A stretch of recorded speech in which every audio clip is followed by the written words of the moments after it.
flavor. Next time you take a healthy swallow of Bud, watch what happens. Think about the sensations you're experiencing.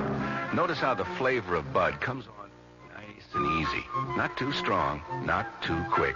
Just right. Notice the clean, crisp togetherness of Bud's taste. Everything in perfect balance, with no single element jumping out at you. And there'll be no aftertaste either, no hanging on. And you'll be refreshed and ready for another glassful. Actually, Bud drinkers have been experiencing amplitude for years, but they just say Budweiser, and that says it all. Anheuser-Busch, St. Louis.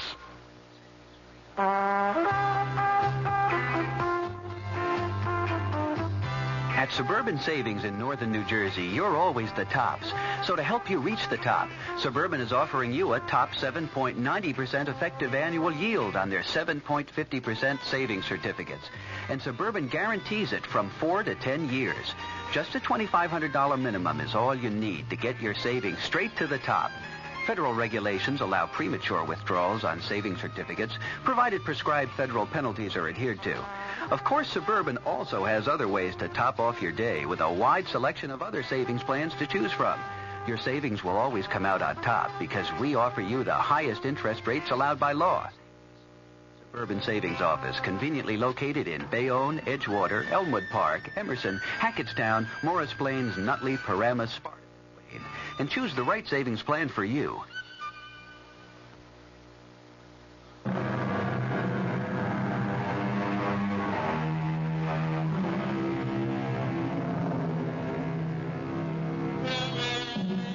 Dreams have breath and tears and tortures and the touch of joy.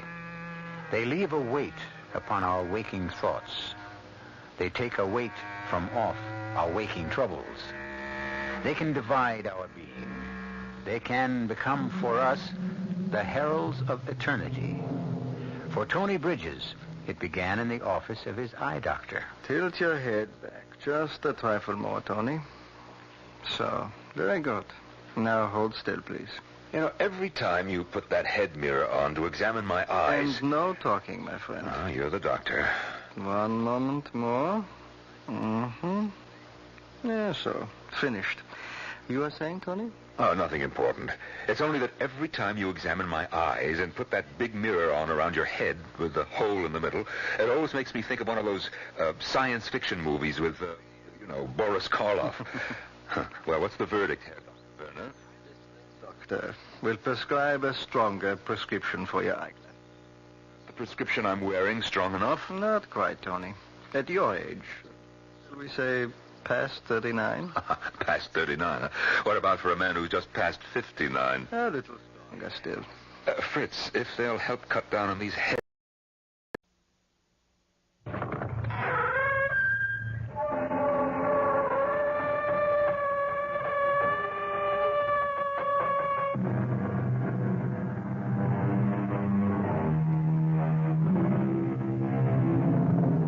Come in. Welcome. I'm E.G. Marshall. There is more than the fear of the supernatural, the unknown.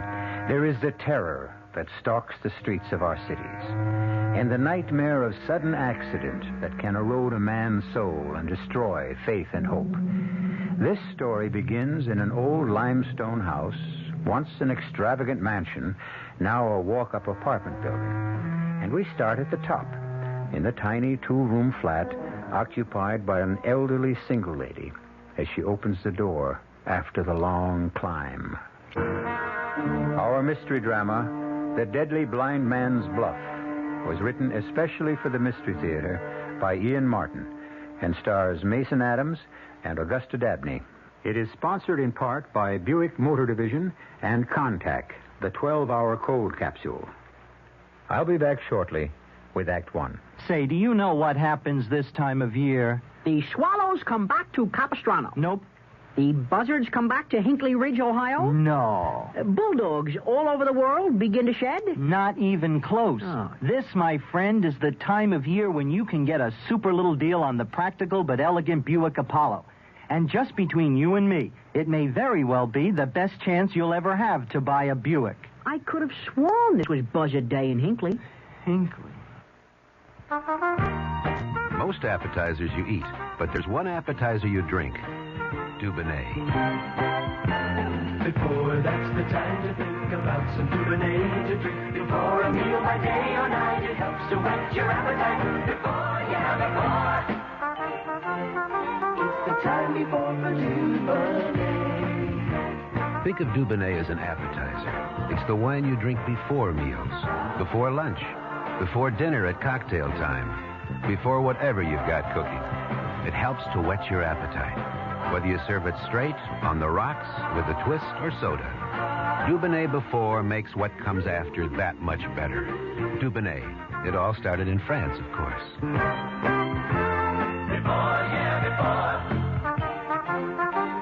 The time before for Dubonnet.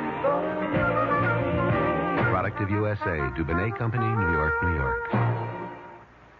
Hi, Dave Herman here, reminding you that my analysis of this Sunday afternoon's football game, the Jets against the Buffalo Bills, is brought to you in part by your local Chevron dealer. Broadcast time is at 12:35 over WOR Radio.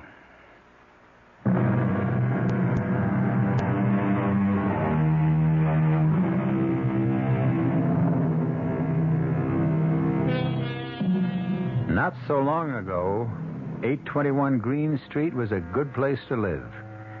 From the landlord who lived in the basement to Mrs. Schofield, the elderly lady who lived on the top floor in the single tiny apartment with a flower terrace outside.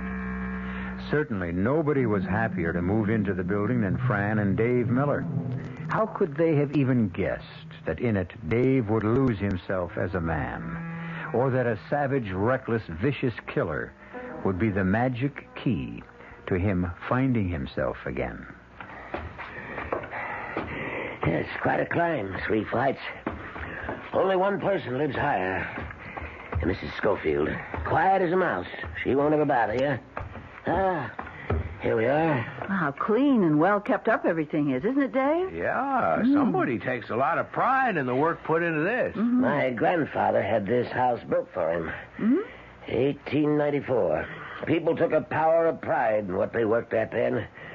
Can't find anyone who wants to work with his hands these days. Oh, yes, you can. My Dave.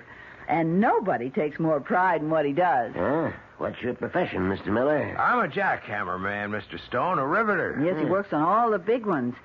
Why, he doesn't care how high he goes. Yeah, well, I'm glad you brought it up because there is one drawback to the apartment I feel that I've got to tell you. You mean the big apartment job they're breaking ground for at the corner? Yes. There's going to be an awful lot of noise for a while. Well, that's no drawback for us because we're both out working all day. As a matter of fact, I may be even working on that building, so I'm the one who'd be apologizing to you. Well, I'm glad that's out of the way. Now, let's have a look at the apartment and see what you think, eh? Got that feeling, Dave. It's going to be lucky for us. Oh, my. Oh! Well, if the rest is as good as this, we're home, Dave.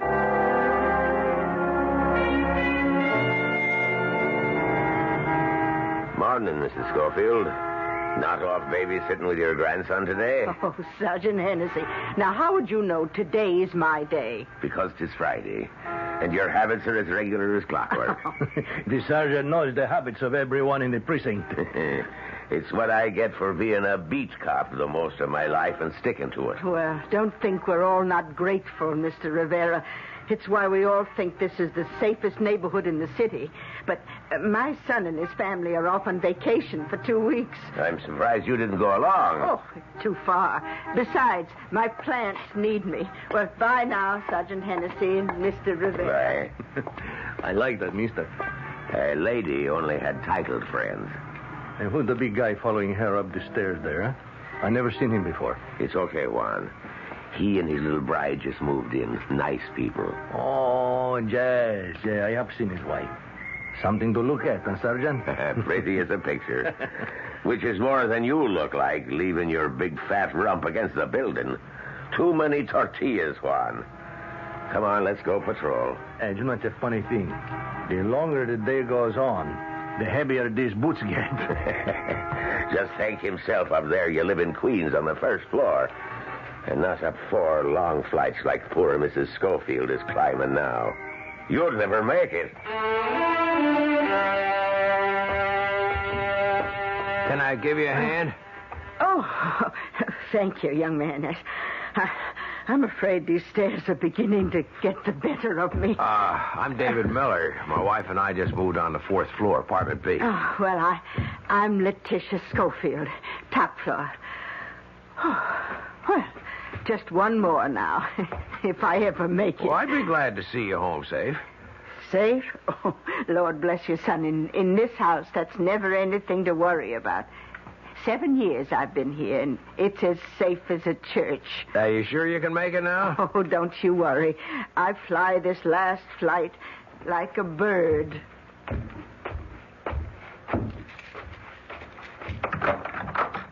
Fran, it's me. I got the cup hooks and the other stuff. Hi, darling.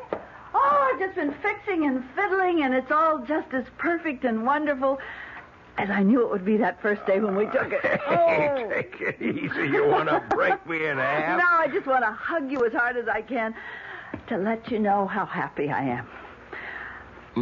Oh, nothing could break you anyway. You're as hard as steel. Not inside. Not when you're this close. Well, I want to be as close as close. I love the apartment, darling. I love you. I love us. Do you love me? You know I do. All I do is have to look at you. You're so beautiful, Fran. Okay, you just keep wearing those rose-colored spectacles, and I'll stay that way. I don't need spectacles. Nothing the matter with my eyes.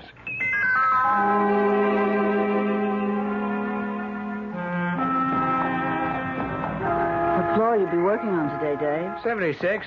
Just started to frame up. Oh, darling. See, I wonder at you sometimes. Aren't you ever afraid? I wouldn't want to take time to think about it. You can't. Fear's like rust. Once you let it start, it corrodes everything. Oh, I'd be afraid of losing you. You start thinking that way, and you destroy the way we love each other. Don't you forget yesterday afternoon. Don't you? Don't worry, I won't. Well, I'll see you around 4. And it's an eternity. But it's worth living through, just so we can see each other again. And I'm the one who gets the best part of that bargain.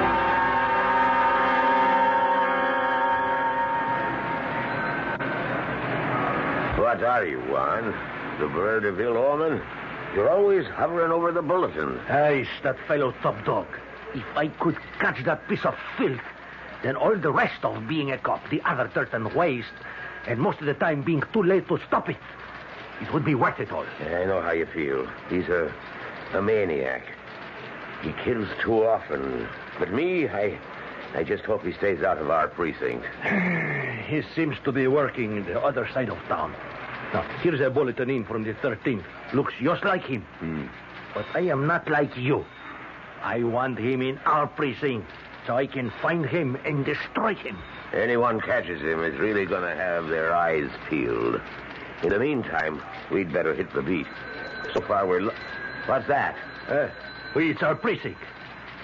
Fire on the big new Haverford casualty building. All personnel alerted for fire department support. Okay, Juan, I'll check with the lieutenant. You see what squad cars might be available in case we need to ride. What caused the fire, Sergeant? Well, I got it from the crew boss. Your husband's been breaking in a new bucket. Yeah, I man. know. His regular partner, Duke Maxter, he sprained his ankle. That's right. And I know the new guy's a scatter-arm, but this wasn't the first rivet he's thrown out of Dave's reach. No, man. And even as red hot as they are, Sergeant, even on wood floor, the rivets aren't likely to start a fire. Yeah, well, this one did. You see, they were just about to start welding on one of the joints, and the welder had just brought up his tank and uncoiled the hose. The rivet your husband couldn't catch landed right on the rubber hose, burned through it like that. Oh, and flash-fired back to the tank. That was pure oxygen, ma'am, and it went off like a bomb. It's a lucky thing for Mr. Miller. The welder was kind of between him and the tank, a human shield, like. Oh, poor man, how awful. I hope he wasn't hurt too bad. He didn't feel no pain. He's dead? Yes'm. And Dave? Here comes the doc now. She's the one to ask. Dr. Beinfield, this is Mrs. David Miller. Oh, how do you do, Mrs. How's Miller? my husband, Doctor? Is he hurt bad? Well, not in general, Mrs. Miller. Do you know what happened? Yes. The sergeant told me about the explosion and the other man. The welder, yes. Well, he absorbed almost all of the flame and the flying metal. Almost all? Unfortunately, well, one of your husband's eyes was badly burned. Oh, no. Plastically, we can patch him up as good as new, but I'm afraid the sight... Oh, no. Oh, but Doctor, the other eye, that's all right, isn't it? Please, isn't it? Mrs. Miller, I have to ask you to be brave. The other eye was hit by a piece of the tank that we've been operating. Fortunately, your husband was far enough away so that most of its force was spent. There was no injury to the brain. But the optic nerve... Go on, Doctor. Well, I'm afraid it was completely destroyed. You mean my Dave is blind? Oh, Mrs. Miller, I'm sorry.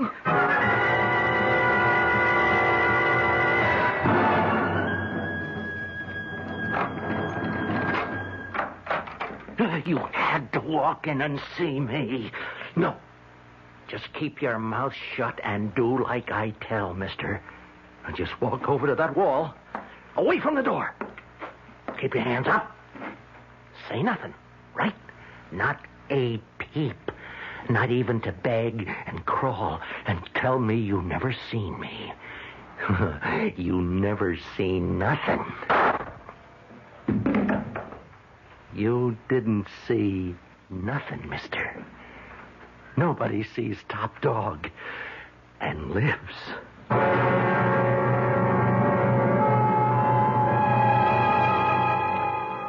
A vicious killer on the other side of town from an unconscious young man who doesn't know yet that he will never wake to light again.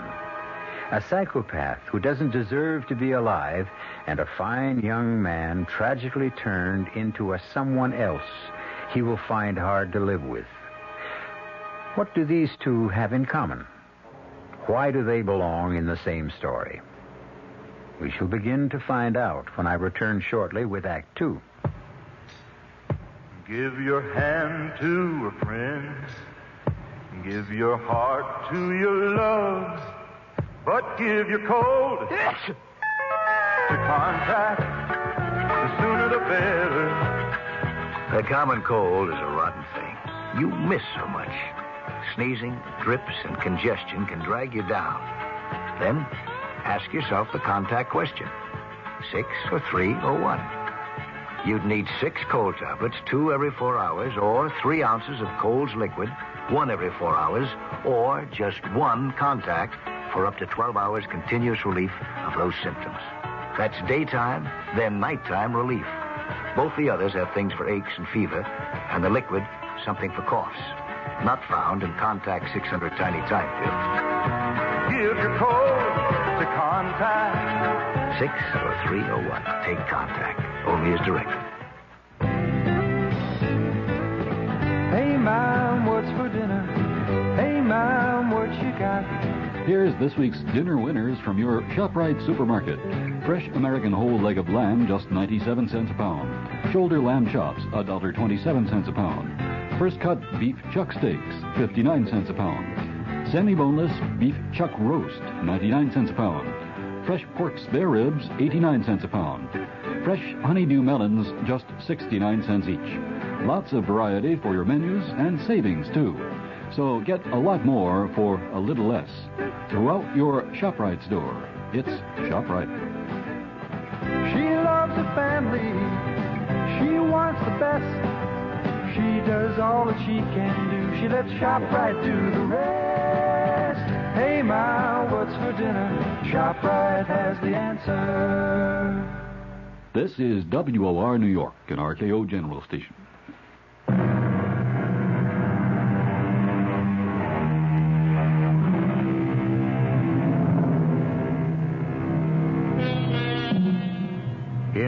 long weeks that followed, Dave tried to make his adjustment. He faithfully followed all the instructions of his teacher who came daily.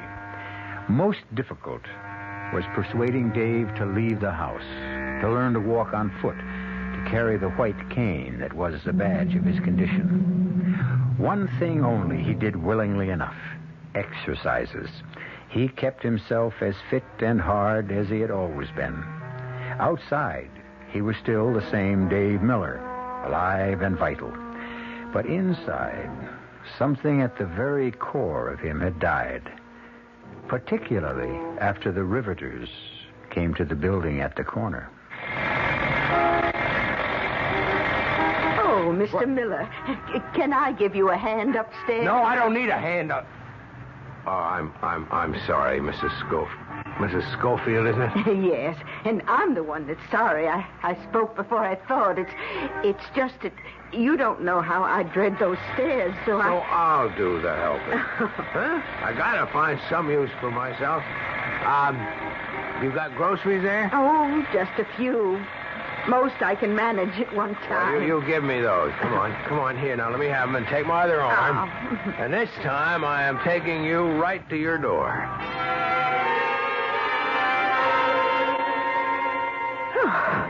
Oh, my. Oh, well, that's the easiest trip I've ever made, I think. Oh, thank you, Mr. No, I think I'm old enough to say thank you, Dave. Sure, Mrs. Schofield. Here, I'll give you the shopping bag now. Oh, good. Oh, well, won't you come in a minute? If I knock over your furniture or bust something, don't forget I'm blind. Oh, you wouldn't let me forget.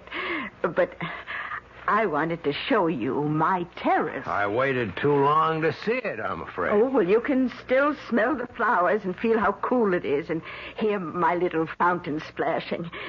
Even with all the other racket, I can still go out there and feel at peace. Terrace, huh? Mm-hmm. And I'll even make you some lunch. Fran's at work, isn't she? Well, somebody has to make it to pay the bills. Okay, just guide me so that I don't make a fool of myself. Well, now you just give me your hand and I'll guide you. Now, that's my silver tea caddy that Fred, he was my husband, he gave me for a special wedding present. He knew I always... Oh, watch out for the chair. Here. He always knew I liked to set a good table. And, that's my corner cupboard with my bells. Fred gave me one every New Year to ring it in. 35 of them. He died before he could give me the last. Oh, now, here's the terrace. I'll get the door, and watch out for the step over. Yeah. Oh. Hey, something smells good. Oh, that's honeysuckle. It's just like a weed, really. It takes so much pruning, but I can't bear to get rid of it. Oh, they're good smells, too. Mm-hmm. Roses, gardenia, carnations. That honeysuckle's getting stronger. Oh, that's because you're right near the edge. Now, careful. Yeah, I feel the coping. What's down below? Oh, the sidewalk and the areaway. Long drop. Huh. That's what drives me real crazy. Oh, I don't blame you. It bothers me a lot. No, not for the same reason. That's where I ought to be. Up there, with my gun.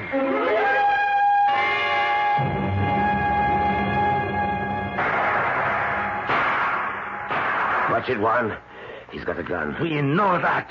Did you hit him? I never even saw him. He went over the fire escape so fast. Let's get after him. It's too late. He was 4 or 5 rooftops away, and between 2 of them's a jump neither you nor I could make. It was top dog, wasn't it? And by all the signs. Another top-floor apartment, another corpse. And something new I don't like at all. What? He's moved his territory. He's in our precinct now.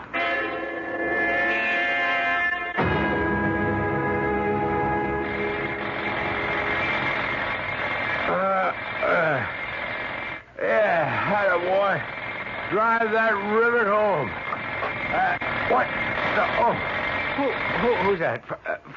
Fran? Yes, Dave. Oh, I'm sorry about the riveting gun. Oh, well, they'll be jack gutting all day. Well, I should have closed the bedroom window when I got up. I'll get it now. No, I'll do it. What time is it? 5 after 8. Darling? What? Why didn't you go on back to bed? No, I couldn't sleep now. You must be so tired. Why should I be tired? Because you were up half the night again. You were prowling about in the... So say it. In the dark. What else is there? I got things on my mind. Oh, what are you looking for, darling? My slippers. Well, I'll get them for you. I can get them for myself. Will you stop treating me like a baby? Never mind, I got them. Dave, don't find it so hard to ask me for things. I'm your wife. I want to be everything to you. I've always tried to be. Is it so hard to let me be? Dave, can't I be your eyes? I'd give them to you if I could. Oh, honey, come here. I'm sorry. Just try to bear with the bear, huh? That's not much of a joke. I think it is. To hear you cracking one again. Second best thing you could do for me. What's the first? Well, as long as you are up, couldn't you kiss me good morning? Oh, darling, forgive me. I love you. Good morning. Good morning. I love you. Sit down, honey. Oh, Dave, I haven't time. And it's payday today. I'll be home real early. Okay. Can't do anything to interfere with the old take-home. Somebody's got to keep a roof over our heads. Honey, listen. Don't get down in the dumps again. What is the point? I feel so useless. I gotta do something. I gotta find something to keep me busy instead of hanging around in the apartment all day, twiddling my thumbs and going nuts. Well, you ought to be taking your walk, getting some air. Sure. I tried that yesterday. Bumping into everyone, bumping into everything, having little kids help me across the street. I tell you, when I went up with Mrs. Schofield, I was ready to take a dive off her terrace. Oh, listen, I can't leave you like this, Dave. Why don't you listen to the teacher and you get a dog? No. How many times are we going to have to go around that again? Gee, forget it, honey. Look. Maybe I will look into it. Don't worry about me. Worry about yourself, huh? Hey, what's the time? After 8. I've got to get my coat and fly. Yeah, any hot coffee left in the kitchen? Oh, no. And Dave? Yeah? Well, you'll have to make instant, because the electric pot is on the fritz again. Darling, it shorted out the whole house when I plugged it in this morning. Did you put in a new fuse? Oh, sure. Where's my bag? I'm the last person to ask. But I'll fix the percolator. It's just a loose connection. And, Fran. Yes, darling. While I'm at it, I'll try to rewire myself. Oh, darling, I hate to leave you in this mood. Yeah, in this mood, I ought to be left. I'll see you around 5. Okay, maybe earlier. Oh, and there's fried chicken and corn on the cob for dinner. Well, that ought to bring out a grin. From ear to ear. Oh. Just look at me. My favorite sight. Bye now. Bye-bye. Good morning, Mrs. Schofield. Oh, Mrs. Miller. Oh, I'm so glad someone's going downstairs. You know, they'll be the death of me. Well, here, you lean on my arm. Oh, thank you. How's Mr. Miller? Oh, Dave's coming along fine.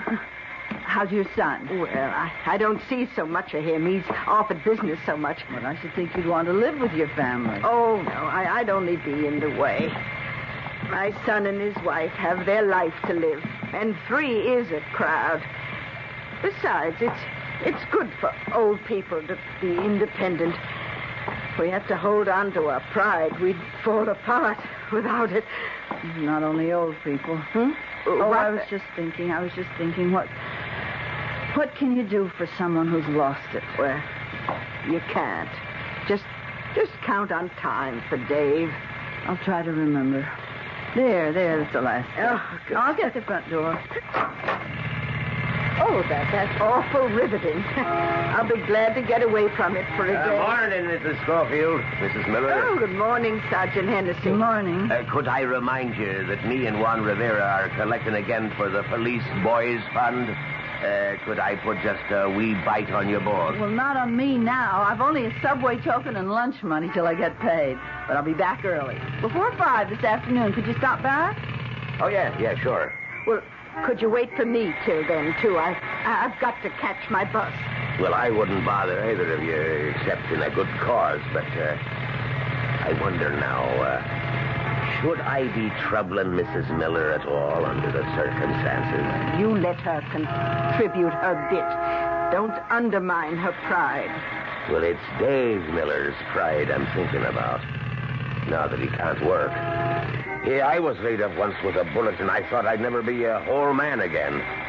But I had the chance to recover. Well, what has he got?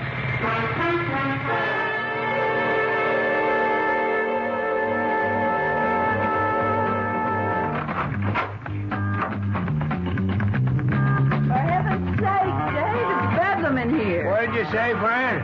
You mind if I turn off the TV? Be my guest. I can't look at it anyway.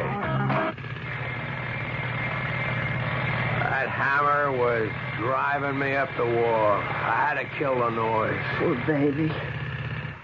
I'm gonna have to get a dog, Fran.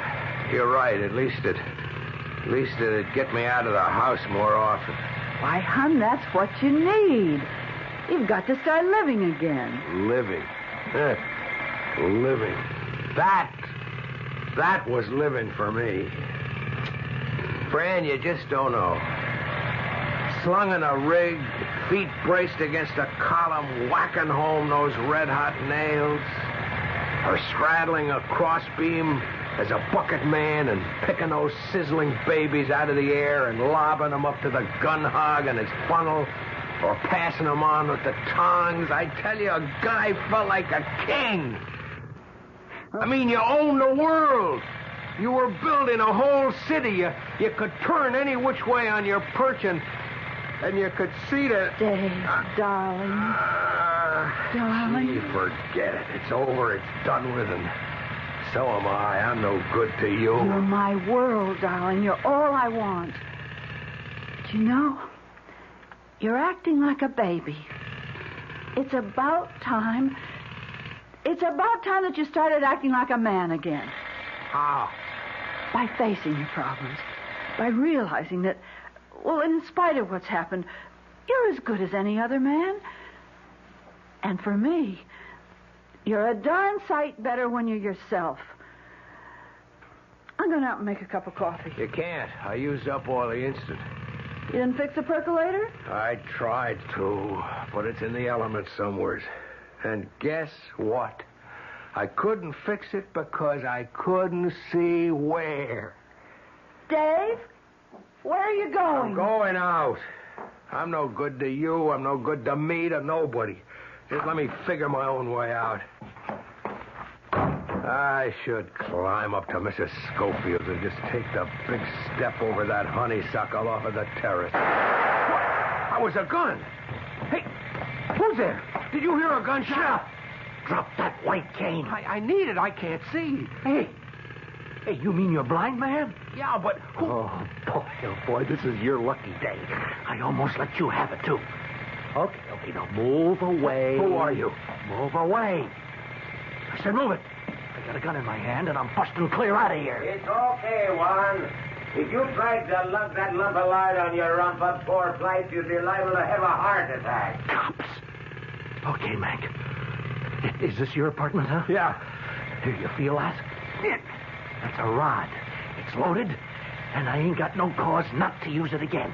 So open up your door and get me inside. Why should I? The name's Top Dog, man. That bring you in a line? You heard of me, huh? Yeah, I've heard of it. And you know I don't mind using this. That's just what I was thinking about. Maybe I should just let you go ahead. My best way out.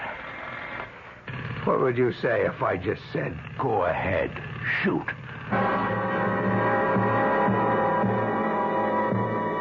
It's taken a while, but these uneven antagonists have met by sheer chance.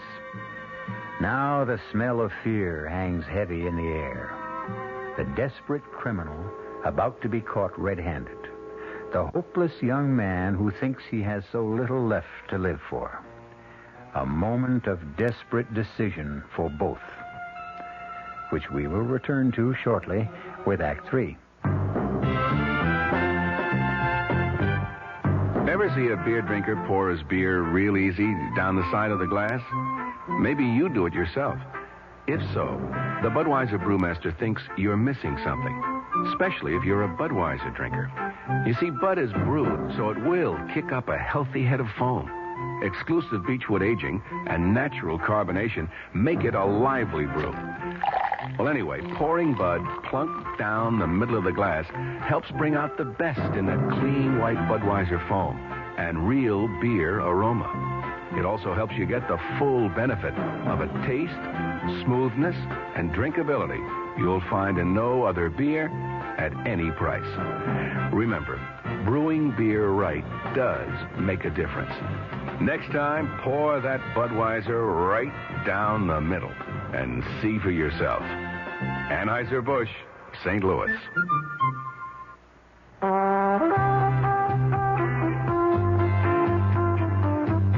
At Suburban Savings in northern New Jersey, you're always the tops. So to help you reach the top, Suburban is offering you a top 7.90% effective annual yield on their 7.50% savings certificates. And Suburban guarantees it from 4 to 10 years. Just a $2,500 minimum is all you need to get your savings straight to the top. Federal regulations allow premature withdrawals on savings certificates, provided prescribed federal penalties are adhered to. Of course, Suburban also has other ways to top off your day with a wide selection of other savings plans to choose from. Your savings will always come out on top because we offer you the highest interest rates allowed by law. Come into any Suburban Savings office conveniently located in Bayonne, Edgewater, Elmwood Park, Emerson, Hackettstown, Morris Plains, Nutley, Paramus, Sparta, and Wayne, and choose the right savings plan for you. This Sunday afternoon's clash between the New York Jets and the Buffalo Bills is brought to you in part by M&M Mars, the fun-sized candy people. And I'm Dave Herman for all the commentary throughout the game. Broadcast time over WOR Radio is 12:35.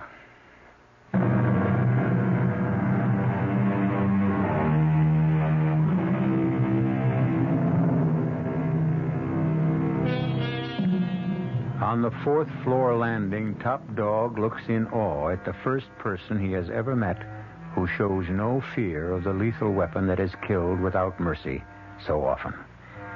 From below, approaching gradually, is the measured tread of the sergeant of police as he toils up the stairs towards them. Above is the woman Top Dog has just murdered, and he knows there is no rooftop escape from this house.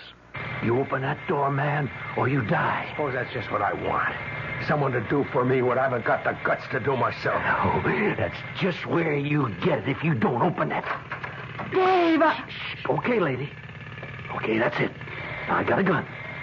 Now, back in the house, or I let your husband have it. Oh, please don't. Same goes for you, mister.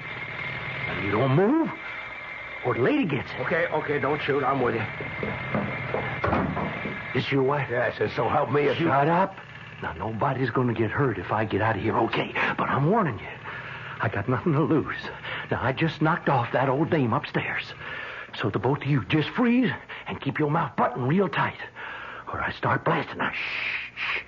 Hey, Juan. Yes, Juan. Yeah.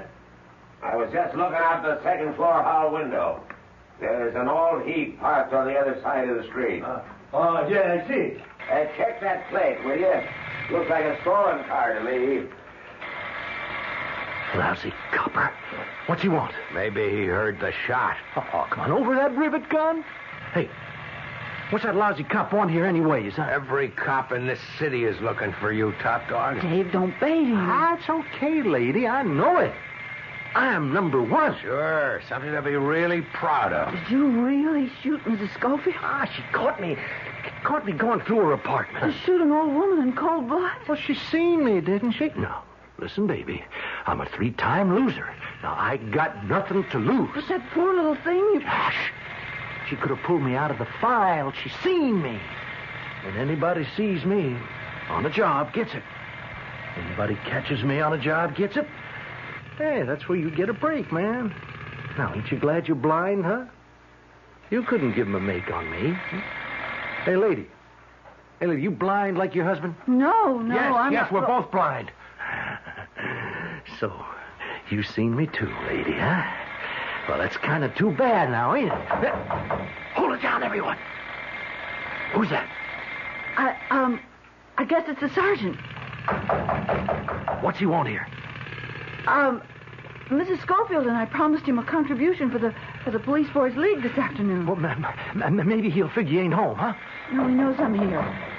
I just said hello to him at the corner. You see? So pay him off. You're hurting me. Now, look, you just cool it, man. Now, look, Jake, you got one other job to do. Now, you keep that cop from going upstairs, huh? And no funny business. If you do anything to my wife... Button it up, helpless. You're the first to get it if anything goes wrong. Now, you get it, lady? Yes. Then go on. Oh, afternoon, Mrs. Miller. I knocked and got no answer. But I rang the bell because, well, I'm sorry, but I knew you were home. Yes, I went to get my bag. Something wrong? No. I'm just still a little out of breath after the stairs. Yeah, I know what you mean. I took my own sweet time on them. It's one tough climb. Here's the money. Oh, thank you. And now I'll just make out the receipt. Oh, that won't be necessary. Oh, it won't take a moment.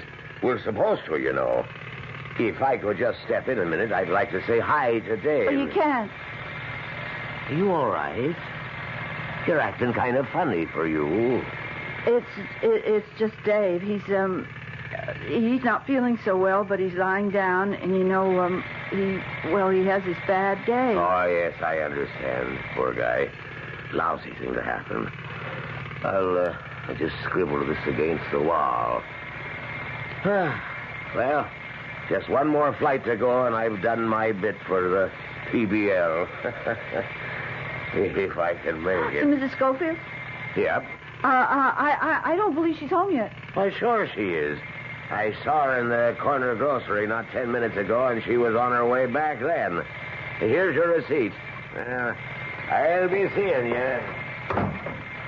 Why didn't you stop him? How could I? Before he finds out what you've done, now is your chance to make your break. No, you keep your distance, helpless. I don't trust you. What harm can I do you if you get away? I don't know what you look like.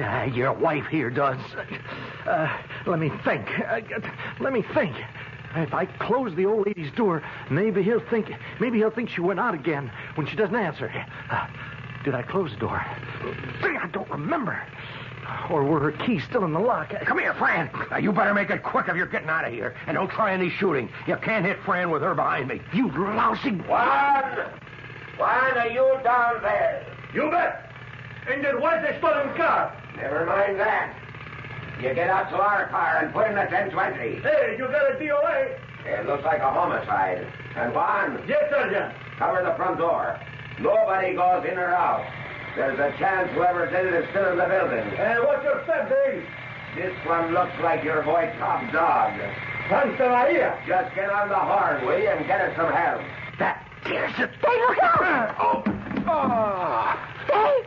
Don't scream, Mrs. Miller. One peep, and it won't be a little pistol whipping for your hubby. I'll lay his brains open. Okay, helpless. You can hear me, right? Yes. Well, then on your feet and in the bedroom. Hey, wait a minute. No fire escape. Fine, let's go. What about my wife? Oh, she stays with me. I need her. Now, listen, the both of you. This is a .38 I got in my hand. Now, I don't want to use it. Now, when that cop come around to check up, there ain't a sound from either one of you. Now, if he does come in, I'm in the closet. But I want you should listen close, Mrs. Miller. I can still blow that hole through your husband and the cop, and then you, if you don't follow orders. There he is now. Now it's up to you, Mrs. Miller. Get in there, helpless. On your face in the bed. Mrs. Miller? I ain't closing the bedroom door. Mrs. Miller? Now I can watch every move you make. Go ahead, Mrs. Miller. If anything goes wrong, I might even shoot you first. I understand. Oh. Well, I'm sorry to bother you again, Mrs. Miller. What's the matter, Sergeant Henderson? No, are you all right? Why, has something happened? I was in the kitchen, and I thought I heard shouting. That was me and Patrolman Rivera. Now, I don't want to upset you, but But there's been an accident upstairs. Mrs. Schofield, is she... She's dead. She was killed by a gunshot and robbed. Probably by a professional who goes by the name of Top Dog. He's a vicious, psychopathic killer, and there may be a possibility he's still in the building. If only we knew exactly when the shot was fired, we'd have a better idea.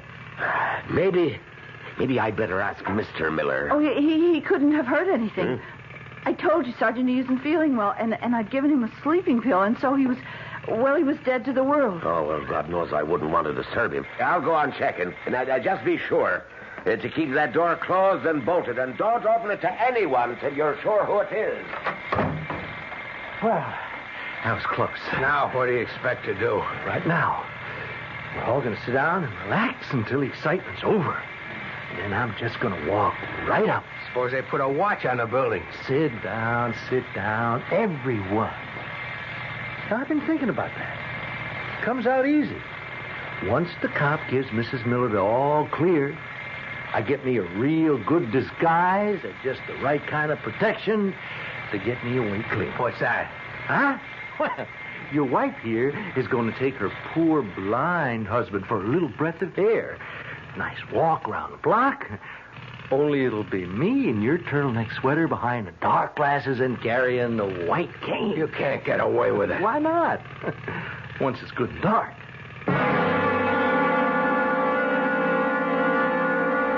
You lousy cops still hanging around. It's almost dark. Hey, you. Hey, baby. Yes? Turn on the light so I can see. Okay. Now, pull the shades.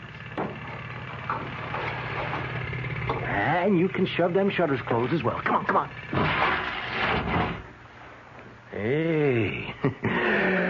Bet it's dark as the bottom of a well in here without lights, huh? Hey, how come a blind guy wants it so dark, huh? Mike wasn't always blind. In fact, he used to be so sensitive to light. Okay, spare the sob story now. Get me some more lights on while we're waiting for the coppers to take off, huh? Yes. Oh, now, wouldn't you just like to have your hands at my throat? No gun, pair of eyes to see? I bet you think if we was on equal terms, you could take me. I'd sure like the chance to try. Well, you ain't getting it, baby. Hey, how's for some coffee, huh? Coffee? No, I'm afraid I can't. Of course you can, friend.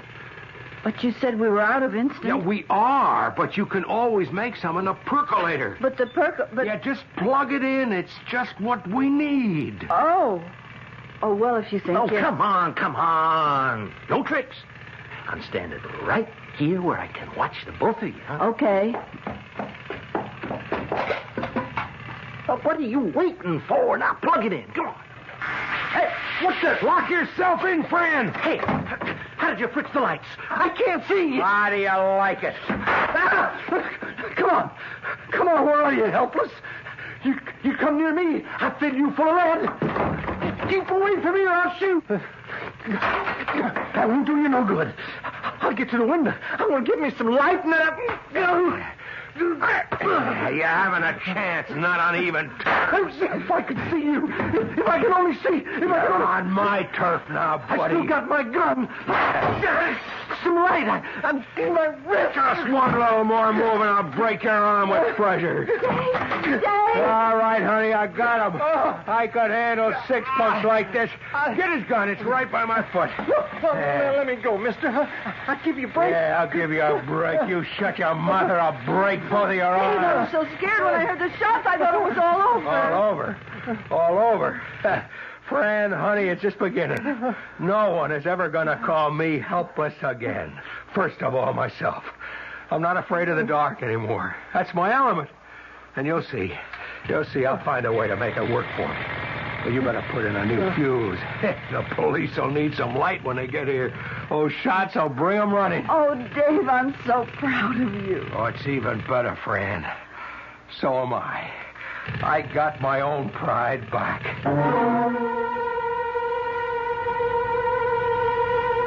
There are none of us without handicaps to overcome.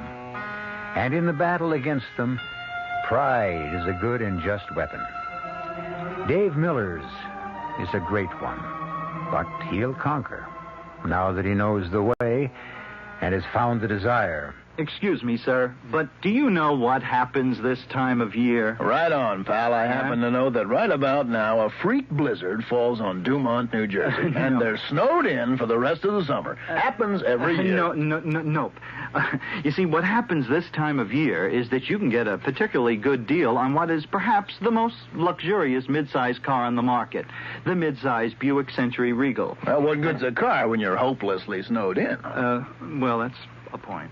Our cast included Mason Adams, Augusta Dabney, Bryna Rayburn, Leon Janney, and Earl Hammond. The entire production was under the direction of Hyman Brown. Radio Mystery Theater was sponsored in part by Anheuser-Busch Incorporated, brewers of Budweiser. This is E.G. Marshall inviting you to return to our Mystery Theater for another adventure in the macabre. Until next time, pleasant dreams.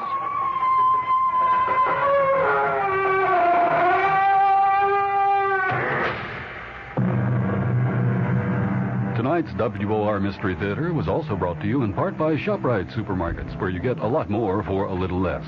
By Suburban Savings with offices throughout New Jersey. And by Dubonnet, a wine to go before your meal, made to make what comes after better.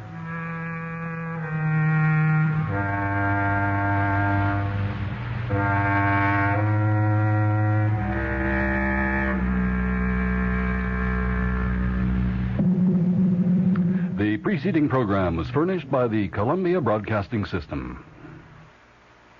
This is Bob Considine for the National Leukemia Association. Please remember this name, Project Research.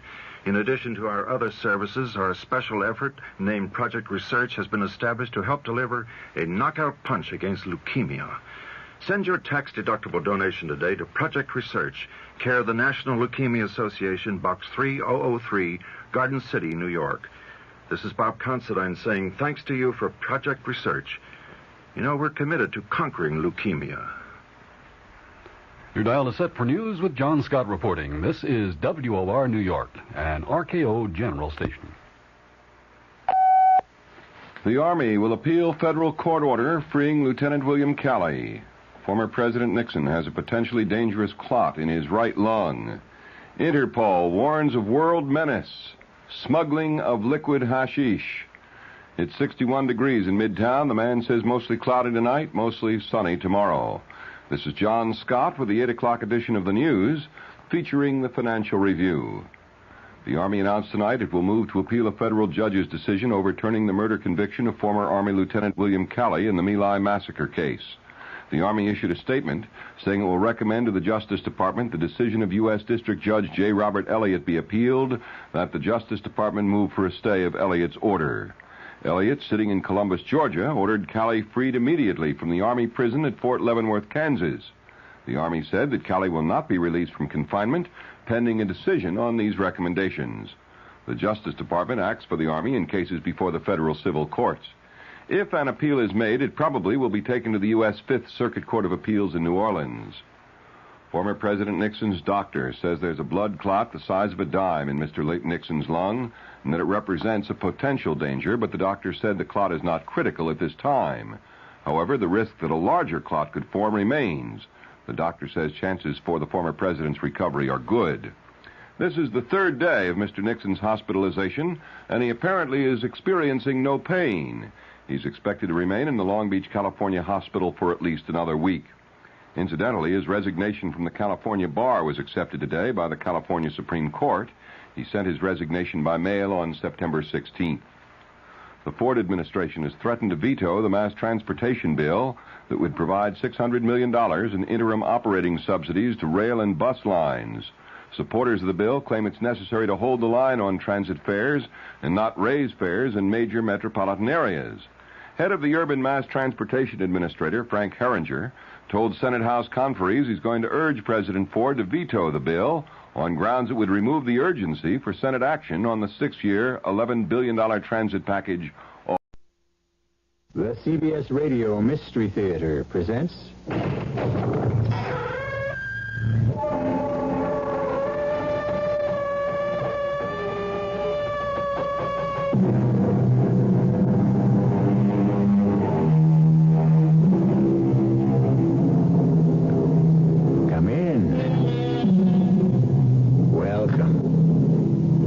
E.G. Marshall.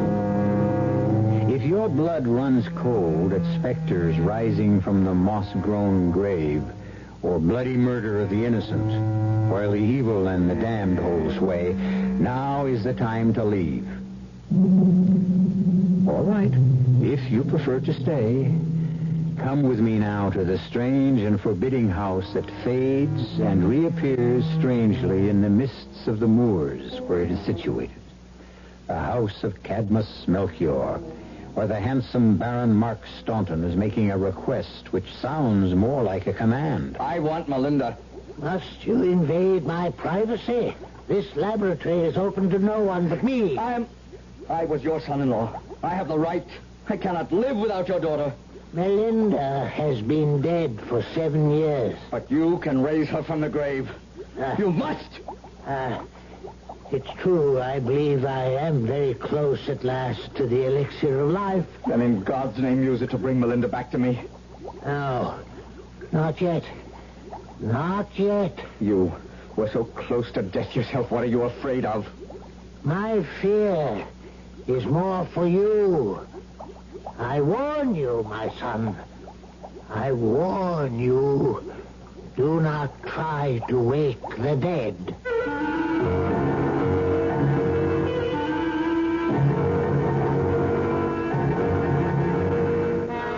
Our mystery drama, The Spectral Bride, was written especially for the Mystery Theater by Ian Martin and stars Michael Wager and Joan Loring. It is sponsored in part by Anheuser-Busch Incorporated, Brewers of Budweiser, and Buick Motor Division. I'll be back shortly with Act One. Never heard of beer on the rocks? No? Swell. The people who brew Budweiser never have thought ice in your beer was such a cool idea anyway. If you only knew how ice cuts down the head and waters the taste. Oh, a chilling thought. A downright tragedy with Budweiser especially. Budweiser is the king of beers. The only beer in America that's beechwood aged, naturally carbonated, which means Bud brews its own bubbles, tiny ones, over a dense lattice of beechwood strips. The beer ages the best way, the right way, naturally. But add an ice cube and bloop, there goes all that extra effort.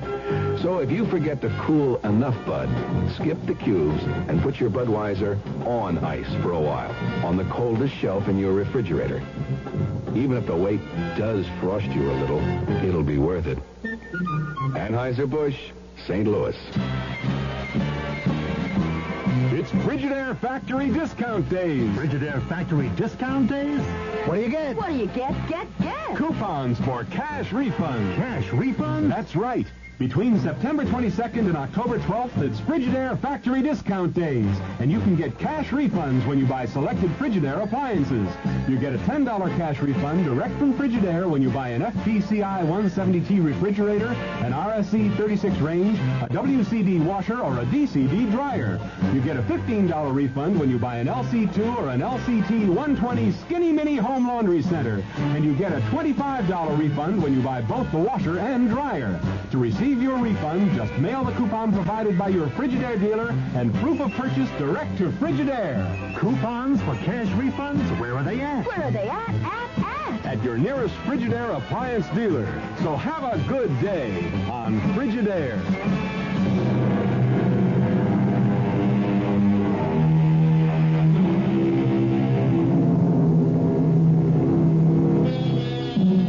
I warn you, do not try to wake the dead. And yet, who among us who truly believed that some power could restore a loved one, could be strong enough to resist the temptation? Let us remember, too, that in other days, an alchemist was a man accorded most infinite respect.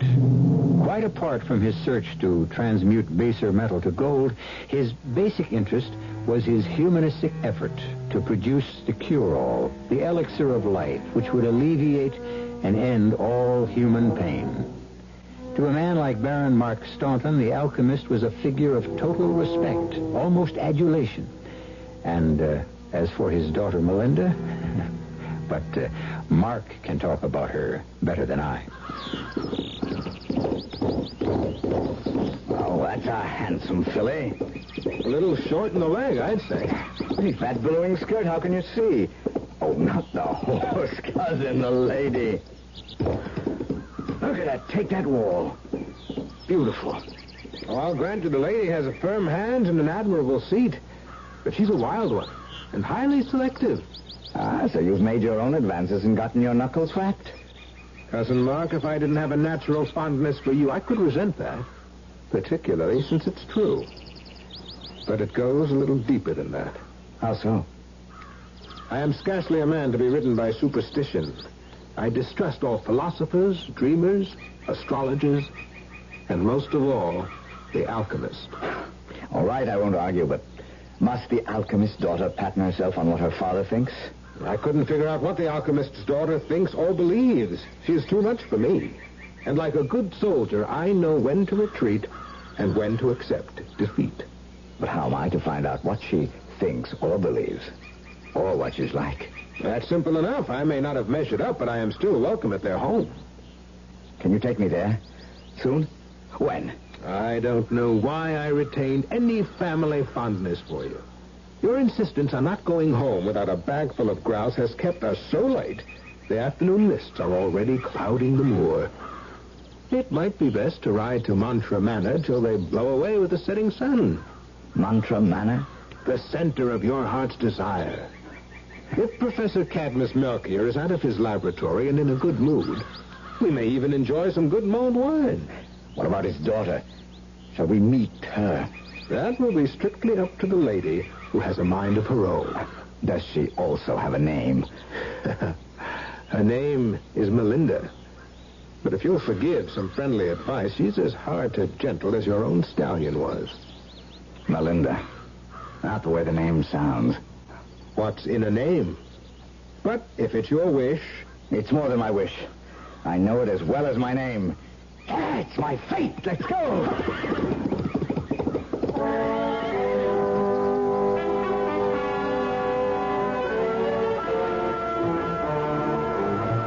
The alchemist was a tall, cadaverous man with piercing green eyes that gleamed like emeralds from the shadows beneath great tufted brows.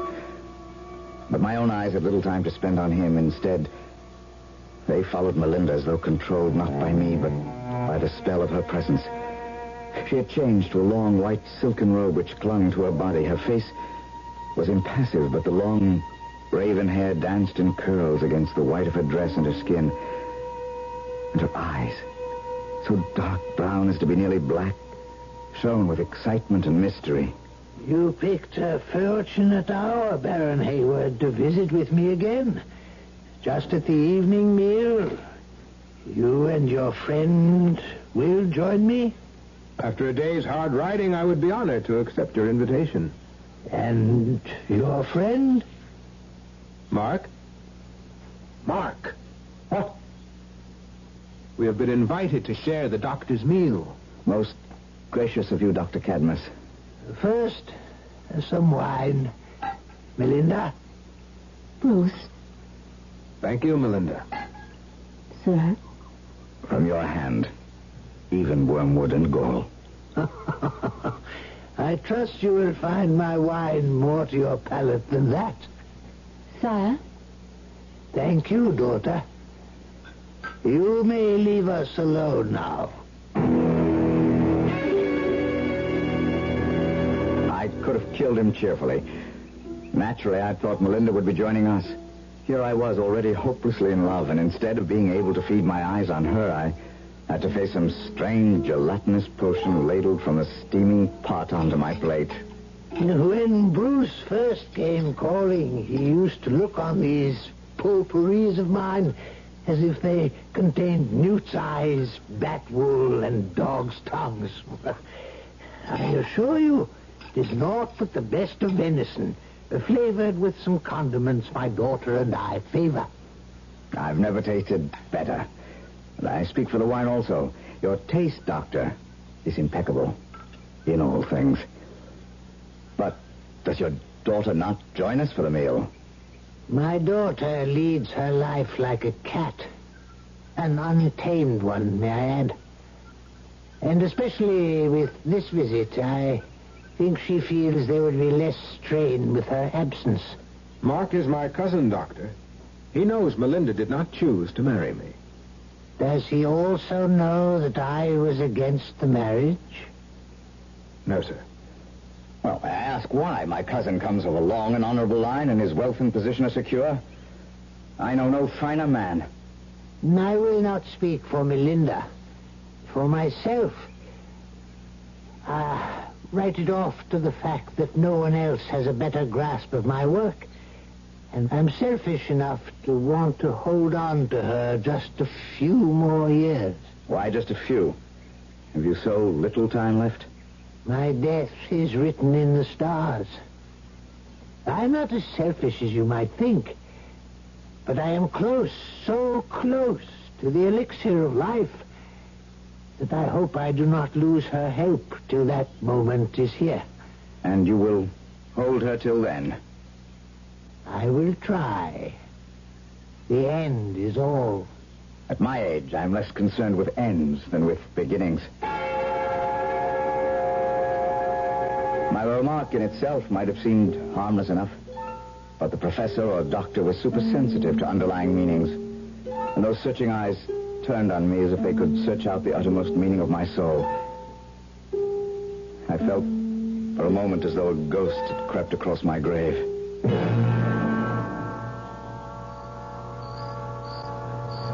Thank you for your hospitality, sir. You are welcome, sir. I apologize only for having no household staff. All my slender resources go into my experiments. That's why I had to ask Bruce to go fetch your horses. I should have gone with him. I lingered only in the hope of bidding good evening to the Lady Melchior. And I held you only to suggest that you forget Melinda. I'm afraid that would be an impossibility, Doctor. I was afraid of that. You object if I try to call on her? I doubt if it would do any good. But my daughter is her own mistress. I can only caution you that... Caution is for old men, Father, not for the young. Still, I am here in its name. What do you mean? The mist lies like a blanket on the moor. Even Bruce, as well as he knows the way, could not find it to the town, let alone St. Mark. I have made up bids for both of them. They must stay and be our guests. For myself, I accept gladly. But perhaps Dr. Melchior... No. Melinda is right. It's as dark as a witch's pocket abroad. And unseasonably cold for these old bones. And besides, who am I to stand in the way of fate? Go in, Father, dear. I shall see our guests settled and safe. Settled? But safe? God's will be done. I shall see you in the morning. Good night, Father. Good night, Dr. Melchior. Well, Sir Mark, shall we walk together to the stables and tell Bruce he need not saddle the horses? Or to the end of the earth and beyond. Or to the end of the earth and beyond. But we should tell Bruce. Of course. If you'll lend me your hand to lead me the way. Come. It's beyond all reason, wild, improbable. But since I first saw you take your horse across that stone wall... There's a gap in it not 3 feet away from where I went over, but I wanted to be sure you noticed me. How could I have missed you? Bruce might have wanted you to. I know about you and Bruce. But there never was anyone more honest and true-hearted, and he loves me like a brother. I think it would be very hard for anyone not to love you. Even you. It's scarcely seemly for the maid to make the first declaration. Does it have to be put in words? The moment our eyes crossed, you knew. I love you from the present dark to tomorrow's dawn. And all tomorrows. From this first moment to the last. To the grave and beyond. You don't even know me. And teach me to learn. It will not be hard. For I love you the same.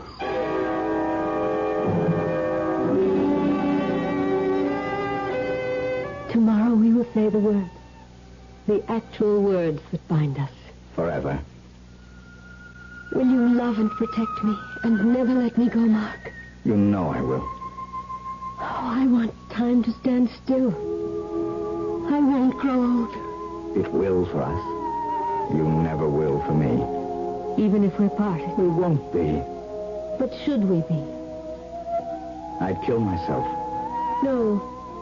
No, never. I won't allow you to harm yourself.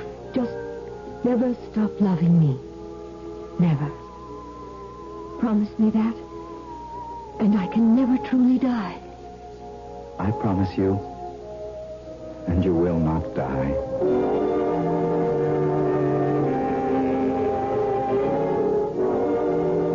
We were married and lived 6 months in such a state of bliss and absolute love that not one solitary thing, not even a vagrant thought of any world beyond us, intruded on our paradise. And then, one day, out riding. I think your love is cooling. It needs reviving. Remember the first day you saw me? Feel this fan blaze?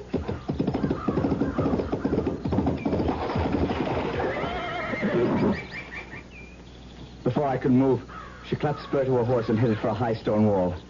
The approach was too short and the horse could not clear the wall. His front legs crashed knee-high against the stone, and the horse and rider catapulted head over heels among a shower of rocks. By the time I got to Melinda, she was dead. No goodbye, just gone like a snuffed-out candle. Dead. Up a broken neck. Father-in-law, in God's name. I've been waiting for you, my son. I know. You are the alchemist. Your elixir of life. Another 6 months. But I have not yet found the key. We're both to blame for her death. You knew it was coming? If I had known for sure. But second sight is not infallible. And I wanted her happiness even above my mission in life. We both gambled and lost. Or perhaps I should say, all three of us.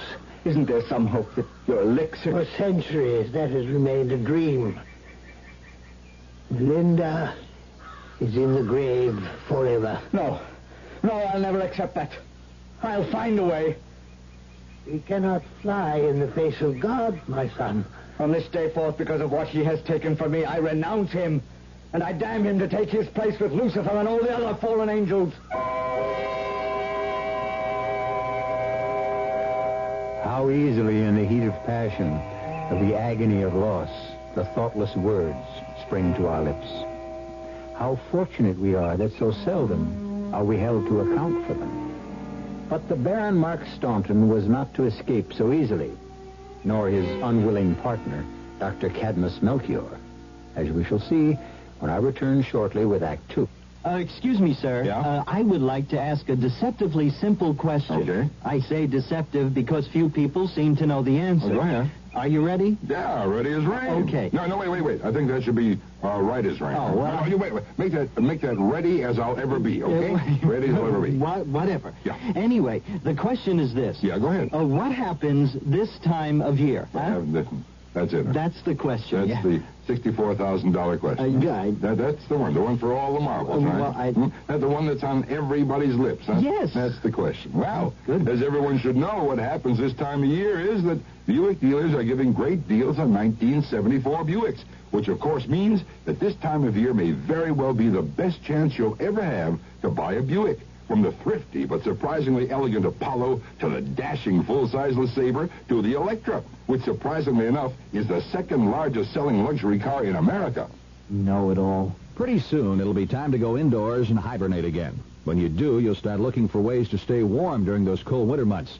Frank Lieber here with some help from True Value Hardware Stores. They have Arvin's Radiant Fan Forced Heater, for instance, to warm that hard-to-heat workshop laundry area or any room in your home. Has a big reflector to move heated air faster and a safety tip-over switch. It's just $10.88. You'll stay warm on the inside, too, with the hearty meals you cook in Presto's 6-quart pressure cooker. It cooks up to 10 times faster, so foods retain their natural vitamins, minerals, and flavor. Made of sturdy cast aluminum, it costs just $14.88. True Value hardware stores have a General Electric Chronotel digital alarm clock, too, to help you get out of bed on those cold mornings. It's compact in size and has large, easy-to-read digits that rotate smoothly and quietly. It's only $9.88. You'll find them all at your nearby participating True Value hardware store.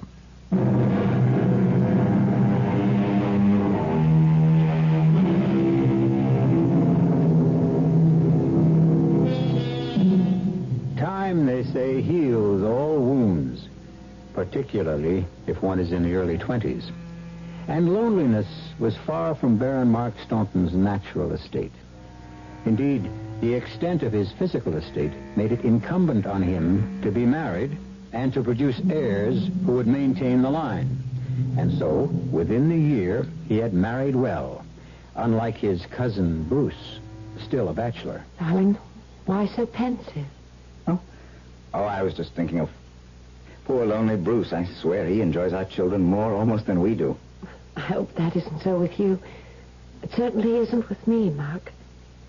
Oh, Anne, my lovely wife and mother. No man could ask for a fuller, richer life than I have. You find me a satisfactory wife? You have all the love I have to give. Why should you question it? It's foolish, I know, but every time Bruce comes to visit... What? Oh, I'm ashamed of myself, really. But it brings her to mind, and I ask God to forgive me for what I feel about a young girl who met a sad death so early. We have never talked about my first wife before. I must be growing older or more secure. But I do love you so. Which makes us a pair of doves. Thank you, my love. And now I must go up to the children's room and be a bear. I know how they adore their Uncle Bruce, but he does get them so excited with his games and fun, and I can never get them off to sleep. I'll send him down. As I stepped to the fire to stir it up, somehow that simple exchange between a comfortably married man and wife had evoked another picture. That wild, tempestuous, selfish passion of 7 years ago. And from the glowing embers, the face of Melinda, dark eyes ablaze, hair flying in the wind. The face I had so long forced out of my mind suddenly faced me, accusing me, reminding me of all the irrevocable promises made in the heat of youth. I was glad to be interrupted as Bruce came to join me. You lucky old sinner. 2 wives and kids like that.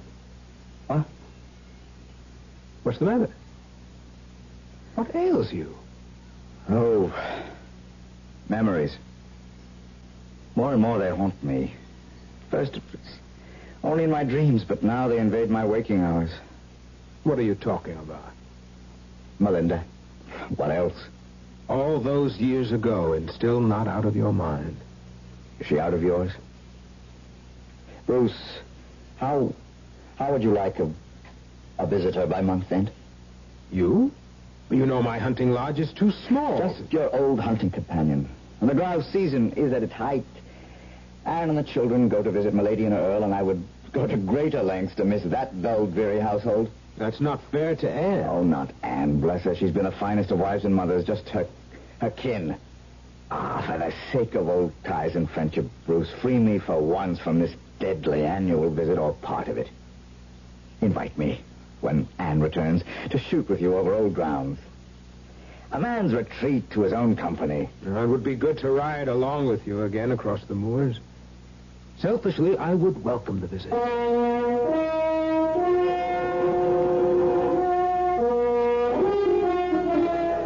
A whole month? Why would you miss me so much? Every second of every minute of every hour of every day. That's all. My gentle, kind, and loving Anne. Shall we split the difference? 2 weeks away from your mother's patronizing me and your father's cold dislike. I'm sorry about my parents. You more than I. You've had to suffer them all your life. I know how much you've taken from them, and I hate going just as much as you. I go only for the children's sake, and because I owe them some respect. But I don't blame you for not wanting to be there. So go with Bruce, and be free for a little while. But meet me halfway, just 2 weeks. I may be longing for all 3 of you before that in return. I hope so. At least that you miss us. And no ghosts will haunt you from the past. Ghosts? Well, didn't your first wife come from nearby Bruce's lodge? She did. And after 6 years under the ground, she is surely dead enough. And you know me well enough by now to know I hold no traffic in ghosts.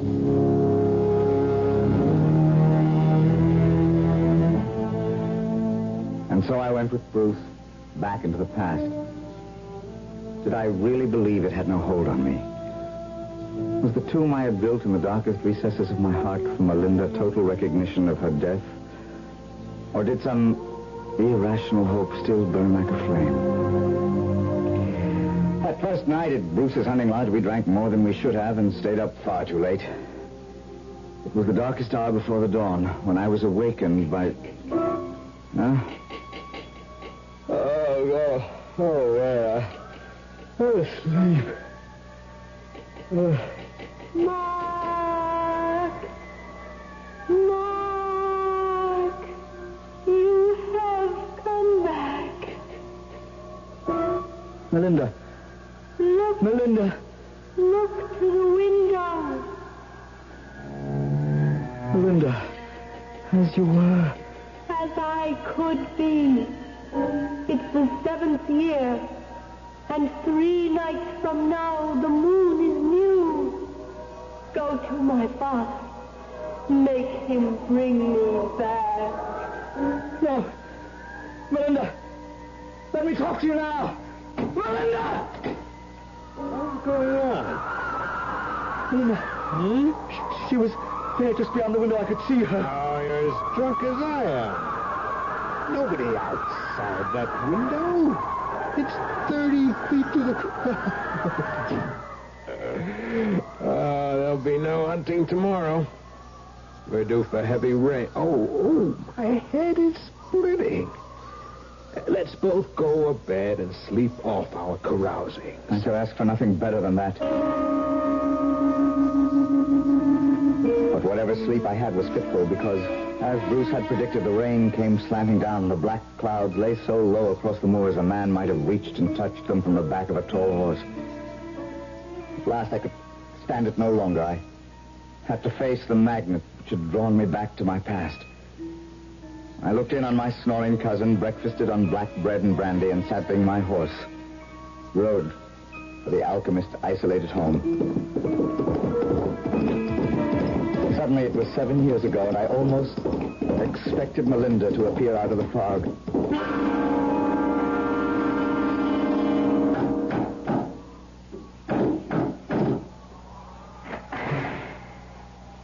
Yes? Who is it? You don't recognize your own flesh and blood?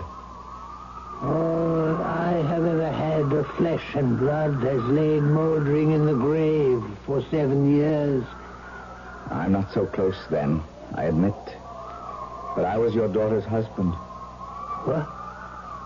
Why should you return at this particular moment? Oh, first, come in. 'Tis foul weather. And chill enough in here. Alone, I cannot tend the fires and watch my experiments.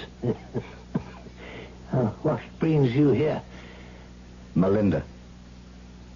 You are married with a wife and children. What does Melinda mean to you anymore?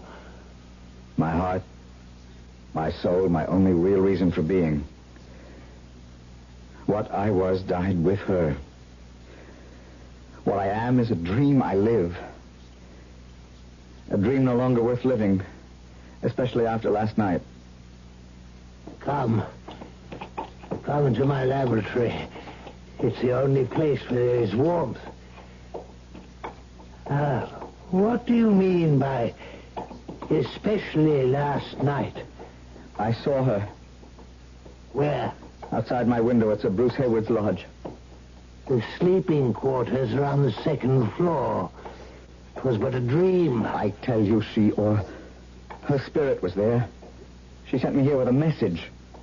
What message? That this was the 7th year, and in 3 nights the moon is new. She bade me tell you, bring her back. No. I cannot listen to her plea. Why not? What do you know of science, any of you? The weary hours, the years of failure, and the curse of failing hope. The need for direct experiment and the lack of subjects to try it on. And beyond and deeper than that, the right, where the man has the right to meddle in the affairs of God. That means you have found the elixir. I didn't say that. You must be close. Close, yes. Close. And little hope of being closer. My age, and there is no more money. Why not try it on yourself? How do you suppose I have existed these past years? On the elixir? One person doesn't create proof. I can make so little, but I think it has sustained me. And can't it do the same for Melinda? That is so different. She has been dead for 7 years. But you can raise her from the grave. You must. Reflect on one thing. If she could be brought back from the beyond, you are hers forever. Be aware now that if I could bring Melinda back, you would never be rid of her. This marriage would be for eternity, forever, till the graves all open wide and the dead revive on Judgment Day. What you are risking here is your immortal soul. If I must, I must. So be it.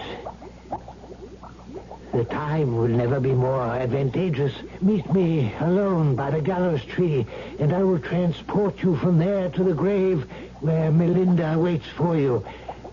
And me.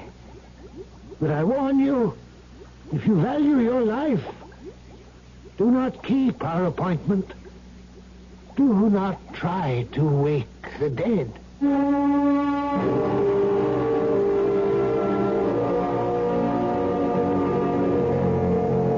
A woman moldering to dust in the fetid earth to be brought back to life? And if his first wife lives again, what happens to Mark's second? And his children? And most of all, himself? Could he live with both? Or must he make a choice? Will he be allowed a choice?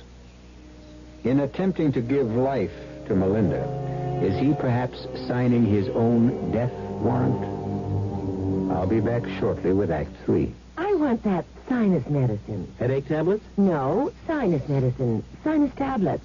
Helps the headache and the pressure. Oh, you mean sign-off. Exactly. Headache pain is one thing. A sinus headache is something else. Sometimes your whole face can seem to throb with pain. You want relief.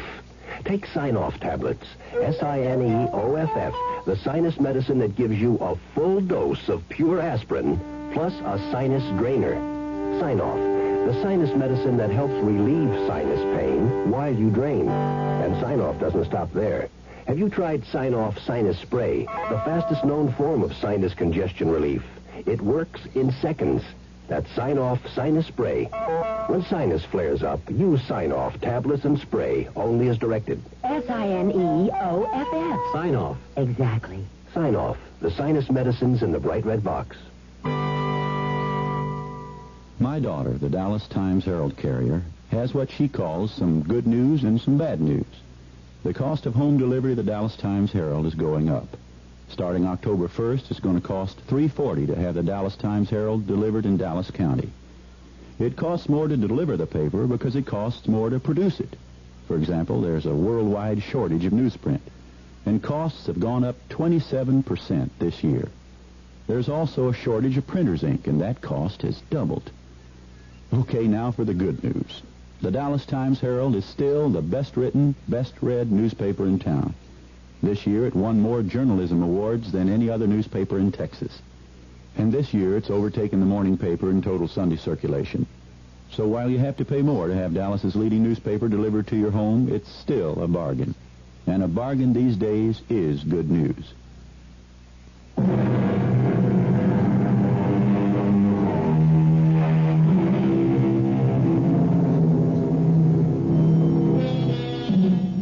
It was the poet Swinburne who said, "We thank with brief thanksgiving whatever gods may be, that no man lives forever, and dead men rise up never." Certainly all of us could subscribe to that and believe in it, and yet we could oppose that other famous quotation from Hamlet. There are more things in heaven and earth, Horatio, than are dreamt of in your philosophy. Let's see which proves more apt this time in this tale. For 2 days I tried to find another world to escape to, but no amount of wine or liquor dulled my thoughts or dampened my hope. Fortunately, it had the opposite effect on Bruce, and so when I left on the night of the new moon for my rendezvous with the alchemist, he was out as if he'd been clubbed.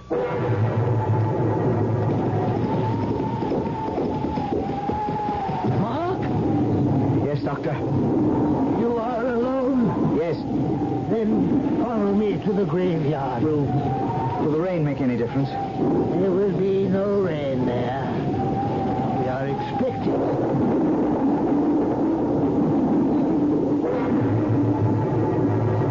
The old man was right. From the moment we left the gallows tree, the rain had stopped. And high above the scudding clouds, the fingernail of the brand new moon appeared and disappeared as if pointing straight at us. Come with me to the grave. For the last time, I warn you, wake not the dead. Let her rest. Aye, let her rest. But upon me... Reflect. She is 6 years dead. Who knows what awesome creature of loathing I am to resurrect? Then if it be so, I will join her now. It shall be as you wish. Step back.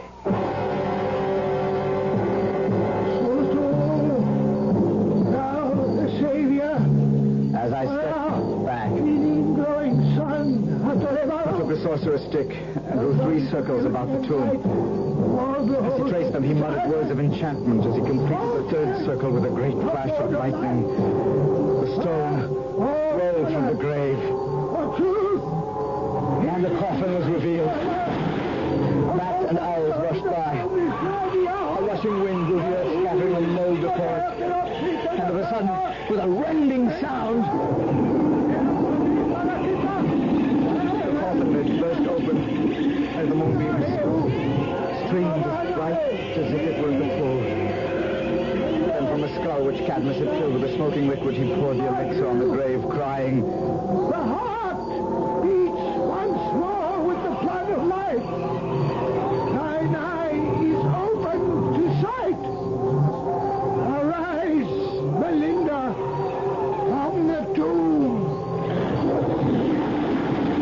And suddenly, rising from the rotting wood as fresh as though it had been yesterday, pale and cold from her long sleep with the black eyes flashing, and that glorious black hair tumbling about her shoulders was my Melinda, alive and breathing.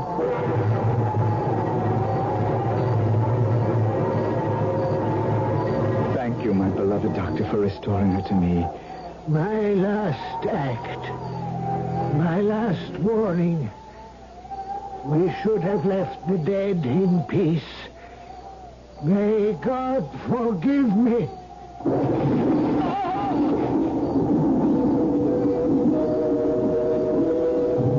flood of torrential rain made anything but emergency action possible. I had scarce time to fold my chill and lovely bride in my arms before we had to drag her father to the tomb she had so recently risen from. Together we rolled the stone back into place. Melinda mounted my horse while I took the old man's. Darling, we'll ride to Bruce's lodge and warm you. No, Mark, please. I want to go home. In this weather, chilled as you are already... My blood flows warmer every minute, and the longer ride will warm and bring me back to full life again. Is there any reason why we can't go home? No reason in the world.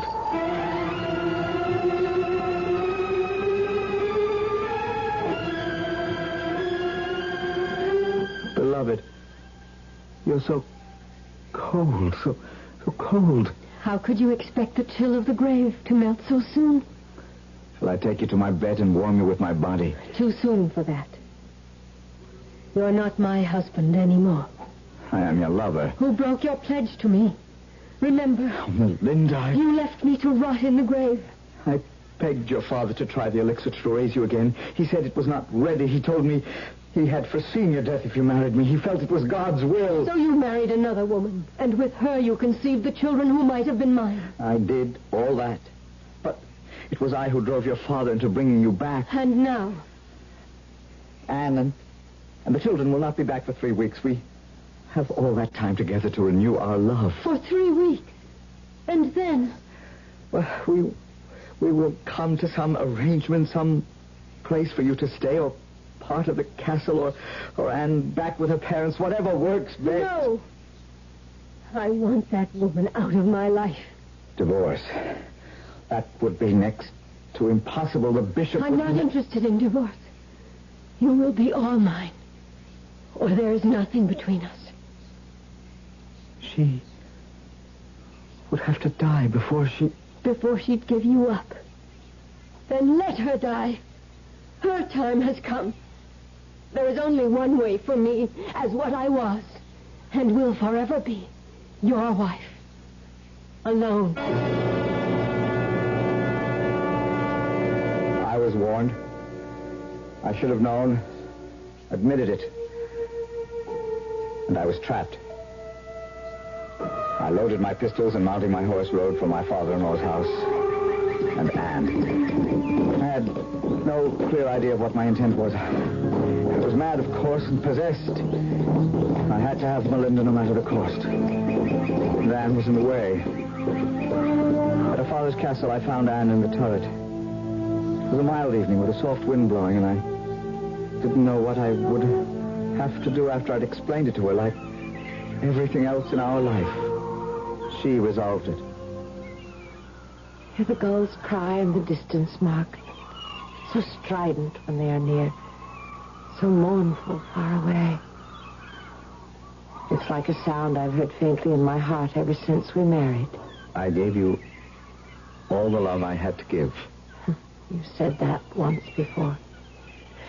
I should have read it more clearly. I thought Melinda could be forgotten. Vain thought now.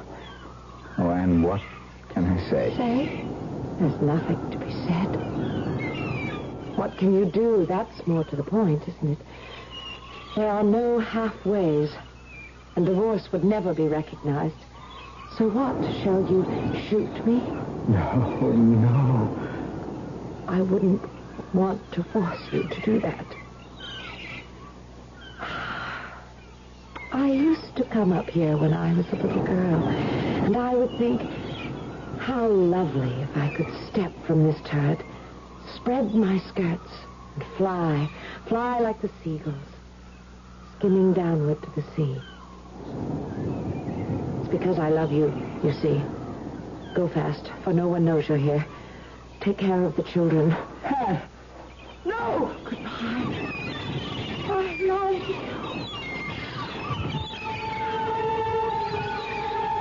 She was gone before I could reach her. Her skirts spreading like wings, but too weak to hold her up against the crags below.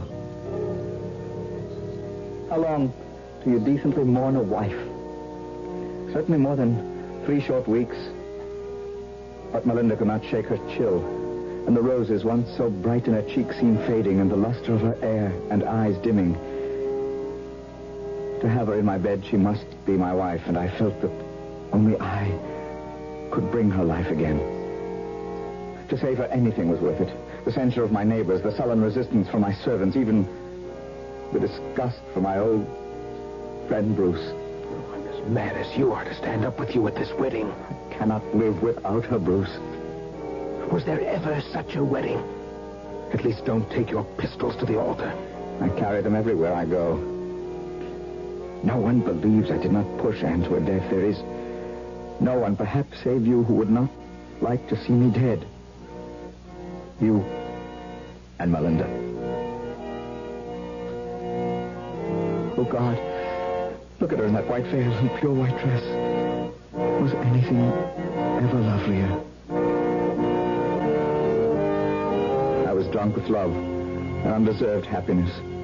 The ceremony went by in a daze until at last I turned to put the ring on her finger. In sick horror, I gazed at her hand. A skeleton's hand. The jointed bones with their shreds of desiccated flesh disintegrating in my hand. With a cry of agony, I stepped back and ripped the veil away from her face. Two socketless eyes looked blindly at me from the crumbling skull. Then, slowly, her whole frame collapsed inside the beaded dress to a pitiful heap of empty silk. Melinda was gone, and there was only one way I could join her. Mark! Take care of the children. It was all foretold. The alchemist knew only way Melinda and I can be with each other. It was Cadmus Melchior the alchemist who knew it as a philosopher, and yet was as weak as Mark, who was only a man who loved too well. We cannot fly in the face of God, and, I warn you, do not try to wake the dead. Such is the story of the spectral bride. I'll be back shortly. How many things can your family do together? Go to a movie? Go to a circus? Go on a picnic? Go on a vacation? Face it, in today's America, family fun is hard to come by. And with busy schedules, just getting the family together is not an easy thing to do.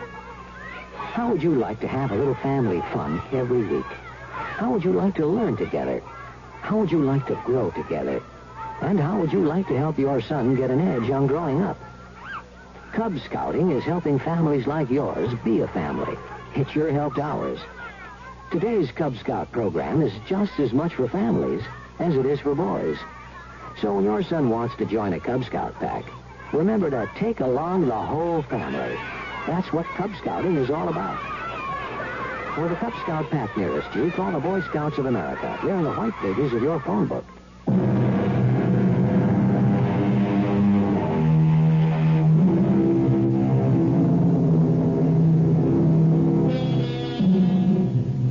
I don't know at what hour you heard this story, or what season of the year. For me, whenever I tell it, even on a summer's evening, some hint of old age always creeps into my bones. The fingertips chill, and my wife complains of cold feet. Mine. It does chill the blood. No doubt of it. And I hope it isn't true. Our cast included Michael Wager, Joan Laurie, Patricia Elliott, Robert Dryden, and Jordan Charney. The entire production was under the direction of Hyman Brown. Now, a preview of our next tale. You'll help, John? I've always helped him. I'll still help him after I'm dead. Walt. Oh, Walt. Mrs. Loomis, you must leave now. After I'm dead, I'll come back for George. Mrs. Loomis. Yes. Goodbye, Walter. Goodbye for now.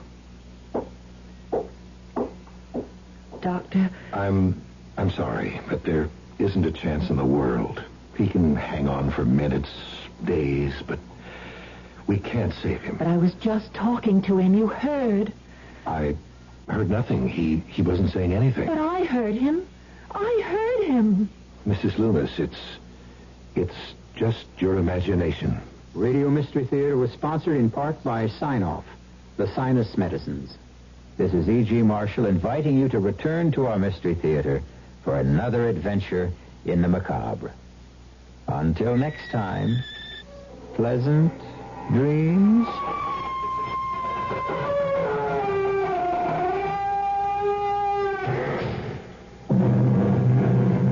Tomorrow is a big day. Tomorrow is the official show date for the fantastic 1975 Chevrolets, and you can see them at the area's newest Chevrolet dealership. Light Chevrolet Company cordially invites you out to their big, beautiful 11-acre facility at North Central Expressway and Arapahoe in Richardson. Light Chevrolet Company and the beautiful 1975 Chevrolets both make their debut tomorrow. See them both at North Central and Arapahoe. Light Chevrolet and the 1975 Chevrolet lineup of cars and trucks. Wow, what a team. I think people are oftentimes surprised by the amount of money we can save them on their homeowners insurance. State Farm agent Bob Rain of Cincinnati, Ohio. Certainly, State Farm offers a very fair, very competitive price on our homeowners policy. If you put the great service along with a very, very fair price, I think you've got a great thing going for you.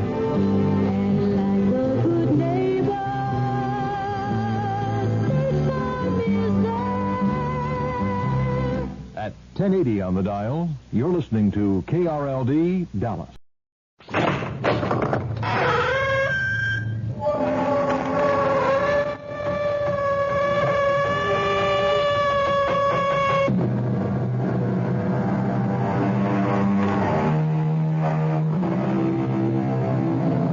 Come in. Welcome. I'm E.G. Marshall. Welcome to the world of fantasy that is your imagination. What am I saying? One's imagination a fantasy world? Nonsense. Rubbish. I should have said the world of reality. For what can possibly be more real than that which the imaginative powers of the brain conjure up? You question that? Consider then what happened to lovely, imaginative Nicky Carpenter. You can't be serious. You know I am, Nicky. But what you're saying, it's nonsense. You think so? You really think so, Nicky? Alicia, Amanda, imagination didn't kill them. True enough, my darling. But imagination, yours, will kill you.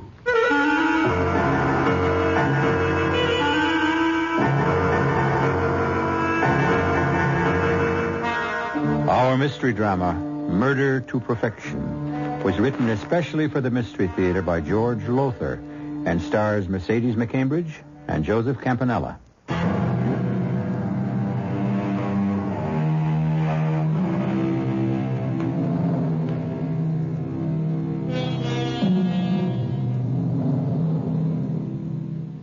Few will deny that what we call imagination is the greatest creative, yes, and destructive force known to the human race. The paintings of the Sistine Chapel existed inside the head of Michelangelo before he expressed them on canvas. Bach, Beethoven, Brahms heard their music in imagination before setting the notes to paper. This being so, you will understand how the story I am about to tell you, though bizarre, strange, macabre in the extreme, is true in every detail. Nicky, dear. Yes, Bill? It's 11:30. The funeral chapel. They'll be closing it for the night in half an hour. Albert going home. Alicia looks so lifelike there in the casket. I find it so hard to believe she's dead. I know. He murdered her, Bill. No, Nicky. Yes, he did. I know you think the sun rises and sets on your brother, but he murdered my sister. He murdered Alicia as surely as she lies dead in that coffin. Nicky, dearest, you're tired and overwrought. You've been here all day, all night. You're exhausted thinking things that simply can't be so, saying things that make no sense. Guy loved Alicia. Why, in the year of their marriage, he was the most devoted husband a wife could ask for. Oh. Excuse me. Oh, Guy, come in. Bill, Nicky. I thought everyone would be gone by now. I could spend a little time alone with Alicia. We were just leaving, Guy. No, I'm not. I want to be with Alicia as much as possible until she's buried tomorrow. That's exactly the way I feel. Oh, you liar. Nicky. You killed her. You murdered her in cold blood. Nicky's overtired, Guy. Overwrought. Yes, of course, but even so, I don't understand. I mean, to say a thing like that. Well, it's true. You know it is. Now, look here, Nicky. Alicia fell or jumped from our apartment window. There was no one else in the apartment at the time, not even me. I was at my office downtown, so just where do you get this crazy, wild idea that I killed her? I don't know. Well, you will. What do you mean? I mean that I'm going to prove that you murdered her. If it takes every cent I have in the world, if I have to dedicate the rest of my life to it. Take her home and call a doctor. She needs sedation. Yeah. Come on, Nicky. Nicky, sweetheart, haven't you looked at her long enough? Guy will pay for killing you, Alicia. I promise you that. I promise.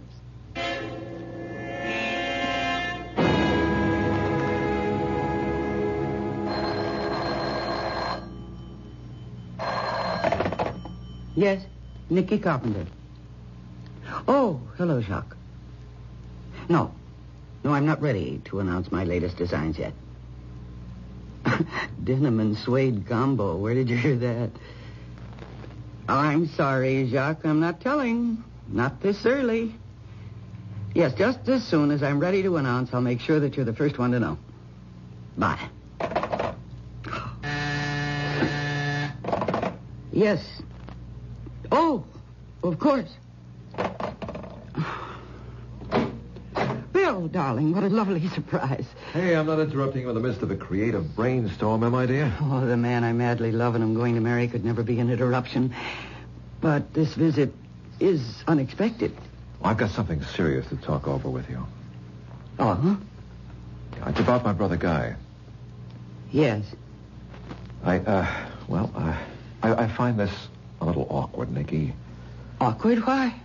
Well, you and I are engaged, and Guy, he's my brother. And so the whole situation... Nicky, have you hired a private detective agency to check up on Guy? Yes. But why? Because he murdered my sister, Alicia, and I intend to prove that he did. Oh, come on now, Nicky. How can you go on saying such a thing, thinking such a thing? Whatever gave you the idea in the first place? Guy, for one. Guy? I don't like him. I never have. Charming, yes, loaded with charm, and handsome and witty, and in my opinion, a deceitful fraud. He just rubs you the wrong way. Even if everything you say is true, it doesn't make him a murderer. Well, I think differently. But you must have a reason, something more than just disliking someone. I have. Alicia fell or jumped to her death from the window of their 12th-story apartment. Accident. Suicide, perhaps. Not murder. Yes, murder. How in heaven's name can you say... Because Alicia was scared to death of heights. In all her life, when we were kids together, she wouldn't dare go near an open window more than 2 stories above the ground. So what was she doing at that open window 12 stories above the ground? I don't know. But it certainly doesn't make a murderer out of my brother. Not on the face of it, no. Guy loved Alicia. Why would he murder her? For the $250,000 he got from her insurance. Honey, you're letting that imagination you're so famous for run away with you. I may be known for my imagination. But the private detective I hired isn't. What does that mean? I didn't know that Guy had lived in Europe for nearly 15 years. You never told me. It never came up. But what's that got to do with... He was out of touch with you, completely, totally out of touch all those years, right? Well, yes. I mean, I had no idea where he was. Or Did you know that he'd been married twice while living abroad? What? No. And that both wives died under what is usually called mysterious circumstances, leaving your brother more than $500,000 in cash? Good Lord, no. I never knew this. Guy has never told me anything about any of this. Well, maybe you ought to ask him about it. Well, to be honest about it, Nicky, I've never cared much for Guy either, but that's neither here nor there. Oh, I think it is.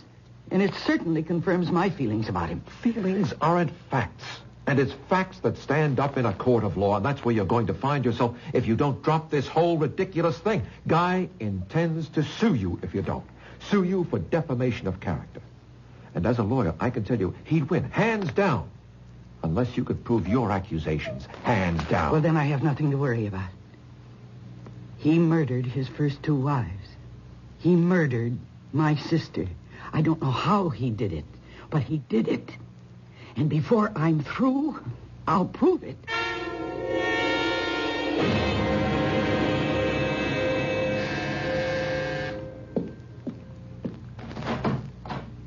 What do you want?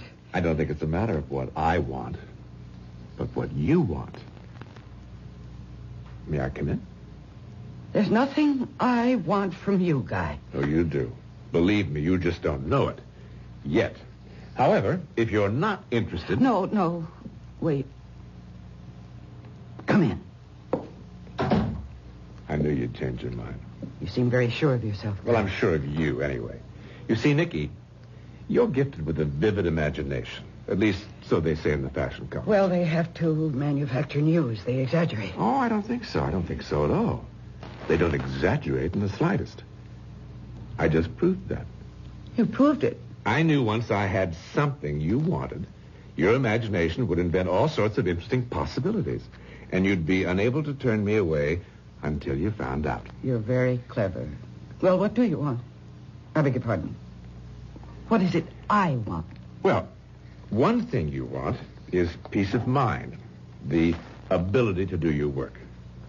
Another thing you want is to go on living in this very swank penthouse apartment, enjoying the fruits of the fortune you possess. Nicky, I can take all of that away from you. Oh, can you? And will. Unless you, as they say, call off the hounds. The private detectives. The private detectives. There'll be no calling off of the hounds, Guy. All right. Then I shall sue you for defamation of character. Sue for every penny you possess. I have not defamed you. Neither I nor the private detectives have said a word to anyone. But I have. You? Of course. I knew you were taking precautions to keep your skirts clean until you could prove your suspicions. So I upset your precautions merely by dropping the right words in the right place. Amanda Jordan being one of the right places. That poor, sad alcoholic. Alcoholic. Yes. Sad? Yes. Poor? No. Dripping with money. That's why I'm marrying her on the 10th. You are marrying... You object? Save your breath. Do you no good. The point is, being alcoholic, Amanda talks so strong. She also gets around. What you're doing to me, Nicky, or trying to do to me, is all over town this very minute. And in the right places. If we went to court tomorrow, I could prove on unimpeachable evidence that you have hired detectives to dig into my past to substantiate false accusations you have made against me. Accusations, I may add, which happen to be anything but false. But you can't prove them, Nicky, and never will. Are you standing there telling me that you did? That you are? A murderer? Oh, yes. Oh, you're altogether right. I did murder them. All 3. Your sister Alicia included. Oh. But, you see, all 3 murders were so cleverly engineered and executed that no one would ever believe I had done them, let alone succeed in proving that I had. My God. To stand there and tell me to my face that you're a murderer, that you murdered my sister. As I shall murder Amanda Jordan, thus executing another perfect crime. A murder to perfection, you might say. What are you doing? I'm phoning Amanda. Phoning Amanda? To tell her that I'm going to kill her? Nicky, please, don't be a fool. Put the phone down. No. All right, go ahead. Amanda, this is Nicky Carpenter. Nicky Carpenter. Yes, Amanda, are you... Oh, Amanda, can you understand me? Smash, I could have told you that. Amanda, listen to me. That'll be the day. Amanda, please listen carefully now. Guy is here with me in my apartment, and he has just told me that he intends to murder you. Yes, I know you're going to marry him. That's the point of what I'm telling you. He's... No, I'm not inventing it. I am not a jealous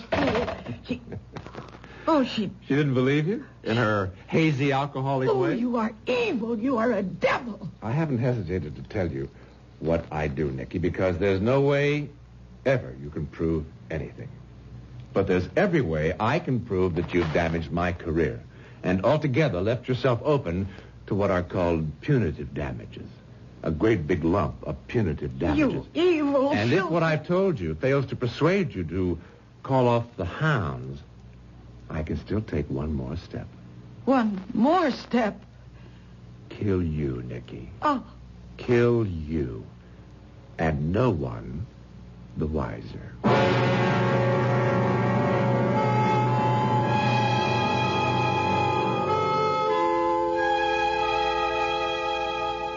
Imagination. It plays like heat lightning in dark and ominous skies inside the heads of two people, Nicky Carpenter and Guy Weston, each seeking to combat, to outwit the other. The imaginative force within Nicky is good, that within Guy, evil. Certainly at the moment, it would appear that Nicky is helpless, that Guy has her where he wants her, that she must lose the battle. He win. Well, we'll see when I return shortly with Act 2.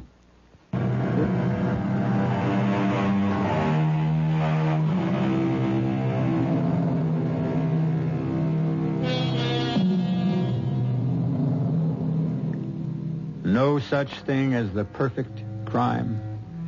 If that's what you've always thought, think again.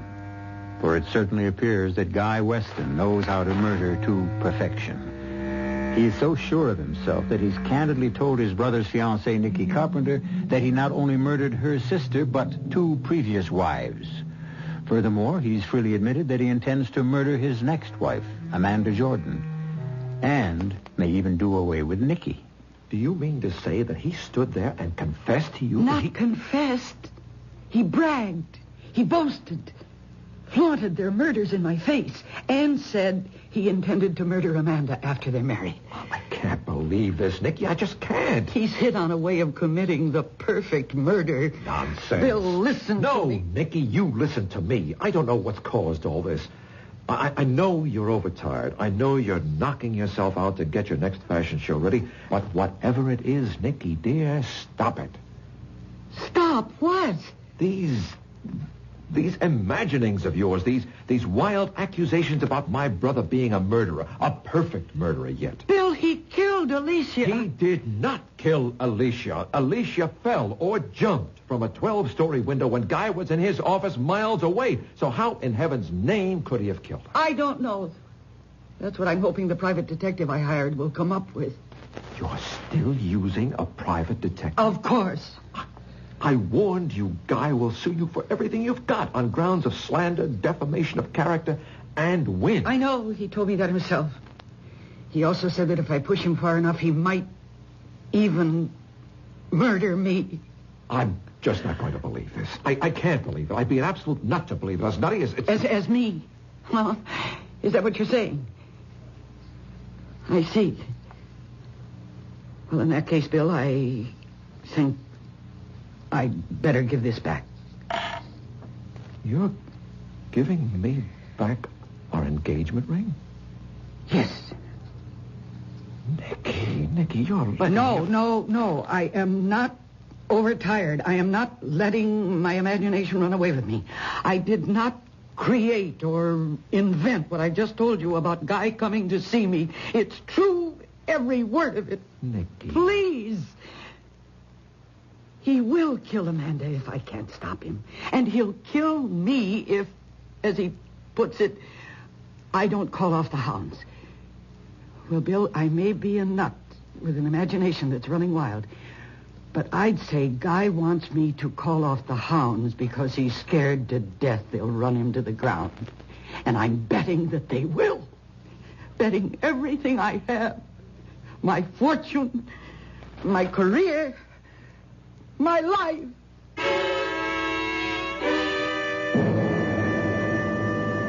you ask me, she needs a psychiatrist. She's just terribly tired, exhausted. So because she's tired, I'm supposed to let her slander me? Wreck my career, my life? Do you know that because of that crazy phone call Nikki made to Amanda almost called off our engagement? Well, she didn't. You're married. No harm done. Hello, Amanda? Nikki. Amanda, I'm just calling to tell you that Guy's going to murder you after you're married. Now, that's a hell of a thing to say. I mean, that's just a plain hell of a thing. And when that tape is played in court... Tape? What tape? Oh, Amanda had a tape recorder hooked to her phone. Automatically taped messages. She's alcoholic, you know, and most of the time she can't remember who called her about what, so she records all conversations. Guy, do me a favor, will you? Destroy that tape and call off your suit against Nikki. Oh, Bill, I can't. The accusations she's made, everybody knows about them. Nobody believes them, of course. At least, I hope nobody believes them. But she's made a laughingstock of me. Bill, I just can't sit back and do nothing to protect myself. I suppose not. Well, thanks for your time, Guy. I'll see you. Wait a minute. Yes? Oh, well, hell, you're my brother. I'll do it for you. Will? Yes, but with one proviso, Bill. Name it. One more word out of her about me. One more crazy accusation, and I'll nail her to the wall. So help me, I will. There'll be no more accusations. I'll see to that. Somehow, I'll convince her. Excuse me. Yes, Miss Mason. Captain? The police? Well, sure, of course, put him through. Now, what can this be about? Yes, Captain, this is Guy Weston. You're calling from my home? But what are you doing? Of course I can come home right now, but what's happened? Captain, stop beating about the bush. What the hell has happened? When? What? You're sure? Yes, I'll be there as fast as I can make it. What? Amanda dead. Dead? Amanda? He said, the captain, a combination of alcohol and sleeping pills. Oh. Easy, easy. Look, I'll go home with you. Yes. Please, get my hat and coat. Here, your coat. Let me help you. Thanks. Oh, Bill, I guess you know this means I can't call off my suit against Nikki. Because Amanda's dead? Nikki's accusations, everybody will believe they're true now. Well, I've got to prove they're not. I'm going through with the suit, Bill. I better let me in, Nikki. All right, Guy. Make it quick. No, don't sit down. You won't be staying that long. Oh, I think I will. I got a lot to say to you, Nikki. Well, then say it. And get out. First thing I want to say is that, of course, Amanda's death was no accident. I know that. The second thing I want to say is yours won't be either. What? You've gone white. Well, I can't say I blame you. I'd be scared, too, if someone told me I was going to kill myself. Oh? I'm going to kill myself. Commit suicide, just like that. Mm-hmm. Just like that. And you're going to see to that. I am. And what reason will I have for taking my own life? Guilt. Shame. Guilt? Shame over what? Of making false accusations against a certain Guy Weston. Me. The accusations I made against you were true, not false. So why should I feel any guilt or any shame? Yeah. Nikki, you are going to murder yourself, so to speak, just as my European wives did. As Alicia did. As Amanda did. Since you're going to be my next victim, I should think you'd like to know how it's all going to be accomplished. I am not in the least interested. I'm going to tell you anyway. I've said this before, and I apologize if I bore you. But I am quite possibly the only person in the world who has discovered how to commit the perfect murder. Would you believe that I found myself taking karate lessons in Japan when I was there? Now, so help me, I did. And suddenly, one day, the thought crossed my mind, if you can use an opponent's physical strength or weakness against him, why can't his mental strength or weakness be used against him as well? The answer, quite simply, is, of course, it can. Well, I don't see how. You will. You will, my darling, you will. Now, consider Alicia. I had only to find her weakness to ensure her death. And I did. her weakness was agoraphobia. That's the intense fear of heights. The reason such people fear heights is because they have a powerful, often overwhelming compulsion to throw themselves off into space. Well, such was Alicia's weakness. The weakness that I turned against her. How? Simply by laughing at her, showing contempt for her fears, taunting her for her inability even to go near a high window.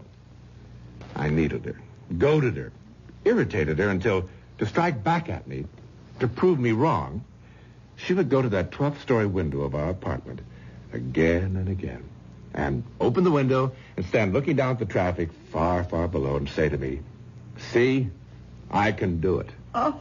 And she did. Until the day I knew would come sooner or later, the day her nerve broke, compulsion overcame her, and she threw herself to her death. Oh, you... No, wait, no, claws. Well, listen, don't you try your claws on. Don't you try your claws on me again. Now, as for Amanda, her weakness was alcohol and sleeping pills. My first step in murdering her was merely to replace her pills with placebos, which of course had no effect. Now, when she complained, I told her she probably needed stronger sleeping pills, and saw to it that she got them, along with plenty to drink, you understand. Her death was a foregone conclusion. Once again, using my victim's weakness against her, she killed herself. And I, the real murderer, remained scot-free. And I am your next victim. You are. You'll be dead within 2 weeks. In fact, you don't know it, but you've already written your suicide note. On this. That's one of those shirt pocket tape recorders. That, as you see, I was carrying in my shirt pocket. Everything we've said to each other since I came through that door has been recorded on this tape. Yes, but I did not record a suicide note. Correction. You will have. Once I have edited and altered the tape, then re-recorded it. I'll let you hear it. Well, that's the least I could do. And perhaps you'd be good enough to tell me what strength or weakness of mine you intend to use against me. With you, no weakness. Strength. Which is? Come on, you know your strong point as well as I do. You tell me. Is my imagination? Precisely. Within 2 weeks or less, Nikki, you're going to be dead. Huh? Murdered. By your own imagination.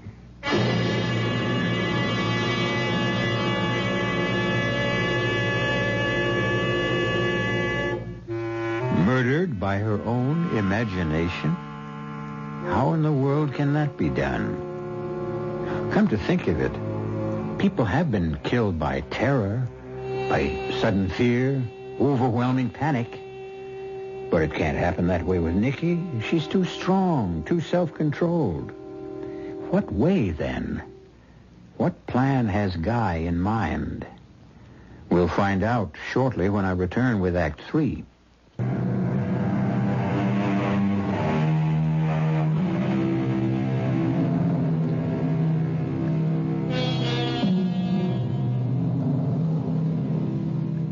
Can your imagination kill you? Murderer Guy Weston says it can, and since he's been eminently successful in doing away with a number of victims, it would appear that Nikki Carpenter is about to become his latest. He won't kill her. Oh, no. She will kill herself, the instrument of death being her own imagination. Up to now, Guy Weston has murdered to perfection. Up to now.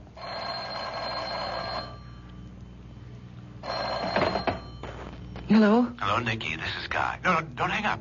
I want to play your suicide note to you. If you think you can scare me... Scare you? That's not my purpose at all, Nikki.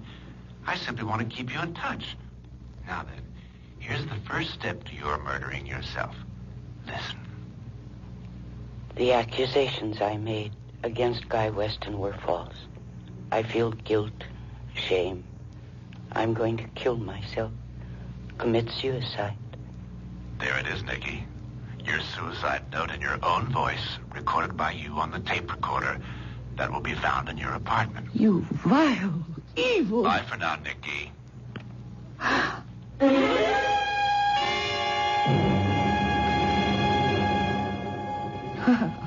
Now, Nikki. Bill.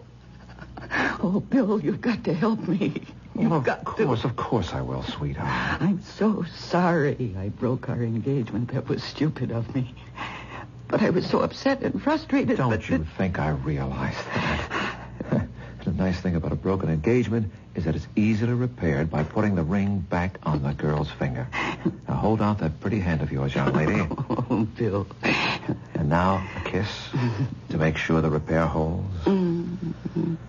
Oh, that's a repair that'll hold forever. It will, my darling, it will. Now then, new fashion season or no new fashion season, you're going to take a week off. A week off? At least a few days. Get away from work, out from all the pressure you've been under. Bill, what are you saying? I'm saying that I'm going to take you up to my place on the lake for a long weekend. See that you rest, relax, and recuperate from the heavy workload you've been... Oh, what is it? You haven't believed a word I said. Well, now, Nicky... No, everything I've told you. Guy admitting he's a murderer... saying he's going to see that I kill myself, the fake suicide note he tricked me into taping. You don't believe any of that. Nicky, sweetheart, we've been through all this. But you broke your engagement to me because of it. Now, don't... Please, will you believe me?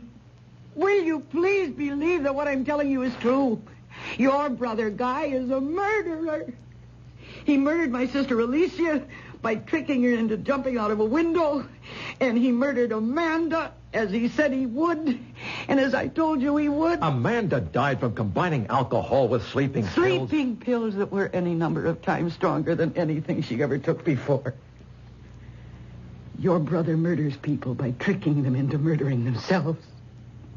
And he's told me that he's going to do the same to me. By maneuvering you into killing yourself with your own imagination? Nicky, be reasonable. You know you'll do no such thing. Sure. You're a highly imaginative woman, but you're also a very practical, down-to-earth woman. If only I could convince you Let me convince you of something. Convince you that one of the best things you could possibly do would be to... Yes? To what? Have dinner with me tonight and go to the theater afterward. Oh, Bill. Look, I'll pick you up at 6:30. Cocktails, dinner, and any play or musical you want to see. Date? Oh. Date.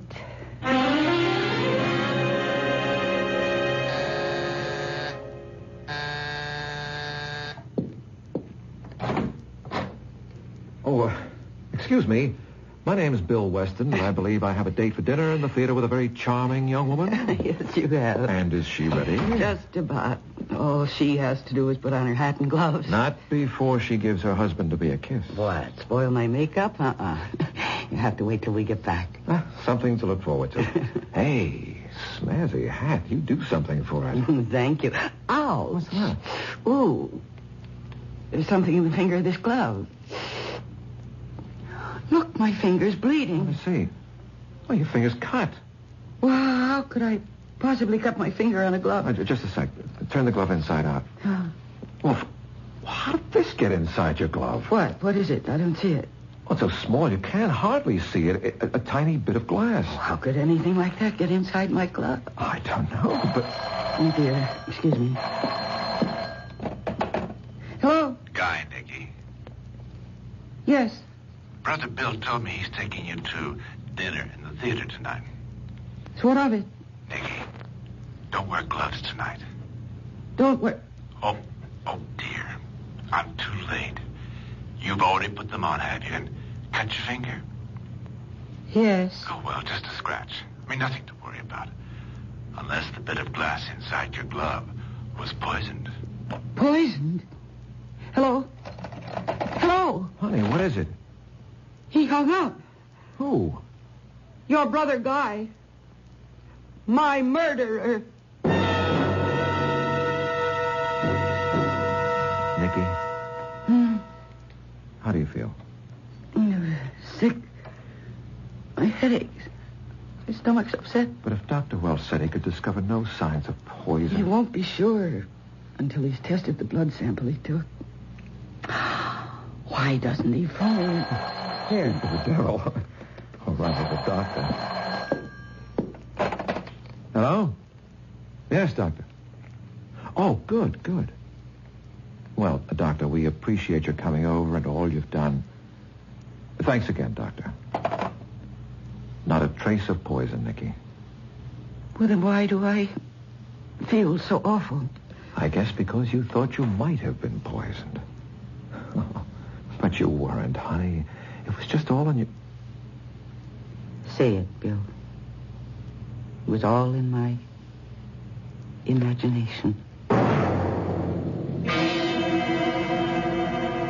Then you admit, Guy. You admit you telephoned Nicky last night. What is this, Bill? Some kind of inquisition? You walk into my office the first thing in the morning and start shooting questions at me as if I were guilty of something. Yes, I did phone Nicky last night. What about it? What did you phone her about? To tell her I was withdrawing the suit I brought against her for defamation of character. You are withdrawing it? Yeah, I know I said I'd have to go through with it, but, well, you are my brother.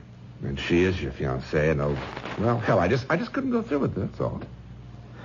And that's what you phoned her about? What else would I phone her about? Well? Forget it, Guy. Forget it.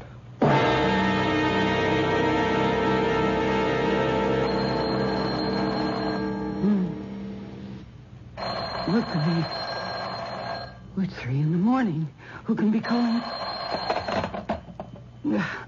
Hello? Nicky, listen. The accusations I made against Guy Weston were false. I feel guilt, shame. I'm going to kill myself. Commit suicide. Pleasant dreams, Nicky. Pleasant dreams. Oh, no. Oh, no.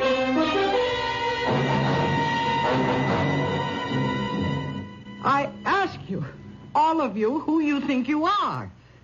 I mean, I am Nicky Carpenter. I created the Nicky Carpenter collection, and not you. Nicky, please. Oh, shut up. I've heard enough out of all of you. Now, you listen to me. When I ask for black mousseline, I want black mousseline.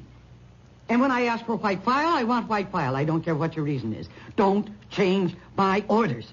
Now, get out of here, all of you, the lot of you. Get out. Get out. Oh, gosh, I'm sorry. Please. Please, I'm sorry. Please forgive me, please. Please.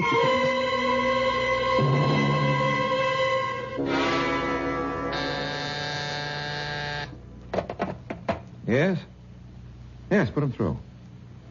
Yes, Dr. Welch. Well, I'm worried about her, too. She's not sleeping, not eating, a bundle of nerves. I'm wondering if you could recommend a good psychiatrist. Why? Because I think she's in need of psychiatric help. Huh? Well, I'll certainly come to see you. When? Right. Be in your office in half an hour.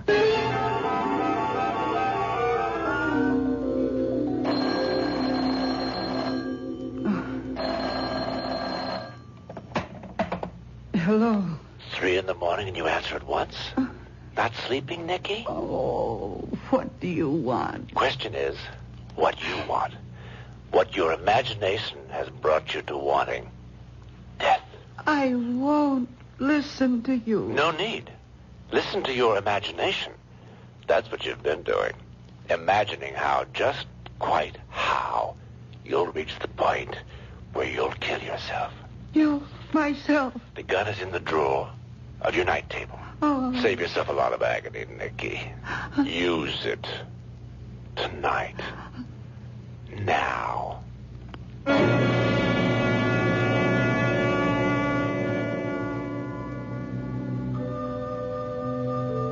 Bill. Yes, Guy? It's late. They'll be closing the chapel in half an hour. Everybody's gone. I want to stay with Nicky, be with her as much as possible until she's buried tomorrow. It does no good to punish yourself, Bill. She's gone. Nothing you can do now. But could I have done something before? Before? Listen to her fears, her worries. Guy? Yes? I'd like to look at her before... Could you ask someone to come in and open the casket? You don't want that? Yes. No. Guy, please. Bill, she isn't presentable. You know, a gun to the temple. Yes. All right. But I'll stay till they close the chapel at midnight. I won't do the the same for you, though, Guy. You won't... for me? When you're lying in your casket to be buried next morning, I'll not sit with you, keep no vigil for you. Not for a murderer. You're saying some very funny things, Bill. I know you killed Nikki. You what? I know you killed her, made her kill herself, drove her to it. Bill, I think you could use a drink. You can use a lawyer. Get yourself one. I've got you with the goods, brother. What are you talking about? I was there in Nikki's apartment when you called and told her about the gun. I heard every word on the phone extension.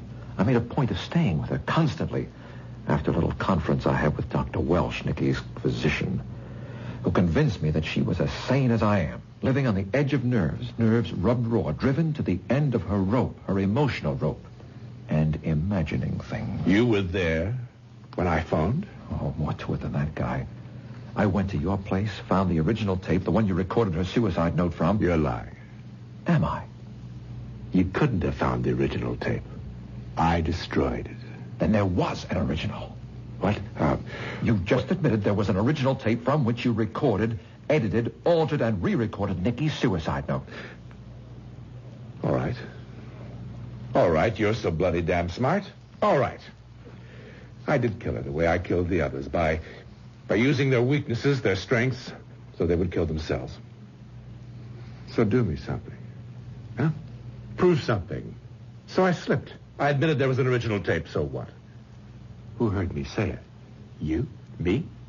Her? She's dead. No, Guy. I'm alive. I'm very much alive. Nikki? You have been tricked this time. I did not kill myself. It was all faked. Once I was convinced Nikki was telling the truth, trapping you, Guy, was simple. Trapping me? You haven't trapped me. But we have. You've admitted everything. Who heard me? You? Her? And you, Guy. You. You think I'd testify against myself in a court of law? Testify against myself? As a matter of fact, you will. You're crazy. But this isn't. A tape recorder.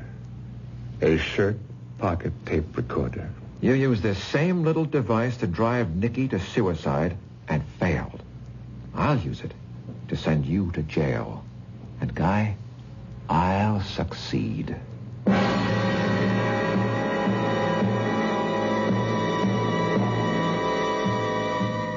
And so, imagination. This time not only Nikki's, but Bill's imagination, the most powerful force on earth, for good or ill, brings an insidiously clever murderer to ground. I'll be back shortly.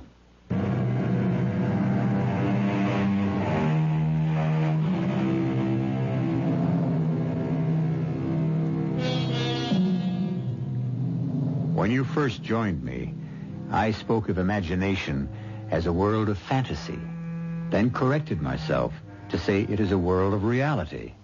I'd like to correct myself again. It is truly a world of fantasy and reality. Question is, which is it? When? Our cast included Mercedes McCambridge, John Newland, and Joseph Campanella. The entire production was under the direction of Hyman Brown. This is E.G. Marshall inviting you to return to our Mystery Theater for another adventure in the macabre. Until next time, pleasant dreams.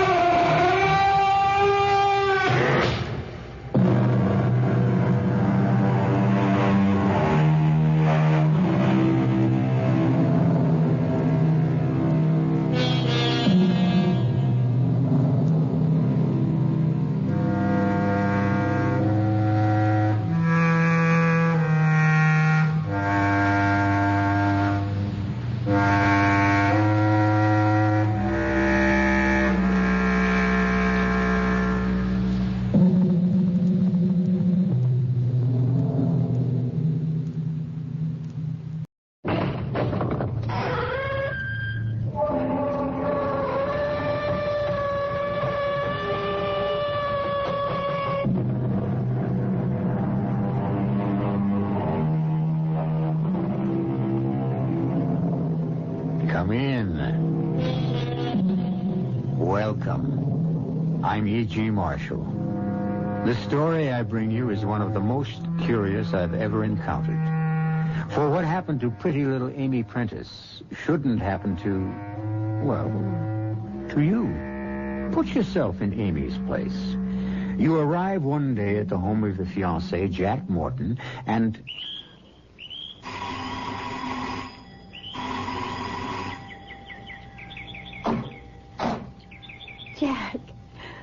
Jack, darling, I'm here. I beg your pardon? I'm here. I mean, here I am. You're here, all right, but who are you? Who am I? Look, if you're some kind of saleswoman, Jack, we're really not... Please stop kidding. I'm Amy Prentice, your fiancée. You're crazy. That's what you are. I've never seen you or heard of you in my life.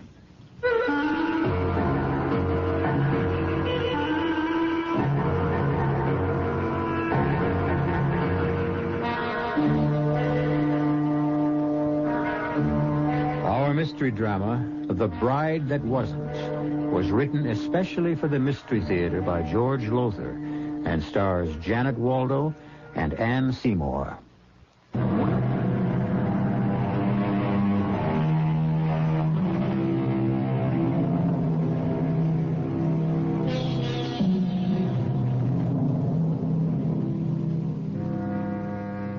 We've all had odd, unexplainable things happen to us.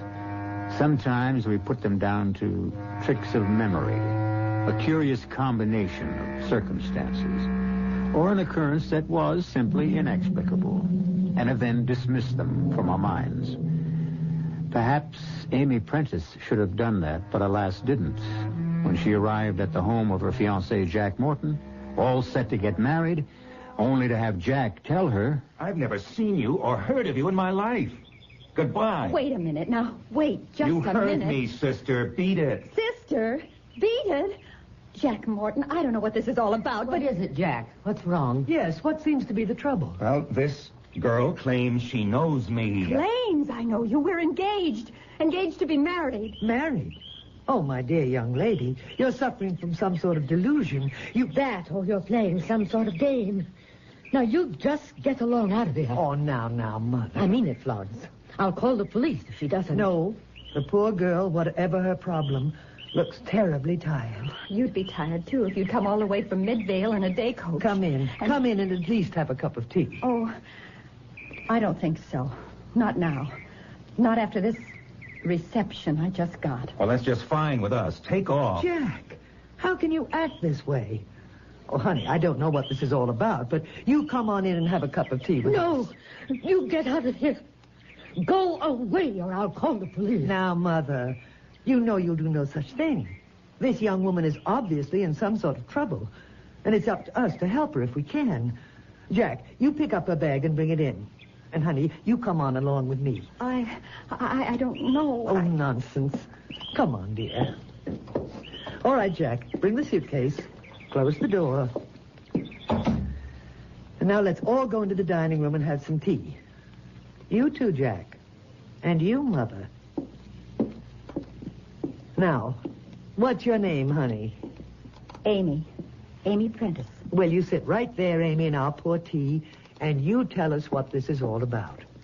Tell you, you all act as if you'd never heard of me. We haven't. Anyway, I haven't. This is some kind of trick. Confidence game. Mother, please.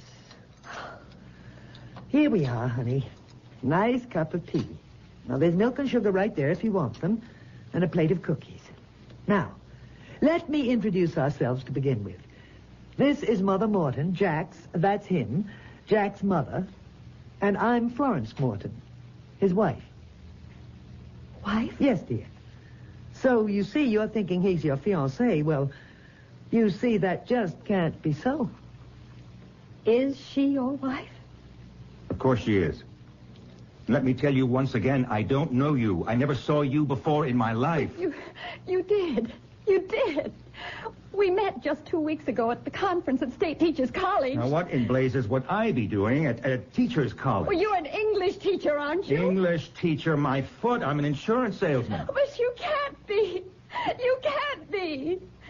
Unless you don't have a twin brother or a double or something. No, Amy, he doesn't. As she very well knows. Mother? Amy, why don't you tell us what you think this is all about? I mean, start at the beginning and, well, tell us the whole story. Perhaps we can help in, I don't know, in some way. But he knows what happened. Whether he does or not, you just tell us in your own words.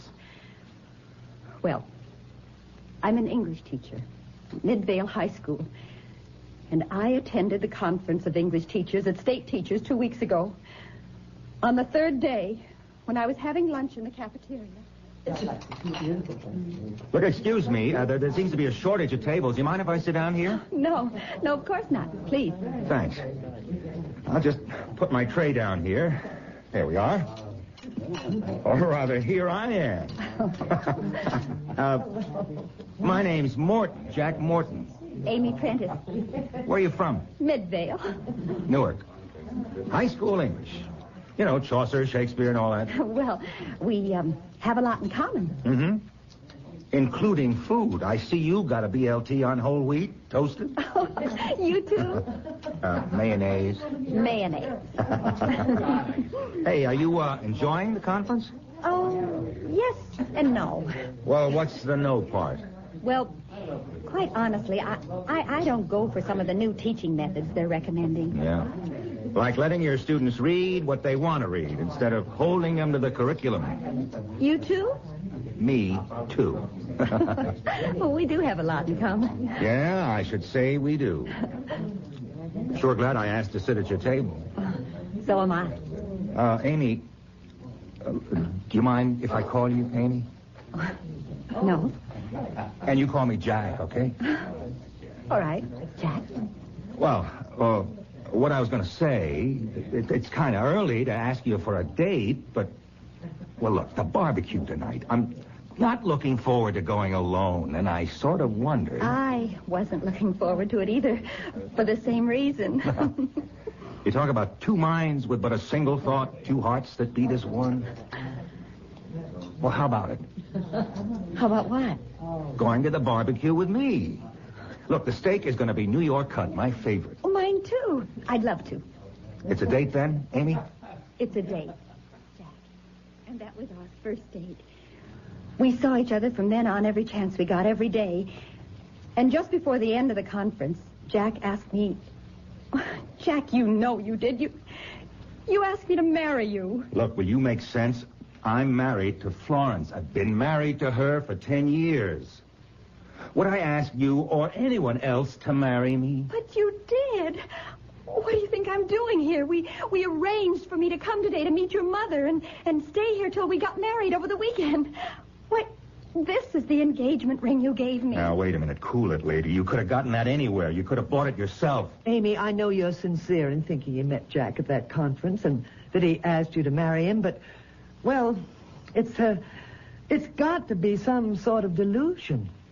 If it is, how did I know his name and address? That you could have got out of any phone book. I don't care what you say, Florence. This girl is playing some kind of game. I don't think so, Mother. I think she really believes what she says. I believe it because it happened. No, Amy, as I say, it's some sort of delusion.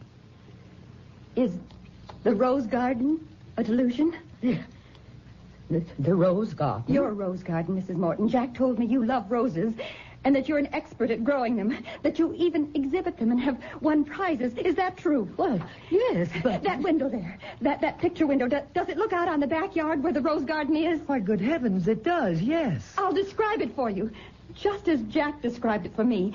There's a brick walk down the center, dividing the yard in half. You enter the walk through a white trellis that's covered with red and white roses. At the far end of the walk, there's a tall French fence to screen you from the neighbors. And in front of the fence, there's a fountain with a large statue of the god Pan. Is that right? Perfectly. It's unbelievable. I don't see anything unbelievable about it. She could have gone out back and looked at my garden before she rang the front bell. Well, yes, that is true. How would I know that Jack's mother exhibits her roses, wins prizes? Oh, that's true, too, Mother. Well, there are plenty of ways she could have found out. Name one.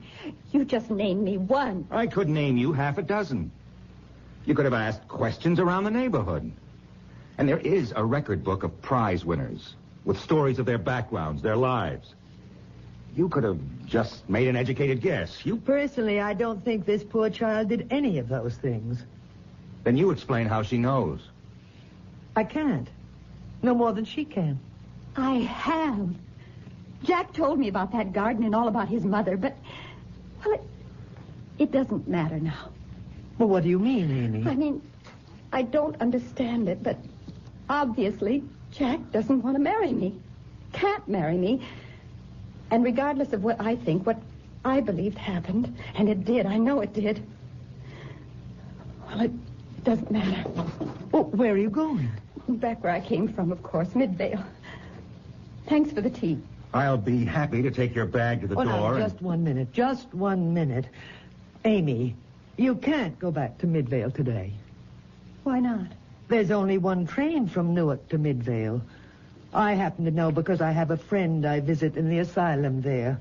And that leaves at 9:30 in the morning. Well, I'll stay somewhere. At a hotel. You'll do no such thing. You'll spend the night here. With us. I can't have that. I won't have it, Florence.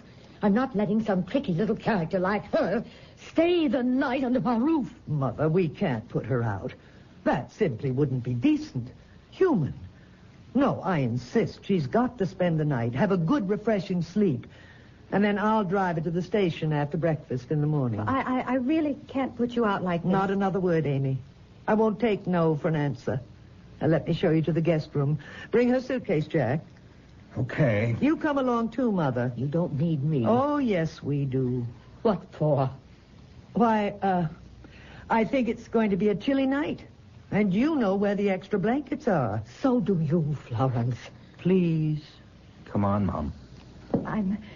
I'm really sorry to bother you like this. And, look, you needn't trouble about an extra blanket. The weather's warm, really. Here we are. Oh, wait. Wait, before you open the door. Yes? Jack described the room where I'd be staying, the guest room. I can tell you exactly what it looks like. Oh, you couldn't possibly. There's a big dormer window, like all old houses have, and chintz curtains. Good heavens. A big easy chair with an ottoman. The bed has a canopy, and the rug, it's a woven rug, oval, with a design of roses. But this is incredible. Oh, Jack, you didn't meet Amy at State Teachers, did you? You didn't propose marriage? Oh, come off it, Florence. Well, this is the strangest thing because, well, Amy, you've described the room perfectly. Now, here, see for yourself. Yes. Just as Jack described it. Well, there's no understanding this. I just can't fathom it. You must have second sight. Or something. No, No more talk now. You're tired and upset. And what you need is a good nap. Dinner won't be for several hours. I'll call you when it's ready. Thank you. And you can look forward to dinner. We're having steak. New York cut, no less. Jack adores steak. New York cut.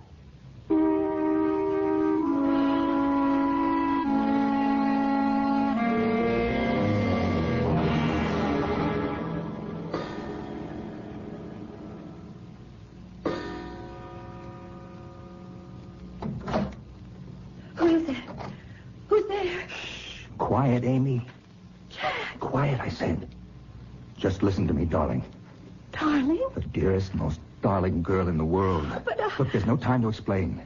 It's 2:00 in the morning, and I've got to get you out of here fast. I can't take a chance on my wife waking up and finding me gone. You are married. Florence is your wife. Yes, but we did meet, you and I do love you and want to marry you. Oh, marry me when you're already married? Please, stop talking. Get this robe on. We've got to move fast. Where are we going? Out of this house. In robe and slippers? Look, I'll explain later. Come on now, let's go. Where? Go where, Jack? Florence. Your wife, standing in the door with an axe axe in her hand. Oh, Jack! Jack, what does this mean?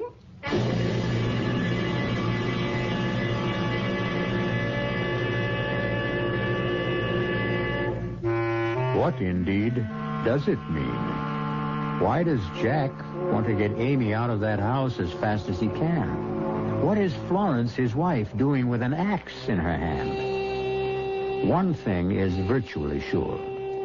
However incredible events for Amy have been up to now, they are as nothing to what lies ahead. I'll be back shortly with Act 2.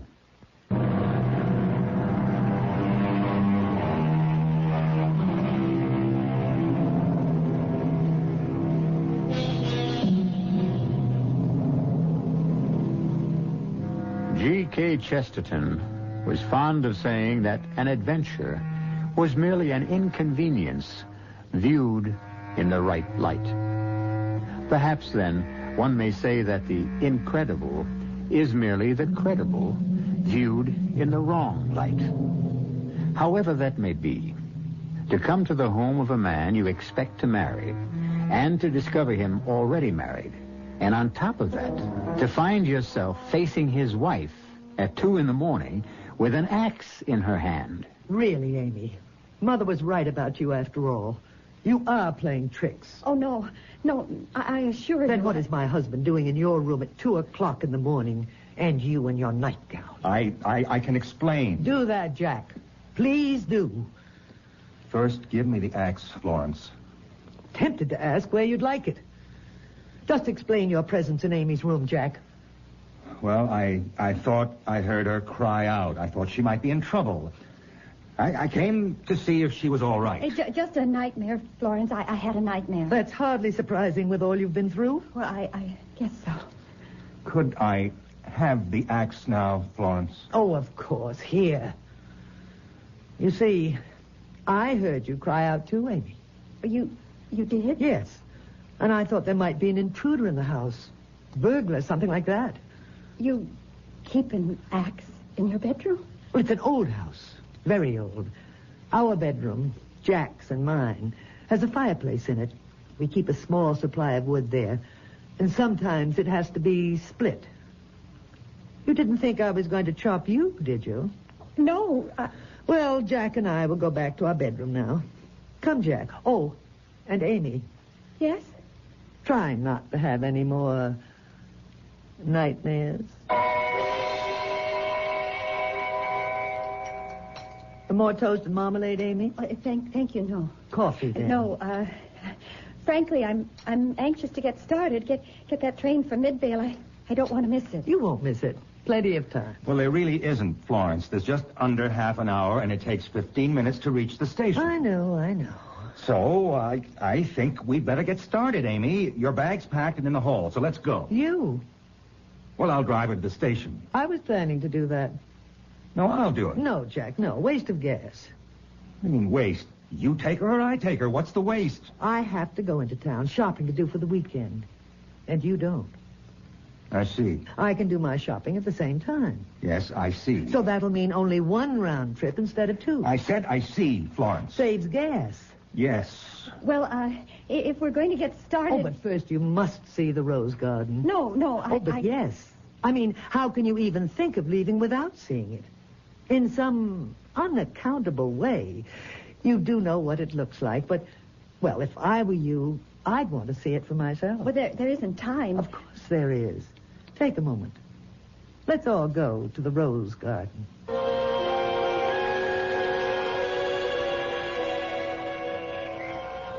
And aren't these lovely? Hybrid teas. Yes, but, time... And this rambler. Isn't it gorgeous? Yes. Well, yes, you're certainly to be complimented, Mrs. Morton. Thank you. Oh, but this isn't her garden, you know. It's mine, really. But Jack said... Jack said? Jack couldn't have said anything. How could he? Since you didn't meet him till yesterday. Or did you? Did you meet her at State Teachers, Jack? I've told you I never saw her before in my life. Yes, but I've been thinking. You know how I am? Always thinking. Sometimes my head aches terribly. Oh, please, we're going to miss my train. I think about so many things. I know you take this rose garden. She gets the credit for it. Always has got the credit for it. But I'm the one who designed it, created it, planted it. Even your father had to admit it was beautiful, Jack. Remember? Yes. Oh, how that man hated me, reviled me, scorned me. But even he admitted that my rose garden was a thing of beauty. Florence, we've got to go. Now. If Amy's going to get her train. Yes. Oh, yes. But first, I wanted to see these floribunda. Aren't they gorgeous? They are, yes. Note the deep, dark red of the blossoms. Very dark, very deep red. Lovely. Do you know why? Cultivation, I suppose. Blood. Blood? Mr. Morton's blood. Jack's father's blood. This is where we found him. Hacked to bits. Oh, Jack. Easy, Mom. Easy, Mom. His blood had Florence, poured Florence. onto the soil. Into it. Saturating it. Would you believe that before that day, these roses had been rather weak, skimpy, subject to all sorts of diseases? But afterwards, they'd literally burgeoned with health and beauty. Would you believe that? Now, look, whether I believe it or not, we can't stay here another second. Why not? My train, that's why not. The only daily train to Midvale. Are you deliberately trying to make me miss it? But of course not. What a thing to say. I only wanted you to see the rose garden. Well, now that I've seen it, let's go, please. Whatever you say, whatever you say. I'll go along too, Florence. You, Mother? Whatever for? Some shopping myself. Well, why not? We'll all go together. You too, Jack. Well, no. I'll stay here. Not a chance, Jack. Not a Oh, chance. excuse me, but while we're doing all this talking, time is slipping by. I don't want to miss that train. Of course you don't. But before we go, I do want you to know, Amy, what a pleasure it's been having you stay with us. Thank you. Of course, you haven't enjoyed it. Poor dear. But never mind. You're sure to find a husband so attractive, so pretty. Could we go now? Come on. Come on, Jack, Mother, Amy, get in the car. We just have time to make the Midvale train. Luckily, as you see, Amy, the garage fronts on the street. Luckily? Well, we can drive right out into the street and not waste time. Drive right straight out. Yes. Now, if the garage was in the back of the house, waste time, a minute or two, and we don't have it to waste. Could we get started? Oh, you are in a hurry. Well, you said yourself we don't have any time to spare. That's why you don't have to tell me. I'm sorry. I should think you would be. Well, here we go. Something wrong? Damp, I guess. Suppose you let me drive, Florence. How can you drive, Mother, if the car won't start? No time to spare and it won't start. Look, I'll get a taxi. By the time a taxi gets here, your call and everything, you'd miss the train. But we're certainly not going to get anywhere this way. The battery's wearing down. Correction. It's worn down. Oh, no. Well, that means I'll never make the train to Midvale. Well, now, I resent that, Amy. You sound as if spending another night with us here would be most unpleasant to you. Oh, no. No, I we didn't did mean... try to make everything as pleasant as possible for you. Back in the house, all. Look, if I went down to the corner and got a cab... Amy, Yes? do as Florence says. Of course, Jack. Of course. Out of the car. Back in the house, all. Oh, look. A taxi. A taxi pulling up right in front. Oh, good heavens. I forgot. Joe. Joe? Who's Joe? My brother. All the excitement and all, I forgot. He was coming to give me away. Okay, driver, thanks. Oh, no, Joe, wait. Keep that cab. Driver, don't drive off. Wait. It's all right, driver. Go on. No, wait. Please, wait. Joe, hold that cab. Amy. What in the world? Driver, wait. Go on, driver. Go on. We don't need you. For criminy's sake, go stay. Go stay. He's gone. He's gone. Amy, baby. Sis, what is this? Oh, she's all upset. All upset. I'm Florence Morton. How do you do? Oh, Joe Prentice, Amy's brother. Amy, what's... You understand, Joe. I may call you Joe? Oh, yeah. Amy's all upset. You know how it is, getting married for the first time. Nerves.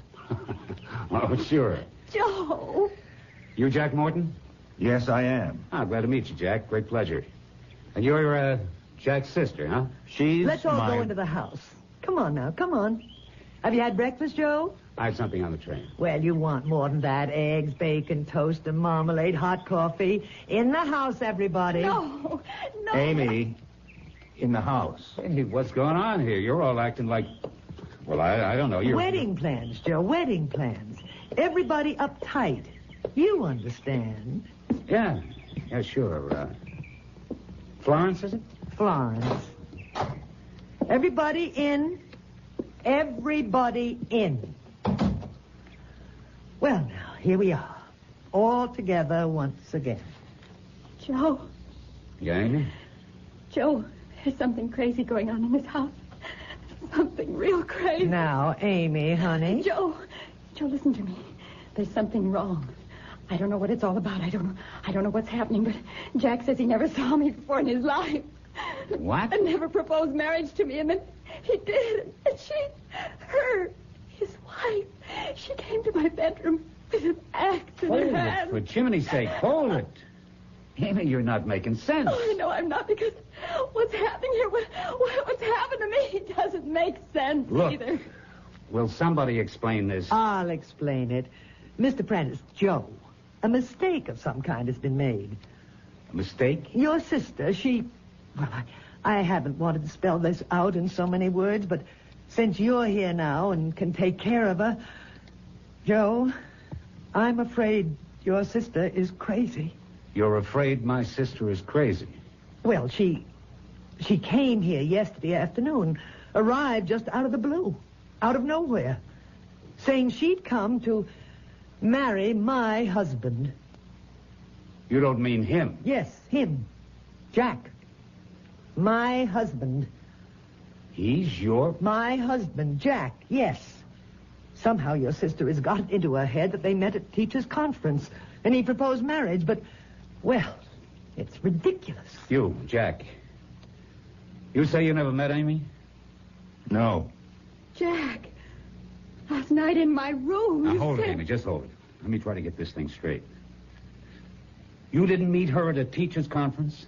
State Teachers College? Not me. I'm an insurance salesman. This is plain screwy. Amy, if you say you met him and he asked you to marry him, I say you met him and he asked you to marry him. But he says... I never saw her, talked to her, knew anything about her until she arrived here yesterday. I see. Well, either you're a liar, Mr. Morton, or you're crazy. If anybody around here has lost his marbles, you have, not her. Now, Amy, what do you want to do about this? I just want to get out of here. And that's what we'll do. Where's the phone? Over there, but I'm afraid Let me just call a cab and we'll blow. You can't. You going to stop me? The phone's out of order. Now, we'll see about that. It's dead, all right. No wonder. The wire's been pulled out of the box on the wall. Now, what is going on here? Who pulled those wires out of the box and why? Come on, damn it, answer me. Who and why? You're like Jack's father, all male. He was a Taurus, a bull, strong, masculine like you. He thought like you. What are you, some women's liver? I'm me. I'm Florence Morton. And I don't take anything from you or anybody else. His father learned that the hard way. What do you mean, the hard way? She killed him with an axe. Killed him. Killed him. Hacked him to pieces. He had to be killed. I certainly wasn't going to live out my life with him dominating me. Stupid, he called me. Stupid. Like that. One day I said to him, "You call me stupid once more and I'll kill you." We're in the garden. Maybe you noticed there's a wood pile in one corner, Amy. Yes. And there was this axe he used for splitting wood. You know what he did? No. Guess. Please. He picked up the axe and handed it to me. "Go ahead," he said. "Kill me, stupid." Was he surprised? To bits. To bits. Amy, come on. We're getting out of here. Goodbye, Joe. Goodbye, Amy. Goodbye. This door's locked. It's bolted on the inside. Oh, I thought you knew. You didn't see me bolt and lock it when we came in? All right, give me the key. So you can unlock it? What else? Now, look, you... Joe, please, don't cross her. Please, don't cross her. She'll kill us all. Joe. Take it easy, Amy. We're not dead yet. Not yet, Joe. Not quite yet.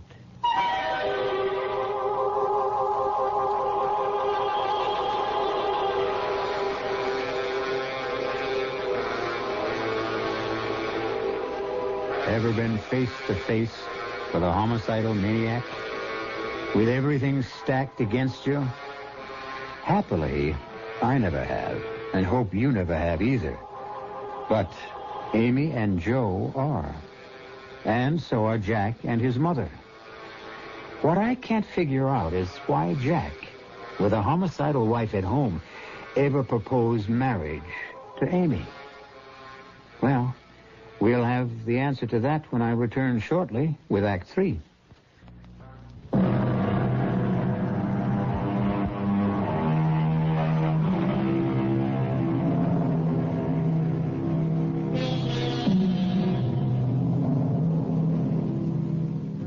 Terror can be a thing so palpable you can feel it. Clammy to your touch.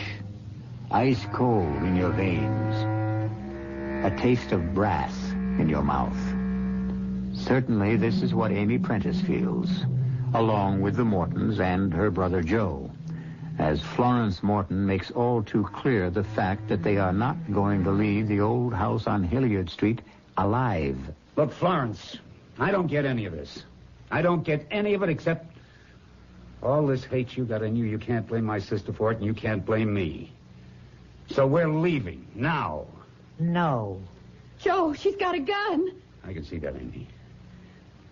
Question is, will she use it? Yes, she'll use it all right. You better understand something, Joe. She's a killer, a homicidal maniac. Then what the hell is she doing here? Why isn't she in an asylum? She was. She escaped just a day before I got back from the teachers' conference. Jack. Amy, I'm sorry. So sorry. I pretended I'd never seen you before, tried to get you to leave before you set foot in this house because Florence was right there behind me all the time, and I knew she'd kill you sooner or later. Kill you. 9 years. 9 long years. They kept me in that place. But I knew. I always knew someday I'd get out. But, Jack, if you're married to her... No, I'm not. Not anymore. I had the marriage annulled a year ago. The authorities agreed Florence would never be cured. So where are these authorities now? Didn't they figure she'd head straight for this house? They telephoned to let me know she'd escaped. Asked me to notify them if she did come here. And all the time I was talking on the phone, she had a gun against my head. You're going to die. You're all going to die. Not if I can help it, lady. You can't help it. There isn't a thing you can do. We'll see about that. One thing I don't believe in is just standing here waiting for you to kill us. Me, I fight fire with fire. Oh? And just how do you think you'll fight fire with fire? Fire! Florence, what do you think? Be quiet, Jack. I'm thinking. Fire. You know, Joe, you've given me the idea I was looking for. I gave you... I've been wondering how to kill you all at once. And now I know. Into the kitchen. What for? You'll see, Mother. Into the kitchen, all. And now, Jack, dear, loving husband, open the cellar door. You're taking us down to the cellar? Putting you down in the cellar, Jack. Open the door. Now, down into the cellar with you. You lead the way, Jack. Look, Florence. Don't argue, Jack. Just go. No, we're not... My leg. You all right? Oh, Joe. You may be able to fight fire, Joe, but you can't fight bullets. Oh. Now, Amy, help your brother down into the cellar. Joe. Take it easy. Oh. Pain is... You're bleeding. I'll be okay. Oh. She hit me in the side. Fleshy part. You better let me have a look at that wound, Joe, okay? Okay. Let him bleed to death, Jack. It'll be easier for him.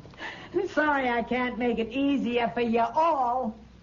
Oh, she's locked us in down here. Is there another door? No, there's not even a window. We're trapped. Absolutely no way out. Is there any way of breaking that door down? Prying it open? No, Joe, this is an old house. It's built when they really built them. Break that door down. No way. Oh. Look, try to hold still. It's not that bad, but it's bleeding quite a lot. I've got to stop the bleeding. Look, Amy. Yes, dear. Just around that corner, you'll find a desk. A desk? Yeah, I have my office set up there. Oh. In the bottom drawer on the right, you'll find a first aid kit. Now, bring it here, will you? Yes. Oh, Jack. Jack, what are we going to do? How are we going to get out of here? Mom, if I had the answer to that... Jack, there's a telephone here on your desk. Yeah, with the wires pulled out of the wall box. Florence didn't miss a trick. Oh, yes. Oh, they are pulled out. Look, hurry with that first aid kit. Here it is, Jack. Here. Thanks. Have you patched up in a jiffy, Joe? Though, much good it'll do you, I'm afraid. Don't lose your nerve. Me, I've been in worse binds than this. Vietnam, for one. My work for another. What do you do, Joe? I'm a cop, New York City Police Force. Man, I've been in spots that make this look like... Hey, wait. She's up there. That's not the kitchen. No, it's the living room, right above us. What was that? She put something down on the floor, something heavy and made of metal. What could it be, Jack? I don't know, unless it's... Wait a minute. What, Jack? What? Metal? Fire? I keep a can of gasoline in the garage for the lawnmower. How big a can? 2 gallons. Was it full? I'm afraid so, and I'm afraid I'm right. I smell gasoline. It's dripping down through the floorboards above us. She's going to set the house on fire. She's going to burn it down around our heads. Kill herself, the poor crazy woman. Florence! Florence, listen to me. Florence, you'll kill yourself. Strike a match and the gasoline fumes. The fumes, Florence, they'll explode. You're right. She lights that stuff. She'll never get out alive. Florence, will you listen? Will you please listen? Oh, God, she's done it. The house this old. It'll go up like a haystack, a dry haystack. We're all going to die. Burned alive. Oh, no. We gotta try that door. We gotta see when we break it down. Jack, give me a hand. We'll both get our shoulders against it. When I give the word... What? Oh, forget it. The door's hot already. Flames on the other side. Even if we got it open, we'd never get out. There's got to be something we can do.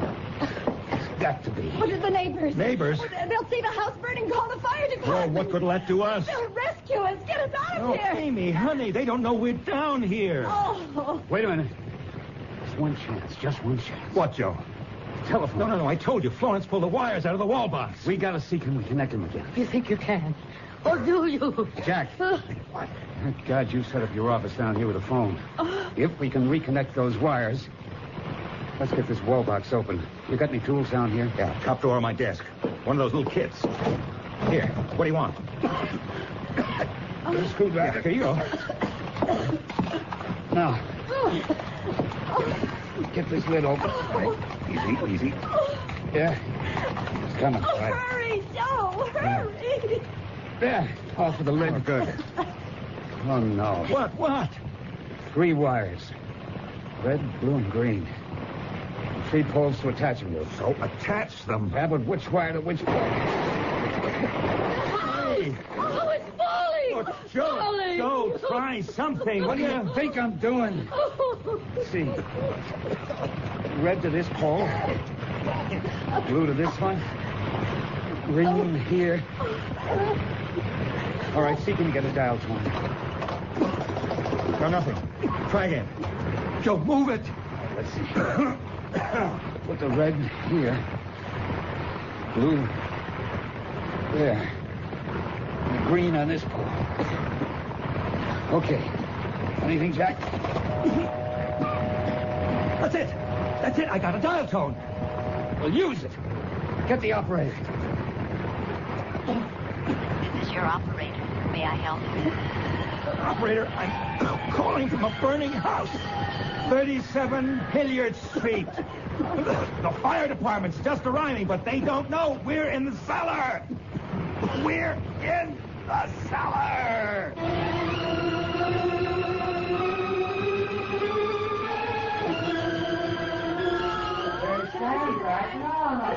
Amy, here. Fire chief just gave me another thermos of coffee. Have some more. Oh, thanks, Jack. Joe? I've got Joe in the ambulance unit over there. They're really patching up his leg. Isn't he wonderful? I think I've got the most wonderful brother in the world.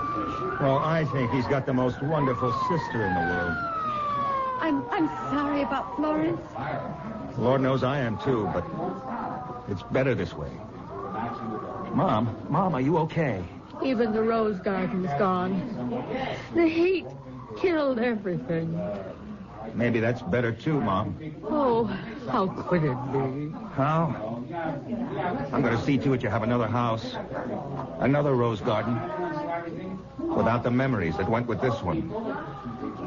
Memories we're all going to do our best to forget.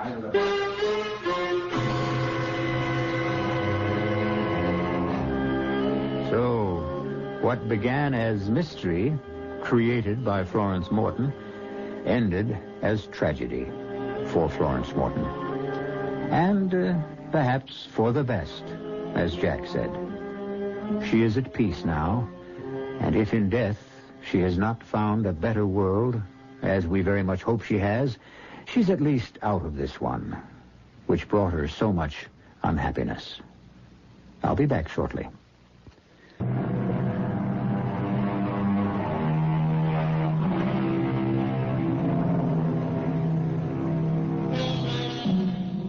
Jack and Amy Morton are happily married now. Amy no longer teaches, at least not in school, because she has two youngsters to keep her more than busy. The boy is named Joe. The girl, Florence. As for Mother Morton, she has another garden, but not roses, vegetables. Well, everything costs so much these days.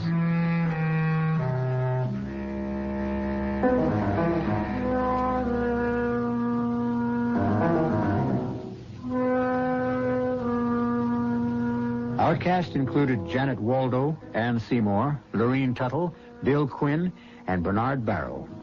The entire production was under the direction of Hyman Brown.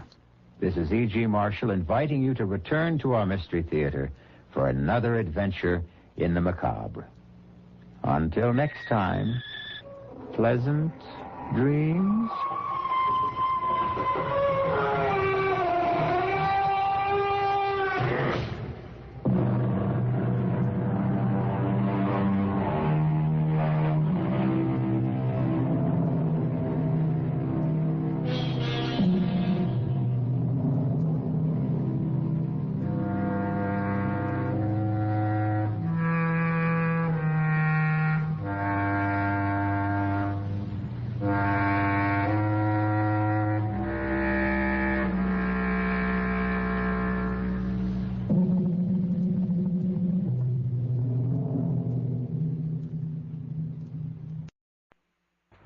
The CBS Radio Mystery Theater presents...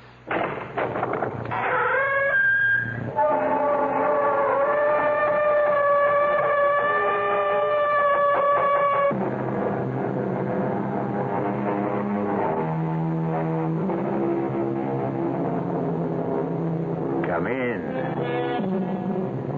Welcome. I'm E.G. Marshall, setting up shop as usual. And my stock in trade, as usual, is the unusual. I can offer you the unknown, the unexpected, and even the unearthly. It happens. Indeed, it happens to everyone. You find yourself in a strange city, and yet something inside you whispers, I have been here before. You see a strange face, but why is it so oddly familiar? They say history repeats itself. Therefore, we must repeat ourselves. If we are here now, then it follows we have been here before. And we shall be here again. Come in, sir. Have a seat. Thank you. You are Senor Barlow? Yes, sir. Call me Pete. Now, I'd like to show you... I must make sure that you are Peter Barlow. You can ask my secretary. I'm Pete Barlow, sales manager for the development. And let me tell you, sir, this is a blue-chip investment. You'll double your money in 5 years. I have not come here to buy land, Senor Bartolo. You haven't? Then why are you here? I have come to collect a debt. A debt? That is correct, senor. What do you claim I owe you? You owe me your heart.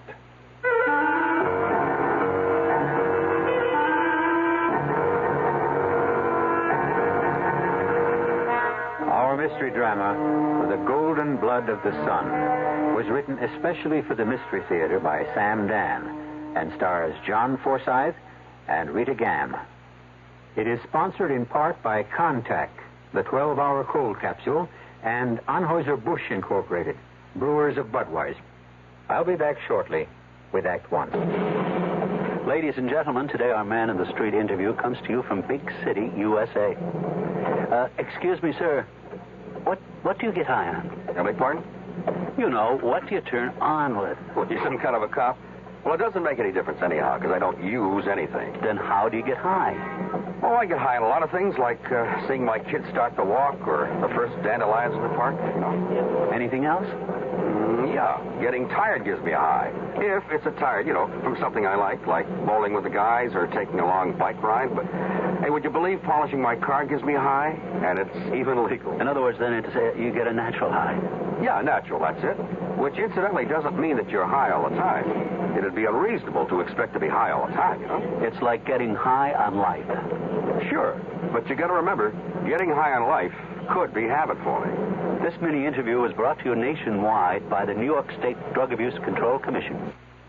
For the best food anywhere in town, hop in the car and come on down and eat at your Wyatt Cafeteria. There's a handy Wyatt close to you. The food is great. And thrifty, too. At your nearby Wyatt Cafeteria. Eat out at Wyatt's Cafeterias tonight. There's one in your neighborhood. Oh, my goodness, it's cheaper than eating at home. Eat at your nearby Wyatt Cafeteria. Two things will happen to your air conditioning cost if you buy Carrier's Round One today. You'll beat the air conditioning price hike, and you'll save up to $72 a year on electricity. But wait, there's more. Carrier's SE Round Ones are twice as quiet as any other system on the market, and they're engineered to last. So save some money. Call your Carrier Dependable today. Call Spencer Air Conditioning and Heating in Irving. You are Carrier Dependable. For immediate installation, call Spencer Air Conditioning and Heating today.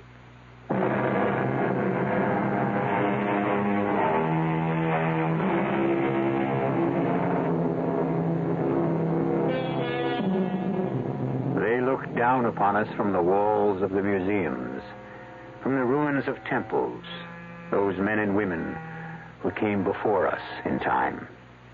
And what do we see when we gaze back? What do their faces tell us? We cannot say, because we no longer dream the dreams, nor do we see the visions of our ancestors. True, the past is preserved for us in stone and in bronze and on canvas, but it is merely the outer shell of the past. Where is the soul, the spirit, the beating heart? Especially the beating heart. Yeah, the forecast is for rain again this weekend. Well, don't ask me what we're going to do. I'm just giving you the facts. Hold it, Bob, my other phone. Yes, Millicent, what is it? Send him in. Bob, I'll call you back. Right now I have to talk with the golden boy himself.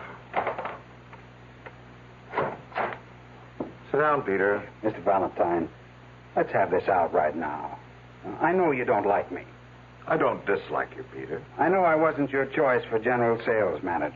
That's true. Peter, we go by the record. The record shows sales are down. Way down since you took over. Well, we're selling a sun country resort. We're selling glorious weather. We simply haven't had any of that lately.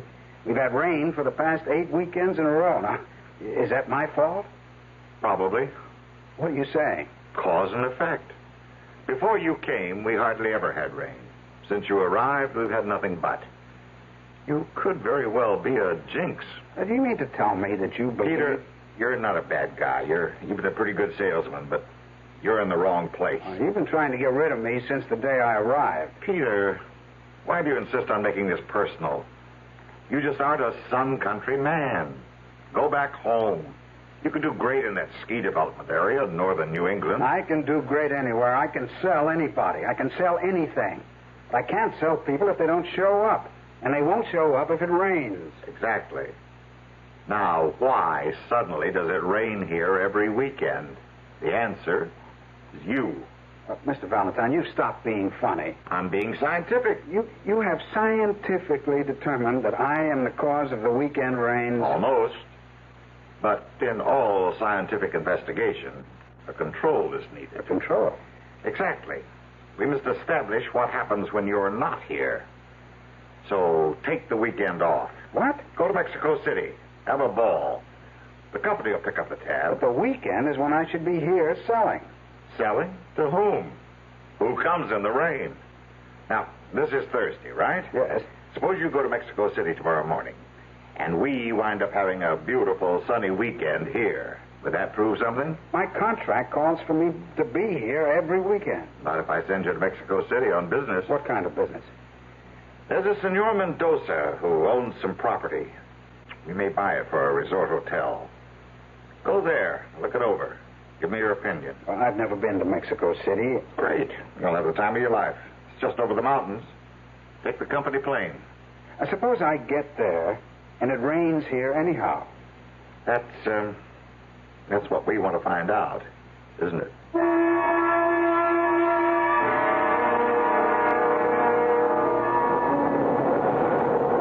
Senor Barlow? Yes?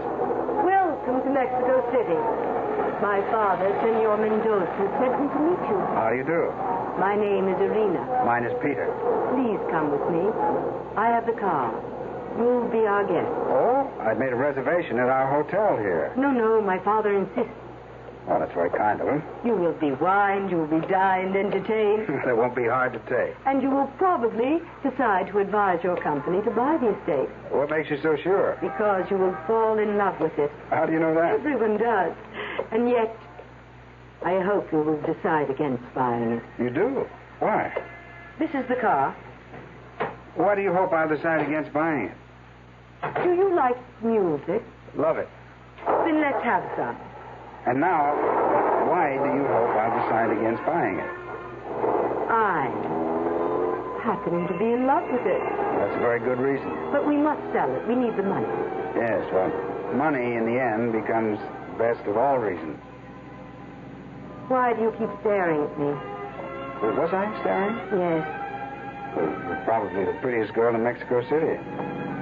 You were staring as if you knew me.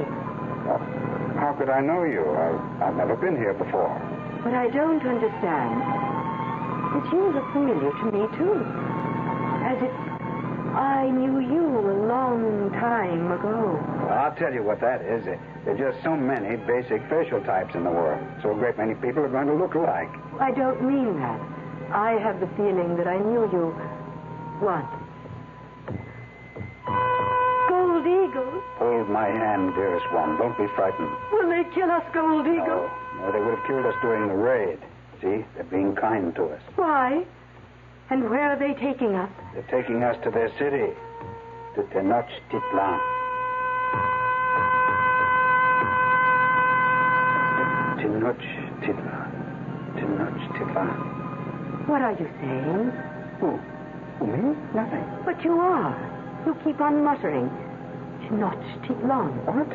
Yes, Tenochtitlan. I can't even say it. You mean you've never heard that name before? Is it a name? Yes, Tenochtitlan. It was the ancient Aztec name for Mexico City. What is that again? Tenochtitlan. But why should you keep repeating it over and over? I have no idea. I guess it's just another one of those crazy things that seems to be happening to me ever since I came to this country.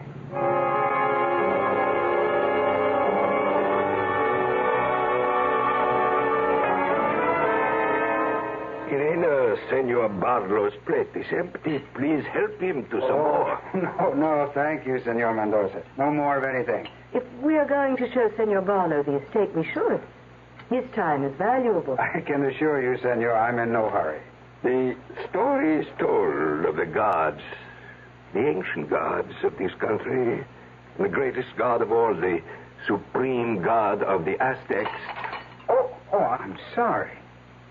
It is nothing. Such a beautiful, delicate coffee cup. I'm so sorry. But this was its ordained I don't fate. understand how I could have dropped it. No one lives. Nothing lasts forever. What? What did you say? I said, if I can remember. If I can remember. Our lives, Gold Eagle, must reconcile the opposites, age and youth, good and evil. We are born only that we may die. But not to die young. You are willing to die young to defend your city against us? Will you die young for your God? Tezcatlipoca is not my God. He is the god of the Aztec. He is your God. He is the supreme god of all Mexico. He is the mighty, the immortal, the magnificent Tezcatlipoca. Come, Gold Eagle. If he needs a few drops of blood, whose blood is it? Yours? It was always his. I will not accept Tezcatlipoca. I will not.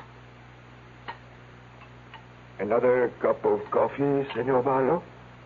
Senor Barlow? Father, is something wrong with him? Tezcatlipoca. Senor. What is it? Yes. Why do you keep saying Tezcatlipoca? What am I saying? Over and over again, Tezcatlipoca. What does that name mean to you? Nothing. I don't know who or what it is. I never heard of it. Tezcatlipoca is the supreme god of the Aztecs. Really? The god of the sun. The sun? Now, why should you, a perfect stranger in this country, keep saying the name of the ancient sun god? Have you ever studied the history of the ancient Mexican people? No. Well, the truth is, I'm really not very much of a history student. While you were saying this name, were you looking at anything? I don't know what you mean. Well, it could have been a dream. Therefore, you might have been somewhere talking to someone. No, wait. I seem to be aware of a golden glow. Uh-huh. And that's all. Have you... I don't even know how to say this, but have you had any unusual thoughts about the sun lately? The sun? It's odd that you should bring that up, but I've been accused... Yes, you've been accused? You know the resort that my company is developing in the valley? Yes. How often does it rain in that part of the world, normally? Well, a few sprinkles, perhaps, over the course of a year. Well, there have been steady downpours for the past 8 weekends. Oh, no. No, I find that impossible to believe. My project manager holds me responsible. For the rain? Yes, the man said that I'm a jinx. He sent me here to prove that with me gone, there'll be sunshine back at the project. Excuse me. Hello? Mr. Peter Barlow, please. One moment.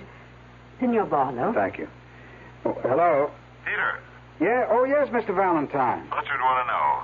There's been a sudden shift in the weather. Not a cloud in sight. We've got a brilliant gold sun and a deep blue sky. How about that?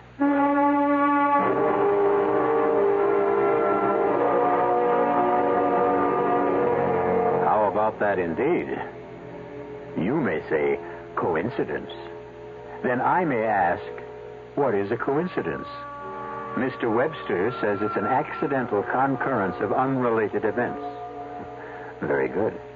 But is there truly such a thing as an accident? Aren't all things, great and small in this world, somehow tied together? Not by accident, but by design. I shall return shortly with Act 2. When you feel like having a cold Budweiser, do you automatically reach for a glass? Well, sure, Bud's a great beer any way you drink it. But without a glass, you're really missing something. Now, take that wonderful Budweiser head of foam, for instance. Those bubbles, tiny though they are, still amount to something pretty special at the top of your glass. Taste appeal and eye appeal. Two results of exclusive beechwood aging and natural carbonation. It takes a lot longer to brew Budweiser that way, but brewing beer right does make a difference that you can taste. That's why when you say Budweiser, you've really said it all. Anheuser-Busch, St. Louis. Stove, refrigerator, dishwasher. You know why most kitchens end up looking just alike? You guessed it. Because most people who design kitchens think just alike. But the thing is that you're not just like everyone else. And with the St. Charles Kitchen through the Brad Pence Company, 2821 Ruth, we think and we ask. We think about the woman, or man for that matter, who's going to use the kitchen. We ask how much counter and storage space will be needed, how often meals are prepared, and for how many people. We ask many more critical questions, including whether you're left or right-handed. It's with this advanced planning that you can have top-quality cabinetry and maximum convenience in your kitchen. The conclusion is that this is not the easiest way to design a kitchen, but it explains why most St. Charles kitchens are alike. So when it comes to remodeling your kitchen or the design in a new custom home, consult the experts at Brad Pence Company, 2821 Ruth, your exclusive St. Charles designer across from the Quadrangle.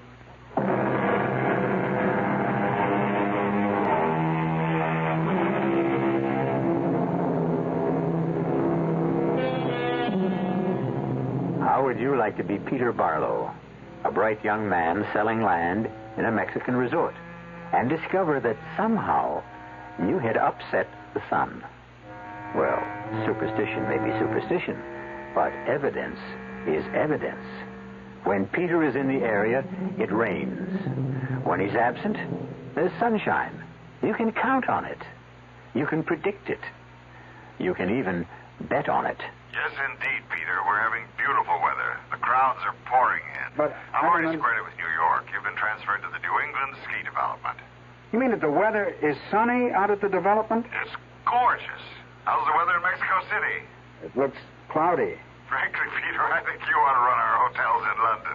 See you around. Bye. Well, I don't know what to say. The weather has just turned great in the valley. I'm sure it's... My dear, in this world, can we be sure of anything? I think we had better ride out to the estates.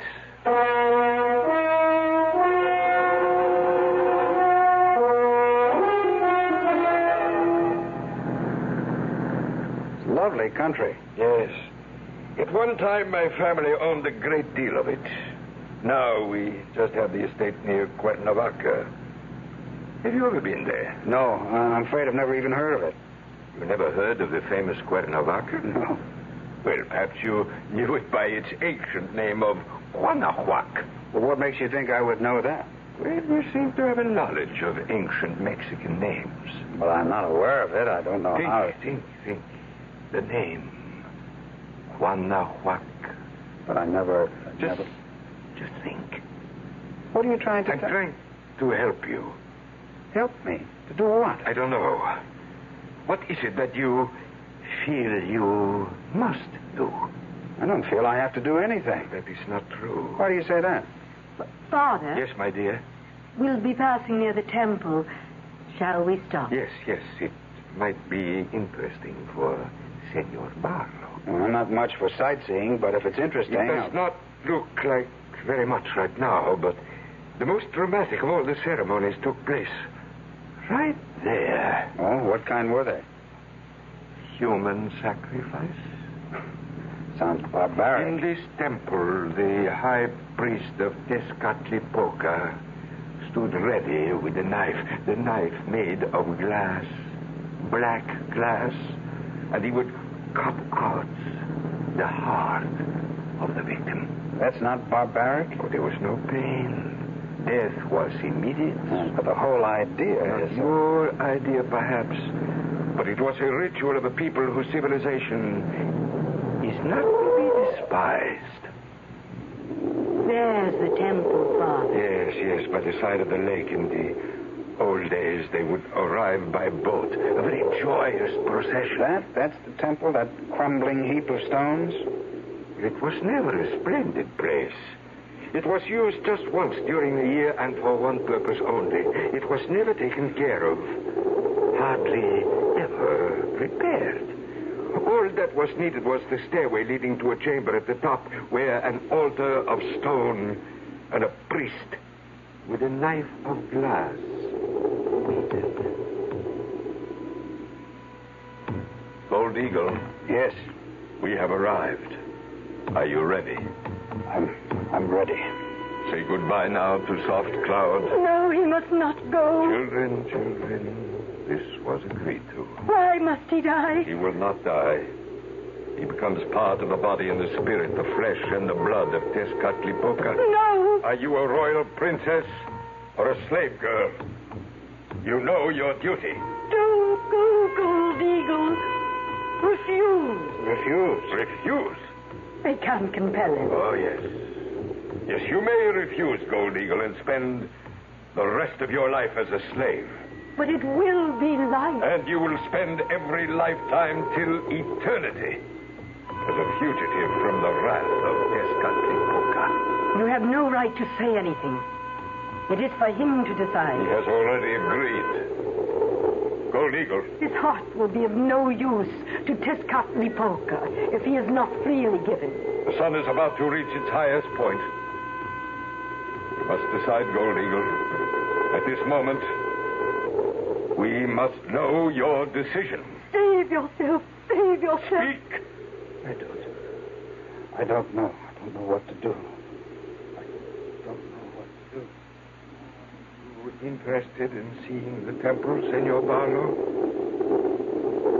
Senor Barlow. I don't know what to do. I don't know what to do. Father, what is wrong with Senor you? Barlow, are you all right? I don't know what to do. It isn't the first time, Father. Sometimes he seems to be off somewhere else and says things you just can't understand. I don't know what to do. Senor Barlow. Well, I must have dozed off. No, Senor. You were having a nightmare, or was it a hallucination? I'm afraid I don't know. Senor, something has happened to you since you arrived in this country? Yes, I'm sure something has. Irina, we shall not visit the estate today. Turn back to the city. Senor Barlow must see a doctor. A doctor? No. Why not? Because I'm all right. Is that true, Senor? Are you really all right?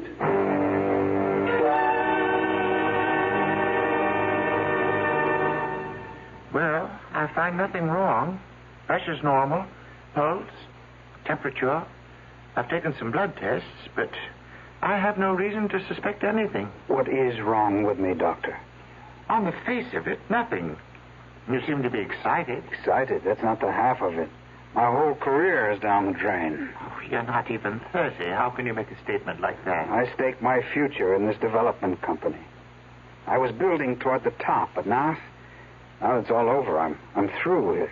You seem to have an affinity for the old, that is, the pre-Columbian Mexico. And you can't account for it. No, sir. No way. When did it start? When I arrived here a few months ago. And you heard voices? Yes, sir. What were the voices saying? Well, I seem to have been an Indian, a Quanahuac Indian. Don't ask me what that means. Only ask me where I heard the word. At first, they were just voices, but each day things became more and more clear. How? I see things. Things? Yes. A valley, a beautiful valley. There were lovely buildings, tall temples, babbling fountains, and everywhere graceful, handsome people. And I see myself walking with a man, an older man, my father. Remember, my son, we are not warriors. We are singers. We are poets, painters, sculptors, craftsmen. But the Aztec people, suppose they attack? Then we shall fight as best we can. Exactly, Father. Therefore, shouldn't we teach our young men the arts of war? Gold Eagle, if we do so, then we shall become a nation of warriors. And thus, we shall have lost our culture in any event. But it seems unfair. No, the Aztecs will not destroy us. They raid us on occasion only because they must. They must? Yes. To keep the sun in the sky, they must sacrifice to him. And the sun god, Tezcatlipoca, accepts only the purest hearts. There are not enough of these among the Aztec people, so they must come to us. I still say we must fight them. I agree. But the best way to fight one's enemy is to be better than he is, and more worthy and precious to the gods. Father, I cannot doubt your wisdom, but... Doubt, my son. Doubt any man, but not the gods. I cannot submit to the Aztec calmly. You must. I must. It was foreseen at your birth, my son, that you would become a true child of Tezcatlipoca. Your blood would be his. Me? A sacrifice to Tezcatlipoca? We must not say sacrifice. A better and truer word would be gift. Yes, my son. I don't understand. I don't understand. Don't understand. Peter. No, I don't understand. Peter. Peter? Yes, what is it? Where were you? Where was I? Yes. For at least a minute, your mind was somewhere else. Are you going to tell me you don't know? Well, it's too fantastic. You wouldn't believe it. Try me. I was in Guanajuato, the place I told you about. Yes? I'm young, I'm handsome, I'm everything a young prince should be. That's why my name is Gold Eagle. I soar above the crowd. Well, that's a happy situation. No, it isn't, because I'm fated to be captured by the Aztecs and sacrificed to the great god Tezcatlipoca. At least that's a figment of your imagination. How do I know so much about the mysterious past of a strange, unfamiliar country? Well, there's a rational explanation. Yes, what is it? I don't know. Well, then how can you say it? The fact that I can't come up with an explanation right now doesn't mean that it doesn't exist, does it? Doctor. Yes? Look outside your window. What do you see? It's raining. Oh, but that's impossible. We never get rain this time of year. And I'll tell you something else. It'll rain for as long as I'm here. The sun god is angry.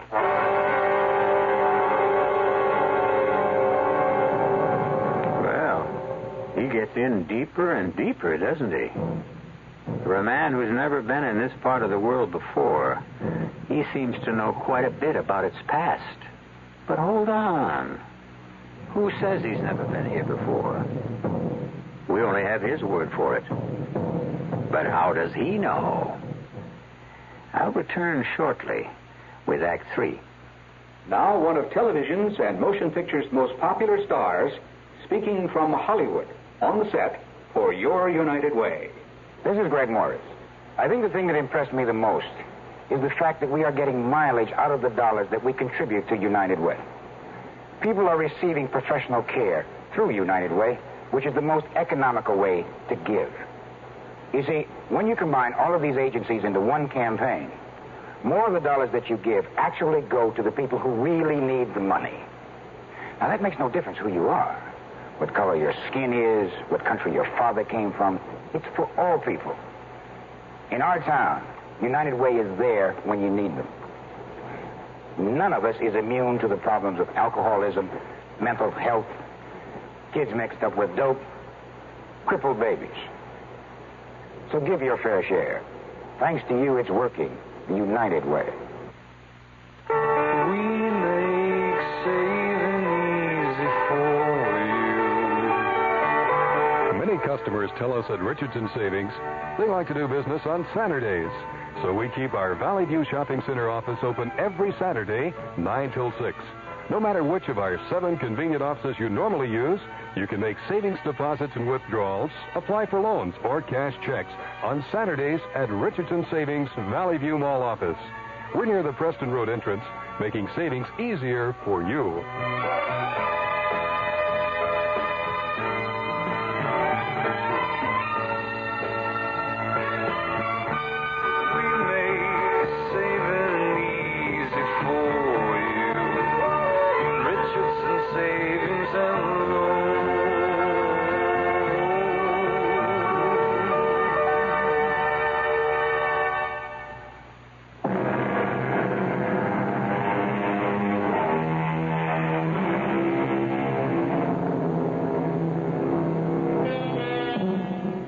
Suddenly, there are visions of a past, a splendid but barbaric past. Why should a young American, with no real interest in anything else except a career and the normal things young men are concerned with, why should he suddenly see himself as a tragic Indian prince, a designated victim of an Aztec sacrifice? Why? Well, it's always easier to ask a question than to answer it, no? I know myself, Doctor. I know that I'm not the kind of a person who gets delusions. Actually, Mr. Barlow, you are. Doctor, it's raining. I'm a very down-to-earth guy who knows... People like you are the ones who crack up first. What do you mean, crack up? Crack up, break down. It all comes to the same thing. But I'm perfectly... Yes? Perfectly what? Now, come now, Mr. Barlow. What's this nonsense about being in disfavor with the sun god and thereby causing rain? The fact is, I am in disfavor with the sun god. Well, let's hear those facts. Now, I know why. You see, the Aztecs did attack Guanajuato. One night, when we were sleeping peacefully, they descended upon the city. I was taken prisoner. What are you telling me? I remember now. Prisoner. But I wasn't beaten. I wasn't tortured. I was treated like a prince. And I was taken to the high priest of the Aztecs. Welcome, Gold Eagle. You know my name. Your name is known throughout Mexico. Will you give me your blessing? What? May I have your blessing? My blessing? I'm your prisoner. No, not a prisoner, Gold Eagle, but a guest. An honored guest. A divine guest. Me? Surely, Gold Eagle, you must know the prophecy. You are the earthly body of Tezcatlipoca. No. Oh, no. And this year you shall dwell among us to guide us, advise us, even rule us. I don't understand. Why not? You have his heart. But And at the end of the stated year, as it is commanded, you shall return his heart to him. Holy One, you must listen. I am not worthy You of such... are modest, which is good. But suppose I refuse? How can you refuse? Why should you refuse? We only live because the mighty sun god gives us his blood. Is it unreasonable to give him a few drops of ours in return? But suppose I still refuse? Then live your life, whatever shall be left of it, as a slave in the mines, shunned and despised. Yes? Go on, Mr. Barlow. And in the end, I agreed. I agreed to live as a hero. I was adored by an entire nation. Well, what's the point? You don't believe a word of it. Do you? If it didn't happen, where is it coming from? Well, as I say, there has to be a rational explanation. Let me ask you something. This old religion, does it still exist? I don't have any hard evidence one way or another. But, But what? No religion ever dies out completely, especially one that had such a powerful hold over so many people. Then what you're saying is that there still could be some of this sun worship around here today. A form of it, perhaps. Blended with the religions that came after it. Adapted to more modern times, of course. Then there could be priests of this religion who what? Who could be working on my mind somehow. Tell me how. I don't know how. Hypnotism, this whole thing about transfer of thoughts, you know, ESP. Oh, granted for the sake of argument, but how would they know about you? You, Peter Barlow. I don't know. And it seems to me that I came here for answers, not for questions.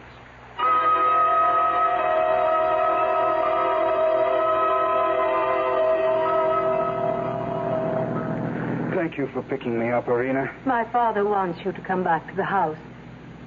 He believes you should do nothing. Just rest. I hate to impose. Oh, it's nothing. It makes him very happy. But I will say something else. Yes? I will say you must not come back. No? No. Please, let me drive you to the airport. The airport? But why? You must get board a plane at once. What is it, Irina? Leave this country. Why? Why do you say that? Because I love you. You what? I love you. But we only met yesterday. No, I have always loved you. Always? What do you mean by always? My name is Soft Cloud. Soft Cloud? How would you know the name? I was given to you as a gift. The gift? That year of splendor. You could choose among all the princesses of Mexico for your consort. You chose me. You remember? I'm going crazy. None of this is a dream. Gold Eagle. Gold Eagle? You even know that? I have lived through it also. When the year ended, I couldn't bear to give you up. Give you up to the knife of black glass and the sacrifice, so I persuaded you to refuse. I remember. I went into the mines. And I went with you. And it wasn't long before I was no longer handsome, and you were no longer beautiful. I remember. And I died very soon after. I was very young, I remember. Yes. What am I... You're saying I remember for? I don't remember any of it. This is just some funny fantasy running through my brain. That's it. It's a fantasy, a hallucination. No. My name is Peter. No. Once again, I ask you to refuse the knife. What knife? The sharp, black knife of glass that will enable your heart to be offered to the sun god. Who's going to do that? The high priest of the Aztec. But that stuff died out hundreds of years ago. Let us go to the airport. Peter, please. This time there are no mines, no slaves. We can live happily, perhaps this time. I'll tell you what we should do. We should turn around and take you back to the doctor. If you stay here, you'll die.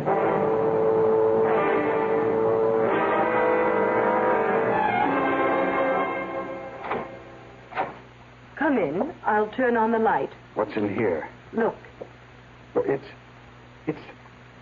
the chamber of the high priest himself. See? Here are the ceremonial headdresses, the robes, the ornaments of gold, and there... I see. ...is the knife, the sharp and pointed knife of black glass. To whom do these things belong? I told you, Peter, to the high priest. You talk of him as if he's still alive. Still alive and very much alive. He's my father. Your father? I don't believe any of this. Peter, if you stay here, you'll die. I can protect myself. You will die willingly. Oh, no, never. It will seem right. You will become anxious to die. Please, Peter. Peter. Interesting place, no? Yes, sir. It is my private museum. As you can see, so many of the artifacts of a forgotten civilization. Forgotten? Well, let us say, past. I quite frankly don't know what's happened to me.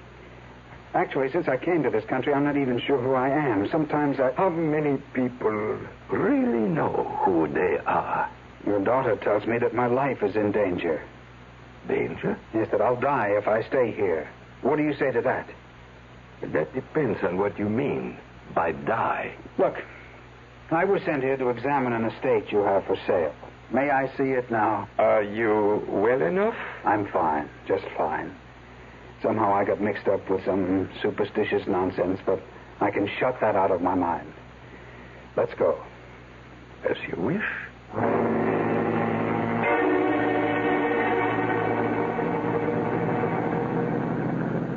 Now, as I understand it, the estate is well over 1,000 acres. Yes. It has a lake. Yes. And that means a golf course could be... Irina, my dear. Yes, Father. Stop here, please. Why, Father? Why? Isn't it obvious? Father, no.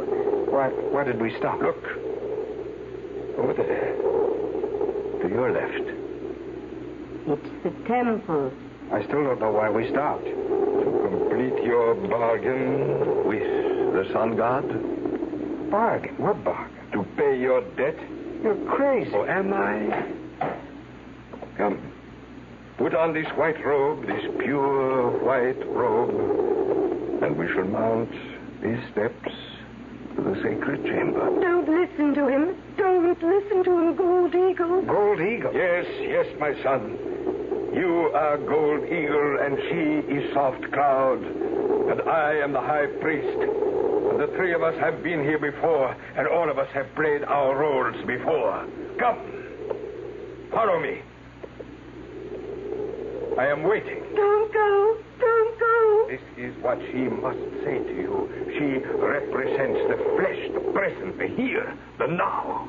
She is the temptation of the world.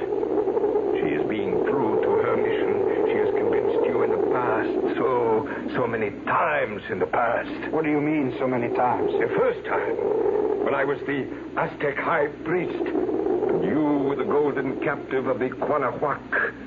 There have been other times since then. Do you remember? No. Tezcatlipoca waits. He has given you his blood, his heart. He waits for you to return. He waits through all your lifetime. No! Soft Cloud. Irina. I love you, but I'm tired of escaping. I want to go back. No. Back where I belong. Back to Tezcatlipoca. Come with me. Come with me, my son. Put on your white robe. Gold Eagle. Remember the first time, Soft Cloud. We came by boat, and the people followed us along the shore. And they were singing and cheering. For me, Tezcatlipoca. For me, the sun god. I was to return to my place in the sky. Peter, please. See the clouds? I must return. My son, let us walk up the steps together to the sacred chamber. Do you have the knife of black glass? It is in my robe. I give it my blessing. The sun is starting to break through the clouds. Very soon now. I shall be back in the sky. Priest, let us go forward. Priest, I have had a strange vision. I dreamed I had refused to be sacrificed. You, Gold Eagle? Impossible. I dreamed I was born again. In the future. Indeed. A dream? The future is a place of many wonders. And I had believed that the sun god no longer ruled. And then one day, he called to me. Have you ever doubted the sun god? Never. We are here, Gold Eagle. Be quick, priest. Be quick.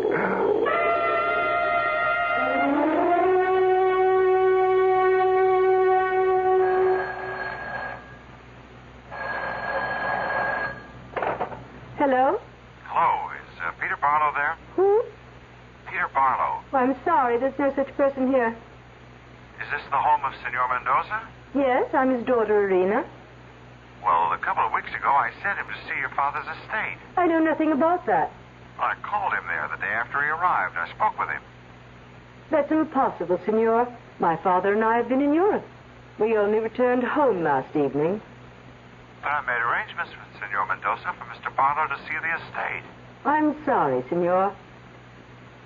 You must be mistaken.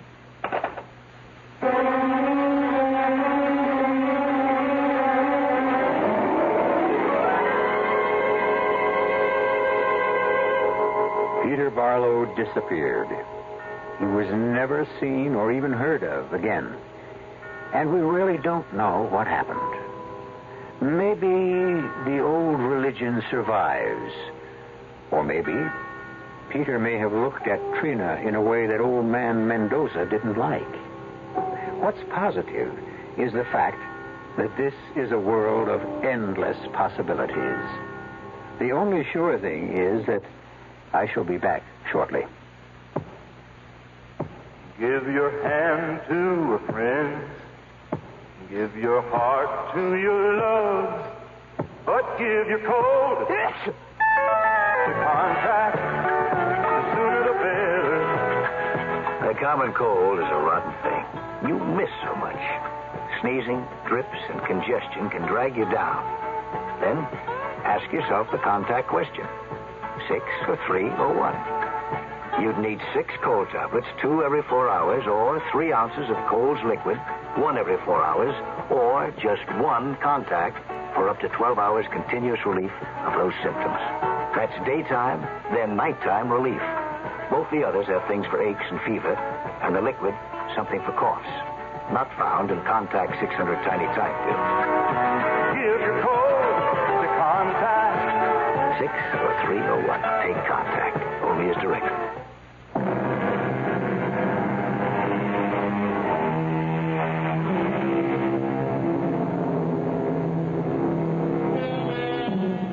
They were another people, those who lived in the past. They were powered by other drives, other forces. They were people of faith, people of vision. Everything they built was for the glory of their gods.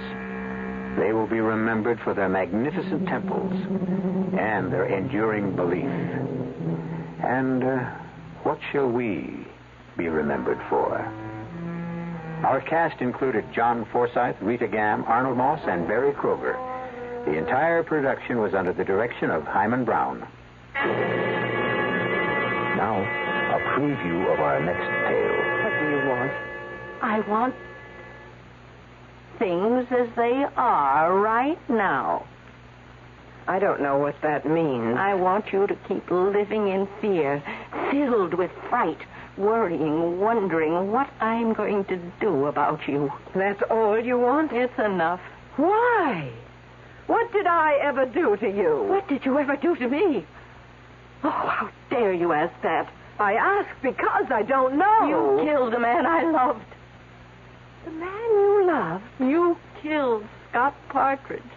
He didn't even know you were alive. Does that matter? Can you live without the sun? Does the sun know you're alive? You loved Scott? Love? Oh, what a weak, fragile word. I adored him. I worshipped him. And you killed him. This is E.G. Marshall inviting you to return to our Mystery Theater for another adventure in the macabre. Until next time, pleasant dreams.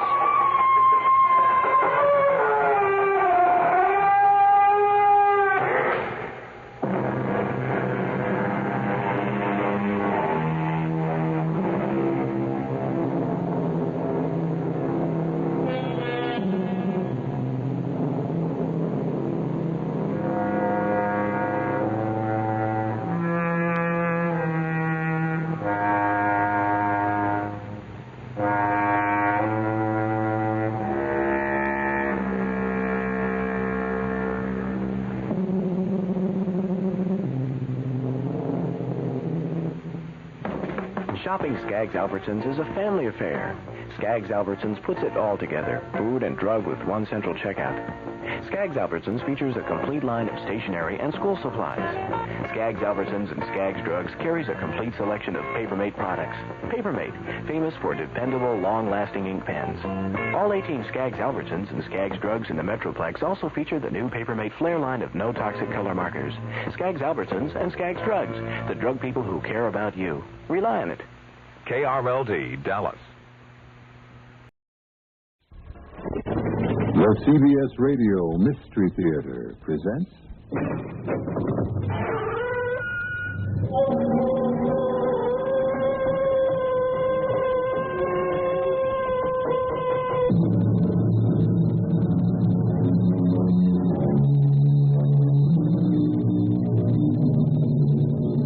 Come in. Welcome. I'm E.G. Marshall. And it's time, once again, for that voyage we take together through those dark and hidden recesses of our own imagination. A philosopher tells us that by an accident of fortune, a man may rule the world for a time, but by virtue of love, he may rule the world forever. Love. There seems to be so much love all around us. It appears to grow wild, like some exotic plant in a tropical jungle. And yet, with so much love everywhere, why are so few of us kings? No, I don't paint anymore. But you're such a fine artist, you should. No, you see, I put someone down on canvas, and it's not just his likeness. It's also... Yes? It's also... It's also his personality. And so, he will convey to the viewer some of his innermost secrets. I don't believe that's possible. Yes. The canvas will not conceal any of his secrets. It will betray everything, even if he has committed murder. Now, shall I paint your portrait? No. Oh, no.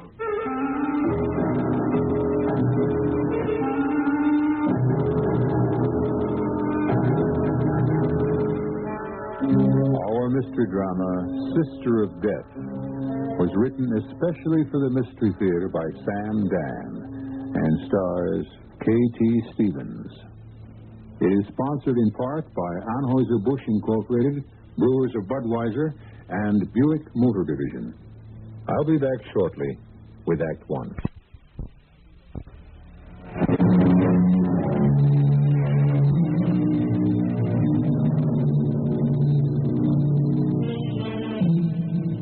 If a stranger were to stop you on the street and say, "Here, for you, is a $100 bill. Take it. It's yours. No strings attached." What would your instinctive reaction be? Would you reply, "How generous. 1,000 thanks"? Probably not. You would more likely say, "What's in it for you?"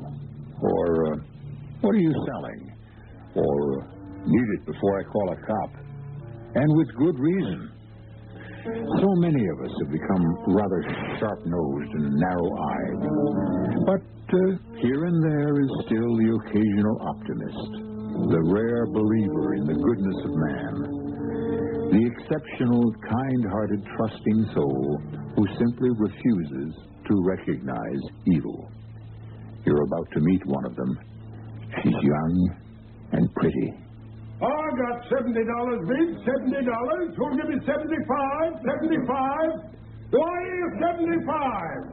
Oh, ladies and gentlemen, this magnificent portrait in oils. It cannot be sold for $75. It can only be stolen. $72.50. $72.50. A young lady with the courage of an ancient Amazon warrior. Do you accept my bid? Do I accept your bid? $72.50, ladies and gentlemen. Shall you stand by and see the crime of the century perpetrated? Will no one say 75? 75. Dear lady, you must not bid against yourself. Oh. Very well, my friends. Let it be on your own consciences. 72.51. 72.55. So, sold for 72.50. You mean it's mine? Yes, dear lady, it's yours. It's all yours.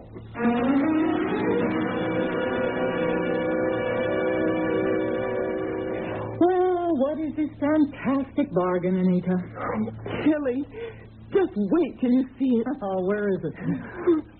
I even knew exactly where I wanted to hang it. Hang it? Oh, is it a picture, Anita? Oh, nobody can ever keep a secret from you. What kind of picture is it?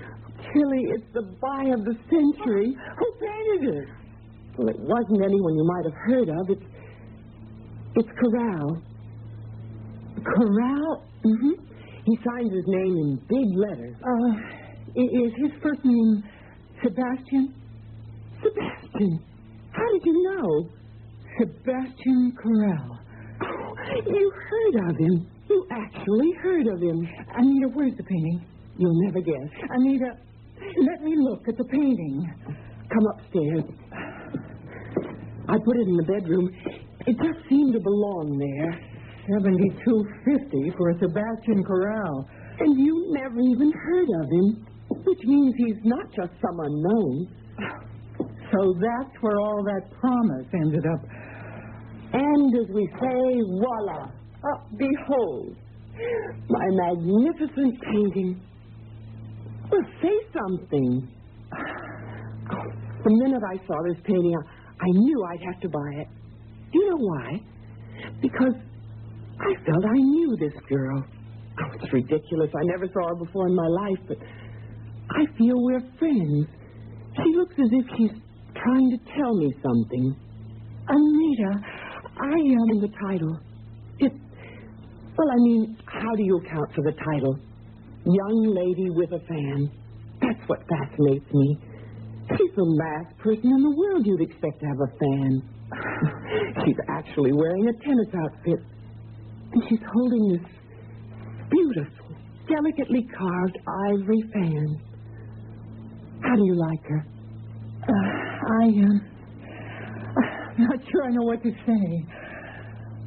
Tilly, you're so pale. What's wrong? Maybe I shouldn't tell you anything. You're so serious. What is it? The girl... The girl? The woman in that painting, it's Alma. Alma? Oh, that's right. You couldn't have known her. Who is Alma? Well, your husband's first wife. I remember when she posed for that portrait. Who did you say she was? Alma. I'd often wondered what had become of the painting. Did you say she was Herbert's first wife? Mm-hmm. And at the time, Herbert didn't like the idea of her posing for Sebastian Corral. You knew that Herb had been married before. I'm sorry. It's all right. Well, I just naturally assumed that he would have... As a matter of fact, now that you mention it, he did tell me. Anita. It just slipped my mind for a moment, I guess. Darling, you don't have to protect everybody all the time against everything.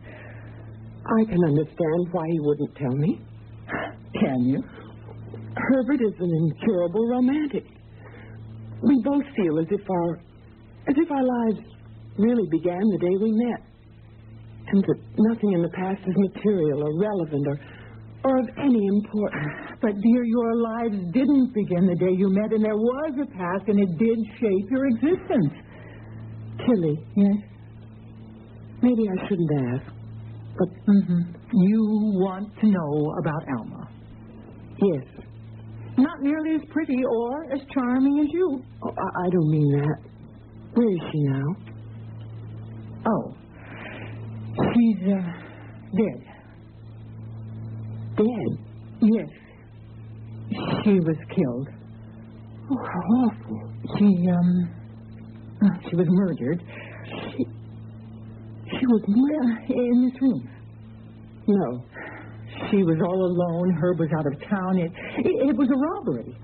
Evidently, she'd come home and surprised the thief, or he had surprised her. Did they ever catch? No. It remains unsolved. And you say the place was robbed? Oh, yes. Everything of value. Jewels, silver. Did the police ever find any of it? No.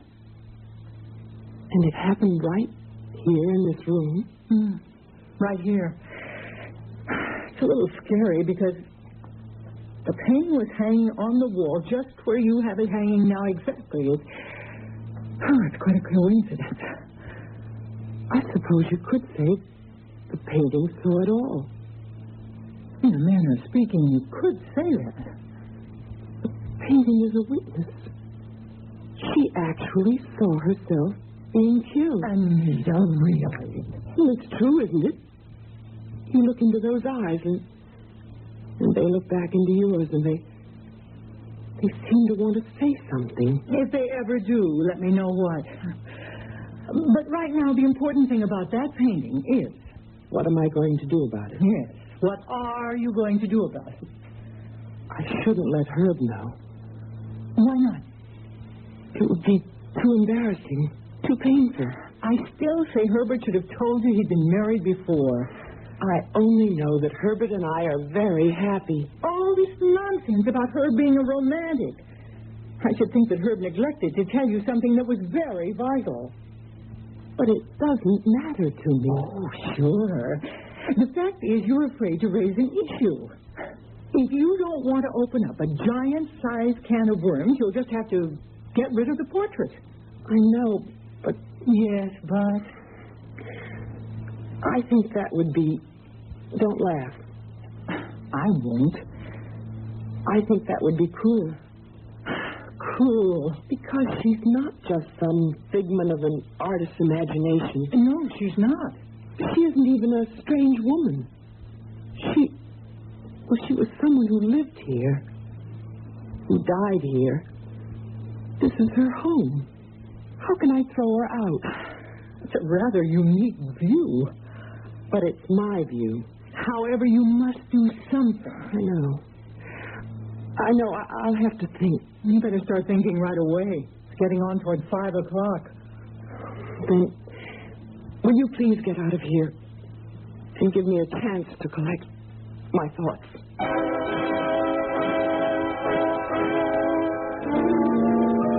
Yes, that's certainly what Anita needs. A chance to think and collect her thoughts. Why don't we all give her that opportunity? Why don't you listen to some extremely provocative thoughts on some other important subjects? And I'll bring Anita and her problem back here in just a few moments with Act 2. There's a fresh new spirit sweeping the land. A free spirit that demands good products. Products that satisfy your sense of good taste and desire for economy. But above all, products that perform. Buick has been touched by this spirit. And this year, our crisply designed, solidly built Buick will bring joy even to the most demanding of free spirits. The 1975 Buick, dedicated to the free spirit in just about everyone. This is Lloyd Nolan. My son Jay was physically perfect. I guess he was about 2 years old before we realized that anything was wrong. At first, we thought he was deaf. That's what the parents of most autistic children think. At that time, I don't think we knew any parents of an autistic child. It would have been a great blessing to us to have had a National Society for Autistic Children. Support the National Society, Box 8646, Albany, New York, 12208.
young lady named Anita Sutcliffe was very much taken with a painting at an art auction. So she bought it. Immediately after, she discovered by accident that the painting is a portrait of her husband's former wife, Alma. And it seems that Alma had been murdered during a robbery at the house. All this would be shocking enough, but you must also consider one additional fact. Anita didn't know that her husband, Herbert, had been married before. Penny, for your thoughts, darling. Oh, my thoughts aren't very deep. I must have been daydreaming. Oh, about what? Nothing. Nothing, really. The fish is excellent, darling. Thank you. Did you have a hard day? Oh, they're all hard. Poor Herb. Why do people lie all the time? A man says he wants a safe, conservative investment. It's a lie. What he really wants is a stock that will double itself in 6 months and pay a 20% dividend, tax-free. Oh, darling, I'm sure people must be more reasonable than that. When it comes to money, no one's reasonable. Some of the people who walk into my office... No, I must never bring these things home with me. But, Herb, there's no reason why you shouldn't kill. Darling, this place to me is a citadel. It's where two unusually blessed people live in complete faith and love and harmony. Darling, you do love me, don't you? No matter how many times you ask, the answer will always be yes. I look at you and I say, no two people have ever been so close, so completely as one, so open, so free. No secrets between us. No secrets. No secrets. Yes, dear? Would you care for some coffee? No, I've had enough. Who do you suppose that is? Probably Tilly. Tilly? Oh, I'm in no mood for her tonight. But, darling, she's your cousin. Hi. The door was open. How are things? I think I have a headache. Darling, there's some aspirin. I'll just go upstairs and lie down. Will you excuse me? I just couldn't stay away. I'm sure of it. Has he been upstairs since he came home? No. Oh, when he walks into the bedroom, wow. No. Nothing will happen. But when he sees the painting... He won't see it. It isn't there. Anita, you copped out. No. I decided what was more important. Okay. But where is the painting? In the attic. The attic? Herb never goes up there, and I can decide what to do about it later.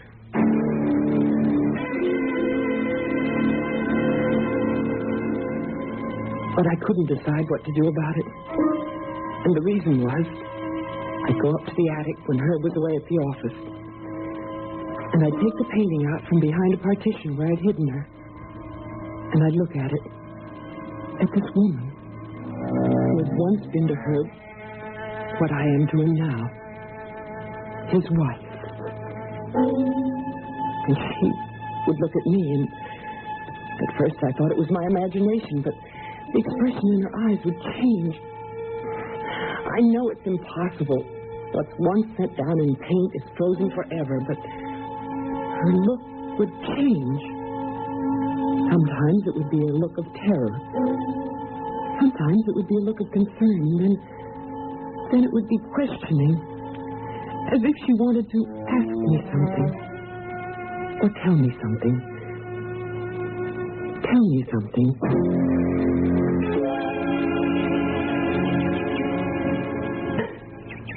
Anita, rush the net quicker. Come on. Oh, there's another way to hit it. You have to hold the ball. I really would like to learn to play this stupid game. Why? So I could surprise her. It would please him. It would be something else we could do together. You better rest for a few minutes. You can't learn the game in one day. All right. Tilly, whatever happened to that artist? Sebastian Corral? I heard he went mad. Is he still alive? I wouldn't know. How could I find out? Why? There's something I want to ask him about the portrait. What? How he could manage to make the facial expressions change. That has nothing to do with him. You're the one who's doing that. But I tell you, every time I look at that painting... I know. But you must either confront Herb with the painting, that word confront, or you must get rid of it and put it from your mind. You make everything sound so grim. Why do you keep asking about the artist? I'm just curious. You said Herb didn't like the idea of Alma's posing. Why? He was jealous. Look, did we come here to play tennis? How did the painting eventually wind up at the auction? Was it stolen that night? No. Herb, I guess, couldn't stand the sight of it, so he just got rid of it. He gave it back to Corral. But why? I don't know. If you want an answer to most of your questions, you'll just have to ask Herb.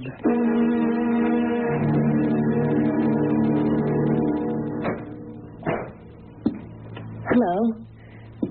Remember me? Who could ever forget you? The young lady who lives so dangerously. Can you imagine $72.50 for a Sebastian Corral? Would you know him, Corral? No. But one of America's foremost painters, he is not, or was not, whatever the case may be. Then you wouldn't know where I could find him. I bet you're wrong. I know exactly where you can find him. You do? Poor lad. He's in the state asylum, and he's bankrupt. Whatever he's got is being sold at auction. I come into it because all he's got is a couple of paintings. The state asylum. Yeah, that's how it goes, especially with artists. A painter, he's good, but not really good enough. It drives him crazy. You know why? Because his hand doesn't have the exact skill to put down what he sees in his head.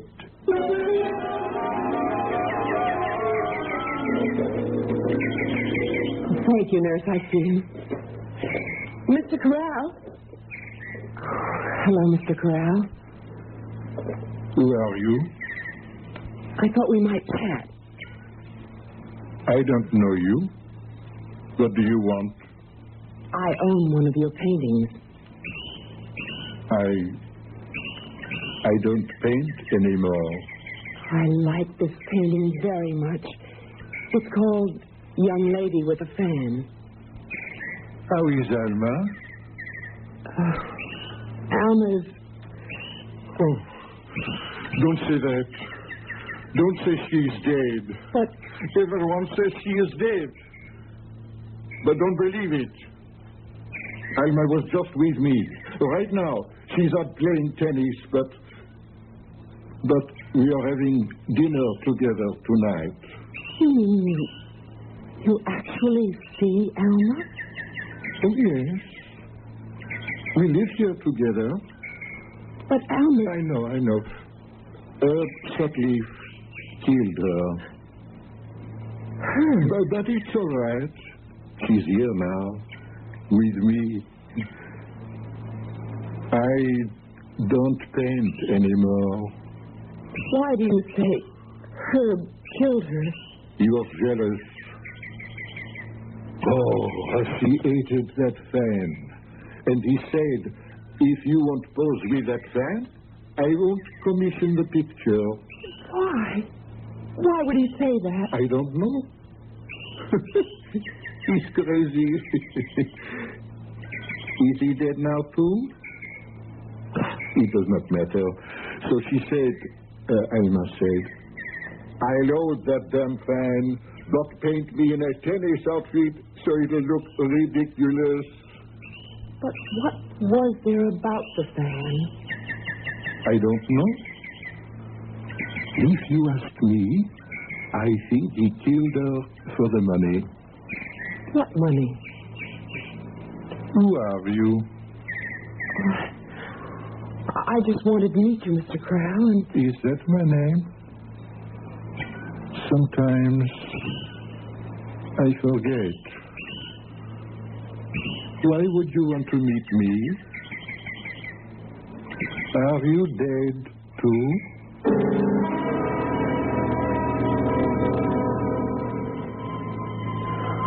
I left him. I went home.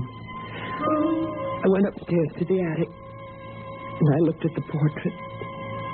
The portrait of Alma, the young lady with the fan. And she looked at me. And her eyes were very large, and it seemed that they were brimming with tears. And of course, it was my imagination, but it seemed that those tears were for me. For me. It was almost as if she was speaking to me, telling me something, telling me to do something.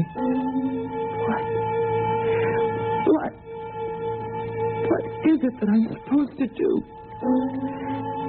And then the voice, it was either on her lips or in my brain. And it said,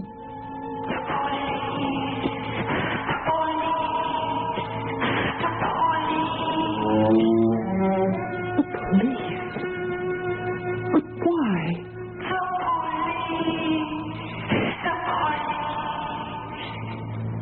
The police? But what am I supposed to say?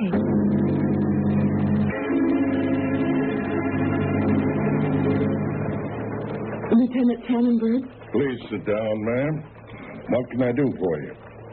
My name is Anita Sutliff. Sounds familiar. Let me try to place it.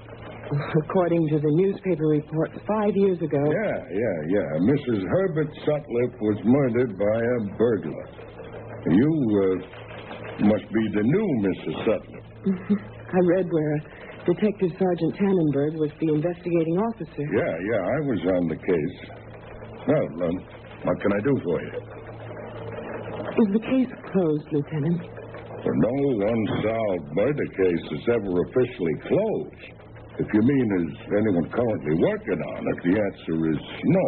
It's inactive. Oh. Would you have any new evidence that could merit further active investigation? No. Well, then how can the police department help you? I don't know. I just thought I wanted to find out what had happened there that night. And since you were the police officer... I assume you read the newspaper accounts? Yes. I looked up and... Well, it's all in there. Neighbors thought they heard suspicious noises. We responded, found Mrs. Sutliff dead in her room. There'd been a struggle. The place was cleaned out. We had no leads. That's all I can tell you. How was she killed? He shot her. Oh. And I'm afraid I have no more definite information. A list of things that were taken. Was it given to the police? Oh, yes. And we circulated that list among various places that would buy valuables. And did anything ever show up? None of our sources ever reported anything. This list, is it still in existence? Why do you ask? I don't know. Yes, it's still in the files. I'm sorry I took up so much of your time, Lieutenant. I hope I've been of service. Take my advice. Keep away from the police. Tilly, all I did was ask about the murder. Why?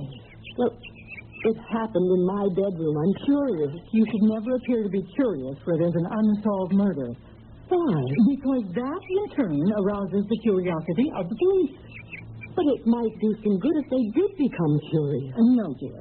Not if they become curious about you.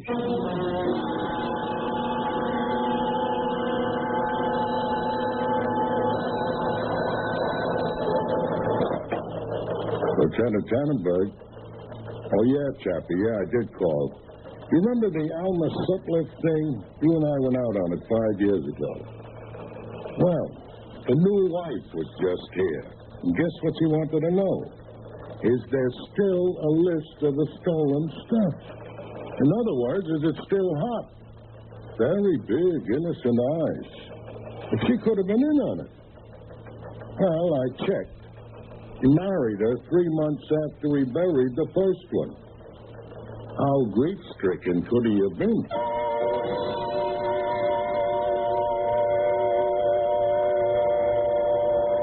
Yes, you go about what you think are your own private and personal affairs, matters which concern nobody but you, and then, without ever being aware of it, you can reach the crucial point where you no longer control the situation. And you have no way of knowing that something you thought was strictly your own business has suddenly and ominously become official business. Official police business. I shall return shortly with Act 3. I want that sinus medicine. Headache tablets? No, sinus medicine. Sinus tablets. Help the headache and the pressure. Oh, you mean sign-off. Exactly. Headache pain is one thing. A sinus headache is something else. Sometimes your whole face can seem to throb with pain. You want relief. Take Sign-Off tablets. SINEOFF. The sinus medicine that gives you a full dose of pure aspirin plus a sinus drainer. Sign-Off. The sinus medicine that helps relieve sinus pain while you drain. And Sign-Off doesn't stop there. Have you tried Sign-Off Sinus Spray, the fastest known form of sinus congestion relief? It works in seconds. That's Sign-Off Sinus Spray. When sinus flares up, use Sign-Off tablets and spray only as directed. SINEOFF. Sign-Off. Exactly. Sign-Off, the sinus medicines in the bright red box. Did you know that more children die from being hit by automobiles than from any other cause? 10,000 pedestrians and cyclists are killed, and another 500,000 are injured in our country every year. And most of these casualties happen to children, especially after dark. There is something to keep your children safer after dark. A safety kit of Hot Dots reflective stick-ons that give off a blast of light. Drivers can see them from 600 feet away. Protect your children at night and on dark school mornings. Stick Hot Dots on bicycles, clothing, books, lunch boxes. Get your Hot Dots kit free at Northwest Federal Savings, 1 block west of Cicero Avenue on Irving Park Road, or in Displays on Dempster Street, just east of the Tri-State Tollway. But hurry, our supply is limited. A message from Northwest Federal Savings to help keep your children safer after dark. This is WBBM Chicago.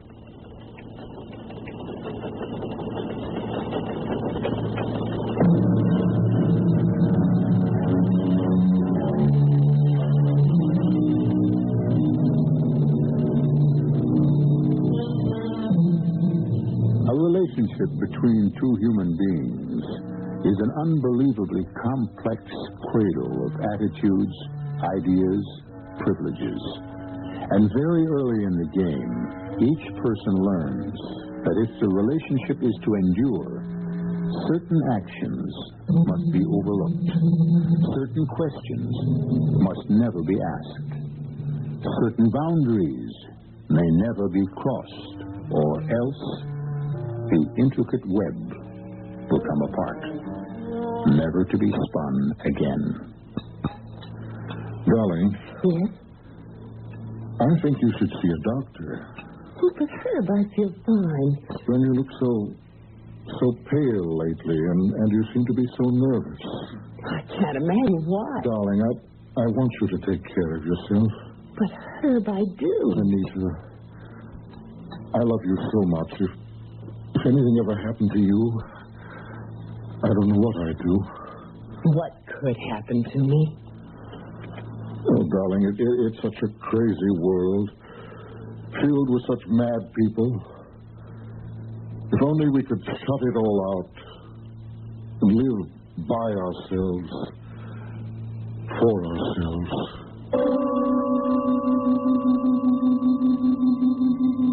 I couldn't keep away from that portrait. She was a stranger. It was as if she was my sister. Because between us a bond stronger than blood. Our bond was a man. The same man. And so my days were spent more and more in the attic. Herbert would leave. I would go upstairs. I would look at Alma. She would look at me. And there was communication between us. I do say poor Anita.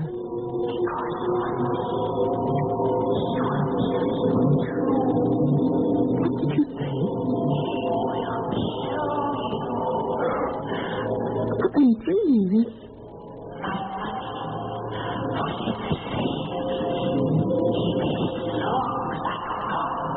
No, I won't believe it.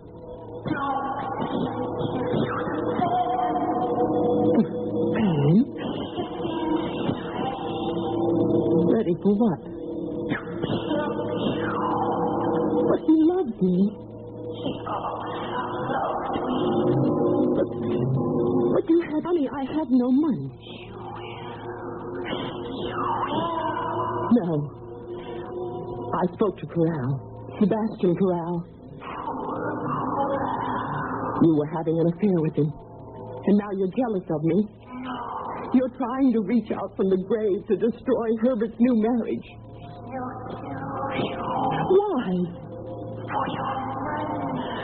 I have no money.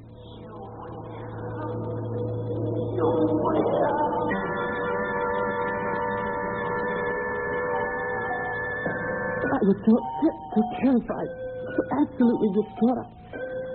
I did something for the first time. I actually went to Herb's office in the middle of a business day. Feeling better, darling? Oh, so much better. Your secretary makes excellent coffee. I'm sorry I barged in on you. Well, I understand that's what husbands are for. Whatever gave you such a fright? Nothing, just nerves. You must see a doctor. You're the best doctor.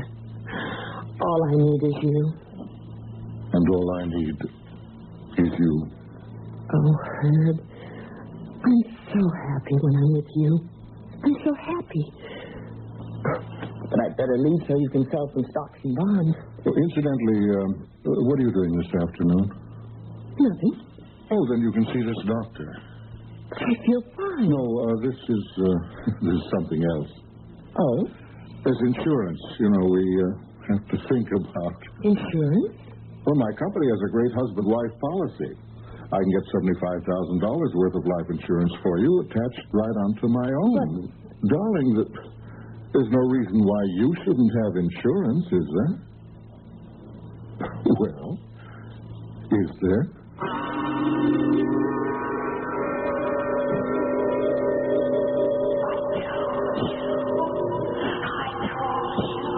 But there is no reason why I shouldn't have insurance.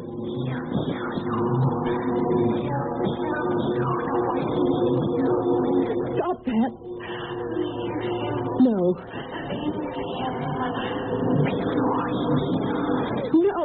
No.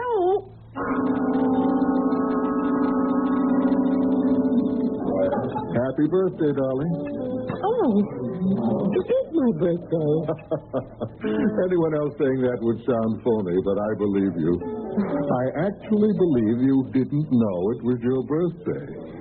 Darling, the urge to forget becomes stronger as we grow older. Yes, that's true, but I'm afraid there's something else. Something else? These past weeks, you've been so preoccupied. Have I? Well, you won't go to a doctor. But I did. I had my insurance exam. The doctor said I was fine. Well, this must be a night for pure enjoyment. Yes, darling. I have a gift. Oh, Herb, you shouldn't. Now, dear, you know you'd have been broken-hearted if I didn't. That's true. Here. Go on, open your gift. Oh, my. Oh. It's the most precious thing I own. It belonged to my mother. Oh. Yes, it is breathtaking. It's pure ivory and pearl. The workmanship is fantastic. A fan like this, it's a museum piece. Well, dear, one of our ancestors was in the China trade back in the clipper ship days. He brought it home. It was supposed to belong to an empress. I don't know what to say. You can say anything. Just give me a kiss.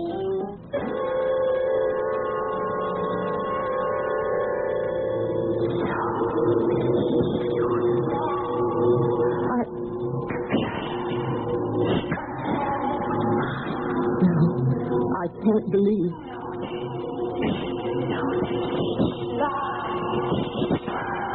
I can't believe you.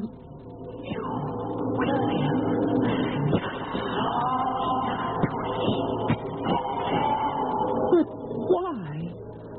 What does this fan mean?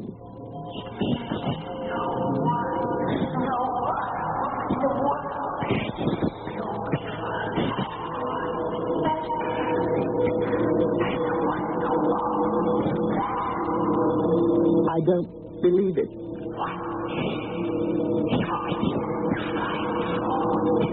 He doesn't know how.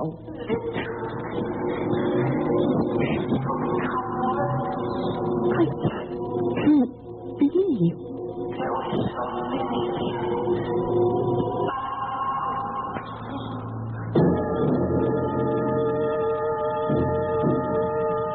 Well, hi, stranger.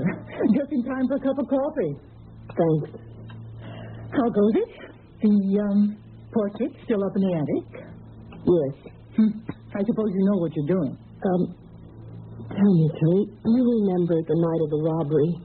Why? The fan. What about it? Was the fan among the things that were stolen? Why do you ask? Well, just curious. Was the fan one of the stolen items? I don't know. Why don't you ask her?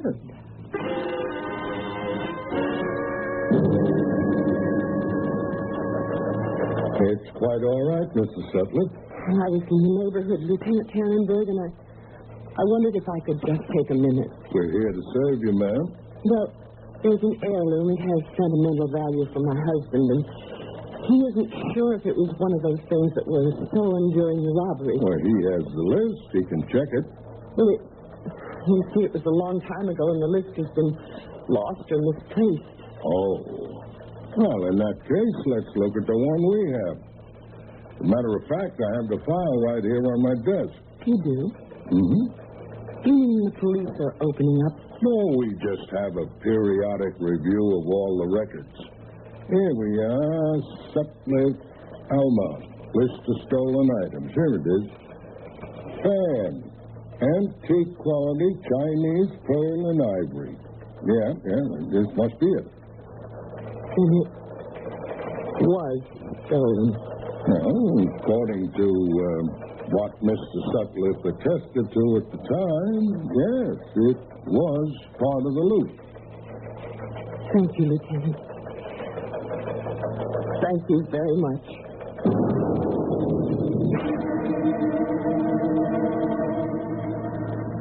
The chicken is a bit underdone. I made it the same way. And it's tough. Tastes the same as usual. Now, dear, it's not that you have very much to do all day. You could at least take time and prepare a decent meal. Herbert, what are you saying? I'm telling you that dinner has been just thrown together as if... You never found any fault with my cooking before. You never gave me reason to. Herb, this is no way to talk to me. You have a lot to learn. Herbert, What's gotten into you? This meal is unfit to eat. I'll have my dinner at a restaurant. Herbert! And I shall have my dinner out every night until you learn how to cook properly.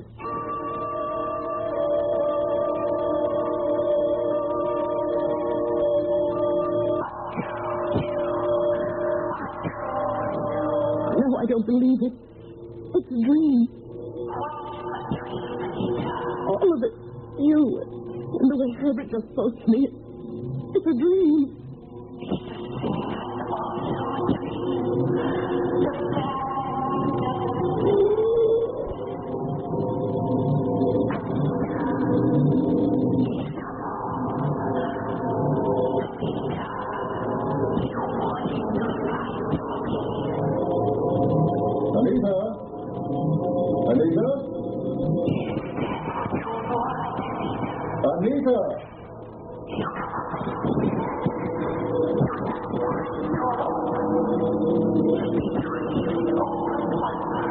Anita, where are you?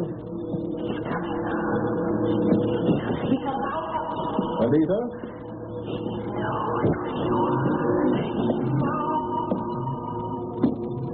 Darling.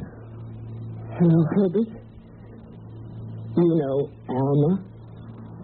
Anita? Why didn't you tell me about Alma? Because I didn't want to remember. Because if you try to put something out of your mind completely, then, well, after a while, it doesn't exist. Why did you kill her? I had to. She came home. I didn't expect her. She found me at the safe. Her money had come, her inheritance, in negotiable bonds. And I needed them because I was short. But she wouldn't listen. And that's why you killed her? But she brought it on herself. It was her fault. Where are you going? Away from here. No, don't leave me. Please, Herbert. I thought you were different. But you're like all women. You can't be trusted. Please, You'll go to the police, won't you? Yes. I knew I couldn't trust you. Let me tell you what's going to happen to you. Shut up! See? You have a little workroom up here. You do things with art and sewing. You must have taken a nap. And while you were smoking, a terrible thing happened. You must have fallen asleep. I don't think that's what's going to happen. Who are you? What are you doing here? I'm a police officer. You must remember me. Now, Mr. Sutcliffe, will you come quietly? I didn't do anything. You take him down, Chappie. I didn't do anything. Could I just sit down for a minute? I guess I was wrong about you. I thought you and he killed his first wife and were waiting for things to cool down. I didn't even know he was married. Then how did you know he killed her? She told me. Who told you? She did. Look at her. That's just a painting. Is it? As a matter of fact, I remember. That was in the bedroom where we found the body. Corral. That's the artist's name. Yeah, I remember. I read in the paper the guy went nuts because he felt he wasn't good enough. On the other hand, he may have been too good.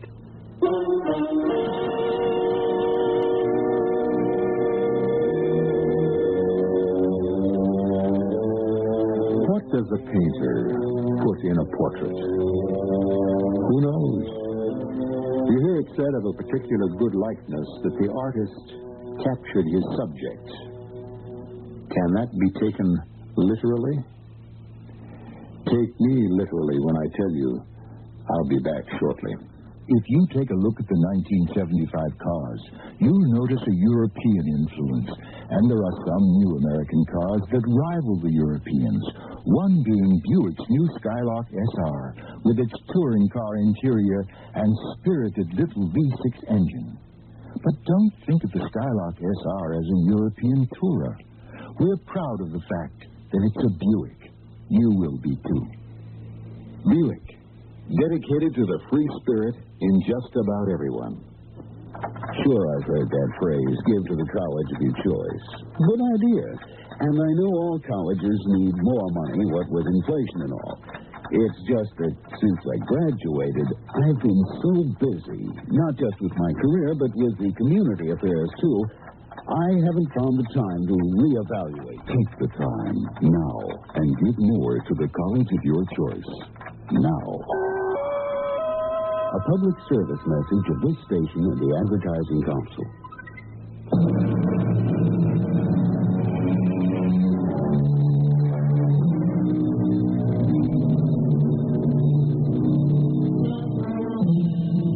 So many people are like Anita Sutliff. So many men and women who say, don't rock the boat. Don't make waves. Don't open a can of worms. And yet, so typical. Aren't most of us desperately anxious to preserve what we have at any cost? And isn't it the saddest truth that many of us would rather live in a fool's paradise than a wise man's hell? Our cast included K.T. Stevens, Amzie Strickland, Alan Reed, and Brett Morrison. The entire production was under the direction of Hyman Brown. And now, a preview of our next tale. We have an instant voodoo doll. Fascinating, isn't it? To know that the doll is meant to be a representation of you? Now look at it. I'm looking. Yeah, well, keep looking. Now, don't take your eyes off of it. You can almost see your face in the cloth, can't you? It's almost as if the doll is you. Whatever happens to the doll happens to you. Sharing one body between you. One life. One destiny. I still think it's silly. All right. And let's see what happens when I take this letter knife. What are you going to do? Nothing. I'm merely going to plunge this knife into a meaningless piece of cloth. No, don't. Radio Mystery Theater was sponsored in part by Sign-Off, the Sinus Medicines. This is E.G. Marshall inviting you to return to our Mystery Theater for another adventure in the macabre. Until next time, pleasant dreams.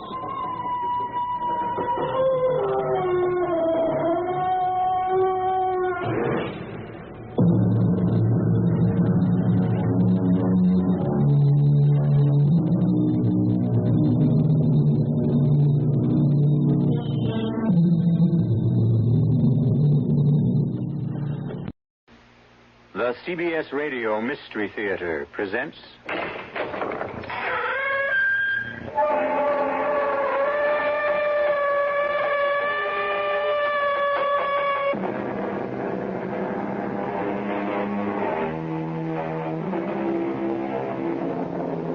Come in. Welcome. I'm E.G. Marshall. Trust. To trust someone. What does that mean? I suppose that in simple terms it means you feel sure that a certain person will not let you down, that you can put complete confidence in him or her. Assuredly, trust ranks among the strongest expressions of the human psyche. Yet it is also the most delicate and vulnerable, as Claudia Hammond found out. Mary, they're going to kill me. He's going to kill me. Now, Claudia, you've just got to put such terrible thoughts out of your head. In heaven's name, Mary, how can I? You saw the letter from Todd's mistress. The woman Todd's making love to behind my back. You know what it said. And I don't believe one word of it. Not one single word. Because your husband loves you, Claudia. You have nothing to fear from him. Except one thing. What one thing? death.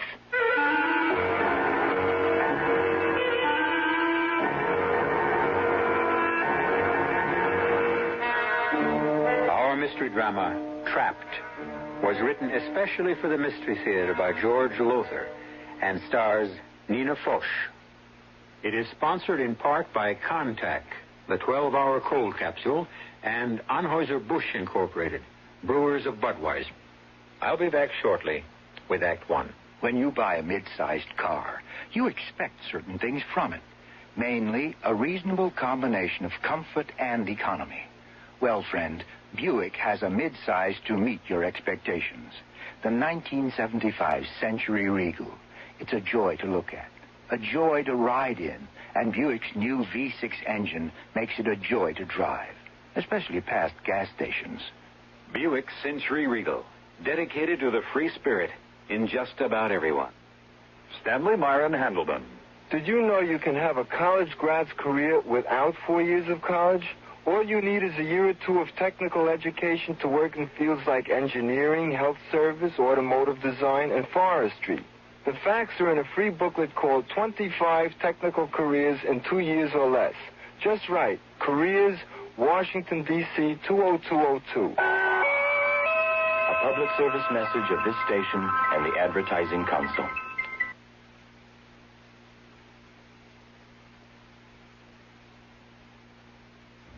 At McDonald's, we give you good service. So when you come to our place, we give you more than fast service. We give you a smile and a thank you. Count on it. You can count on our smiles. You can count on our speed. You deserve a break today at McDonald's. Fast and friendly, and you can count on it.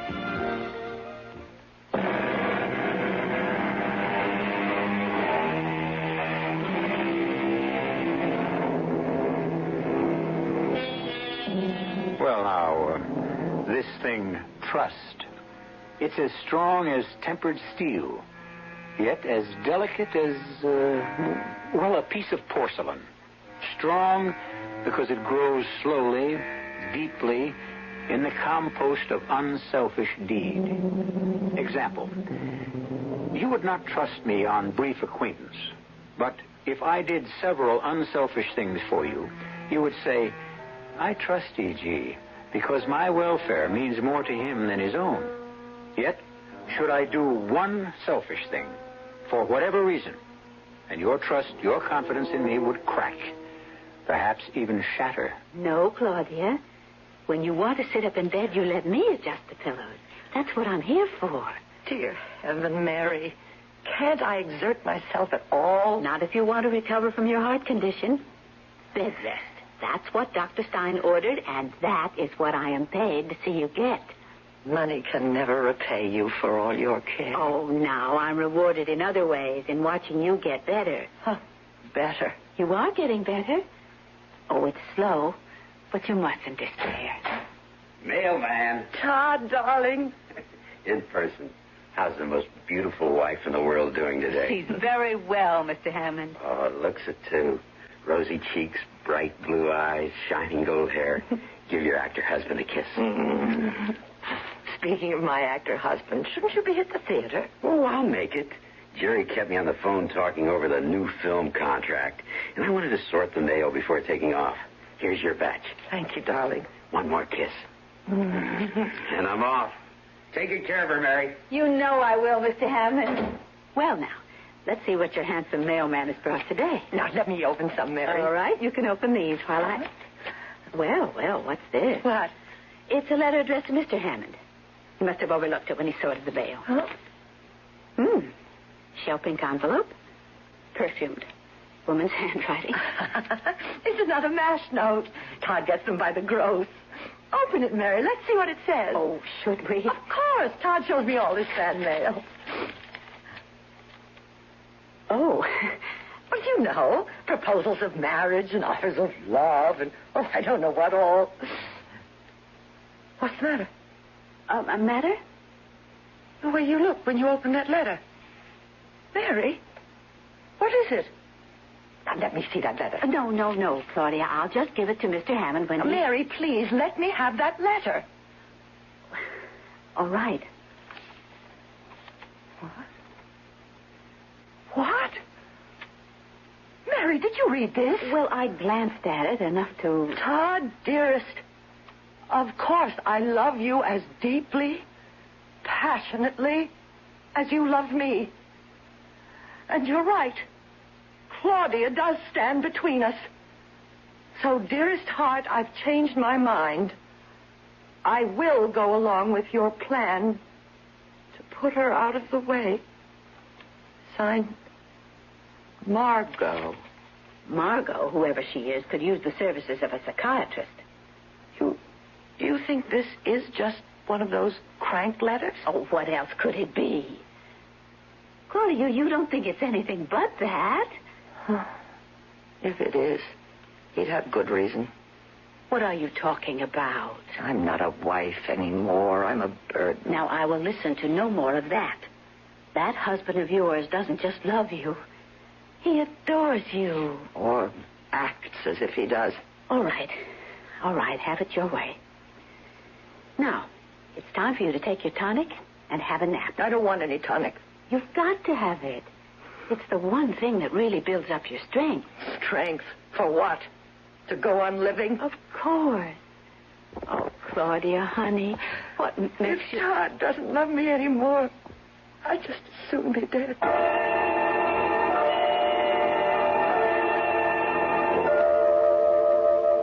Todd? That you? Sorry, sweetheart. I didn't mean to wake you. Just to look in on you. Turn on a light. No. Go back to sleep. What time is it? It's 2:30. 2:30? Where have you been till this hour? With Jerry, talking film production this time.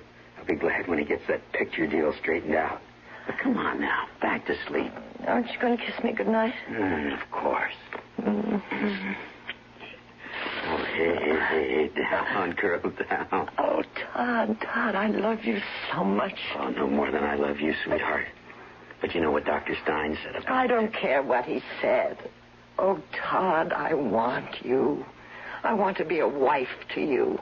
The wife I used to be. You are a wife to me. The dearest, most adorable wife any man could have. I'm an invalid. A millstone round your neck. If that's the case, you're the prettiest millstone I've ever had around my neck. Good night now. Sleep well.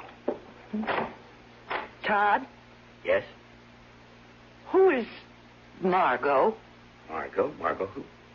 Just Margot. Who is she? I don't know. I mean, why do you ask? Nothing. You must have a reason. No. It's nothing. Good night. Good night, dear. A friend. No name. It's just signed, a friend. Oh, now this is getting to be... May I see that letter, Claudia? Thank you. Dear Claudia Hammond, you don't know me. We've never met. But I happen to know that your husband and a woman named Margot he has been seeing for months now plan to kill you. Oh, really? Now, read the rest of it. Guard yourself. Be careful what you eat. Above all, don't take any of the tonic your doctor prescribed unless you trust the person who gives it to you. Signed, a friend. Mary, I'm scared. You have nothing to worry about as long as I'm here. I feed you. I give you your tonic, and I take care of you. So what do you have to fear? What about your day off? Well, Mrs. Gates comes in then, and you can certainly trust her. Oh, I don't know. All right then. I won't take any days off. But you can't. Of course I can. At least until this whole silly, stupid thing is cleared up. And believe me, Claudia, that is what it is. It's silly and stupid. I wish I could believe you.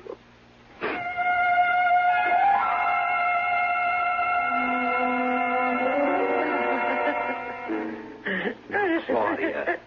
Claudia, please. I want Mary back. Get Mary back, Todd. Dearest, I told you it's impossible. I don't believe it. I don't. Now, stop that. Stop it. What? Oh, I'm sorry, sweetheart. But you can't go on letting your emotions run away with you. It could kill you. It could. You know it could. Now, calm down and listen. Mary came to me this morning and said she had the offer of another job, nurse companion to an elderly and wealthy woman. I asked her what salary she'd be paid, hoping that I might meet it. But I couldn't. It's 3 times what we're paying her. And I don't care. I want Mary. Honey, I'm sorry, but you just can't have Mary. Tell her I want to see her. I'll talk to her. I'll persuade her. You can't talk to her. She's gone. Gone? She left an hour ago. Left? Without saying goodbye? She said to tell you she couldn't bear to face you. Oh, I can't believe this. I simply can't. Look, the world hasn't caved in. Mary was good, but there are other practical nurses. In fact, I'm going to run over to the agency right now to interview several. Leaving me alone? You're safe enough for an hour or so. You've been left alone before. Never as alone as I am now. What? Nothing. I won't be more than an hour, I promise. What are you doing? Giving you your tonic before I go. No. Sweetheart, you've got to take... No, I said no. Okay. Won't hurt you to skip it for once. It isn't exactly a matter of life and death. Isn't it?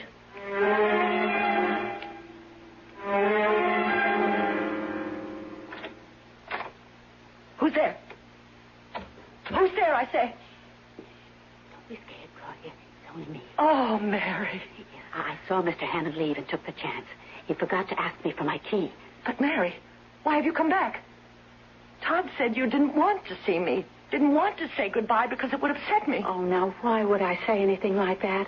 How could I possibly upset you more than he did by firing me? He fired you? Well, yes. Why do you think I left? Claudia, what did he tell you? Well, that you had a better offer with some wealthy woman or other and that he couldn't afford to keep you as my nurse. I see. Mary, what is this? Oh, honey, there was no offer of another job. He fired me. He told me to pack my things and get out and never come back. Then he's getting ready to... Now, it looks that way. Oh. But I'm going to call the police. The police? There's no other way. With me out of the house, you need protection. But what can the police do? There's no proof Todd means to kill me. There are the letters. You still have them, don't you? Yes. But do you think they're enough, those letters, to convince the police? Won't they think what you thought at first? Crank letters? Very likely, but they're all we have. Now, you keep them until I need them. And I'd better leave. He could come back any minute. Oh, here. I wrote it out for you. It's my telephone number. And you call me. You just call me anytime you need me. Oh, Mary, I can't let you go. I know, honey. I don't want to go. But we have no choice. But don't you worry. You are going to come out of this. Believe me. Question is, will I come out of it alive?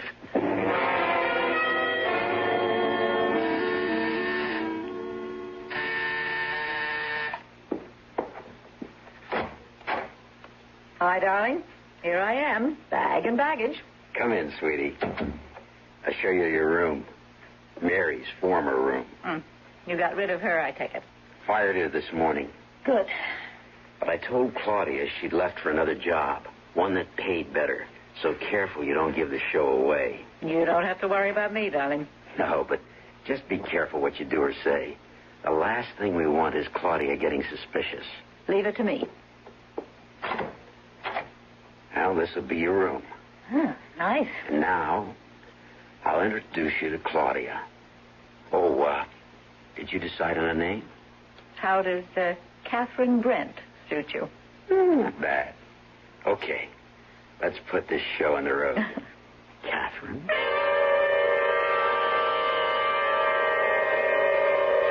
Trust, as I said, is both strong and delicate. I might also have said that it can be misplaced. As it virtually goes without saying, Claudia misplaced hers. It's a mistake to misplace one's trust. A serious, indeed a dangerous mistake. For Claudia, it may be the last mistake she'll ever make. I'll return shortly with Act 2. Give your hand to a friend. Give your heart to your love. But give your cold to contact. The sooner the better. A common cold is a rotten thing. You miss so much. Sneezing, drips, and congestion can drag you down. Then ask yourself the contact question. 6 or 3 or 1? You'd need 6 cold tablets, 2 every 4 hours, or 3 ounces of Cold's liquid, 1 every 4 hours, or just 1 contact for up to 12 hours continuous relief of those symptoms. That's daytime, then nighttime relief. Both the others have things for aches and fever, and the liquid, something for coughs. Not found in Contact 600 Tiny Time pills. Give your cold to contact. 6 or 3 or 1. Take Contact. Only as directed. Kitchen appliances are power tools, too, just as much as drills and jigsaws. Hi, Frank Lieber here to tell you True Value hardware stores have that kind of power tool, too. Kitchen appliances that help cooks create. A West Bend party percolator, for instance. It makes a lot of coffee, 20 cups, and then keeps it hot. If you ever had to make coffee for 10 with a 9-cup percolator, you know the advantage of that. It has a durable polypropylene body and a 2-way spigot, just $9.99. And there's a Toastmaster broiler oven, one that cleans itself as it cooks. In one position, it broils and grills. Flip it over, and it bakes and roasts. It's just $32.88 at True Value hardware stores. And there's a Hamilton Beach 14-speed blender. It comes with 2 special plastic containers. You can blend food in them, then store them away in the refrigerator. Just $19.88. Kitchen appliances are power tools, too. Just a few of the values at participating True Value hardware stores.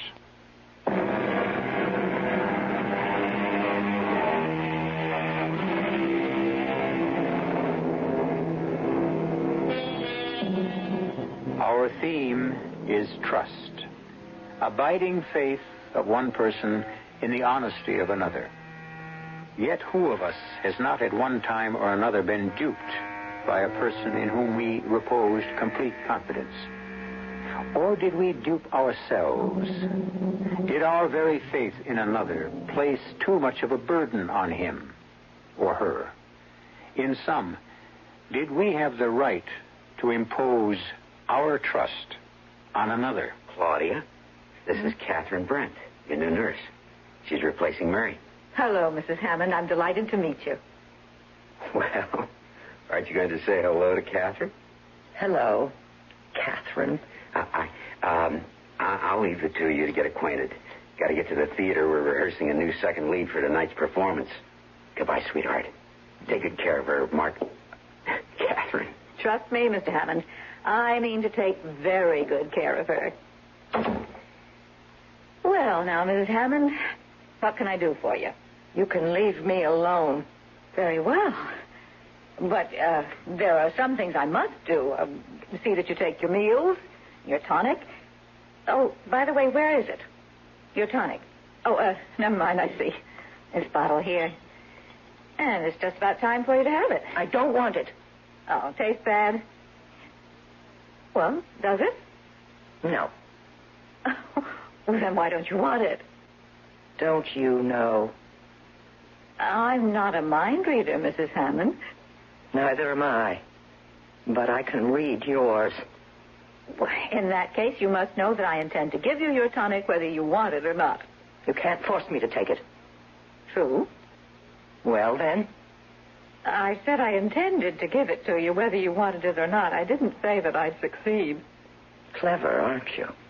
Matter of fact, I am. Yes. I'm impressed. Does it help you, your cleverness, to steal other women's husbands? I beg your pardon? You heard me, Catherine. Well, it must taste bad. That's it, isn't it? Won't answer? Well, find out for myself.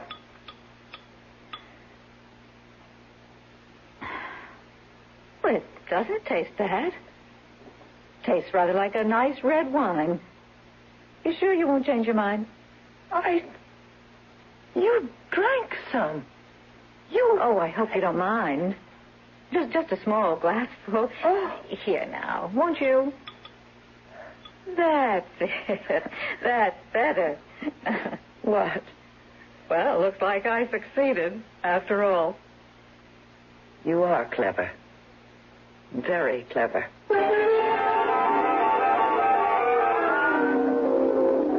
And thank you, Dr. Stein. Thank you very much. Good night.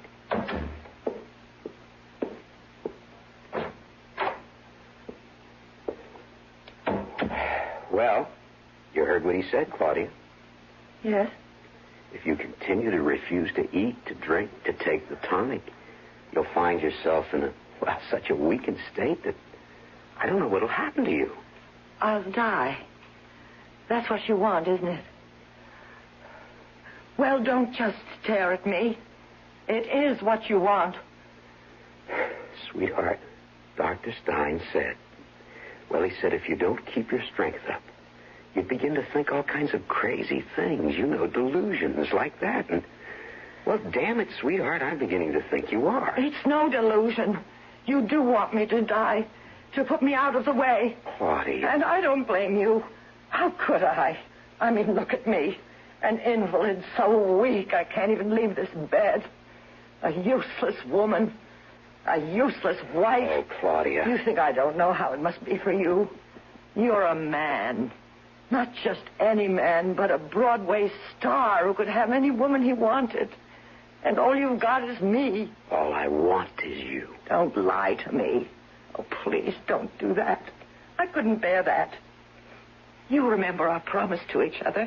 Promise? You don't remember. And it isn't so long ago. We were so in love then. So in love. We promised we would trust each other. We sat in that little garden by the side of St. Bartholomew's Church on Park Avenue. Oh, yes. I remember the promise now. Have you kept it? Have you? Claudia, you're weak. You're worn out. Have you? What are you doing to me? To yourself? Have you? Claudia. What is it? What's that? Another heart seizure, I think. Phone Dr. Stein. He's not back in his office yet. Phone, anyhow. Get it on record that you phoned. Yes.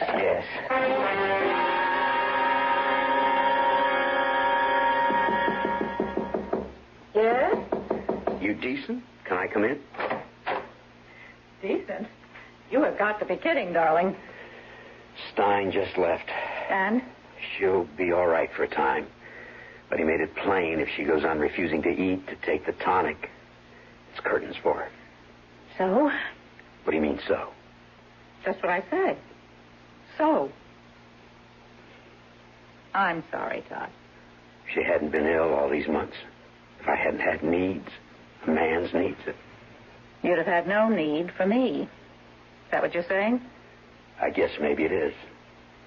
I thought I was something more than the fulfillment of your needs. I thought, never mind. If you want out, you say so. You say so now. It isn't as simple as that. It is to me. You're putting me through a hell of a time. The deal isn't worth it. Huh? Todd, I'm still willing to go through with this. But I'd just as soon get out right now. What do you want me to do? We'll go ahead with things. Claudia, dearest, it's a simple, clear broth. Oh. You're wasting away. Well, if you're so worried, let me go to a hospital. Why in heaven's name a hospital? You know why. Claudia, I don't. Why a hospital? What difference would that make? At least I could eat without fear. Fear of what? Hello. Oh, yes, Dr. Stein. No, she's still refusing. I don't know. Doctor, she wants to go back to the hospital. Now, well, that's the way I see it, too, but yes, All right, Doctor. And thanks very much for calling. What did he say? Can I go back to the hospital? No. No. He doesn't see what good that would do. He said it's simply a matter of your taking food, the tonic, to build up your strength. And if you refuse to do that here... You're lying. Claudia... He said no such thing. You want to keep me here. You and Margot. Margot? Oh, don't act as if you didn't know. But I don't. Hope I'm not interrupting. I just came to see if Claudia's taken her broth. No. Oh, now, look, Claudia, I am knocking myself out trying to take care of you, and that includes cooking. And, sweetie, if you're not going to eat, I'd just as soon not cook. Don't, then. Don't cook. What does it matter how you kill me? By poison or starvation, just so you do it. Kill you? Claudia, what in heaven's name are you saying? You know what I'm saying. The two of you. Oh, Claudia. I said this before, but I'm saying it again. You're imagining things. Am I? I'll show you. I've got them here on my pillow. Oh, Claudia, don't exert yourself. Whatever it is, I'll get it for you. Get away from me. Darling, I'll get it. Here. I'm imagining things, am I?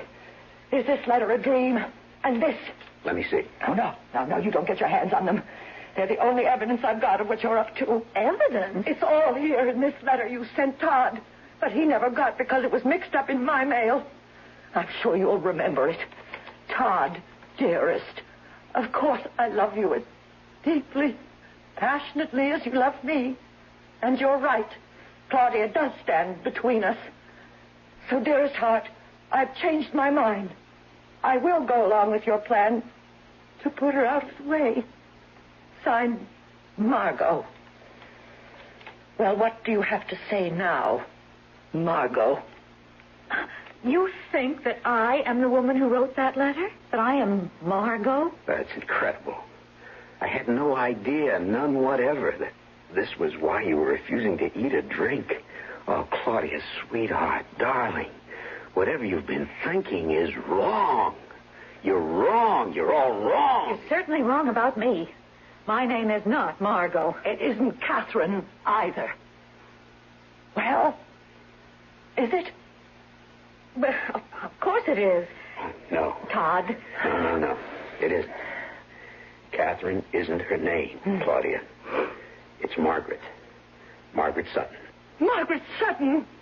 Why do you think I was born yesterday? Claudia, believe me. I saw Margaret Sutton on the stage often enough. She was slim and dark, and this woman is... She's... All right, say it, darling. A fat peroxide blonde. I'm afraid I've got a bigger appetite than you. If this woman is Margaret Sutton, why did you say her name was Catherine Brent? I thought it would be best not to remind you of the past.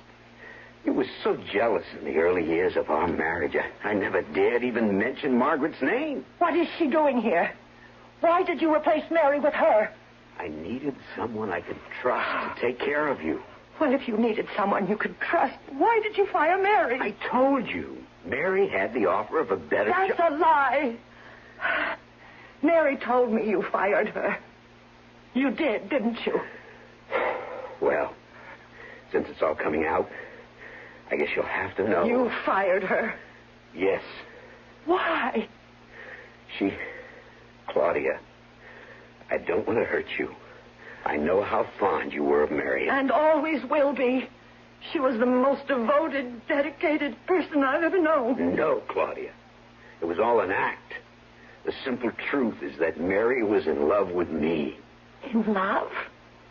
With you? Almost from the first day she entered this house, she started doing everything she could do to, get me to fall in love with her. If you expect me to believe... I don't expect you to believe it. But what I'm telling you now is the truth. Things went from bad to worse over the months. She got more and more difficult to handle, and finally, I couldn't take it anymore. I fired her. Claudia, that is the truth. Go away and leave me alone. Claudia, look at me. I swear I'm telling you the truth this time. Leave me alone, please. Please leave me alone. Let her do what she wants, Todd. Oh, she could die right now. Come on.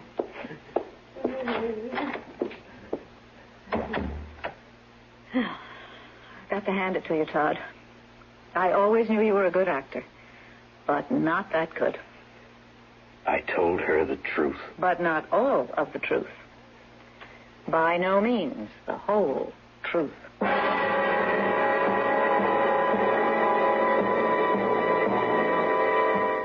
What is the whole truth? What game are these two playing with Claudia as the pawn? Todd has lied to Claudia again and again.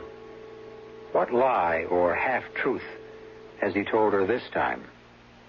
I'll return shortly with Act 3. You've seen the Budweiser commercials on television, and maybe you've wondered how long people have been putting that famous Bud label on things. Well, not as long as the brewers of Bud have been putting things on the label. Things like a list of Bud's most important ingredients. Quote, brewed by our original process from the choicest hops, rice, and best barley malt. And things like the following statement. This is the famous Budweiser beer. We know of no brand produced by any other brewer which costs so much to brew and age.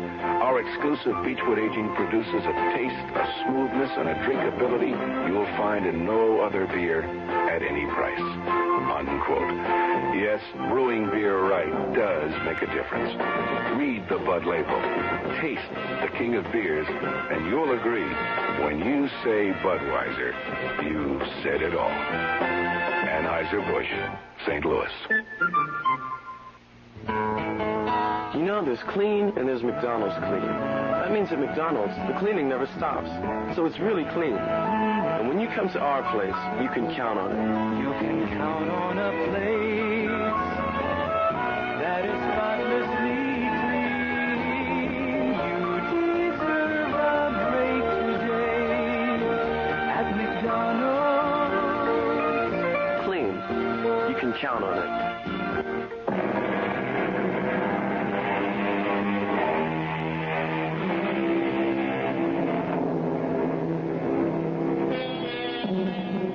The very foundation stone of trust is truth. Accordingly, since Todd Hammond has lied to his wife Claudia repeatedly, she can scarcely be expected to trust him. So far as I'm concerned, she'd be a fool if she did. Apparently, she feels as I do, for as we rejoin her now, a helpless invalid, trapped in her bedroom, we find her telephoning the police.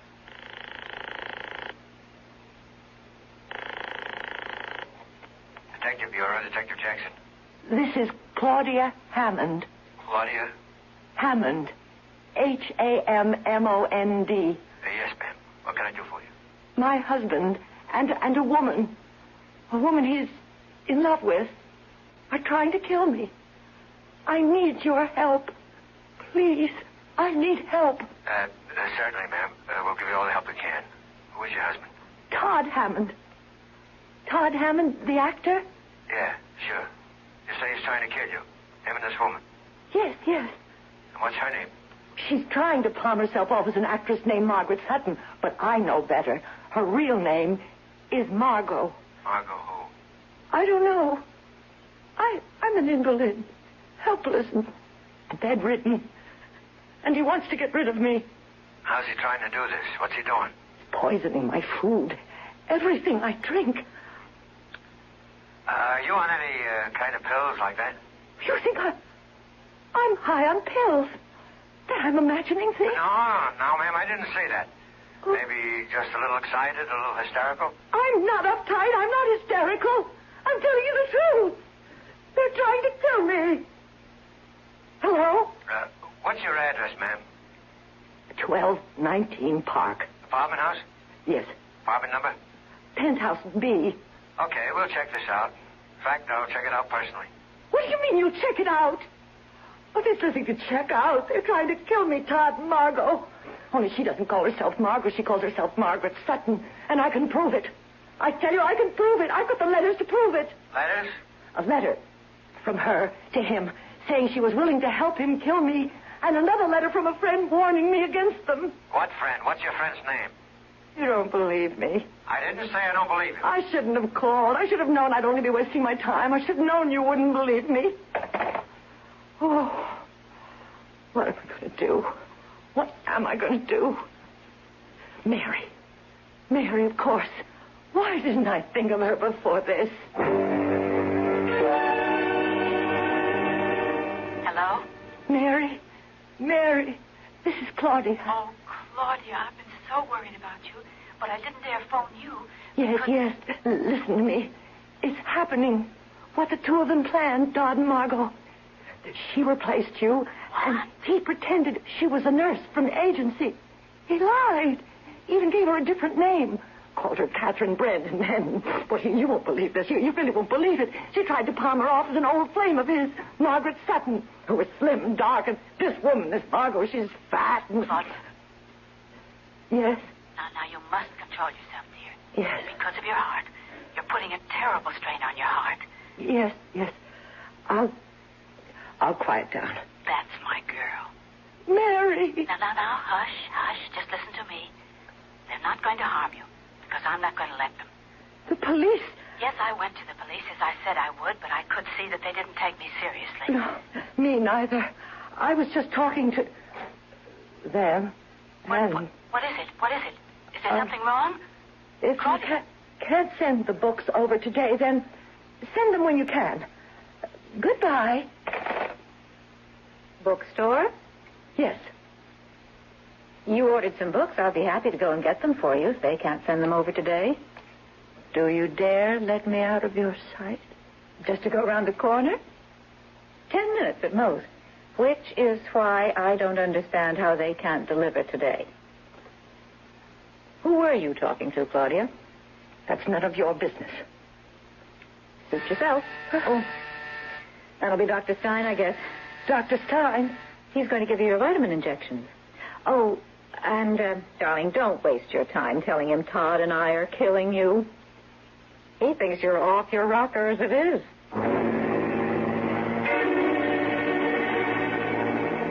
You were supposed to monitor all her calls, but you let her phone the police. I'm sorry, Todd, but even you will have to agree I have only 2 hands, 2 eyes, and 2 ears. I can't be everywhere and do everything at once. A detective coming to see me backstage. I'm sorry. I guess it's not that important. What's important is not to let her get in touch with Mary. Or Mary with her. What happened with the detective? He didn't believe her, of course. Just checking up was all. But she did manage to get past you, and that worries me. Mary could start an awful lot of trouble. And that's the last thing in the world I need right now. Take the phone out of her bedroom. No. We don't have to go that far. There's an easier way. Just take this extension off the hook. You're kidding. No, it was a gimmick used in a play I was in years ago. That way she can't call out and nobody can phone in. But watch her. Watch her like a hawk. One slip up and it could mean the end. Believe me, the end.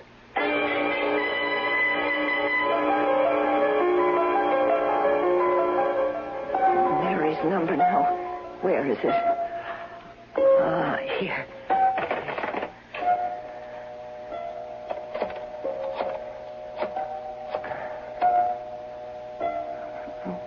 Funny. Something's wrong. Oh, no. They're taking the phone off the extension. It's like in that play he was in. I can't phone out, and nobody can phone in.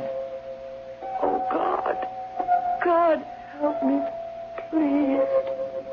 I don't want to die. Please. Oh, please. I want to live. Could I possibly... What time? 10:35. He won't be back from the theater till after 11. And she's... I'll take my chances. If I can only get out of bed. Walk. Crawl if I have to. Everything's swimming. Dizzy. I mustn't faint. Mustn't. Weak. So weak. Life depends. Your life. Now. Step. Open the door. I see.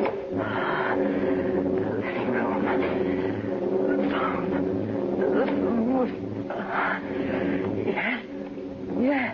On that last table. They did. They took the phone off the hook. First. With the face. One more step. Only one. Oh, dear Lord, no. Oh, put my phone back. Hang on. Put this one back on the hook and then get back to my...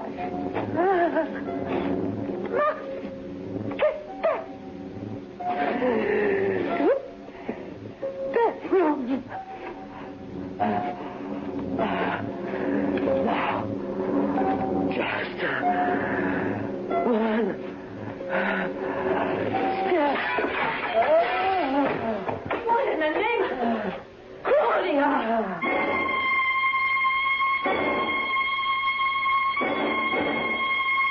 Todd, you can't help her. Sitting here by her bedside all night, it does no good. You've got a matinee. I'll sit with her. You're dead on your feet, too. Dead. What a word to use now. She isn't dead, and she may not die. No. She lost so much blood. Wrist cut when she crashed through that table. So much blood they didn't dare move her to a hospital. And now look at her. White as a sheet. Go and get some sleep, Todd. I'll stay with her. And, Todd... Yes? Forget the deal. I don't get you. I agreed to play nurse because you needed somebody you could trust. You know something, darling? You trusted the wrong woman. You wanted me to protect her against Mary. And I said, okay. In exchange for that character lead in your new film. But you know what I was really after, Todd? Oh, no. Not you. Not after all these years. Afraid so. I'm a woman. I love you. Enough not to envy you your happiness with her. I love you, too. But I love her a hell of a lot more.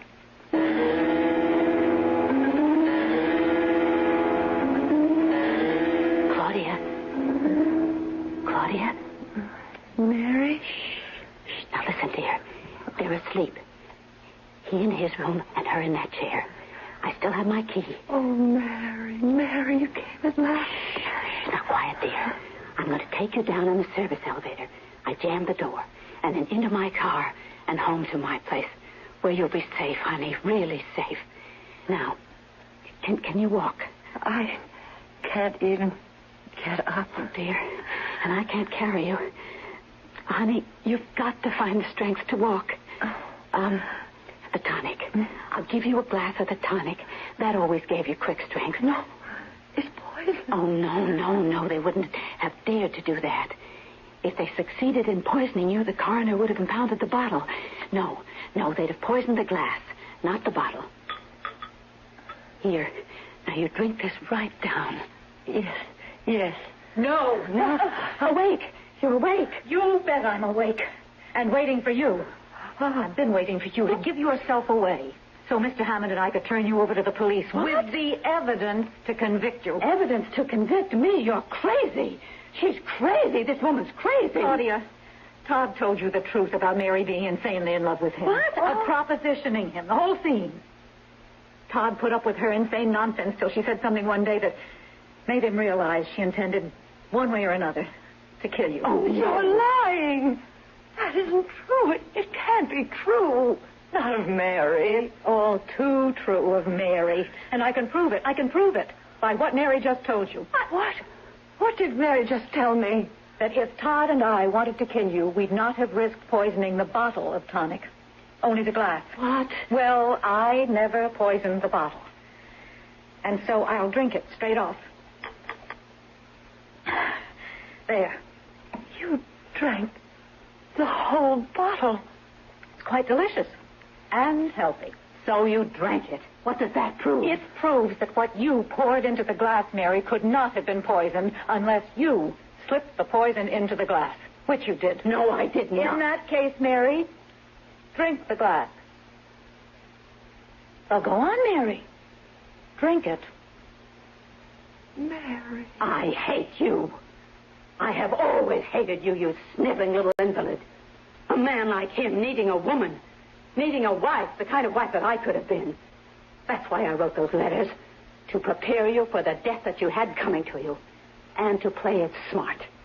Yes, smart. Because if anything had gone wrong, he would have been blamed for your murder, not me. You're crazy. I am not crazy. She's stupid, too. Todd, stupid? I was stupid? That letter from a friend. Only 4 people knew Claudia took that tonic.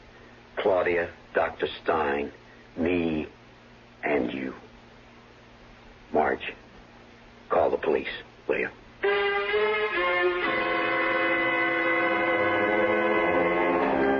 Trust.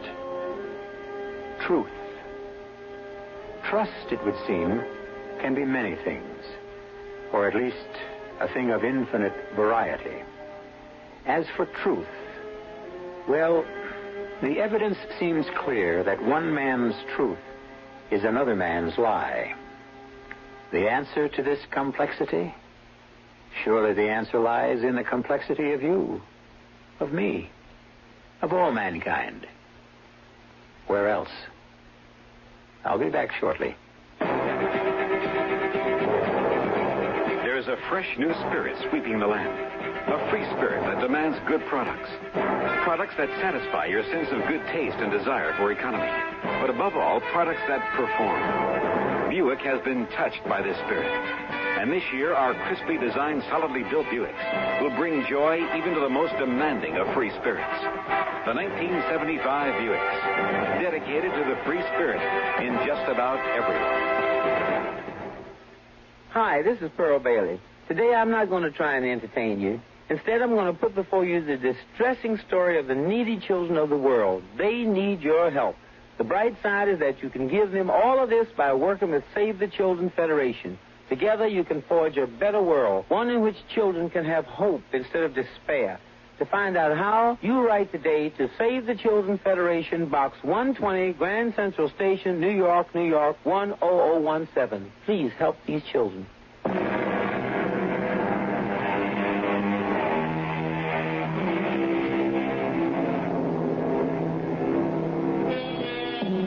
I'm sure you'll want to know that Claudia is now fully recovered from her illness and that she and Todd are very happy together. As for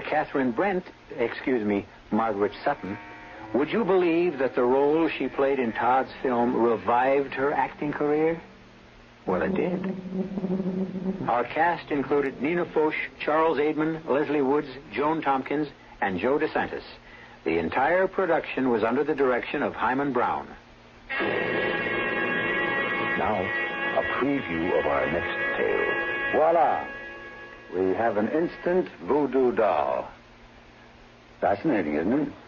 To know that the doll is meant to be a representation of you? Now look at it. I'm looking. Yeah, well, keep looking. Now, don't take your eyes off of it. You can almost see your face in the cloth, can't you? It's almost as if the doll is you. Whatever happens to the doll happens to you. Sharing one body between you.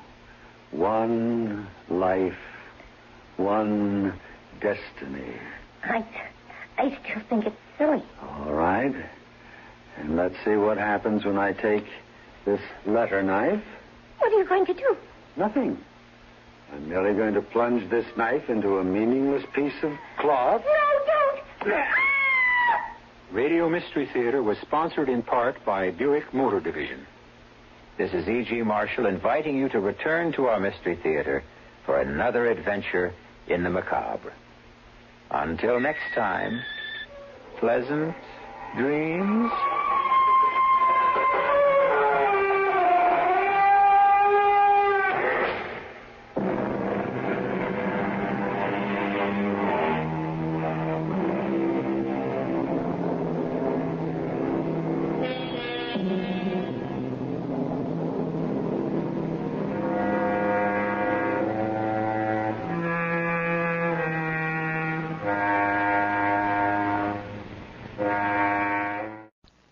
And now, Mystery Theaters.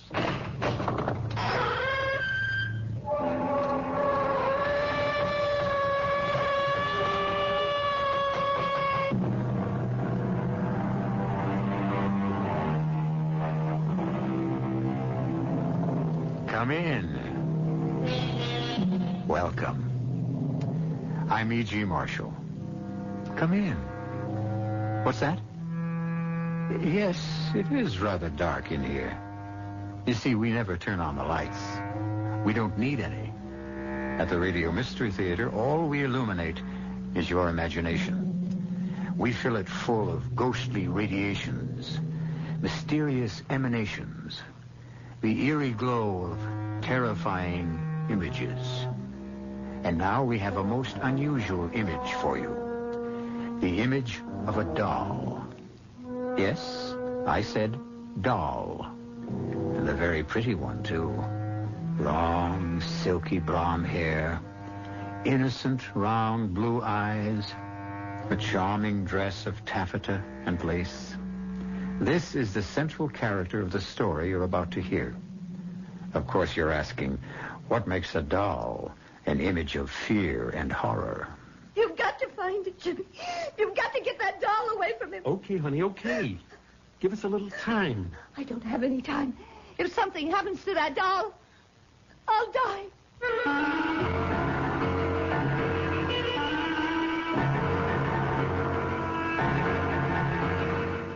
Our mystery drama, The Doll, was written especially for the Mystery Theater by Henry Slessor and stars Joanne Linville and Ross Martin.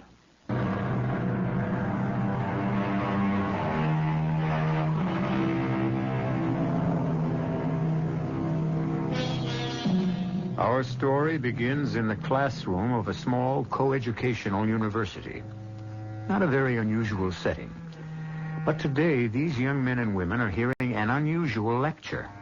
The guest speaker is Professor Eric Douglas, and the subject of his address is written in chalk on the blackboard. Let's step a little closer and see what it says. Homeopathic magic, ancient and modern. Let's be quiet and listen. For thousands of years, people believed they could injure or destroy their enemy by injuring or destroying an image of him. And so they made likenesses in cloth, in wood, in clay. The ancient Egyptians used wax. The wizards would take a drop of a man's blood, clippings from his hair, or parings of his nails, and knead them into a wax figure. You mean like a voodoo doll, Professor? Voodoo belongs to the modern era, but the idea is exactly the same. Once the doll was made in this fashion, the victim was at the mercy of the sorcerer. So, you see, the doll is really man's oldest toy and perhaps his deadliest. You mean that stuff really works? Well, that is the strangest part of all. Sometimes it works very well. You got to be kidding, Professor. Young lady, I wonder if you'd like to help me with a little experiment. Me, Professor? Yes. Will you come up front, please? Now, just for the fun of it, shall we make a doll? Huh? All right. Now let's see. What shall we use? Now this little towel will do fine. I'll just tie a knot to make the head. There we are. And now let's dress it up a little. Can you help me? How? Well, with some part of you. A hair from your head, perhaps. Now, how about something you own? That ring, maybe. May I borrow that? Well, yeah, thank you. Now, we'll put that around the neck. And voila. We have an instant voodoo doll. Fascinating, isn't it? To know that the doll is meant to be a representation of you? Now, look at it. I'm looking. Yeah, well, keep looking. Now, don't take your eyes off of it. You can almost see your face in the cloth, can't you? It's almost as if the doll is you. Whatever happens to the doll happens to you. You, the doll. You, the doll, sharing one body between you. One life, one destiny. I still think it's silly. All right. And let's see what happens when I take this letter knife. What are you going to do? Nothing. I'm merely going to plunge this knife into a meaningless piece of cloth. No, don't!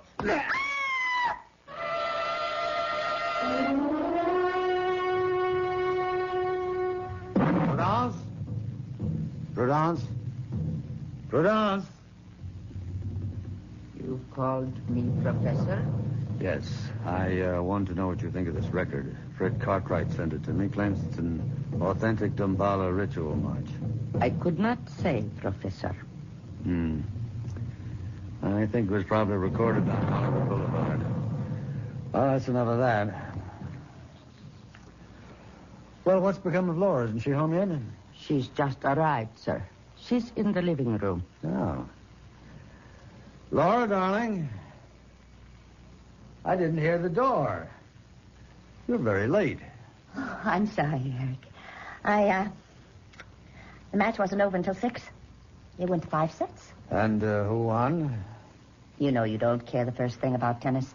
That's a young man's game. Not for old birds like me. Oh, come on, stop that. You're far from old. Oh, Prudence, I hope I didn't spoil your dinner. It's all right, Miss Fletcher. I'll go see to it now. Eric, why won't she ever call me Laura? Oh, it's just her way. You know how it is in the islands. A servant's place is a servant's place. Tradition. It's more than that. It's resentment. You've got your father's sensitivity. Harry was always thinking that people resented him. Maybe he had good reason. He wasn't very popular among his colleagues. Your father was a renegade. That's why. It's one thing to investigate primitive cultures. That's an anthropologist's job. But to spend your life among them, to raise your child among them... No, I never complained. Well, you managed to turn out pretty happily. But you're still half savage, of course. Am I? You can't fool me, Laura. You're still a child of voodoo, just like Prudence. No, don't be silly, Eric. I know you, all right. When the full moon rises and the drums start to beat in the jungle and the serpent god Damballa raises his hooded head... Eric, stop it. What's the matter? I'm sorry. I have that awful headache. Again? Well, come on, let's take care of it. No, don't bother. I'll be all right in a moment. Best time to stop it is early. Right now. You listen to Dr. Douglas here, and we'll get rid of that pain in 2 minutes. Come on now. Lie back. All right. Now, just relax. Just remember how we've done this before. Yes. I remember. That's right. Now, shut your eyes, Laura. Think of your mind as a large, empty cavern. And in the cavern, you hear my voice. Very faint, as if I'm speaking to you from far, far away. Yes. You feel at peace, relaxed, happy. Your head is clear. Your pain is gone. Yes. It's gone. Oh, you're happy now, Laura. You're happy to be here with me. With me, my darling. Aren't you? Yes. I'm happy. You love me, Laura, don't you? Not in the way you loved your father. You love me as a man. I'll say it, darling. Say, I love you, Eric. I love you. Say my name, Laura. My name. I love you, Jimmy. What is the matter with you, Prudence? I'm sorry, Professor. The dish fell from my hand. What is it? What happened? Nothing, my dear. You're fine. You're just fine. Prudence just dropped something. I came to tell you that dinner is ready.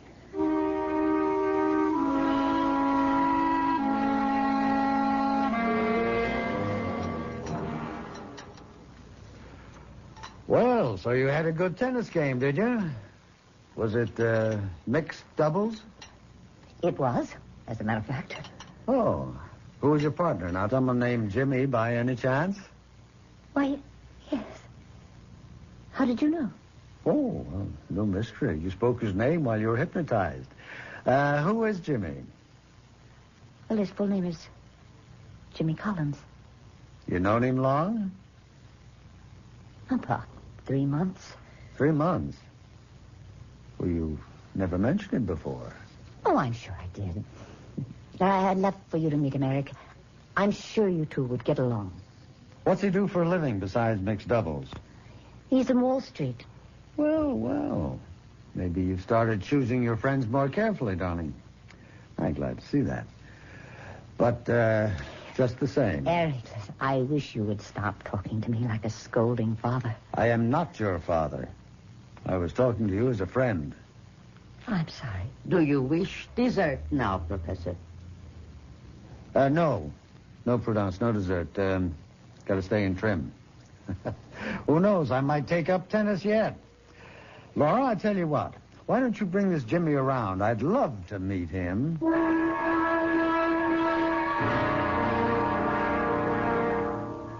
No, I'm afraid I don't know much about Haiti, Professor Burnside. I've never been to the island. Oh, well, of course, Laura has told you of her life there. Oh, yes, she's told me all about it. In fact, you spent some time there yourself, didn't you? Yes, a few years. That's where I met Laura and her father, as a matter of fact. You can see that Eric brought back half the islands with him. Well, I have my souvenirs, like this thing, for instance. What is that? Looks a little tacky to me. Well, they call it an Ouanga packet. It's a charm the voodoo men use for every purpose. Some good and some bad. We should throw out that awful thing, Eric. Well, it was a gift made for me by an old mamaloy in Port-au-Prince. It's a protective charm, guaranteed to ward off the devil, and, of course, Laura can tell you more about it. Laura's much more of an expert on voodoo than I am. You mean just because she was raised on the island? Well, it's an interesting primitive study, otherwise sheer nonsense, of course. Oh, well, you shouldn't have said that. You've offended Laura dreadfully. Laura's a believer, you know. She played with voodoo dolls the way other children play with Chatty Cathy and Betsy Witsy. Eric, please stop it. Ask her, Jimmy. Go ahead, ask her if that isn't so. Oh, I'd feel very foolish asking that question. Oh, Jimmy, of course it isn't so. Well, that's good to hear, frankly. I mean, it'd be a heck of a thing on our honeymoon, waking up and finding an Ouanga bag in my slipper. Did you say honeymoon? Yes. Didn't Laura tell you? Laura and I are engaged. We're going to be married next week.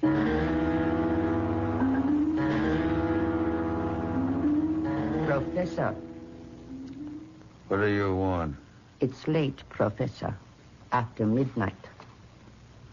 Leave me alone, Prudence. Go to bed. There is no chain strong enough to hold her. What'd you say? The girl is not of your blood. Why do you struggle to keep her? Prudence, I can't lose her. You hear me? If I lose Laura, I die. No, Professor. Oh, you've got to help me. If you want me to live, you've got to help me. There is nothing anyone can do. There is something that you can do. What is that? I've been thinking about it all night. Prudence, you can make a doll.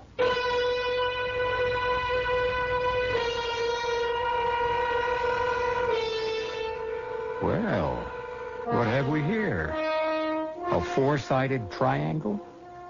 Professor Eric Burnside, young Laura Fletcher, Jimmy Collins, a servant named Prudence.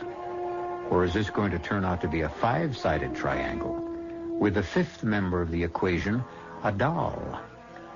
We'll find out what Prudence can do to help the professor in his emotional dilemma when I return shortly with Act 2.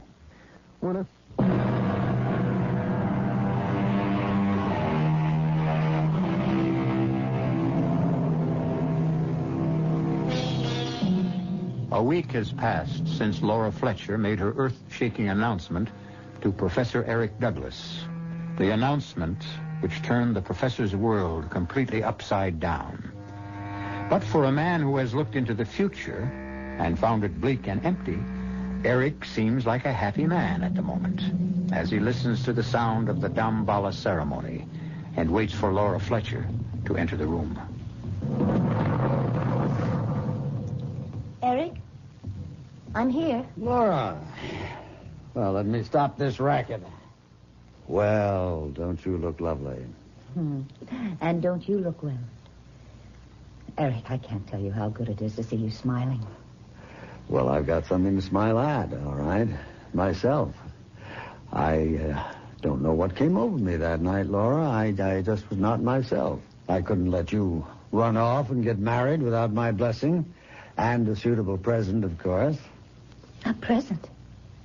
Eric, you shouldn't have. You've always admired this ivory charm, and I want you to have it. You and Jimmy. Oh, Eric. It's beautiful. It must be priceless. Well, it's not as priceless as our friendship. I wouldn't want anything to happen to that. Oh, thank you so much. Jimmy will be as thrilled with it as I am. I think we should talk before you go away, darling. I think we should talk about your father. What about him? I have to ask you this, Laura. Whether or not you've ever told your fiancé the full story. I've told him quite a lot. Including the way it ended for him? Don't talk about it now, Eric.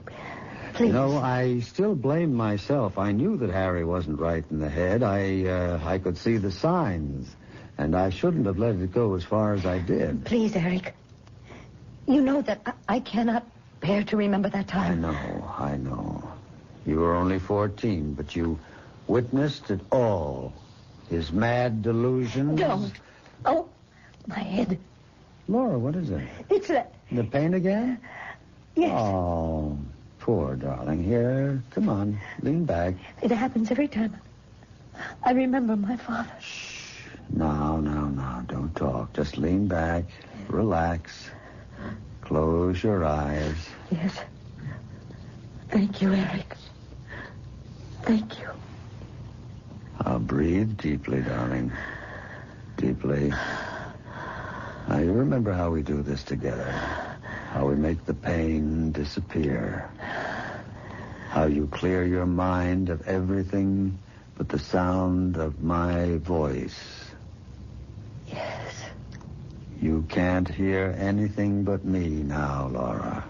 Just my voice echoing in your mind. You're asleep now. You're so deeply asleep that you won't waken until I tell you. You won't know anything but what you hear me say. Do you understand? Yes. I understand. That's it, my darling. Deep, deep, deep. Prudence? Prudence? Yes, Professor. I'm here. Bring it to me. No, Professor, this is wrong. Bring me the box, Prudence. Very well. Here. Yes. Yes, Prudence, a beautiful doll. That's a beautiful likeness. Laura? Laura? Open your eyes. Yes. What do you see, Laura? I see. Oh!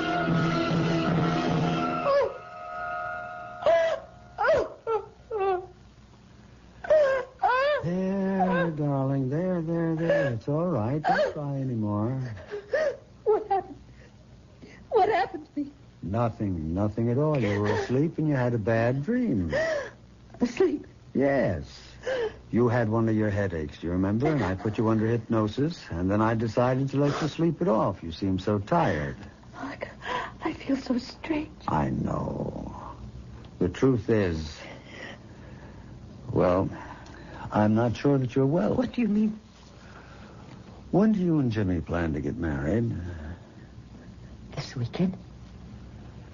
I can't help wondering if that's wise.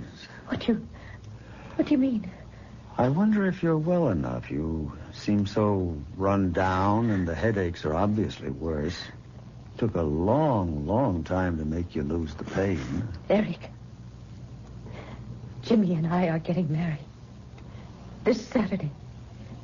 We're driving to Crompton Lake, and we're getting married by the Justice of the Peace. Nothing is going to change that. Nothing.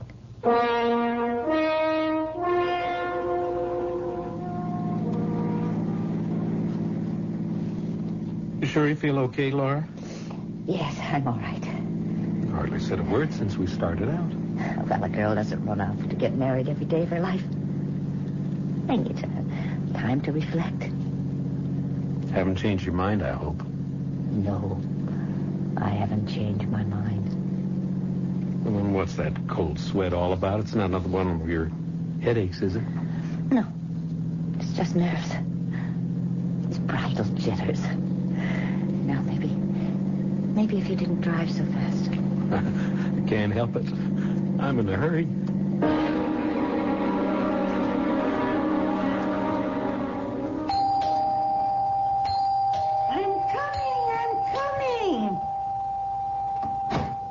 Don't have to rip the bell off the door, young man. I'm sorry about that. My name is Collins. I called this morning about the wedding. Oh, the judge is inside. He's near deaf as a post, so better make the I-do's good and loud. I intend to.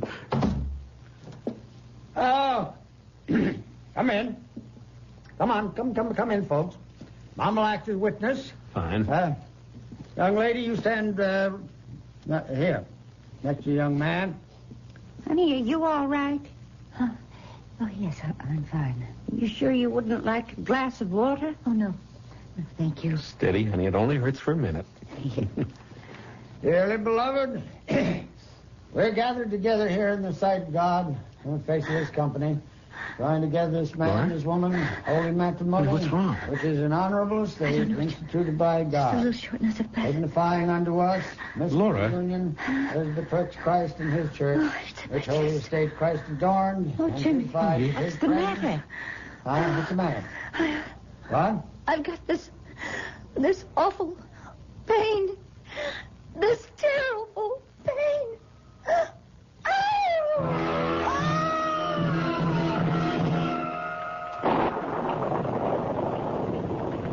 It's raining.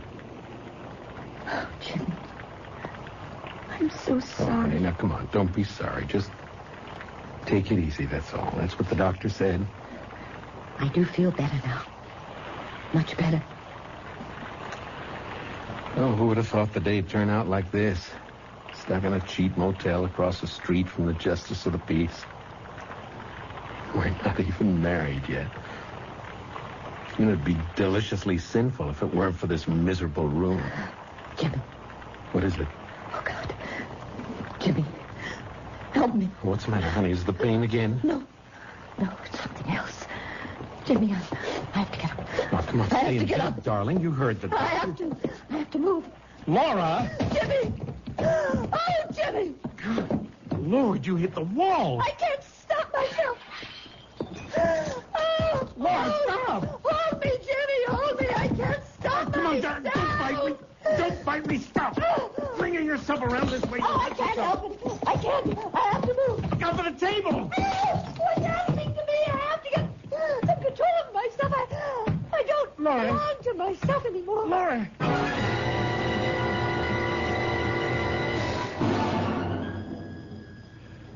I can't tell you how sorry I am, Jimmy, but I also can't say that I'm surprised. Well, what do you mean?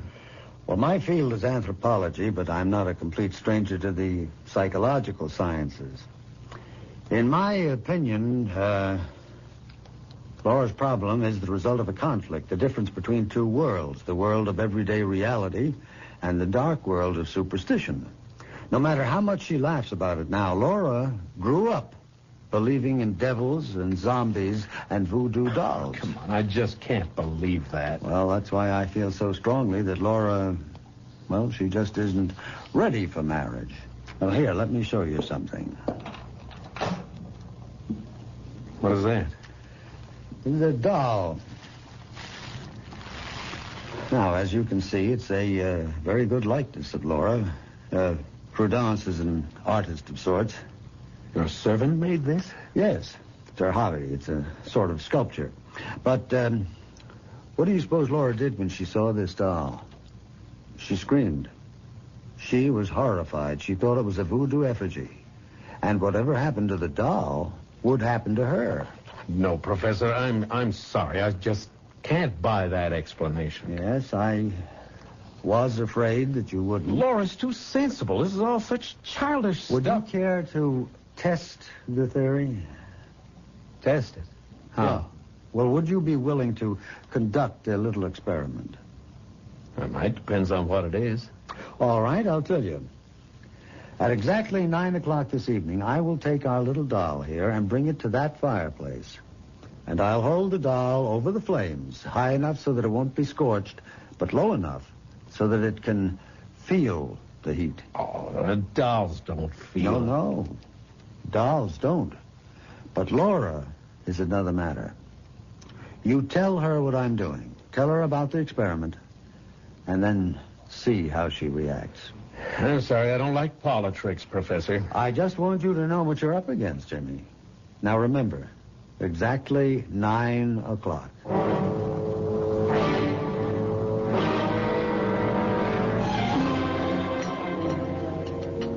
I don't understand you sometimes, Jimmy. I mean, I know you saw Eric.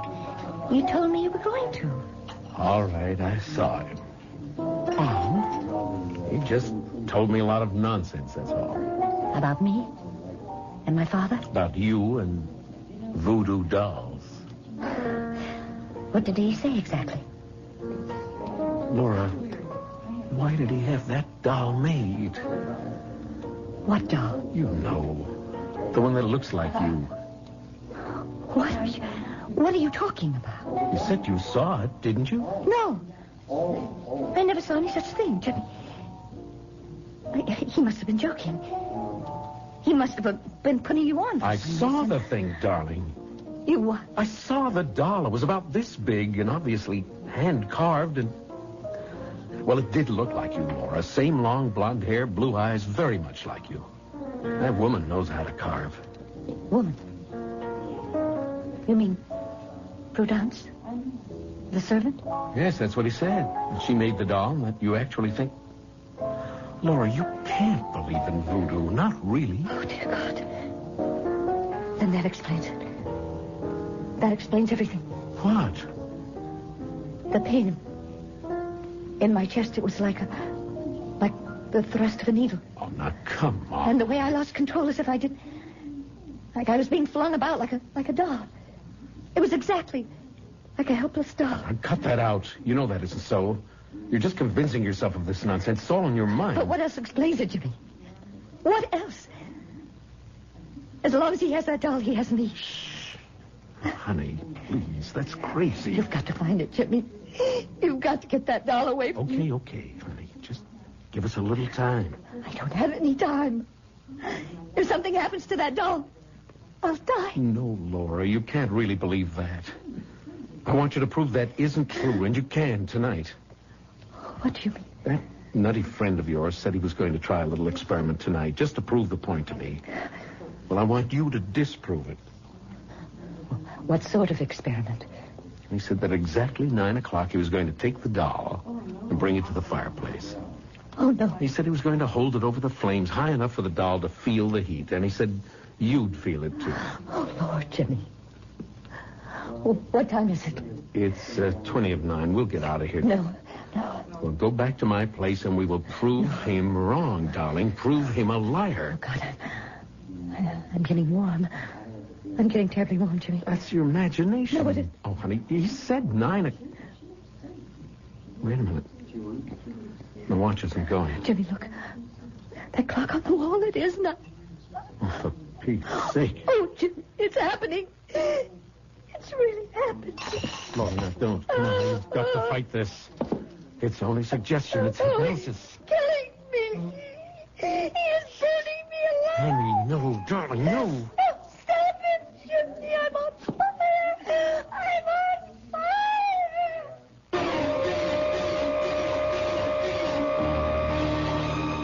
Yes, the mind is a powerful weapon. And when it's turned against ourselves, it's the most dangerous weapon on earth. Can Laura Fletcher find a way to stop her own mind from tormenting her and possibly ending her life? At least she isn't alone in the struggle. We'll find out what Laura and Jimmy can do about the deadly doll that menaces her when I return shortly with Act 3.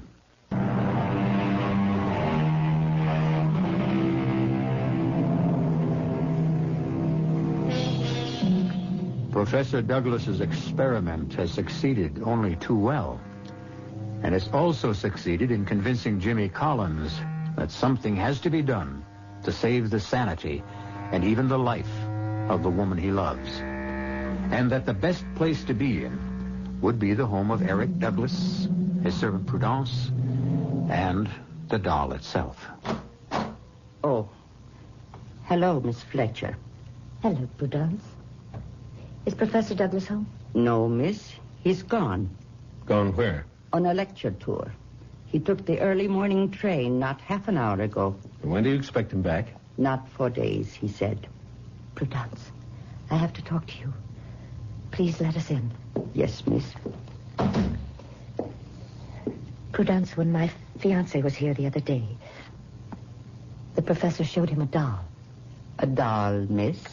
He said you made it. I made no doll, miss. I saw it, Prudence. It was in a black cardboard box about this big. And he took it out of this break front here. I know nothing of a doll, sir. All right. Suppose we look for ourselves. Please, sir. Jimmy, is it there? No, it's empty. Please. I cannot allow this. All right, where's the doll, Prudence? I don't know. Please, you have to help me, Prudence. You don't know what he's doing with that doll. He's making voodoo magic with it. Do you understand? I am a Christian, Miss Fletcher. You know what I'm talking about. He's putting a spell on me, Prudence. He's using that doll you made to make me do his bidding. He wants to stop me from marrying. He thinks only of your happiness, miss. You are like his daughter. He is torturing me. Would a father torture his own child? You've got to help us find him, Prudence. You must know where he's staying. I'm sorry. I know nothing. All right. Then the least you can do is give him a message. You tell him for me, for both of us, that his game isn't going to work. That Laura and I are leaving too, and we're not coming back. He'll never see her again. Did you get that? No matter what he does, he'll never see her again. Did you get that? No matter what he does, he will never see Laura again.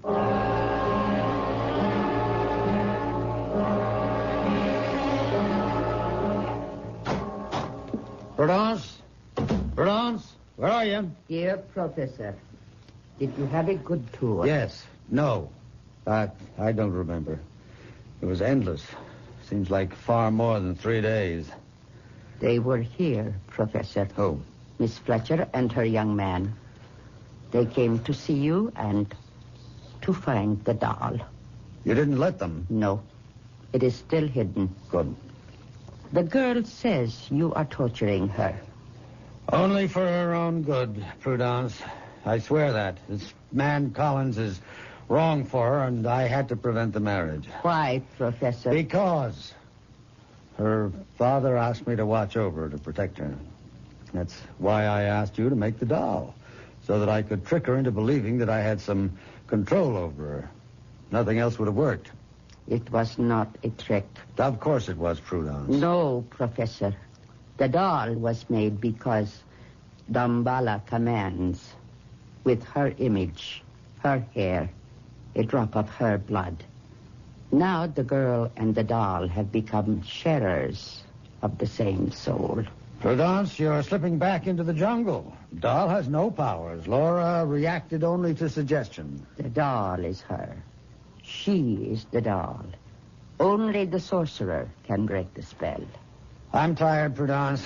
I can't cope with mumbo-jumbo tonight. Professor, lift the spell from the doll. Oh, for heaven's sake, there is no such thing, Prudence. Call the girl. Tell her I will ask Dambala Uida to unchain her spirit from the doll. No, I will not do anything of the kind. Why?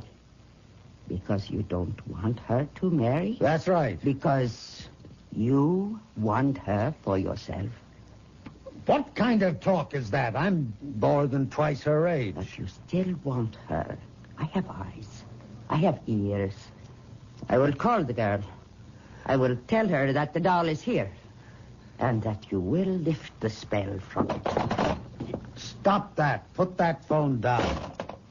Now, you stay out of this, you hear me? I made the doll for you. Now I will unmake its evil. I told you to put that phone down. Now stop. You're scratching my face. Look what you've done, you witch. You've drawn blood. I'm sorry. I didn't mean... You have meddled enough in my life. Now get out of here. I don't want to see your ugly face again. I want you out of here by tomorrow morning. Do you hear me? Yes, Professor. I heard you.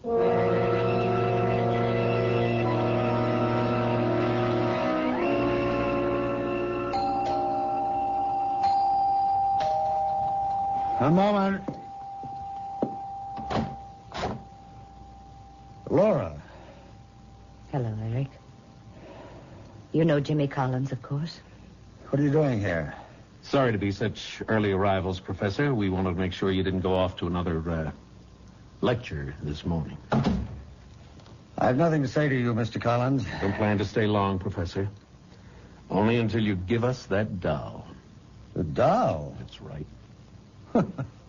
But for heaven's sake, you're really serious, aren't you? You really believe that doll has some mysterious powers. It doesn't matter, Eric. I'd just feel better if you'd let me have it. I know it's here. How do you know that? Who told you? Prudence called me. Prudence? Yes, very late last night. She told us that the doll is in the hall closet. In a black box. She lied to you. Woman's gone crazy. I had to fire her. Want me to look in the closet, Professor? How dare you? I could have you arrested for what you're doing. Eric, please. We've been friends. Friends for such a long time. That is a beautiful word, isn't it? Friends, almost as good a word as father. That is all I ever meant to you. Oh, Eric. Let's have the doll, Professor. Oh, yes, the doll. The voodoo doll. Mr. Collins, I think that you are as mad as she is. Maybe I am mad, Eric. But I am afraid of the doll. I can't help myself. So please let me have it. I'll give you 1 minute to lead us to the doll, Professor. Oh, and then what will you do? Pump me full of lead? And I'll find it myself. In the course of it, I might break quite a few things. Quite a few things in the process. Things you may value. All right, I will show you the doll. There. Is that what you're after? It does look like me. I think I remember seeing it once before, but it's as if it was in a dream. I'll take that, Professor. Stop right there. What? Now, suppose I didn't give you the doll. Suppose I smashed its head instead. Eric. All I have to do is smash the head against this wall. One sharp blow, and the head is broken. The skull caved in. The pretty blue eyes shut forever. Ah, shall I, Laura? Eric, why are you doing this to me? You smashed my life, didn't you? You didn't care what happened to me? Oh, Eric, but I do care. You walked out with him. You left me for him. Well, here's what he... Then You, Laura. Eric, what's the matter? Jimmy, what's the matter with him? My chest. Pain. Jimmy.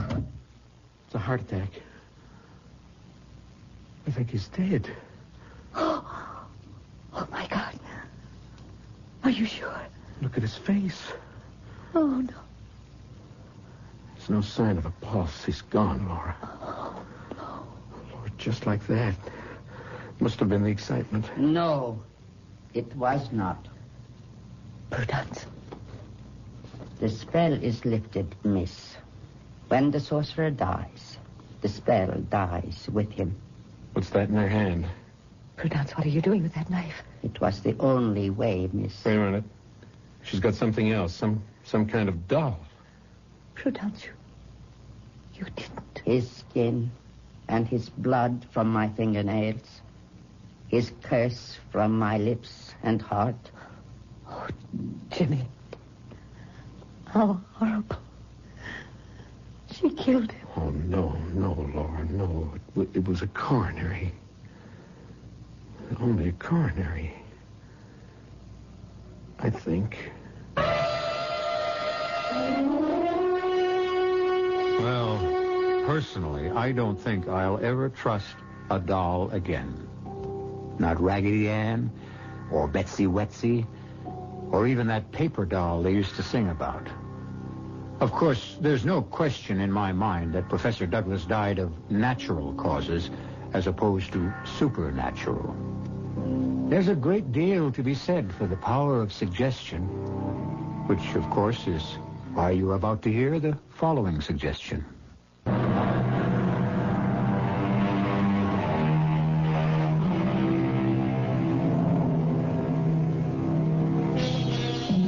We hope that the story you just heard hasn't given you any ideas, that you're not all rushing out to the local toy store to buy up their supply of dolls in order to try some grisly experiments on your least loved ones. Take our word for it. It doesn't really work. But on the other hand, why do I have this sticking pain in my left shoulder? Our cast included Joanne Linville, Ross Martin, Virginia Gregg, and Carl Swenson. The entire production was under the direction of Hyman Brown. This is E.G. Marshall inviting you to return to our Mystery Theater for another adventure in the macabre. Until next time, pleasant dreams.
Come in. Welcome. I'm E.G. Marshall. Once again, it's open house here on your dial for mystery and suspense and the excitement of the unknown. They say, whom the gods would destroy, they first make mad. Yes, they do say that. But these days, it would be quite possible to take the opposing view. One could also say, whom the gods would preserve, they first make mad. More and more, we find our world dominated by the senseless, the irrational, the incongruous, the incredible. And if this is the way things are truly headed, perhaps a touch of madness may be absolutely necessary for survival. I'm sorry I crashed in on you like this, sir. Oh, I hope you're not injured. No, I'm fine. Your plane? I'll examine it in the morning. Then you'll join us for dinner, won't you? Thank you. If you'd like to go to bed early, we have a room ready for your convenience. You're very kind. Well, we don't usually have much here in the way of entertainment. We're so far away from everything, but if you care to stay up tonight, you're very fortunate. Really? Yes, you might enjoy it. Enjoy what? Tonight's entertainment. Oh, what is it? It might turn out to be a hanging.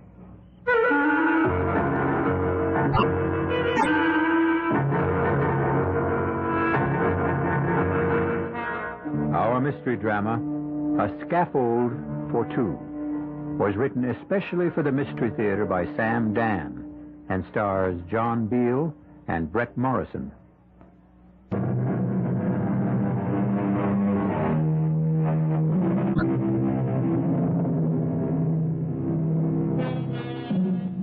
It is written, where men are innocent, laws are unnecessary.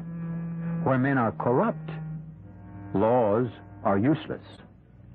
It stands to reason, therefore, that laws are intended for that great mass of us who are in the middle, neither completely innocent nor entirely free of corruption.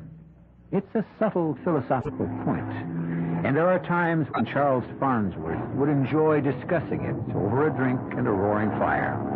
However, this is not one of those times. For the last 2 hours, Charles Farnsworth has been fighting for his life. His tiny single-engine plane is being buffeted without mercy by a ferocious thunderstorm. His radio has gone dead. His instruments are useless. He has been blown off his course. He has no idea of where he can be. And the needle of his gas gauge is hovering at empty. And now, suddenly as it erupted, the storm subsides. There is brilliant moonlight, bright twinkling stars. And just below him, he can make out a long, gently rolling meadow. He has no choice. He directs the faltering plane downward.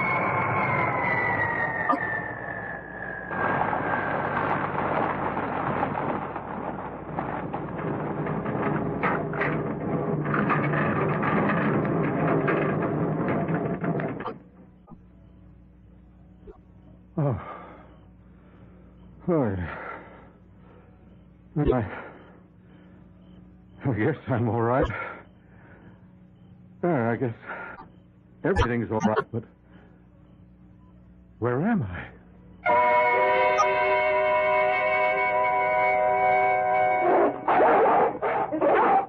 Easy, boy. Okay.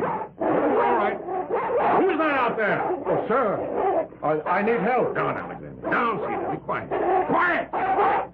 Now, sir. Move this way. Very slowly. That's fine. I assure you, sir, there's no need of that rifle. Far enough. Now, sir, what are you doing on this island? Is this an island? I didn't even know How'd you get here? I was driven off course by the storm. What storm? Well, it ended a few miles north of here, or south of here, or even east or west. I couldn't tell you. I was forced down in a meadow, but... You all right, sir? Oh, yeah, I'm fine. And your plane? It seems to be okay. I need gasoline. Oh, you alone? I guess they're all alone. I see. I wonder if I may impose upon your hospitality. It's yours, sir. Thank you. Step this way, won't you?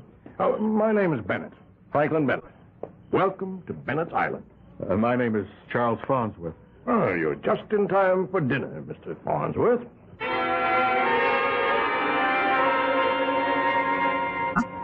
This is Mr. Farnsworth, who will spend the night with us. My daughter, Mayetta. How do you do? What is your sign, Mr. Farnsworth? Sign?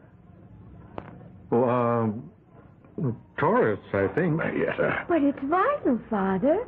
How's a man to be saved if he's unaware of his sign? And this is my nephew, Conrad. How do you do, sir? Hello. Mr. Farnsworth was forced to land his plane in South Meadow. I knew it. I could tell he had the earth sound. Yes, that's enough. Conrad. Sir? Is there gasoline in the garage pump? It's full, sir. Good. In that case, we can have Mr. Farnsworth up and away tomorrow morning. May I set another place at the table, please, for Mr. Farnsworth? Yes, Daddy. Conrad, you'll serve. Yes, Uncle Frank. Mix yourself, whatever you like. Everything's on the sideboard. Excuse me. Frank Bennett here. Oh, yes, Wayne. Yes, it's this evening, as we agreed. Midnight, officially. But get here before that. Good. I'll see you then. Good. You all right there, Mr. Farnsworth? Oh, yes, just fine. I'm afraid you'll have to excuse me. For what, Mr. Bennett? Well, I can offer you dinner and a bed, but regrettably, I'll be unable to entertain you. Oh, that's quite all right. No, it's not all right. I realize I shall be remiss in my duties as a host. But I have a previous engagement. A matter of great importance. Well, I hope I won't be in the way. Oh, not at all, sir. You won't be in the way at all.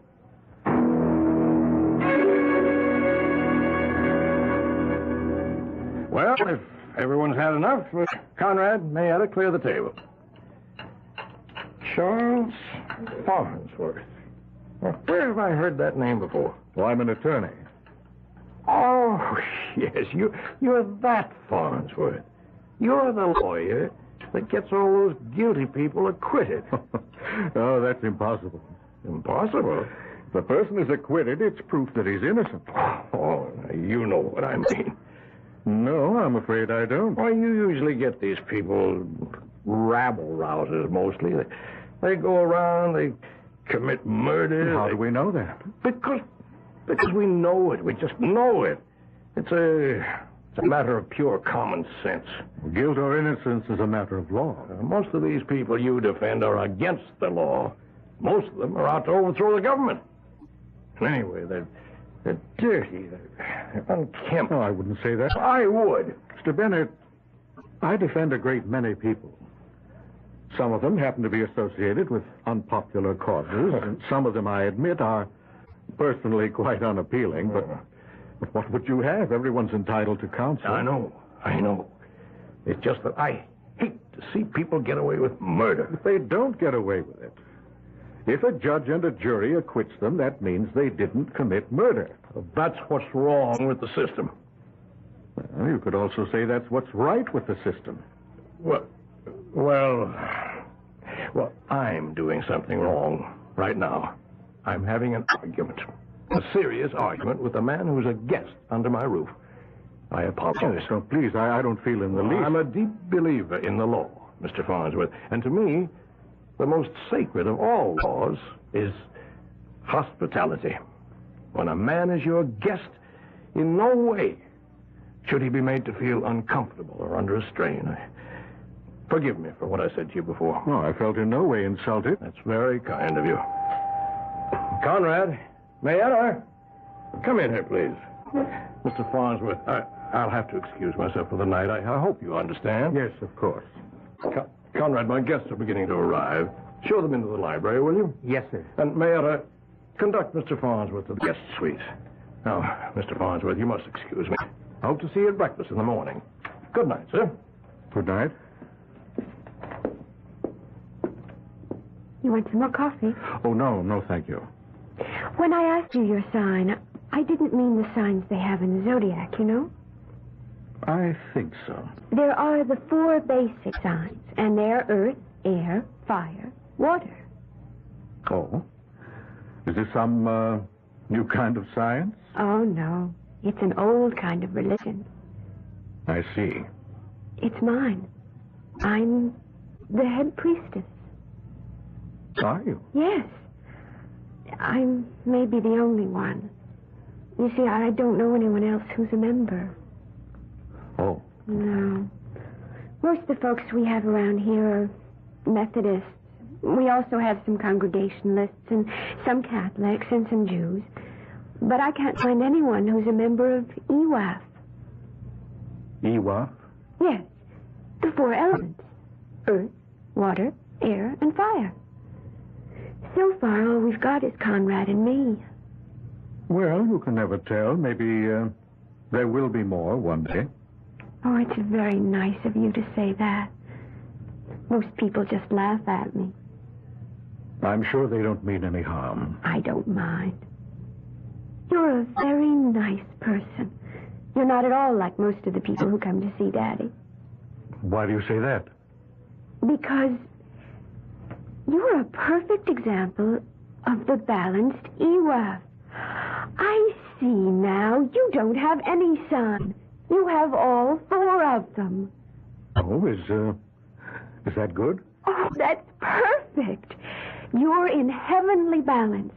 Your fire and water, your earth and air, they don't fight each other. They work together in harmony. Didn't anyone ever tell you that before? No, not that I can recall. Well, as I was saying, most of the folks who come to see Daddy are unbalanced. They're usually too much of one thing. Now, Daddy himself, he's too much fire. And poor cousin Conrad, he's mostly earth. Earth? Yes. You know, it's like he's just there. Well, Daddy said to show you to the guest suite. Yes, I believe so. Now? I suppose now's as good a time as any. Your father, as I understand, has other guests. Yes. If we weren't on the island, you could go to a movie in town. I think I'll just turn in. All right. Come with me. Well, this is quite a place you have here. Daddy built it for Mother. Daddy fought in France during the war, and that's where he met Mother. She was French, you know. And he built her this chateau. That's what they called them in France. I can see.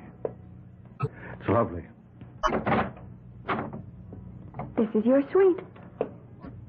I can only say it's magnificent.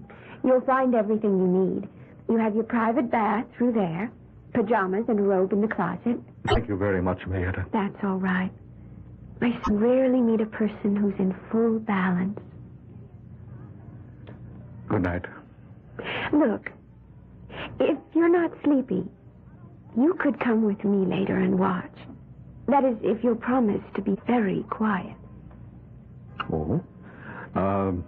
What is there to watch? Well, I'm not supposed to see it either. I'm not even supposed to know about it. Know about what? Or the hanging.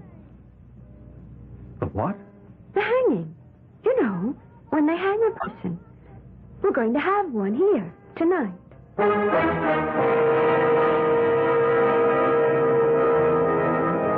Just like that. How would you like to blunder into this kind of lodging for the night? Charles Farnsworth looks at Mayetta. She's young, but not a child.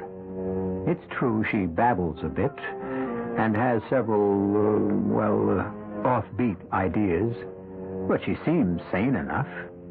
What's this about a hanging? Well, you'll just have to wait until I return shortly with Act 2.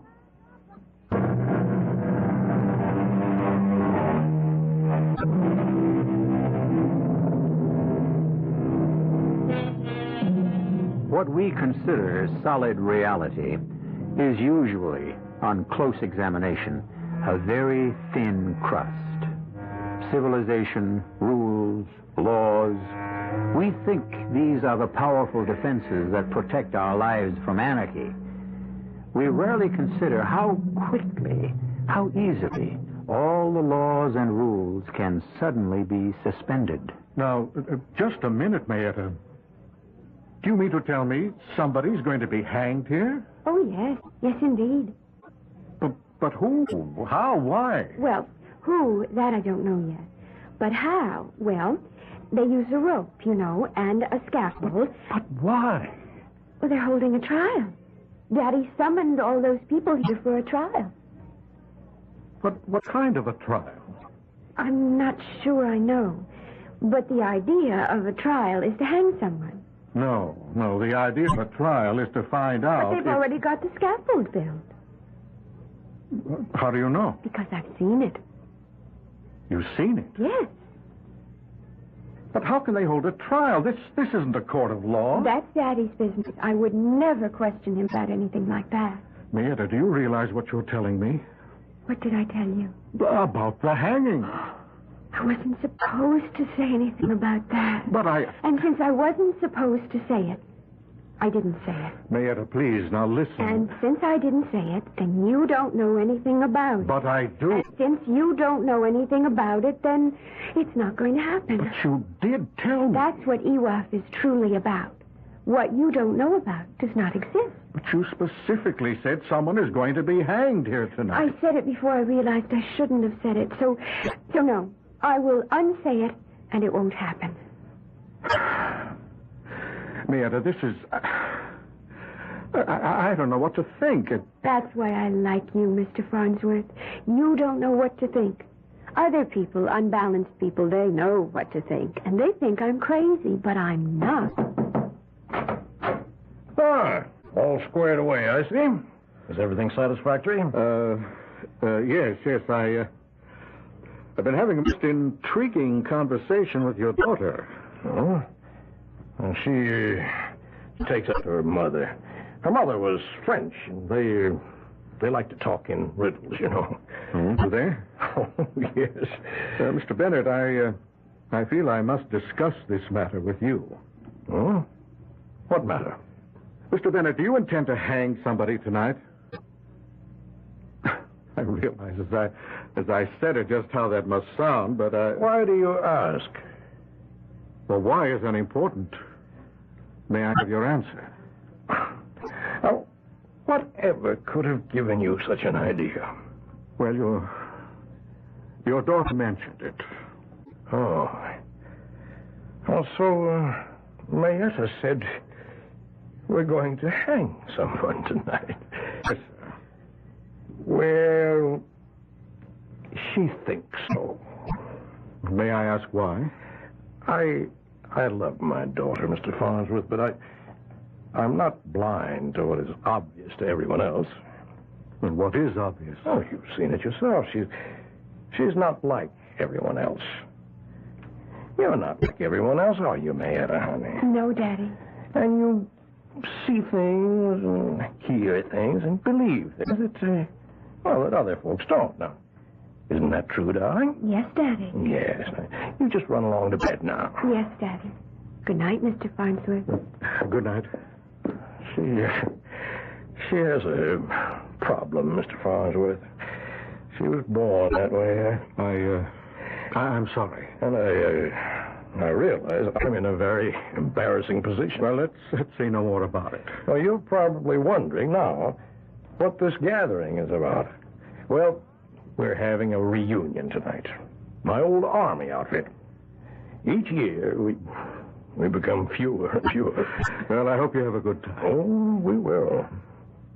Sir, you spoke of the law of hospitality. All the obligations are not centered on the host. The guest is also obliged to make things easy. Well, thank you. Well, I'll see you in the morning.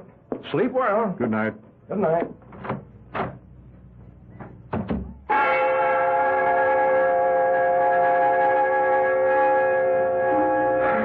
I was exhausted. It had been quite a day.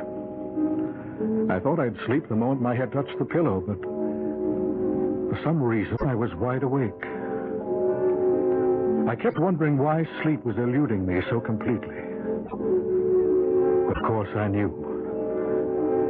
I knew there was something mysterious going on in this house. Something was wrong. Maybe it wasn't as deadly as Mayetta had claimed. But I felt certain it wasn't as innocent as her father had asserted. And I also knew that I wasn't going to rest until I found out. And so I fought it no longer. I got out of bed and dressed myself. And I walked quietly to the door. And I turned the handle. And that's when I discovered that it was locked. Locked from the outside. I walked to the window. And I discovered that I couldn't open it. It was a large casement window made up of many small panes. And as I examined them closely, I discovered that they were made of very heavy, leaded, apparently unbreakable glass. And And now I knew with crystal clarity I was a prisoner. In the distance, I could hear the sound of approaching cars and men's voices. Something was about to happen.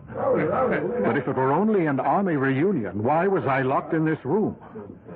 And then I heard it. A key was being inserted in the lock. And I could hear it turn. And the door opened slowly. Was someone coming after me? Who? And for what reason? Mr. Farnsworth, Marietta? you just have to help. What is it? Why have I been locked in here? They're going to have a hanging. But I thought you said... That's before I knew who it was going to be. Well, who is it going to be? Cousin Conrad. Conrad? But why? Because they're holding a trial for him. I have to keep asking why. Because they held one over at Maple City 6 months ago. Conrad was tried? What for? Murder. Murder? Whom did he kill? Cousin Bertram. And you see, the jury said he was innocent. Well, then what's this trial about? Daddy didn't like the verdict, so he's holding a trial to get a different one. We have to do something, but what? Well, I was thinking you could take Cousin Conrad away from here. How? In your airplane. Take off at night from that field? They'll hang him. Gas. I need gas. We've got plenty of gasoline in the garage. Where's Conrad? He's waiting for the trial to start. Then we'd better hurry.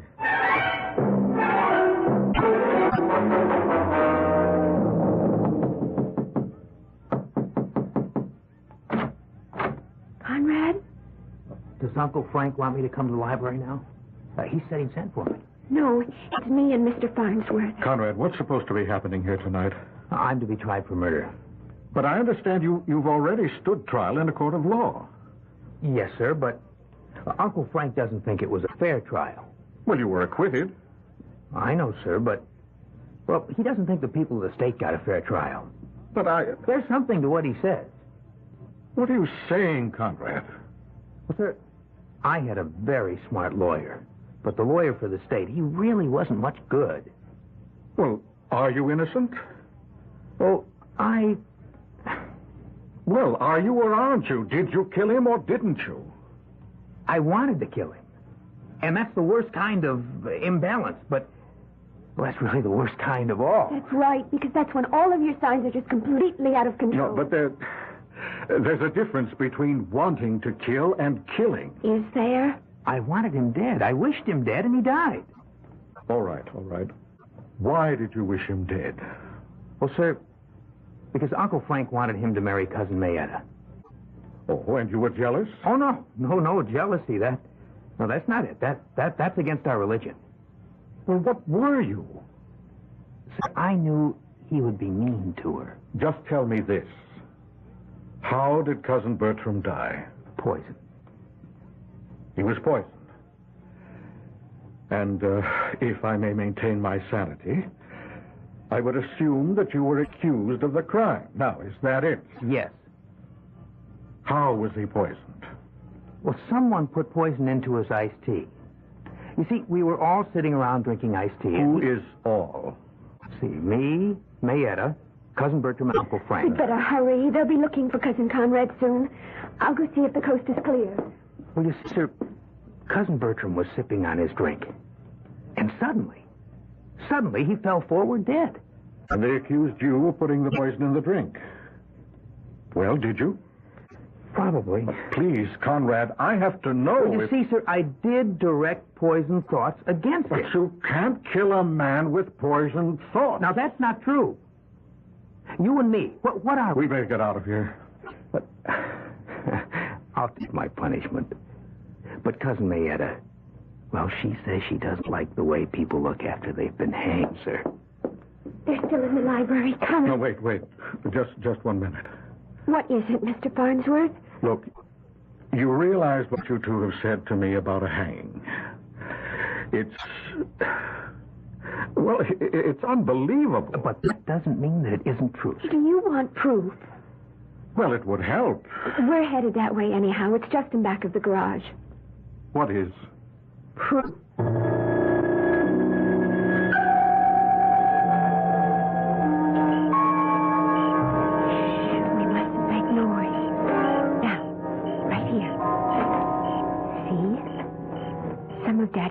were here this afternoon, they put it together.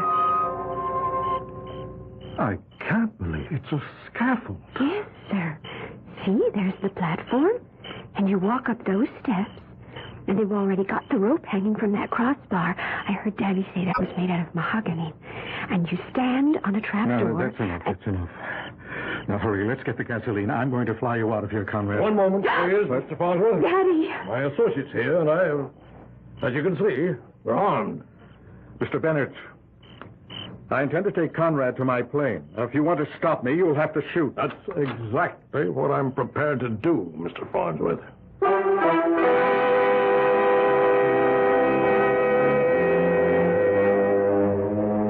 Well, something has got to give. We already know enough about both men to realize that each is a person to be taken seriously.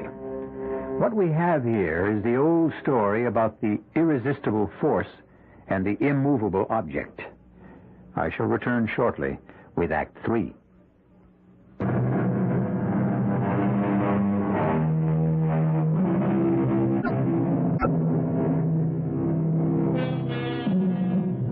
Right now, on remote Bennett's Island, we are having what can be considered a confrontation.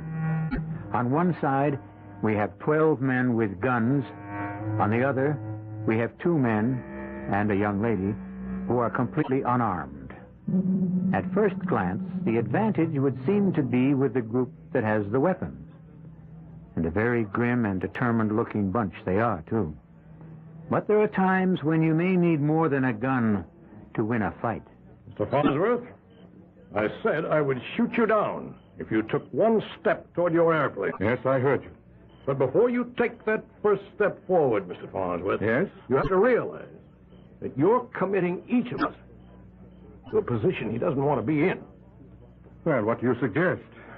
Let's discuss it. You intend to hold a lynching. I don't see what's negotiable. It's a trial. You can't do it. This is to be a real trial. What he had before was just a farce. The law of this country has clear procedures for trials. You're obviously interfering with his civil rights. We have a federal involvement. Tell me more. Each one of you who is involved in this activity will be arrested. All right, I listen to you. Now you listen to me. You lead here. You tell that story, and who do you think is going to believe you? Who? Oh, I see. Yes. I'm the biggest taxpayer in the county. I own a mill that's the largest employer in Maple City. Yes? Well, I hope that you're beginning to get the picture. The people here with me, all upstanding, law-abiding citizens. Law-abiding? Law-abiding. We're interested in seeing that the laws aren't twisted and perverted. We want laws that punish the guilty. We'll deny every word you say. Upstanding, law-abiding, respectable citizens and willing to commit perjury. Who's going to believe? Is this what you wanted to discuss? Now, you give me your word of honor, Farnsworth. Your oath as a gentleman. That you'll never mention any of this to a living soul. But I thought you didn't have to worry about all that. Well, why take chances? Give me your word. And you can gas up and fly out of here. Alone? Alone. You know I can't do that. Oh. Then I'm afraid you can't leave this island. Wayne, Bob, a couple of you. Get some rope. Tie him up.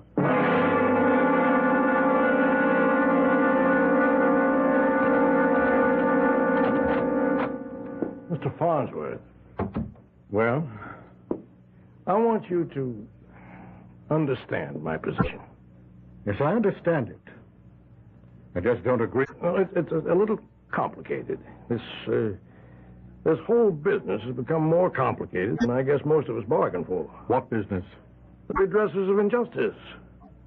The redresses of injustice? Yes, that's the name of our organization. We felt, a group of us felt, that there were people who were getting away with murder, and so we decided... You decided to take the law into your own hands? Yes.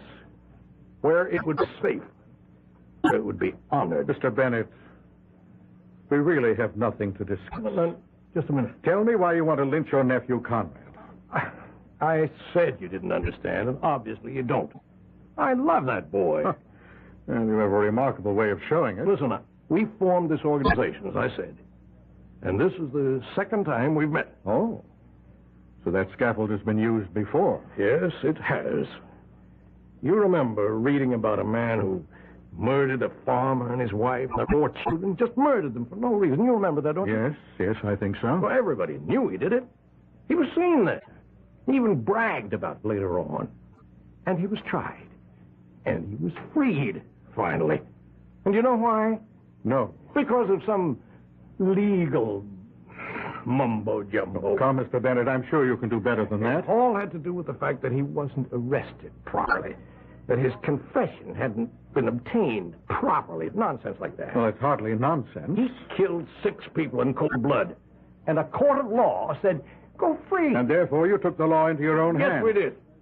And before you say another word, let me ask you if you remember that man's name. No. It was Wayne. George Wayne. And his cousin, Gordon Wayne, is a member of this committee. That should prove something. Well, it proves that some of the greatest crimes can be committed in the name of sincerity. Mr. Farnsworth, I need your help. My help? Yes. Let me tell you the situation here. You see, we started something that looked very good in the beginning. You know. Yes, I know. But now, some of the gentlemen, well, I guess it's like everything else. People lose interest, change their minds, and then there's you. Me? Yes, what to do about you? Unless we kill you. And there's not an awful lot of stomach for that. We're not just murderers, you know. Well, you do have a good opinion of yourselves. We're law-abiding citizens, and we want to protect... Yes, I know. You said it so often. You actually believe it. Now, the reason we're trying my nephew, Conrad... Yes? Well, I admit that there was no love lost between Conrad and Bertram. And Conrad could have done it. Actually, he had the motive. They were both in love with my daughter, Mesa. And Conrad was going to lose out. You're sure of this? She seems quite fond of him. Well, I had decided in Bertram's favor, and that was the end of that. Oh, why had you favored Bertram? You mean it's not obvious? How could Conrad take care of her? He's I may just as well say it. He's as crazy as she is. But Bertram was sane, practical. True, he did have a heart condition, but with care you can live with those things forever. Well, Conrad may have had a motive, but that doesn't mean he was guilty. Well, what happened was he was acquitted at the trial. And a lot of people kicked up a fuss. They Yes? Well, they said it was my wealth, my influence that got him off. Pardon me if I enjoy this irony. Well, was your wealth and influence a factor? Never. But you know how it is. When a rich man's relative gets a murder charge, people talk. There's discontent. Yes, I see. And I had helped organize this organization. Oh, yes, the redressers of injustice. Yes, the redressers held a meeting and demanded action. Now, what could I say? It would look as if I were trying to make an exception out of Conrad. And Gordon Wayne, he said that if the redressers could try his cousin, they could try my nephew. Well, you're in quite a position there. I tell you, I wish I were out of it. Finished and done with the whole thing. And so do most of the others. But Gordon Wayne demands that if we... Well, I can see his point. And so you'll sacrifice Conrad? Oh, no. He's going to get a fair trial. Why do you say that? Because you're going to represent him. But I can't. I can't legitimize a lynching session. Please, Mr. Farnsworth, don't give me all that law. Just find us a way out. No, I don't see why Conrad should have a lawyer. Just a minute, Wayne. Just a minute. Now, you wait a minute. I thought the reason this committee was to get together was to get away from lawyers and their shenanigans. A man's entitled to counsel. I object to that. All right, we'll put it to a vote. All in favor of Conrad's having counsel, raise your hands. All opposed? The vote's 9-3 in favor, counting mine. All right, why don't we proceed? Who wants to speak against Conrad? What's to speak about? Now, we know Conrad hated Bertram. Did you, Conrad? It was my one weakness, sir. Now, the idea of losing Mayetta drove him wild. didn't it, Conrad? Yes? Okay, now, Conrad, did you or did you not poison Bertram's drink? I did, sir. Well, then why isn't that the whole ball of wax? Just a moment. Here comes the lawyers to steal it now. What do you mean by poison? I poisoned him. Do you mean you poisoned him with a drug or a chemical of some sort? I understand a heavy dose of poison was found in his system. Did you administer it? Yes, sir. How? Does that matter? For crying out loud, the man admits he did it. How, Conrad? Well, my poison thoughts toward him, sir. It turned into actual poison. Did you at any time place into his glass a pill, a powder, a liquid, a substance of any sort? Did you? No. I can do that. How did the poison get into Bertram's glass? Conrad, put it there. How? When? Where? Now, where did the iced tea come from? The kitchen. Bertram said, I'd like some iced tea. We were all sitting out on the patio. Yes, and I said, I'll tell the cook to make some. And Bertram said, nobody makes better iced tea than I do. And he went inside. And a couple of minutes later, he called for Mayetta to come in and help him serve. We heard all this at the trial. But it is important, Mr. Wayne. So Mayetta went inside and came back carrying the tray. She set it down, and Bertram set a glass in front of everyone's place. And then what happened? Well, there was a sound of an explosion from the rear of the house. So we ran back to see what it was. Who ran back? All of us. In any particular order? I remember. Uncle Frank first. Yes, and then Conrad, and then Bertram and Mayetta. And what was the explosion? Oh, the cook's little boy. He'd found a firecracker left over from the 4th of July. I see. And then what did everybody do? Well, we all went back to the patio. And everyone picked up his glass and started to drink. And then, in a few minutes, Bertram just keeled over. Then how did the poison get into Bertram's glass? Conrad, put it there. He admitted it. But when? And how did he have a chance? He couldn't do it in the kitchen. Only Bertram and Mayetta were there. He couldn't have done it on the patio because someone would have seen him. He did it when they went out to investigate the noise. How? He was second man out. Bertram and Mayetta were still on the patio. When they came back. Did you all come back together? Yes, we did. This is the same kind of hocus-pocus the lawyer pulled at the trial. Now, Conrad admitted it. He can admit anything he pleases. It doesn't work unless and until we can show he put the poison in the glass. The thing was put into the drink after the glasses were set out. No, it wasn't.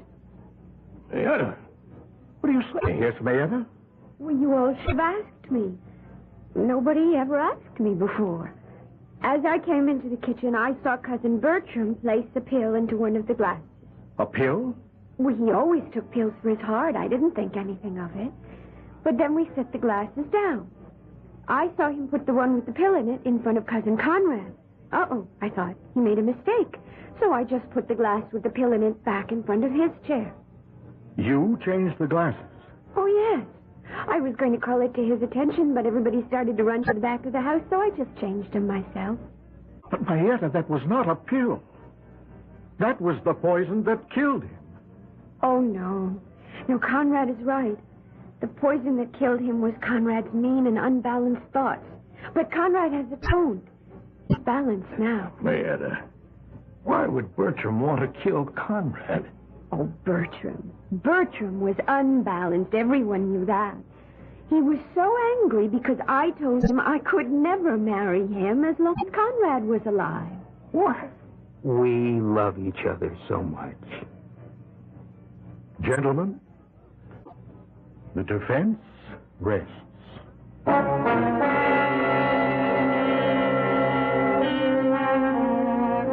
It's tempting to consider people like Mayetta and Conrad as being somewhat out of focus.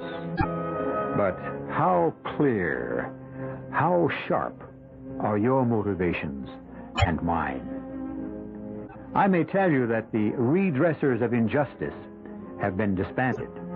That is, I think they have been. The weirdest of urges and desires and motivations can still make any number of people go bump in the night. Be sure of nothing, except that I shall be back in a few moments.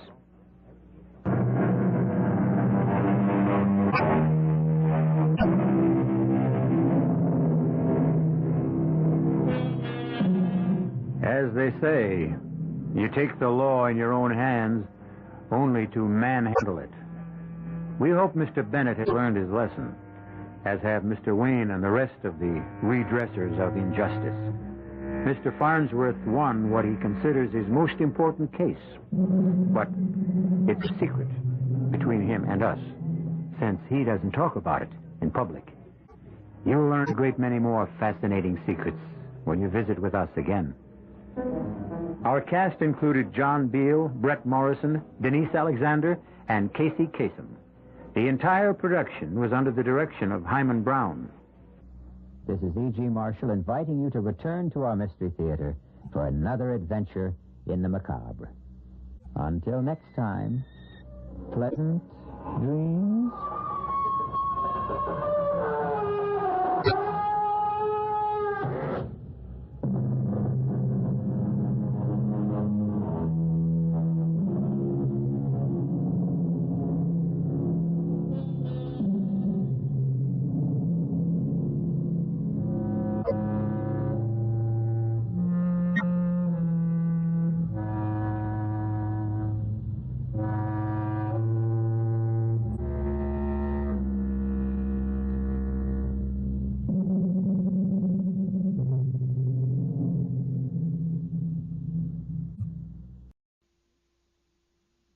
Have you tried Revlon's new Milk Plus 6, the first salon-tested shampoo and conditioner? So Advanced Revlon has a patent pending. Milk Plus 6, rich organic formula with 7 natural shampooing and conditioning ingredients. Cleans without stripping, restores pH balance, mends split ends, frees tangles, adds healthy luster. Milk Plus 6, now available in 3 formulas for normal, dry, and a brand new formula for oily hair.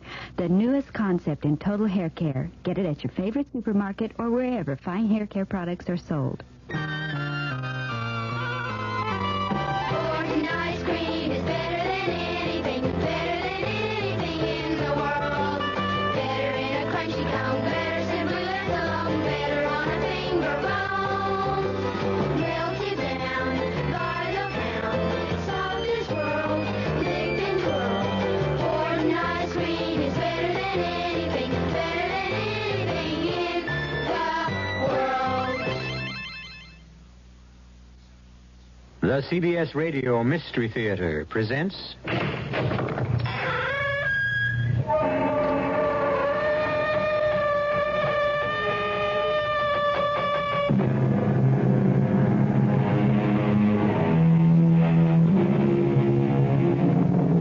Come in.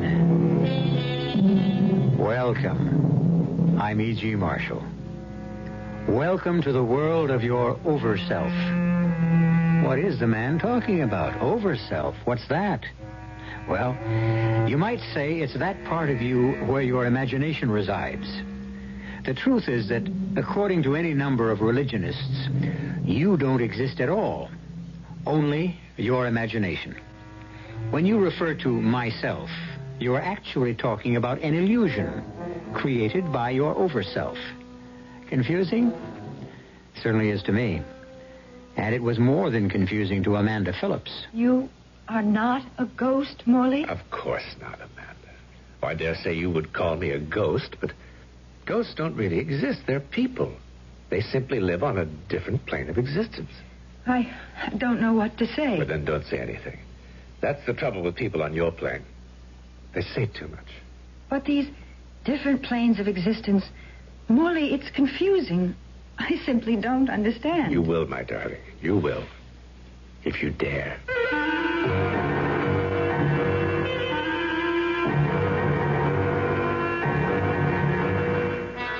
Our mystery drama, Picture on a Wall, was written especially for the Mystery Theater by George Lothar and stars Diane Baker. It is sponsored in part by Contac, the 12-hour cold capsule, and Anheuser-Busch Incorporated, brewers of Budweiser. I'll be back shortly with Act One. There's a fresh new spirit sweeping the land. A free spirit that demands good products. Products that satisfy your sense of good taste and desire for economy. But above all, products that perform. Buick has been touched by this spirit. And this year, our crisply designed, solidly built Buicks will bring joy even to the most demanding of free spirits. The 1975 Buicks, dedicated to the free spirit in just about everyone. Hi, my name is Sammy Davis, Jr. Would you believe that a whole generation has grown up since the first American kids went out to trick-or-treat for UNICEF on Halloween? In those 20 years, they've helped the United Nations Children's Fund provide better food, medical care, education for millions of children in developing countries. This Halloween, our kids will be on your doorstep again. Please drop a few coins in the orange box. For them, Halloween is a lot of fun. For UNICEF's children, it's a chance for a better life. Thank you. Peace. How many things can your family do together? Go to a movie? Go to a circus? Go on a picnic? Go on a vacation? Face it, in today's America, family fun is hard to come by. And with busy schedules, just getting the family together is not an easy thing to do. How would you like to have a little family fun every week? How would you like to learn together? How would you like to grow together? And how would you like to help your son get an edge on growing up? Cub Scouting is helping families like yours be a family. It's your help to ours. Today's Cub Scout program is just as much for families as it is for boys. So when your son wants to join a Cub Scout pack, remember to take along the whole family. That's what Cub Scouting is all about. For the Cub Scout pack nearest you, call the Boy Scouts of America. They're in the white pages of your phone book.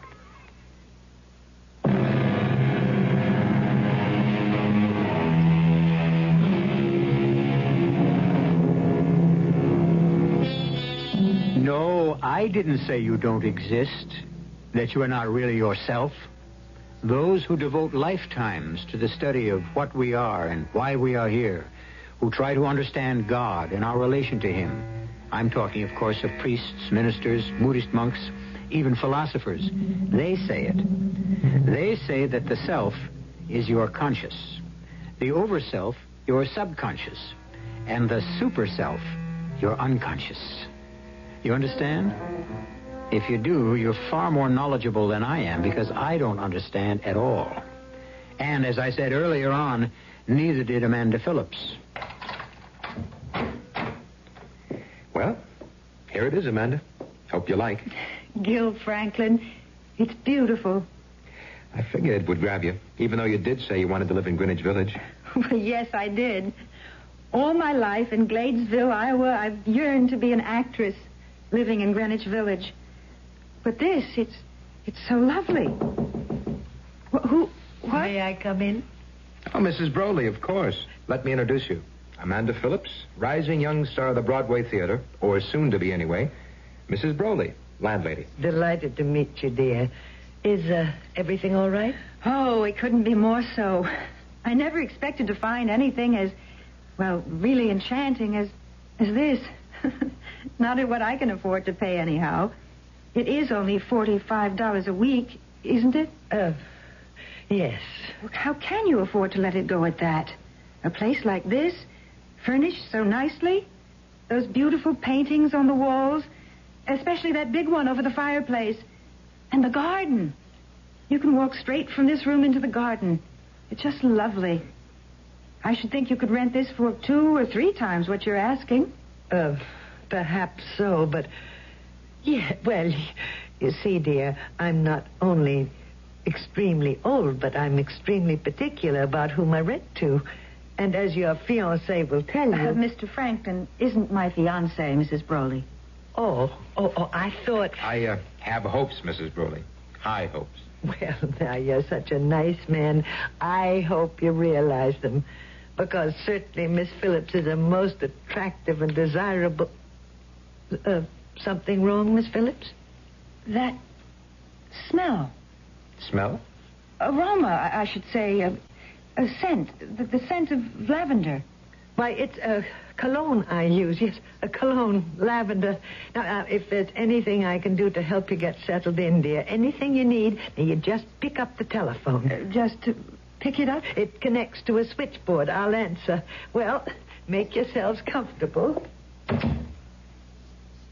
Strange. What? The smell of lavender. I didn't smell it until at least several minutes after she came in here. And another thing, it seemed to come from that direction, out there in the garden. And Gil, Yes? she's gone, but the scent, it's stronger. You're imagining things. I don't smell anything. And no, I don't have a cold. Very strange. Look, I've got to get back to the office, or the law firm of Belding and Maxwell will be firing their youngest partner. But I'll see you for dinner tonight, okay? Very okay. Pick you up at 7. Well, better unpack my bag, put things away. That scent. It must be coming from the garden. Locked. And no key. Yes, Miss Phillips. Mrs. Broley, the French doors into the garden, they're locked. Yes, dear. I keep them locked. You do? For your protection. You see, anyone who wanted to could get over the fence around the garden and, well, an ounce of prevention, you know. Yes, but I want to use the garden. What I can see through the French doors, it's enchanting. That fountain. The fountain doesn't work, I'm sorry to say. Hasn't in years. Even so, it'd be a nice place to sit. Those stone benches and everything. Would you bring me the key, please? Why, yes, if I can find it. Find it? I'm not quite sure what I did with it, but don't you worry now. I'll do what I can to find it. I certainly shall. Well, I never. I just never. Never what, man? Oh, what? Who are you? Norcross is my name. Morley Norcross. Do please forgive me. I had absolutely no intention of startling you. I turned around to find you leaning casually against the French doors. The open French doors. And you... How? How did you get here? Over the fence, you might say. And how did you open those locked doors? I didn't find them locked. Well, I did. Perhaps it's one of those knobs. You can open them from one side, but not the other. Let's have a look, shall we? I'd rather not, if you don't mind. I'm sorry. You're angry with me. I've offended you, Amanda. You know my name. Tit for tat. You know mine. But you told me yours. Then it's altogether possible that rather huge label on your luggage told me yours. Of course. See? For a moment, well, you won't believe it, but I thought you might be some kind of ghost or something. I believe. Might I have the pleasure of showing you your garden?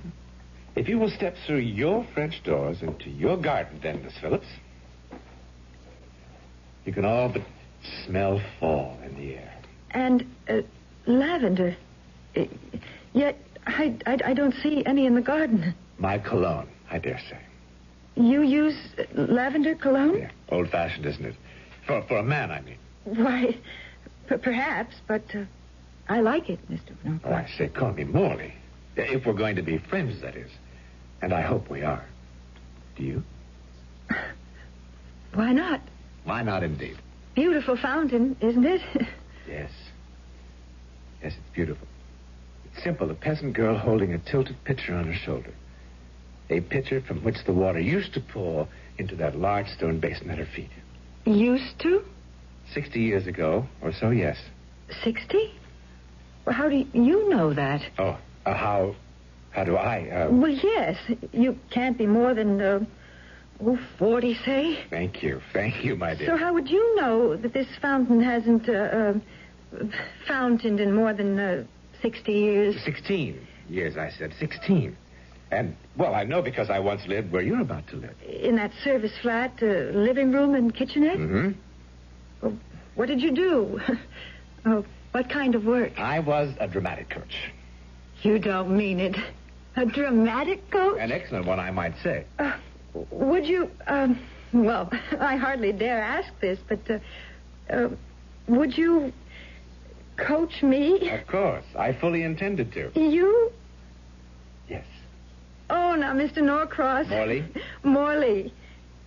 Well, you might have got my name off the luggage label, but you couldn't possibly know that I want to be an actress. No? No. What is it? Ever read Sherlock Holmes stories? No. That's too bad. They're fascinating. Fascinating. Holmes could look at someone he'd never seen in all his life before and tell him everything about himself. I was an avid reader of Holmes, and somehow I picked up the technique. For example, your makeup. Oh, what about it? Unless I'm mistaken, on your cheeks, that's panistic rosy glow, isn't it? Yes. And a touch of daylight orange in the corner of each eye. You're amazing. Of course, on stage, you'd use vermilion. But for daytime wear, you're most astute. And then, of course, your clothes are a dead giveaway. To say nothing, my dear, nothing of your warmth. Unbelievable, Morley. Elementary what? Elementary. Would you like some tea? Do you have any? I mean, you just moved in. In my suitcase. Then I'd love it. Come along inside. No, I'll sit here. I'll sit here. It's such a pleasant afternoon. I'll be as quick as I can.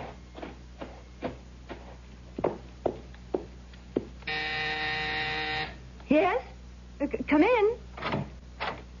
Oh, Mrs. Brawley. Found the key to the French doors, my dear. Well, thank you. Though I am not sure I'll need them now. Oh, I'm glad you've decided to leave them locked. Much safer. But I haven't decided to leave them locked. As you can see, the doors are... As I can see what? Closed.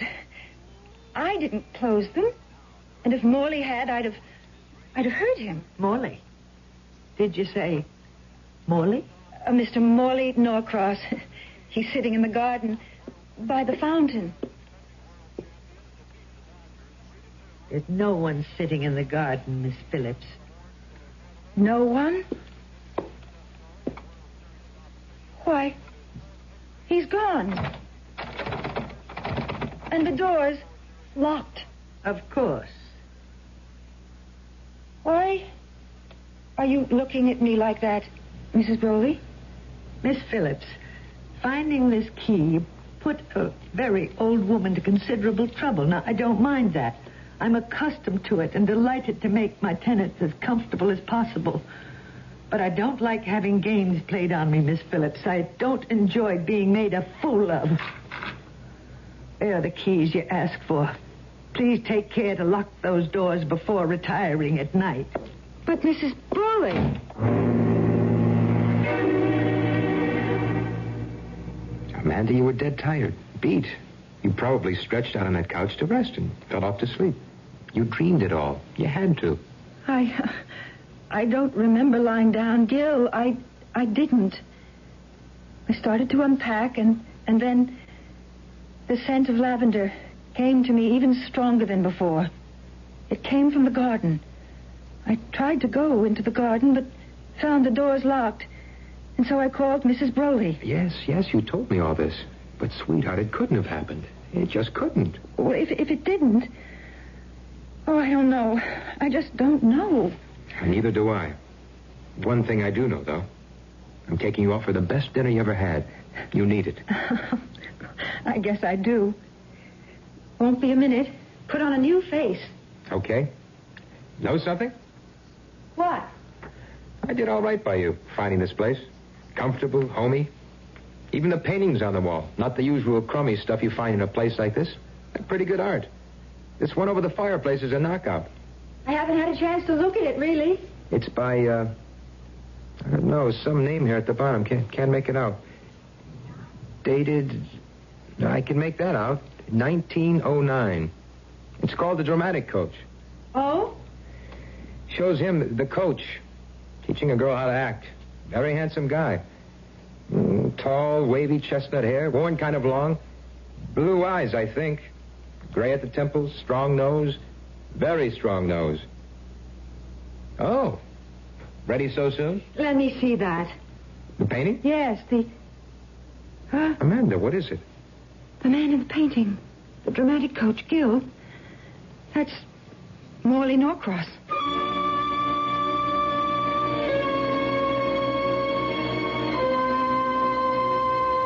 Well, we may be talking about the self, the over-self, and the super-self, but so far as I'm concerned, Morley Norcross is a ghost.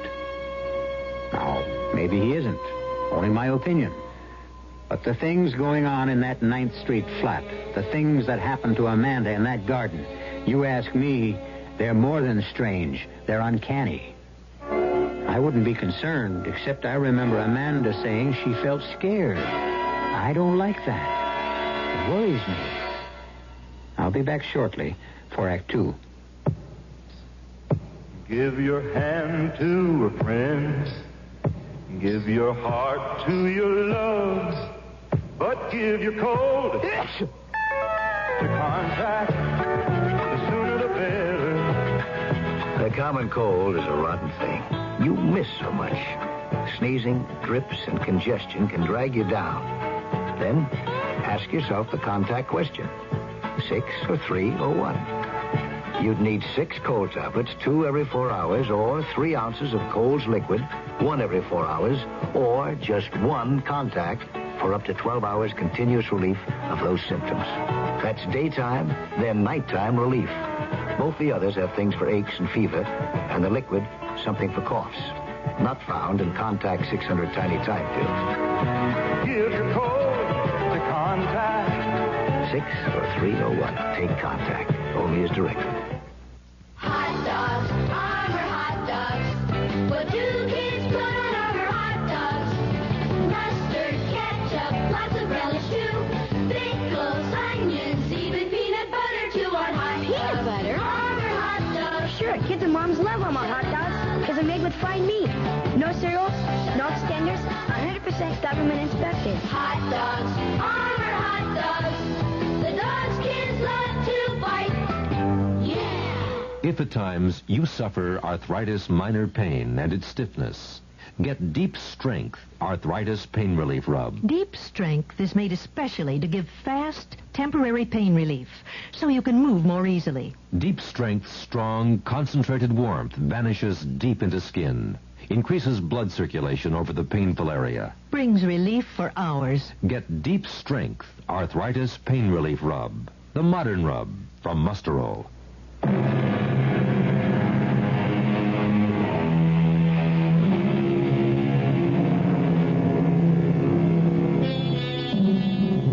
We're involved with an experience having to do with the occult, the esoteric. Or rather, lovely young Amanda Phillips is. As we know, she has come to New York City from Gladesville, Iowa, hopefully to become a successful actress. One can expect all sorts of things to happen to one in the Big Apple, of course. But what has already happened to Amanda on her first day is, well, to say the least, odd. The man in the painting is Norcross? The man you think you met out there in the garden? Gil, I know you think I'm spaced out. No, I just think you dreamed it all. Fell asleep and dreamed. Dreamed about a man who was the living image of the man in that picture? A dramatic coach to boot? Well, it figures, doesn't it? What do you mean it figures? Well, there he is in the painting. The painting is titled The Dramatic Coach. Your eyes may have just glanced at it, but your brain, it registered you clearly. You were tired, worn out from your trip. You stretched out to rest, fell asleep, and, well, dreamed of the man in the painting. The man who said he was a dramatic coach. Well, I don't remember falling asleep. But what you say makes sense. That's what must have happened, I guess. Sure. And speaking of getting rest, young lady, you've had a long, tiring day, so I'm going to split. Oh, it's only 10 o'clock, Gil. You don't have to... No, you're tired. And now that I've got you here in New York, you can count on seeing a lot of me, if you want to. Oh, of course I want to. You sound as if you really mean that, Amanda. Oh, Gil. Sweetheart, you know how I feel about you. It's just that... The Great White Way beckons. It's a career on Broadway or nothing. No, a career on Broadway or marriage and kids. Oh, Gil, darling, look, I've got to try it first.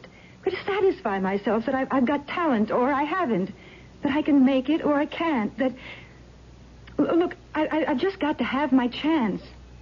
Be patient, please. For you will outdo the patience of Job. Good night, honey. Good night, my darling. Oh, I am tired. Into bed, Ethel Barrymore Phillips. What? Lavender. The scent of lavender again. From the garden. He's there, sitting by the fountain, and I'm not sleeping, not dreaming. Oh, locked. Keys.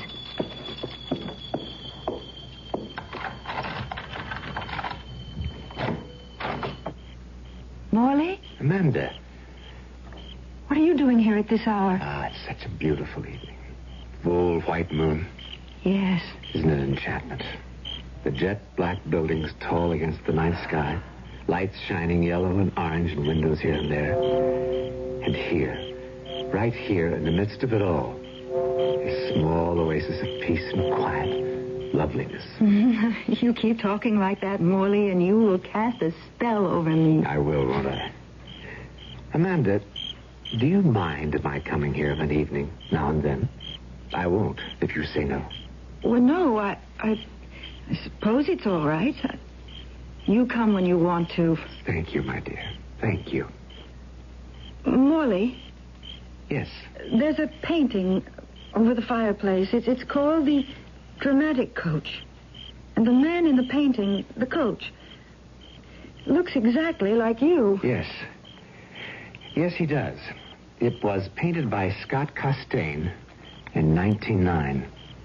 The man in the painting is my grandfather, whose name was also Morley Norcross. Oh.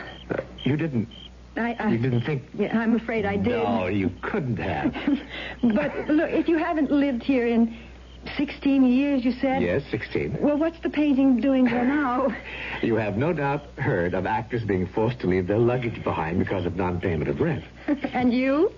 Oh, Morley. But it's quite all right, Amanda. It's quite all right, especially since I can look at it almost as much as I want to. I can take a peek now and then through the French doors. You poor man. You love that painting, don't you? You're very perceptive. Yes, I do love it. As much as I love this fountain. The fountain? Yes. Did Mrs. Broley tell you? No. I don't suppose she did. There's a legend goes along with this fountain. A legend? It's rather tragic. All the better. The more romantic. Perhaps. A man, someone who lived in that flat where you live now, as I lived, a man committed suicide at this very spot. Oh, no. Why? I think the phrase of the time was unrequited love. Oh, Morley, that is romantic. It didn't seem so then. What? I mean, say, the man must have felt the very depths of misery, experienced the most frightful emotional horrors to kill himself. He committed the greatest sin known to man. Oh, God. Suicide? No. Despair. And in despairing, renounced his faith in God. No one who believes in God, truly believes, can ever give way to despair. Amanda, you remember that. Yes, Morley, I shall. As for the legend, the fountain ran red with blood. His blood. And then it stopped flowing. Just stopped. They've tried to get it flowing again and again, but they have failed every time. According to the legend, it never will flow again until... Until someone, somewhere, sometime, does something so supremely unselfish, so totally and completely selfless, that the sin of suicide committed here is paid for. Beautiful. So beautiful. And when that happens, if ever it does, the fountain will gush forth once more. I was wondering... Yes? Would you have any objection if I came in, only for a moment, to have a closer look at that painting? Why, of course not. Come along. Thank you, Amanda. Your grandfather, was he a dramatic coach, too? Or did he just pose for No. He coached actors and actresses just as I do. Well, there it is. Yes, there it is. Amazing, the resemblance. Isn't it? Isn't it? Was your grandfather, was he the man who killed himself in the garden? Yes. And she, the girl in the painting. Oh, he loved her. He loved her. And she loved him. Or so she let him believe. She was one of his pupils. Beautiful. Talented. I can't tell you how beautiful. How talented. Oh, I shouldn't think you could, since you weren't born yet. Yes, that's quite true. It's only hearsay. Well, what happened? Well, she began to get rather good parts and began to be known. And, well, she met a wealthy man and fell in love with him. Or some said his money. Oh, dear, it must have been tragic. It was more than I could bear. You? Oh, my grandfather, of course. But you said more than you could bear. My imagination. I have a flair. I have a talent for placing myself in a situation of becoming the people involved. I imagine myself. Well, you've played the game called imagination, of course. No, I've never even heard of it. It's a wonderful game. And incidentally, extremely helpful to an actor or actress. Would you care to play it? Well, Let's do. Now, let's imagine ourselves to be, well, those two people in the painting. All right. How do we go about it? First, look closely at the painting. Mm-hmm. Try to see every detail. Every detail. For instance, the furniture. Old-fashioned, high-backed couch with brocaded upholstery and animagassers. That's right. And the table lamps, beaded lamps they call them, I think. That's right. And the gas jets on the walls. Notice? How could I help but notice? I feel as if those lamps are actually lit. As if the gas jets are really glowing. As if Yes. I'm in the room with him. His arms around me, his lips close to mine. It's all so real. I am that woman in the painting. You are. You have become her. You have become Iris Jordan. Iris Jordan? That was her name. Is her name because you bring it to life again. Iris. Oh, Iris. No. Iris, what are you doing? Darling, Let me go. I love you. Molly. Mr. Norcross. Please, Iris. Unhand me, sir. Iris. You hear me, sir? Unhand me. Please. I've told you I no longer love you. I love another, Thomas Broley, and I'm going to marry him. Don't do this to me, Iris, I beg you. Miss Phillips. I beg you, open don't. The door. I can't bear it. I can't bear it. Phillips. I'll kill myself. Do you hear me? I'll kill myself. Miss Phillips. Miss Phillips. What is... Why were you crying out like that? I guess I got carried away, but we were only playing a game. A game? We? Morley Norcross and... Why, he's not here. Mrs. Broley? Broley? Is your first name Iris? Oh, what if it is? Were you the girl in that painting? I think you're out of your mind. You were the girl in that painting, weren't you? You were an actress. And you were in love with Morley Norcross, but you jilted him for a man named Broley. Thomas Broley. Miss Phillips, I will ask you to vacate these premises in the morning. This room, that garden, they're haunted, aren't they? I don't know what you're talking about. Oh, yes, you do. Not only the room and the garden, but that painting, all haunted by the ghost of Morley Norcross, the man you loved and then jilted more than 60 years ago. That's why you rent this place so cheaply. $45 a week. Tenants just don't stay here very long, do they? How long has it been since the last tenant, Mrs. Broley? How long? Well, more than a year. I see. What happened to the last tenant? Dead. Found dead in the garden. She'd been strangled. And that's why you weren't able to rent the place? No. The tenant before... Found dead? Strangled? Yes, My dear child, I only pretended to be angry with you and demanded you to leave to save your life. After letting me rent the place. I hoped the haunting was over, but I see now it isn't. Morley's ghost will haunt this place, haunt me till the moment I die. You must go in the morning. No. No. I'm not afraid of ghosts, Mrs. Broley. But more than that, I don't want to leave. Don't ask me why. I don't know. I'm afraid I do. What? Because you've done what I'm almost sure the others did. They couldn't bring themselves to leave either. And they didn't know why. Nor did I then. But I think I'm beginning to know that. You've fallen in love with Morley Norcross, Miss Phillips. You've fallen in love with a ghost.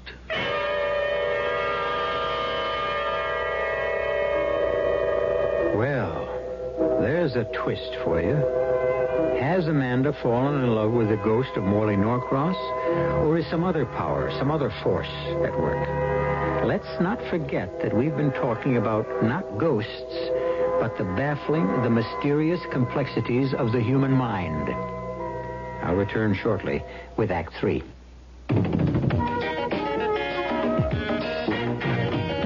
When you say Budweiser, when you say Bud, you said a lot of things nobody else can say. When you say Bud, you've gone as far as you can go to get the very best. Yeah. When you say Bud, you tell the world you know what makes it all the way. When you say Bud, you say you care enough to only want the king of beer. There is no other one. There's always something less. Because the king of beer is leading all the rest. When you say Budweiser, you said it all. You've said it all. Anheuser-Busch, St. Louis. At McDonald's, our hamburgers are 100% beef. Lean beef. Leaner than most ground beef you could buy. And you can count on it. You can count on our beef. It's 100%. You deserve a break today at McDonald's. 100% beef. You can count on it. Hey, mellow, huh? Nice sounds like these are really sensational over a Delco car stereo tape system. The one with the tape deck concealed behind the radio dial. Ingenious. Order yours from your GM dealer. He can wrap it up in most models of GM's new 1975 cars and trucks. It's the only way you can get Delco stereo.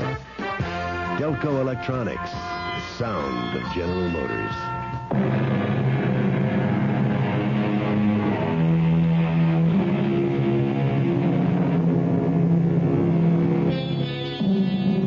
To fall in love with a ghost. That surely must be a curious experience, to say nothing of a dangerous one. Especially when, if previous tenants of Amanda's little apartment did the same thing, they were strangled to death as a result. But why? Morley Norcross, his ghost, that is, seems a charming, gentle, anything but violent spirit. So why? Amanda certainly has no answer. As for Gil, the man who hopes to marry her... I just don't plain believe it. This story of yours of what happened here last night. True, Gil, every word of it. You can check it out if you want to. You're a lawyer. Go to police headquarters or wherever you go. Find out if 2 women were strangled here or not. If you believe all this, what are you staying here for? Mrs. Broley says, thinks, I've fallen in love with Morley. Now I've heard everything. You in love with a ghost. Amanda, you don't think you are, do you? If you think that, then you need help, sweetie. You need help in a bad way. Now you're telling me I'm crazy. Well, if you're not, you certainly sound I think you better go, Gil. Now, wait a minute. Please, Gil. I take time off from the office to come down here and drive you to a tryout, your first audition for a Broadway play, and now you tell me to get lost. I'm sorry, but You get me so upset, so angry with you, and we've never quarreled like this before, never. Sweetheart, I am sorry. I really am. Now, come on now. Dry the eyes. Oh, Gil. I can't believe you're in love with a ghost. But you wouldn't be in love with another man, would you? Don't be silly. Let's go or I'll be late for my audition.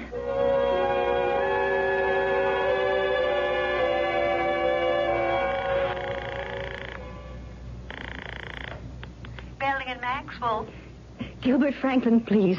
One moment. Hello? Gil? Amanda. Oh, Gil, I'm so excited. You got the part. Not the little part, the walk-on. But Gil, they listened to me for the ingenue lead. And I got it.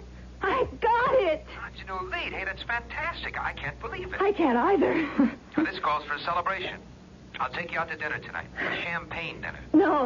Let's celebrate here. At your place? I haven't cooked in a week. I'll go out and do some shopping. Okay, and I'll bring the champagne. Enough for the three of us. The three of us? You, me, and your ghost boyfriend. I don't think that's very funny, Gil. Uh-oh, I put my foot in it again. Forgive me. Now, come on, tell me you forgive me. I forgive you. And, honey? Yeah? Ask Morley Norcross to forgive me, too. Well, I just never. I just never. You know, Amanda, that's virtually becoming a cue line for me. Morley. Why have you gone so white? Why are you trembling so? I know now that you're a ghost. Oh. It makes me feel scary. Oh, please, no. The last thing in the world I want is to frighten you. That you ought to know that, particularly since I did all I could today to help you get the ingenue lead in Hope Springs Eternal. You? Didn't you know? Yes, I did. I felt something. Something that lifted me above myself, above my talent. That made me act as I've never acted before. But I didn't know it was you. It was. I was there all the time, coaching you. Now, still frightened of me? No, not really. Only... Yes. Did you strangle them, Morley? The two women who lived here before you? Yes. I confess it, I did. Why? The painting there above the fireplace. I didn't tell you the whole story behind it. Why not? I was ashamed. Ashamed? Of what I did to Iris, or tried to do. You see, my dear, she didn't leave me for Thomas Broley just because she'd fallen out of love with me. I was the reason she fell out of love. My ungovernable temper. Temper? Rage is a closer word. Violent rage. Another word for it would be ego. My ego that demanded its way or I would fly into an insane fury. Iris, yes, the withered little woman who was your landlady, feared me. Loved me, but feared me. And that is why she left me.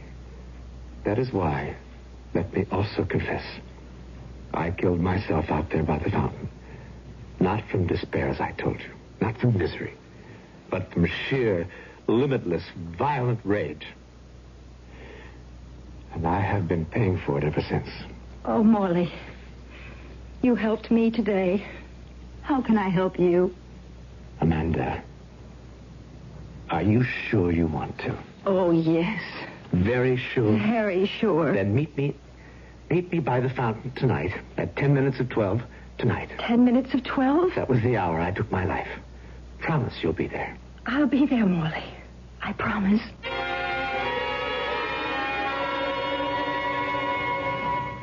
All right, Amanda. All right, I'll leave. Gil, don't be angry, but... What'd you expect me to be? I invite you to dinner to celebrate. You say, oh, no, come to my place. I'll make dinner.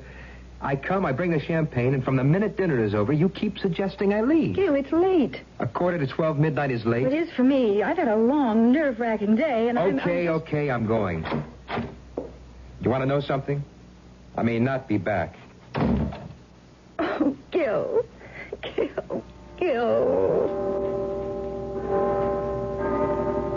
The scent of lavender coming from the garden. Yes, Morley. I'm coming.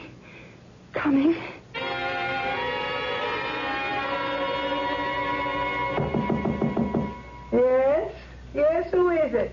Gil Franklin, Mrs. Broley. Just a minute. Just a minute. What do you mean, disturbing an old woman at this hour of the night? I need my rest. And I need my girl, Mrs. Broley. The girl I intend to marry. Oh, what's that got to do with me? Maybe nothing, maybe everything. All I know, there's something queer going on here, especially tonight. And I intend to get to the bottom of it. Mrs. Broley, I want to know the whole story. The whole story, you understand? Of what's happened in that room since Morley Norcross committed suicide over 60 years ago. Morley. I startled you again. Not really. It's just 10 of 12. And a beautiful moonlit night. Very beautiful. You're ready. You're sure you're ready to keep your promise. Oh, yes. Oh, yes. What do you want me to do? Amanda, you think of me as a ghost. You are. Ghost, it's only a word, my dear, because I am dead doesn't mean I don't exist. I do. I am as alive as you, only I live on a different plane of existence now. A different plane of existence? You might even say a different level of consciousness. I don't understand. No mortal does. No mortal can. Oh, try. It's as simple as this. Nothing is. Nothing begins, nothing ends. It's all the same. A continuum. Only on different levels, varying planes of life, of living. To sum it up, my darling, there is no such thing as life. No such thing as death. I guess I don't understand. You know, the level I'm on, I don't understand all of it either. This only do I know. The world that was once mine and is now yours is nothing but illusion. Illusion, my dearest. That is all it is. So it will be only an illusion you leave now. Leave? My world? To enter mine. Oh. You promised. Remember, you promised. Yes, but... Oh, Morley, how can I leave it? My world? Illusion. Illusion, reality, call it what you like. I don't know. But Morley, I'm going to be the ingenue lead in a Broadway play. It's what I've wanted, dreamed of, yearned for since I was a child. I can't leave that. You must. I can't. I tell you, you must. Can't you understand? What you're leaving is nothing. Nothing to what you'll find on my plane. I'm not taking anything from you. I'm giving you everything. But what I want... You promised. You promised. Rotten hell if you didn't promise. You're strangling me. You promised. Morley. You promised me. Dad, keep my promise. I didn't say I wouldn't. Only that I wanted something else. So much. You wanted it that much? You want it that much? Yes. But you would give it up for me? A promise is a promise. Oh, and a selfless act is a selfless act. What? Amanda? Amanda? She's not here in the room. The girl... Look, Amanda. Look. And listen. The fountain. It's flowing again. And birds singing in the garden at midnight. Remember, I said the fountain would never flow again. The birds sing no more until someone, somewhere, sometime did something so supremely unselfish, so totally and completely selfless that the act of suicide committed here, my suicide, would be painful. Oh, Amanda. I knew it would be you. I knew it. Amanda. And I was right. Amanda. Gil! Oh, Gil! Darling. The fountain. Oh, my God, the fountain. Yes, it's flowing again, Mrs. Broley, and the birds are singing. I don't understand. Don't try. Just don't bother trying, Mrs. Broley. But I must, because I've always had the feeling that if ever the fountain started again, I would stop. You would... Oh. Gil, catch her. She's fainted. No, Amanda. She's dead. Not dead, Gil. alive, very much alive, on another level, another plane of existence. And oh, God, make it a happier one for her and Morley. Planes of existence, levels of consciousness, the self, the overself, the superself. What do I know? Comes to that, what do you know? We don't. Because if what I read, what they tell me is so, our brains simply aren't equipped to understand. I once asked a Buddhist monk about this, and he said, you mustn't try to understand. Just experience. That says it all, I guess. I'll be back shortly. If you take a look at the 1975 cars, you'll notice a European influence. And there are some new American cars that rival the Europeans. One being Buick's new Skylark SR, with its touring car interior and spirited little V6 engine. But don't think of the Skylark SR as a European tourer. We're proud of the fact that it's a Buick. You will be, too. Buick. Florence, dedicated to the 1506. Leonardo da Vinci paints the Mona Lisa. Hudson and Landry are there with sun-sweet prunes. Look, Signora, how many times I gotta tell you all I want's an Angelica smile? Listen, Leonardo, get off my back. I've been trying to give you a smile for 6 weeks now. First you say I'm smiling too much, then not enough. I'm wasted. Besides, I'm hungry. Hey, have us some sun-sweet prunes. They'll make me smile? Sun-sweet prunes? Full of vitamins and minerals and other good things. They give you stamina you need to sit here another 6 weeks till I get you smile right. But why sun-sweet prunes? Because more people eat sun-sweet than any other prunes. They're always fresh and moist and tender. Now eat your prawns and smile. Oh, your eyes sparkle when you get mad, Lenny. Cheer up with sun-sweet prunes. Think of them as vitamins with wrinkles.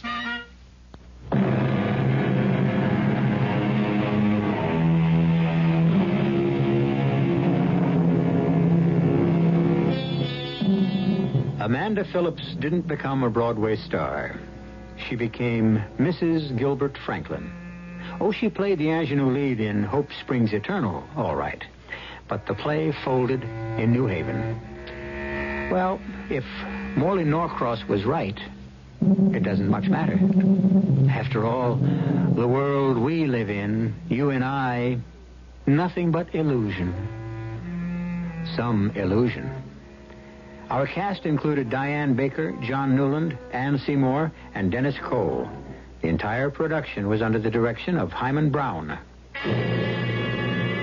Now, a preview of our next tale. I'm not with the police, I swear it. And why all the questions, huh? Why all the nosing around? Ow, you're hurting me. Take it easy. I don't want no trouble in here. She's something. She's got to be.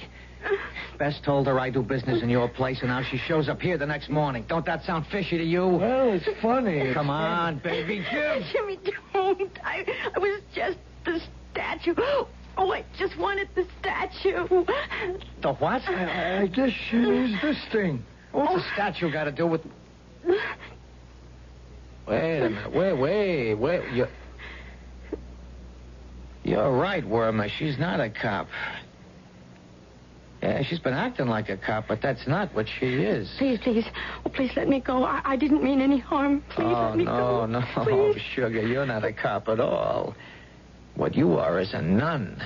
Radio Mystery Theater was sponsored in part by Buick Motor Division. This is E.G. Marshall inviting you to return to our Mystery Theater for another adventure in the macabre. Until next time, pleasant dreams.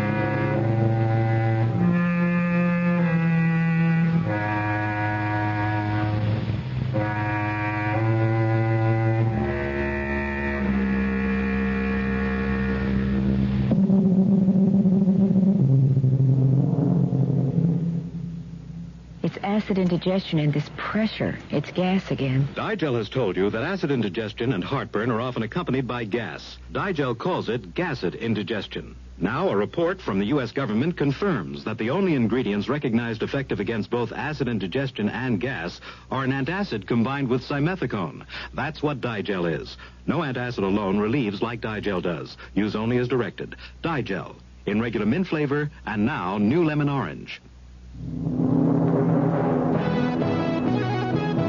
The News Authority, KRLV, Dallas. Now, at Kroger, there's a brand new way to minimize your food costs with tender, lean, thrifty beef. Thrifty beef is the economical meat choice because it's naturally leaner and priced to save you more. And remember, thrifty beef is unconditionally guaranteed. If you're not satisfied with any cut, just return it to Kroger for replacement or a full refund. Tender, lean, thrifty beef, new from Kroger to help minimize your food costs. U.S. good, tender, lean, heavy beef round steak, only 98 cents a pound at Kroger. Say, how'd you like to save a lot of money on a brand new car that looks and rides almost the same as a 75 Impala? Well, thanks to Friendly Chevrolet, you can.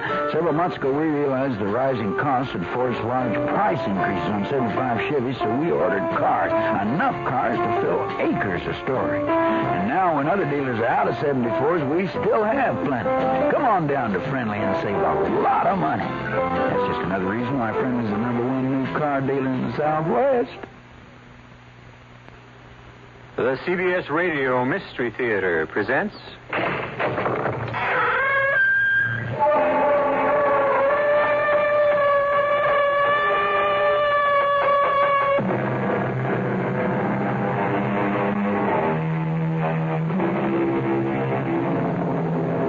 Come in. Welcome. I'm E.G. Marshall. Some people call our kind of entertainment escape fiction. Well, that word has never been more appropriately used than to describe the story you're about to hear. It's about a man with a most unusual profession, a man who makes his livelihood by making escapes. But now, the great Ferlini is going to cap his exciting career with the greatest escape of all, even if it turns out to be the last escape. And if you think Houdini took great chances, wait until you hear what the great Ferlini has in mind. That's right. I'm going inside that box in a bathing suit, and they're going to dump me right into the middle of the lake. Joe, but that's crazy. It's too dangerous. What you mean is I'm too old for it, huh? But I'll show you, baby. I'm not too old for the trick. Or for you.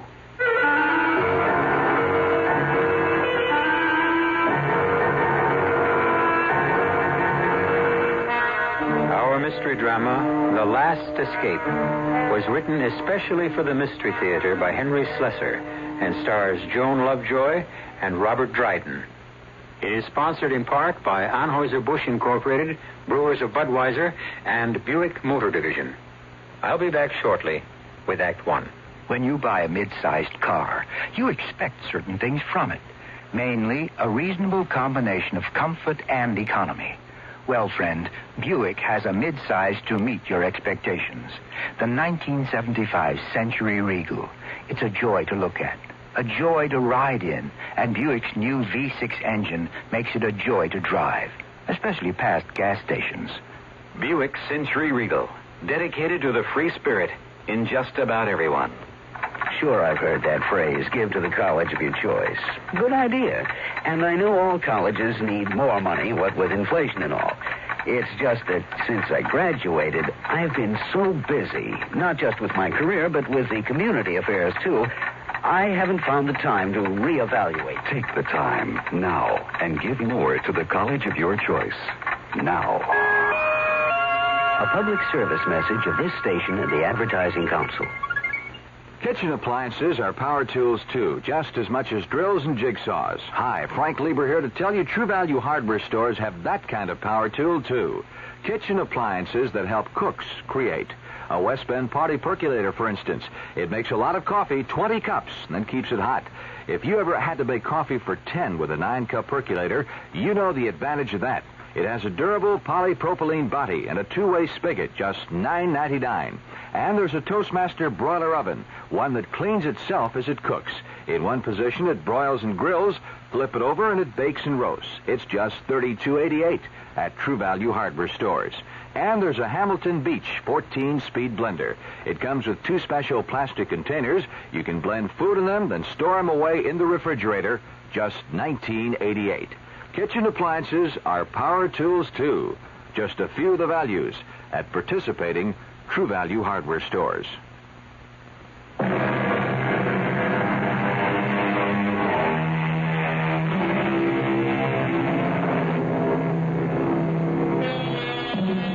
We're in the glamorous Tropicana Supper Club. The music is playing, the palm trees are swaying, but unfortunately, the music is being produced by a sleazy 3-piece band, the palm trees are papier-mâché, and the Tropicana isn't in the tropics. It's New Jersey. If there is any glamour here, it's the glamour of illusion. And that's what the customers have come to see. Ladies and gentlemen, here's what you've all been waiting for. Direct from command performances in London, Paris, and Rome, the man who defies ropes, chains, locks, handcuffs, steel boxes, and prison bars, the one, the only true successor to the immortal Houdini. Here he is, Fellini the Great! Thank you. Ladies and gentlemen, it's a great pleasure to be here with you this evening. You know, some people have asked me why I do these things. Why I continue to risk injury and even death in order to demonstrate my ability to escape from any bonds devised by mortal man. But let me tell you the reason.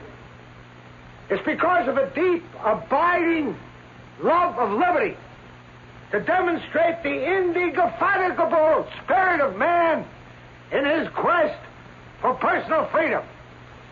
A freedom which each one of us enjoys in this wonderful country of ours. And now I'd like to introduce you to a lovely young lady who is going to assist me in my demonstration this evening. Here she is, Miss Wanda Wilson.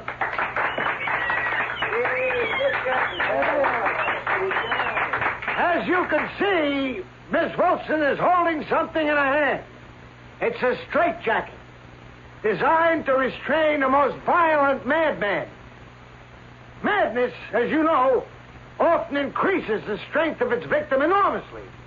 But this jacket has been created so skillfully that experts will swear that there is no way out of one. The great Houdini, however, once proved that it can be done.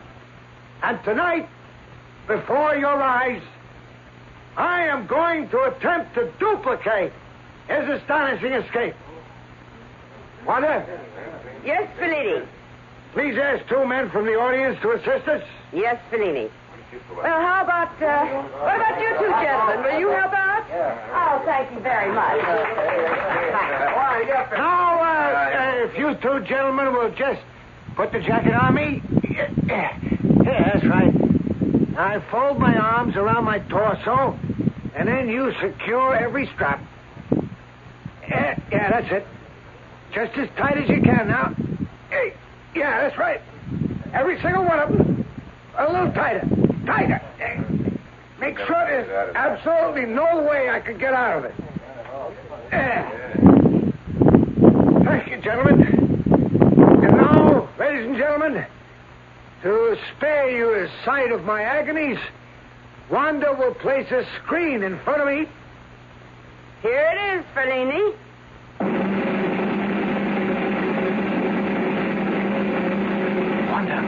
Wanda, can you come here a minute? No, Tommy, not now. The actor's on. I've got to talk to you. Can you meet me later? I don't know. Please. I'll try. That's all I can say.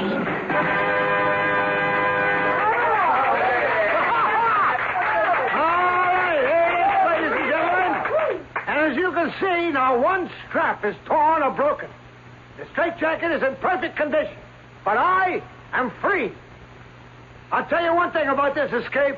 You don't have to be crazy to try it, but it helps.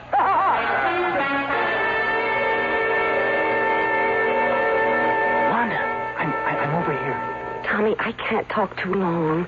Why'd you come out without a coat? You'll freeze to death. Well, I couldn't very well have put a coat on. Joe would have asked where I was going. Where is he now? In the dressing room. I gotta get back there. He really keeps tabs on you, doesn't he? You know how he is. What did you want? You know what I wanted. To see you. To see you alone for a change. Oh, Tommy. They really liked your husband tonight, didn't they? Oh, it's that kind of a crowd. They liked you, too. Thanks. I didn't mean it that way. I mean, well, you know what I think of you, Tommy. Your singing, I mean. Is that all you mean? My singing? Tommy, don't. Not here, not in this filthy alley. Where, then? There's no place I can ever see you. No place at all. But it can't be helped. Joe has to know where I am every minute. He goes crazy if he doesn't see me around all the time. Not that he's jealous. He thinks too much of himself to be jealous of me. He just has to know I'm around, admiring him, waiting on him hand and foot. He treats you like a slave. Tommy, I got to go. He's probably foaming at the mouth right this minute. Wanda, please, listen. One kiss. One. All right. Oh, Lord, why does someone like you have to come along now?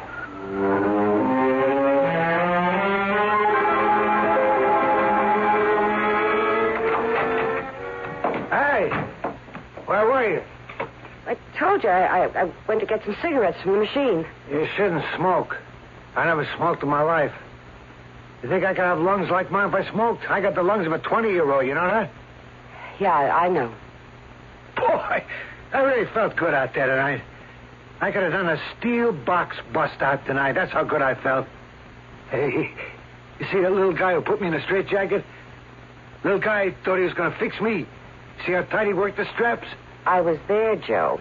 The little guys, they're the worst. It's a pleasure to fool them. Joe, what do you say? Are you just going to keep staring into that mirror all night? I like what I see. Don't you like what I see? I never knew anyone who liked to look at himself the way you do. 49 years old. Nobody would ever take me for 49. What do you say? You're a Greek god, Joe. And speaking of Greeks, we're invited out to dinner tonight. Roscoe is buying. Roscoe, he spoils my appetite. You hear him talk, the escape business is dead. He should have seen that crowd tonight, that's all I say. He's no different. Well, he booked you into this job, didn't he? He ought to know if it's dead or not.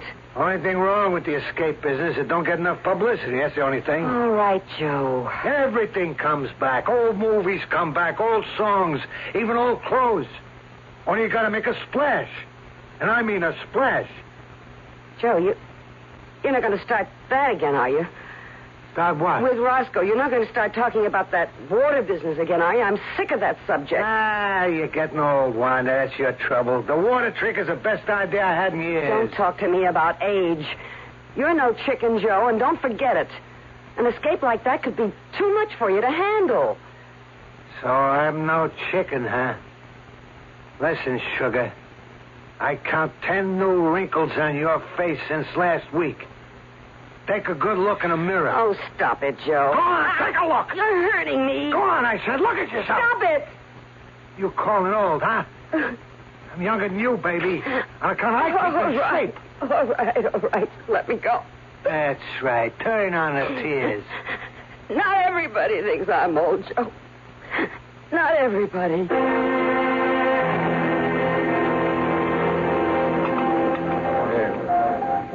You should have seen me tonight, Phil. I was the best. That crowd really ate it up. Didn't they, Wanda? Yeah, it was a good crowd for that crummy joint. Don't knock crummy joints, not if they pay off every Friday. Listen, after tonight, I wouldn't be surprised if they booked me for another month. I'd be surprised. You close next week. What? I told you it was a 3-week engagement, Joe. Yeah, but you said... maybe it would go longer. Well, that's as far as it goes.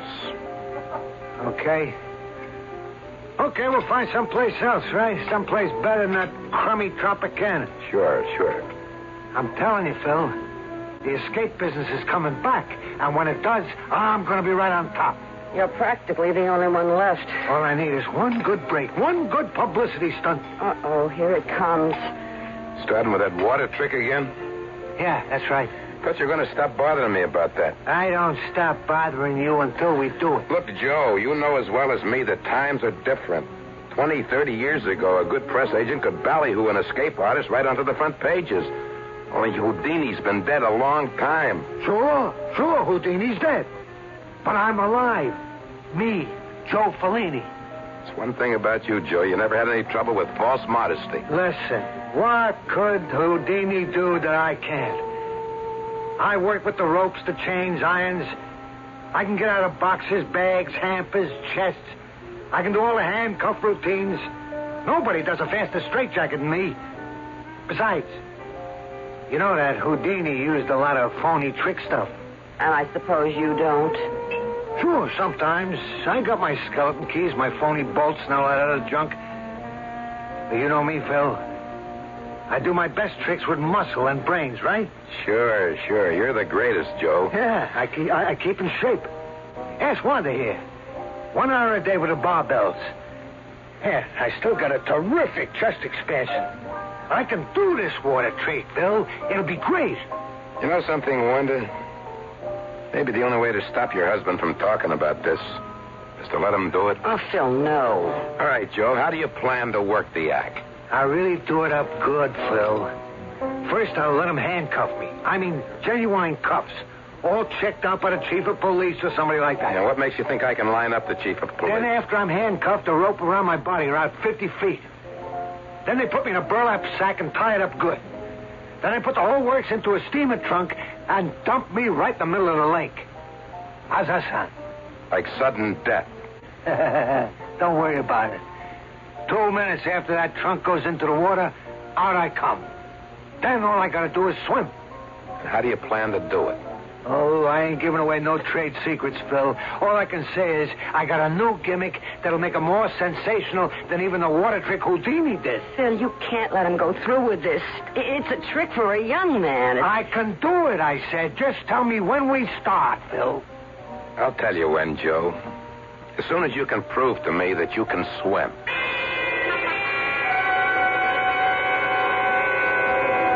It's really a miracle. I never thought you'd be able to get away from that guy, Wanda. Oh, Joe finally went someplace he couldn't take me. Where's that? To a men's gym. He went to swim in their pool. What for? Oh, he's going to do a trick. He calls it the water trick. He gets handcuffed and tied and all that, and they dump him into the lake in a big steamer trunk. Ooh, that sounds pretty dangerous. Well, the only danger would be Joe getting too winded to swim to the surface. I know he can get out of the cuffs and the ropes and all that, but... It seems to me that if the slightest thing went wrong... Oh, he'll take all the precautions, or we will, rather. We? Well, I help him out with the trick part of it. Oh. Then there is a trick. Part of it's a trick, naturally. But, even tricks go wrong sometimes, don't they? Yeah, they do. Did anything like that ever happen to your husband? Well, yeah, once. He couldn't open the lock on his handcuffs. See, he had a key hidden in the cuff of his trousers, but it slipped out of his hand and fell between the cracks of the floorboard. He wasn't hurt or anything. It was just a wicker basket escape on stage. I see. But if anything like that happened now, I mean, at the bottom of a lake... But that would be terrible. It'd be awful. Yeah. It would be really tragic, wouldn't it? I don't want to think about any such thing. I just don't want to think about it. No, of course not, Wanda. At least, we won't think about it tonight.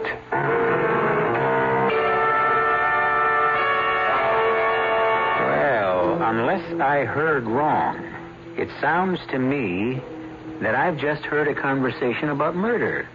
No, the word wasn't spoken. The plans weren't made. But it wasn't difficult to hear between the lines. Will Mrs. Joe Ferlini really spoil the grandiose plans of Ferlini the Great? We'll find out when we return shortly with Act 2. Ladies and gentlemen, this is Ed McMahon. Welcome once again to $1 Million Question. Madam. Yes. What is your name, please? My name is Jones, Geraldine Jones. Geraldine Jones. That is We're correct. about to ask you the $1 Million Question. $1 million? If you're correct, yes, if you're correct, you'll win $1 million. Honey, hush. Are you ready? Okay. All right, here's the question. What is the largest selling beer in the entire world? Budweiser. You're right. You just won $1 million. Would you give it to me in Budweiser? Of course. Be sure and watch Flip Wilson. And the name of the special is Flip Wilson, of course. My guests are going to be Peter Sellers, Lily Tomlin, Richard Pryor. And, of course, Flip Wilson. That's Flip Wilson, of course. This Friday night on TV. Sponsored by Budweiser. Of course. What more can I say? When you say Budweiser. Of course. You've said it all. Anheuser-Busch, St. Louis.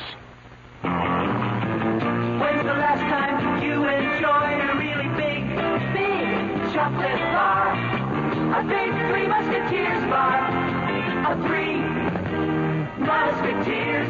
Thick milk chocolate outside. Fluffy chocolate whipped inside. Fluffy, not stuffy, so you don't feel full. A big Three Musketeers bar. Three Musketeers. When your mouth waters for chocolate, bite into a Three Musketeers bar. Big chocolate taste that's easy on your tummy. Light, whipped-up chocolate fluffiness inside. Creamy milk chocolate outside. Three Musketeers. They're fluffy, not stuffy, so you don't feel full. Enjoy the big chocolate bar that's fluffy, not stuffy. A big Three Musketeers bar. A big Three Musketeers bar. Three Musketeers.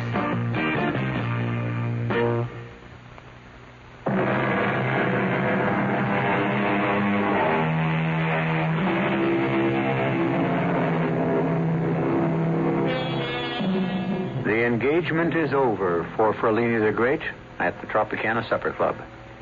But now Joe Ferlini and his wife have a new address, a small and rather shabby hotel which bears the name of Lakeview, undoubtedly because it's located on the edge of Lake Paradise. This afternoon, Wanda Ferlini is alone and bored, disinterested in her copy of Variety, tired of reading about the success of others. But then... One second.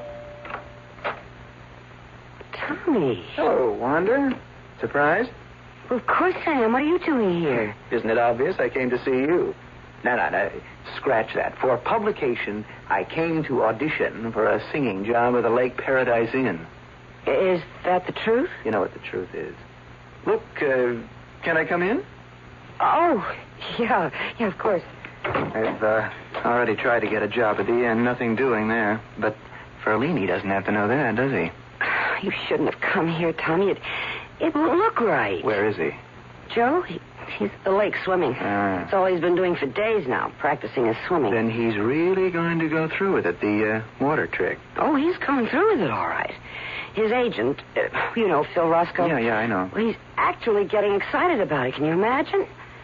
He's been doing a terrific job of lining up publicity. Publicity won't help Ferlini, Wanda. You know it won't. He's old hat. That escape stuff died when Houdini did. You never know, Tommy. I mean, he's actually gotten the local chief of police to cooperate. He's going to make sure that the handcuffs are absolutely genuine. But your husband can still get out of them, right? Well, yeah, he always does. How? Tommy, I told you I didn't want to talk about that anymore. I don't like what you're... Well, you know what I mean. You don't like what I'm implying, right? No, I can't blame it on you. I'm the one who did all the implying. I'm the one who said that if one little thing goes wrong, Joe's a dead man. He'll drown. One little thing. We've got to stop this. Good Lord, we can't talk about murder like it's something casual. Murder? Isn't that what we decided? Just because something goes wrong with the act, that isn't murder. We're not going to be arrested for it. Please, Tommy, I'm trying to forget what we said. Did you forget saying that you love me? No. No, I didn't forget that. Is it still true? You know it is. Wanda. Tommy, don't. What if he walked in? Then you know who'll get murdered. You and me, both of us. How's he been treating you? Worse than ever? Every day it's worse. All he thinks about is the act, night and day. Escape, escape, escape. Oh, sometimes I think I'll go crazy, Tommy. I mean it. Easy, easy. He wakes up in the middle of the night, throws off the covers, and takes a bow. Wanda, what's this? What? These handcuffs. Are these the ones he uses in his act? Well, those are the new cuffs. The ones he plans to use for the water trick? Yeah, that's right. They look real, all right. They are real. Oh, they're not trick handcuffs? No. This police chief who's going to inspect them, he's an expert in this kind of thing. Oh, he'd spot a trick cuff in 2 seconds. But Ferlini still gets out of them. Well, he has to. Or he can't get out of the ropes, or the sack, and then the steamer trunk. Okay. Then tell me how he does it. You must know, Wanda. Yeah, I know. Well, then show me. Okay. Hey, what are you doing? Putting the cuffs on you. I'm no escape artist. I'll show you how to be one, Tommy. There. Now, see if you can get your hands loose. Well, I can't. It's impossible. That's right. It's impossible. Without this. Oh, a key. Yeah, just this tiny key. That's all it takes. Just turn the key, and it's open. Now, you telling me that he has the key with him when he goes into that lake? Well, of course. There's no other way. I mean, the key is hidden someplace, like in the trunk or the bag, someplace like that. Oh, he can't take the chance with this trick. Every single piece of equipment will be thoroughly checked out by the police. Well, then how will he manage the key? Well, he hasn't told me that yet. Usually he has it sewn into the cuff of his trousers. Uh-huh. And is that what he's going to do now? Well, I just don't know, Tommy. Well, all I know is this. What we talked about still makes sense to me. Very good sense. All you have to do is make sure that Ferlini the Great has the wrong key.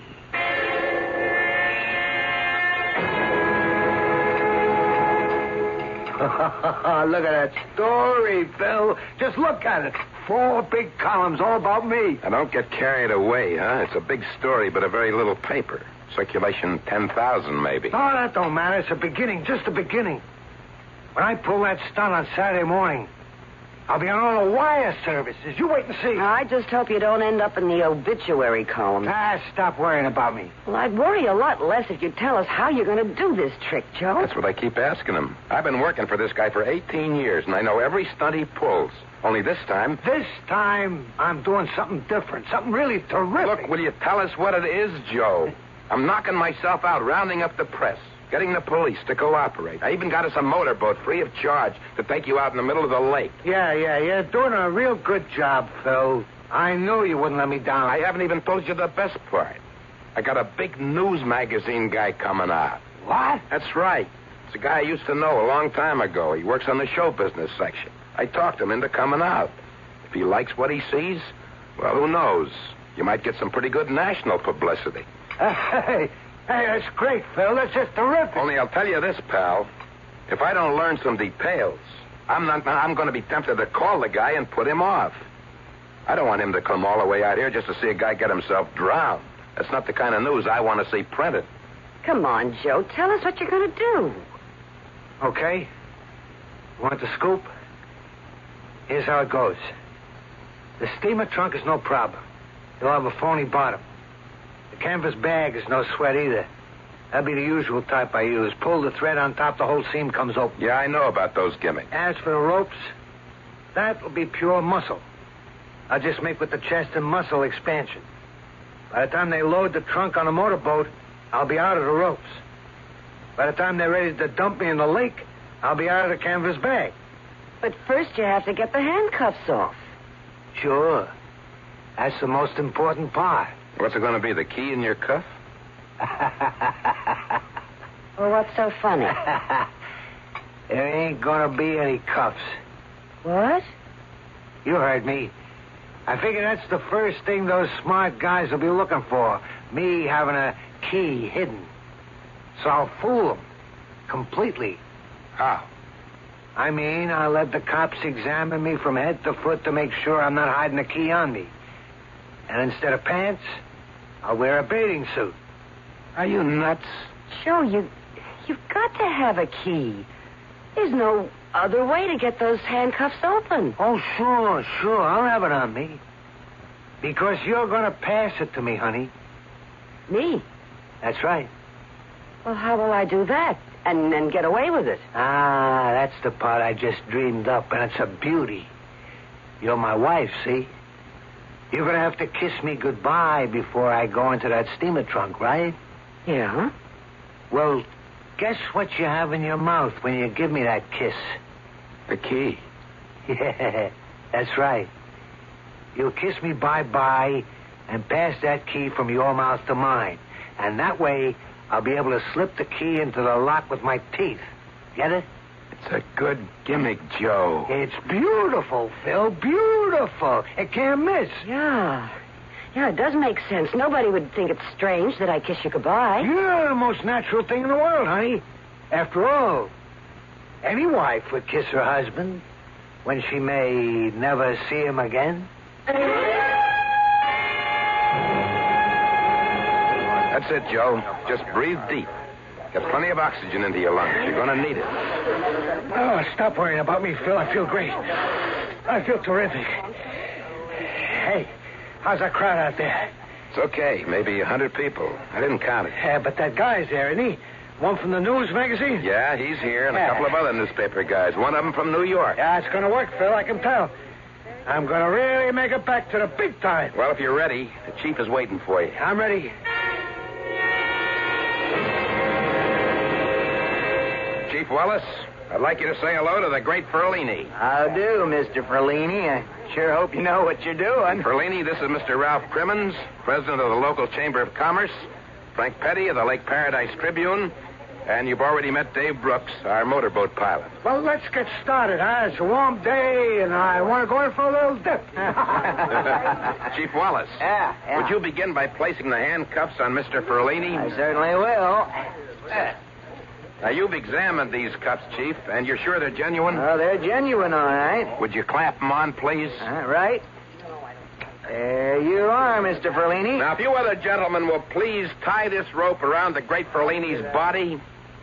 Make as many knots as you wish. Can I lend a hand there, too? I used to be a Boy Scout. Oh, help yourself, Chief. May I please have the canvas bag? Right here. Thank you. Now, as soon as these gentlemen have finished tying up the great Ferlini, we'll put the canvas bag over his head and lower him into the steamer trunk. Don't worry, Wanda. I'm going to be fine. Perhaps you'd like to kiss your husband goodbye, Mrs. Ferlini. From the looks of things, I'd say that would be a very good idea.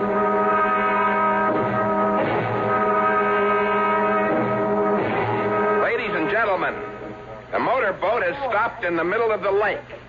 Now, please watch carefully. Now, the trunk has been brought to the end of the boat.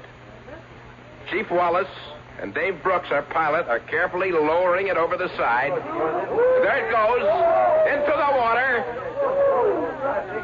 The steamer trunk has gone straight to the bottom of the lake like a stone.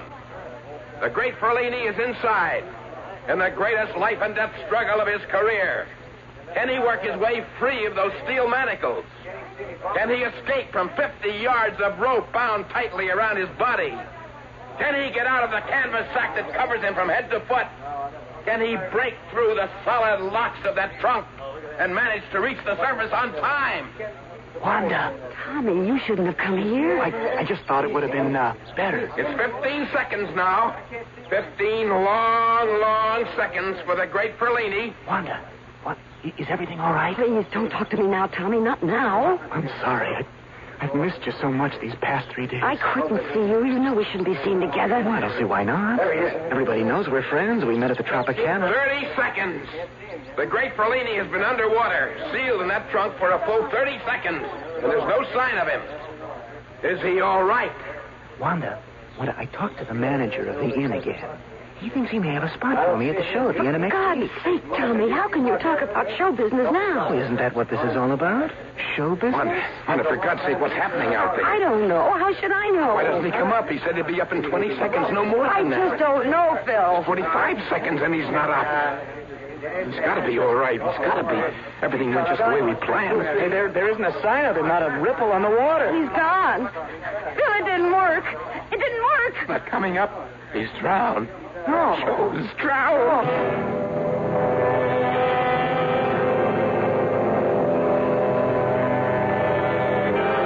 Well, it looks as if the trick has failed. Or perhaps you could say that the trick has been too successful. The one played on Ferlini the Great by his not-so-loving wife. Now, the question remains, will the crime go unpunished? Or does fate have at least one more trick up its sleeve? We'll find out shortly when we return with Act 3. There's a fresh new spirit sweeping the land. A free spirit that demands good products. Products that satisfy your sense of good taste and desire for economy. But above all, products that perform. Buick has been touched by this spirit. And this year, our crisply designed, solidly built Buicks will bring joy even to the most demanding of free spirits. The 1975 Buicks, dedicated to the free spirit in just about everyone. Stanley Myron Handleton. Did you know you can have a college grad's career without 4 years of college? All you need is a year or two of technical education to work in fields like engineering, health service, automotive design, and forestry. The facts are in a free booklet called 25 Technical Careers in 2 Years or Less. Just right. Careers, Washington, D.C. 20202. A public service message of this station and the Advertising Council. If you want to buy a new home today, your problem isn't the cost of materials. It's the cost of money. High interest rates. Hi, Frank Lieber here to suggest you do this instead. Visit a True Value Home Center.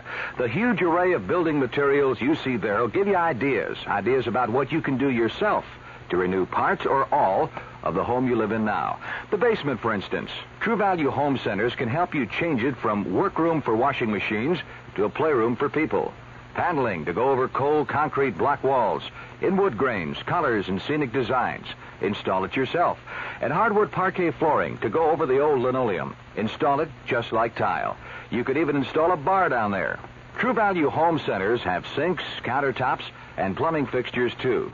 You supply the labor, they supply the materials, and some know-how if you need it. Come see what you can do with the home you live in now at your nearby True Value Home Center.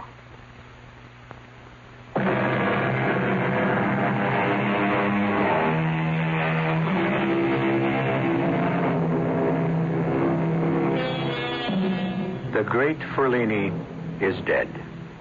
His waterlogged body, still loosely bound in rope, still encased in a canvas bag, which became his shroud, still in a steamer trunk, which became his coffin, has been removed from Lake Paradise. Now it's a time of mourning and a time of questions. I'm really sorry to be bothering you folks at a time like this, but in cases like these, we need to produce certain facts for the coroner's office. You understand? Yes, of course, Lieutenant. It's just that there isn't much to say about Joe's death. Things went wrong. That's all there is to it. Well, that's what we'd like to know. What things went wrong exactly? Oh, how can anybody answer that? So many things can go haywire with an act like that. That's the truth, Lieutenant. An escape act is a matter of split-second timing. Everything's got to be done carefully, precisely. If one factor goes badly, well, you saw what happened. I told Joe not to go through with this. He was just too old for such a dangerous stunt. He'd never tried this water trick before? No, never. No. It was Houdini. Houdini did it. Joe always wanted to do something to make him better known than Houdini. Houdini's been gone a long time. Did he still consider him competition? Yeah, that's the way Joe was. Alive or dead. The only thing that mattered was reputation. Fame. Did you try to stop him from this attempt, Mrs. Ferlini? Yes, I did. I did everything I could. I pleaded with him. I begged him. Maybe it was my fault, Lieutenant. Maybe I should have listened to Mrs. Ferlini. But Joe just kept after me about it until... His reflexes were too slow. That was the real trouble. Well, that makes sense, I guess, Mrs. Ferlini. But it isn't a fact. I still need a rough idea of what might have gone wrong. I guess that means you'll have to tell me how he intended to get out of that steamer trunk. Well, I don't know if we can do that, Lieutenant. You mean you don't know?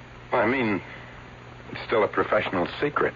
The man is dead, Mr. Roscoe. Yeah, but just the same, I mean, you don't know the pride people like Joe Ferlini take in their work, in their methods.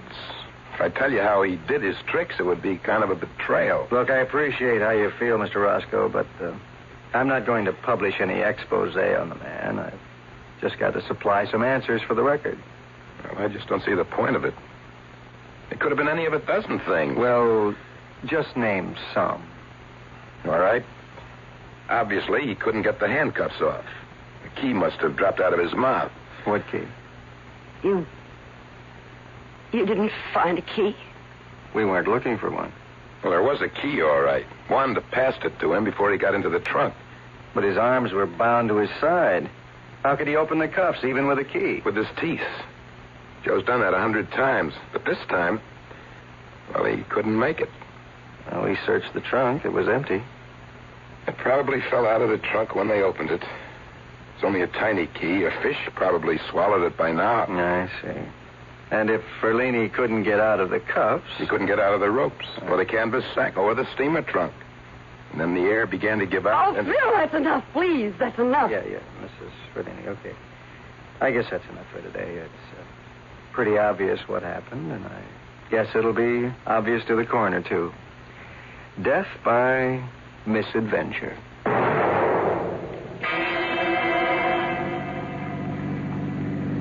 Death by misadventure. Now, that's what I'd call a perfect description. Well, how can you sound so happy about it? Why should I be unhappy? Tommy, the man is dead. He died a horrible death. Died doing what he wanted to do. What more can a man ask? No, you know the real truth. He died because of me. Because I gave him the kiss of death. No, don't say things like that. But it's true. It's absolutely true. I gave him his final kiss, and I passed the wrong key from my lips to now, his. You don't have to worry about that. You said the police never found the key to the handcuffs. No, they never found the key. They can't trace his death to me. Well, then you're safe. Safe? Is that what you call it? I killed him, Tommy. You paid him back for a lifetime of torture. He was never happier in his whole life. I never saw him so happy. He thought he was going to be so famous. Look, try to stop thinking about it so much. Do you think I slept a wink last night? All I could think about was the way that trunk looked when it slid into the lake with Joe inside of it. And the way we waited and waited. Wanda, and then the trunk coming up all wet and slimy and Joe still inside. Oh, my God, Tommy, I never had a nightmare that bad in my life. And it was all true. Well, there's something else that's true. Joe Ferlini is being buried this morning. And that means you'll never have to worry about his mistreating you again. Yeah. I won't have to worry about living with Joe anymore. Now I'll have to worry about living with myself. You don't have to live by yourself. You've got me now, Wanda. Oh, please, Tommy, not now. I can't listen to such talk now. Not on the way to the funeral.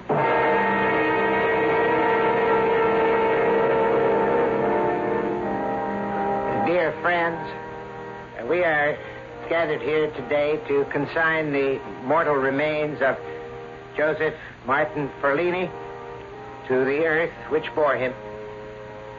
Joseph Ferlini was a man of courage and strength, a man who devoted his life to bring pleasure to others. He was, in fact, a man who sacrificed his life to that devotion. He used to say to his audiences, I wish to demonstrate that there is something in the human spirit which cannot be chained. And there is something called the human soul which cannot be kept behind bars. This was Joseph Ferlini, who died performing the work of his life. And who can say... Excuse me. Is this a Ferlini funeral? Right. I beg your pardon? I don't mean to interrupt you, Reverend, but this is the Ferlini service, right? Yes, that's true. Well, I'm sorry to break this up, but I'm from the county coroner's Bill, office. what's going on? I don't know. Let's go see. Really, I can't imagine what this is all I'm about. afraid the funeral services can't continue. You see, we have orders to attach the body of Joseph Ferlini. Yes, but surely... What's going on here? What's the matter? I'm sorry, ma'am. Are you Mrs. Ferlini? Yes? Why'd you stop the service? I have a court order. Now, the coroner is requesting a further examination of the remains. What? I'm afraid I'll have to open the coffin, Mrs. Ferlini. Open the coffin? You can't mean that. He's going to be buried. You can't open his coffin Come here. on, you can't get away with that. I don't have any choice. Now, there's a caretaker's cottage on the grounds, and we can use that for the examination. Would you gentlemen please pick up the coffin and follow me? Bill, don't let them do it. Hush, Wanda. It's all right. I'm sure it's just a formality. Please. The sooner we get this over with, the better. All right, now, please stand back while I open the coffin. Oh, my God, I don't want to look. Don't let it bother you, Wanda. You saw Joe when he was in the funeral parlor. He'll look just the same now. Would you give me a hand with this lid? Yeah, sure. Whoa, whoa. It's empty. Dear Lord in heaven. What did you say? Don't look, Wanda. But he's gone. Well, how could he get out of his own coffin? Gone? Did you say Joe is gone? He's escaped!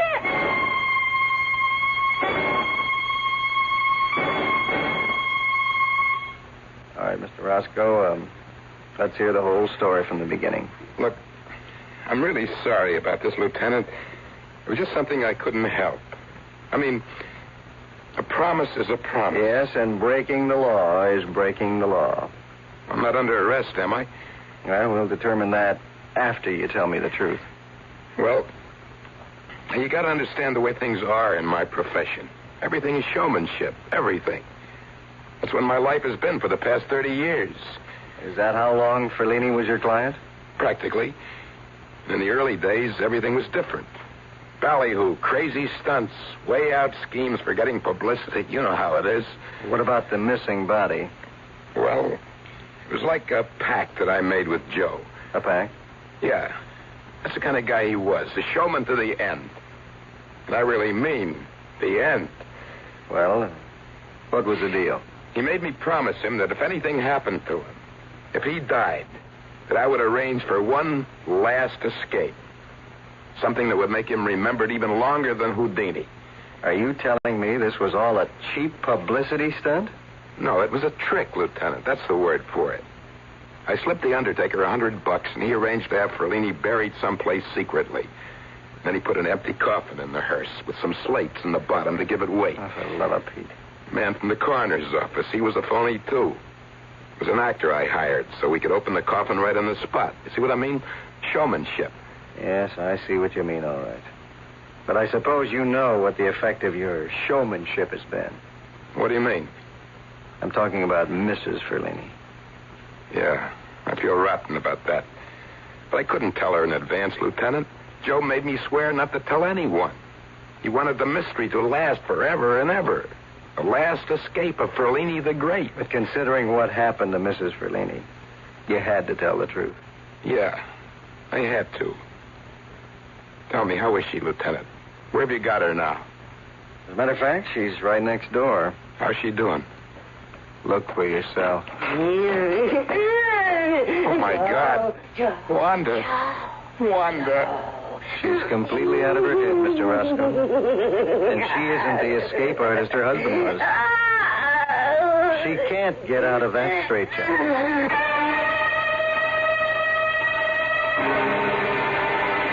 Well, so Wanda Ferlini does go to prison for her crime. But in this case, it's the kind of prison whose bars are created in one's own mind.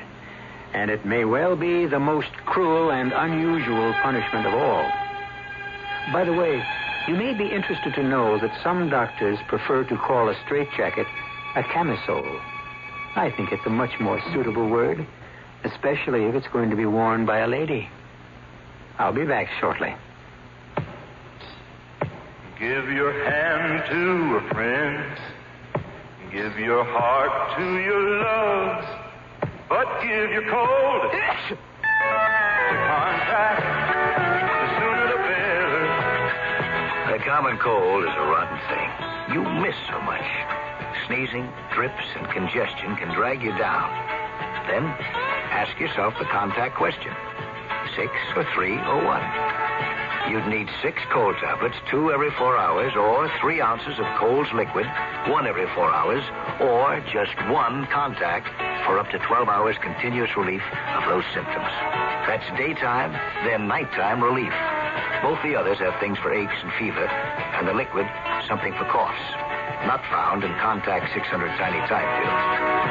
Give your cold to contact. 6 or 3 or 1. Take Contact. Only as directed.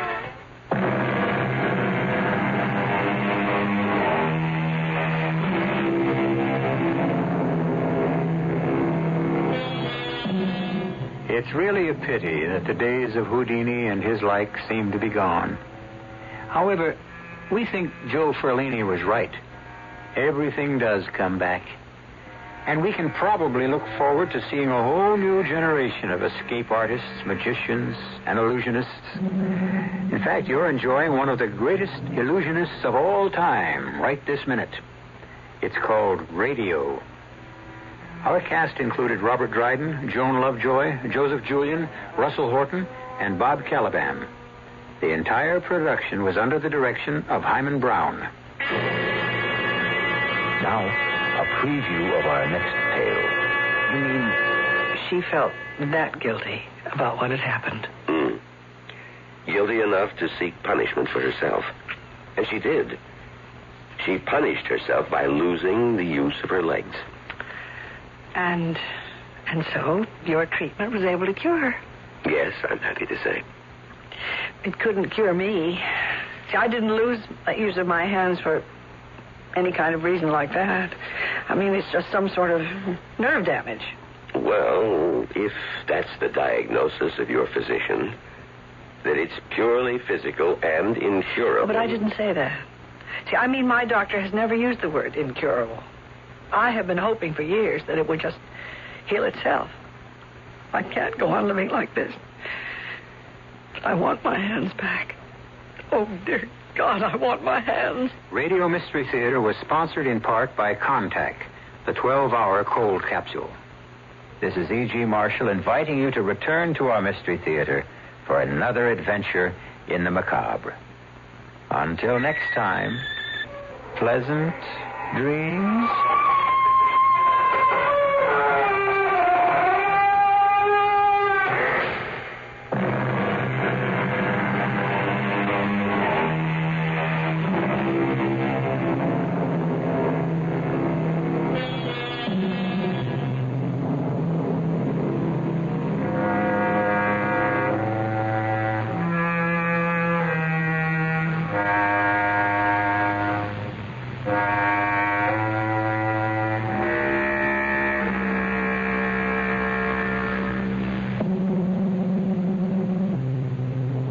Texas fastest growing family store.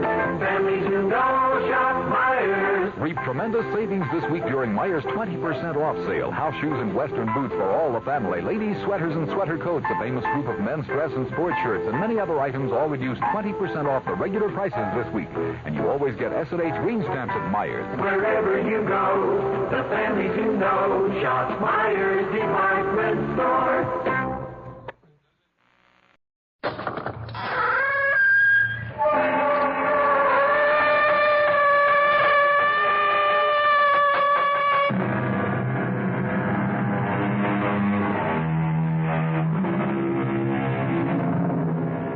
Come in.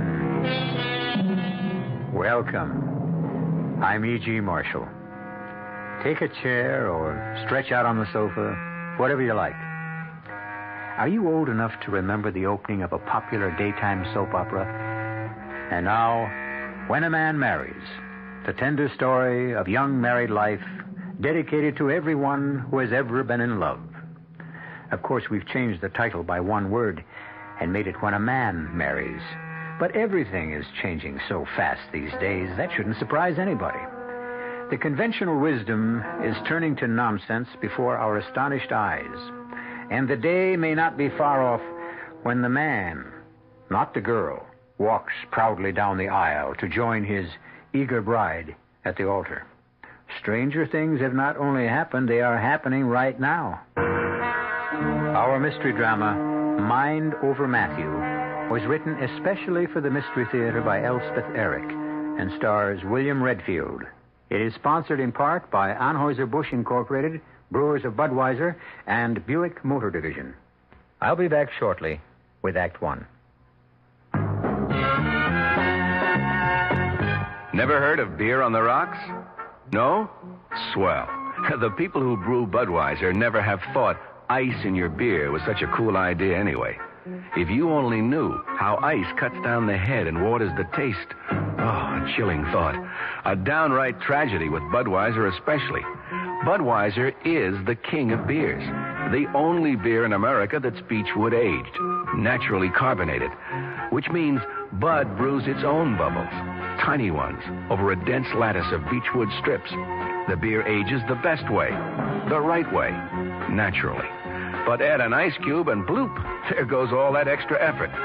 So if you forget to cool enough Bud, skip the cubes and put your Budweiser on ice for a while on the coldest shelf in your refrigerator. Even if the wait does frost you a little, it'll be worth it. Anheuser-Busch, St. Louis.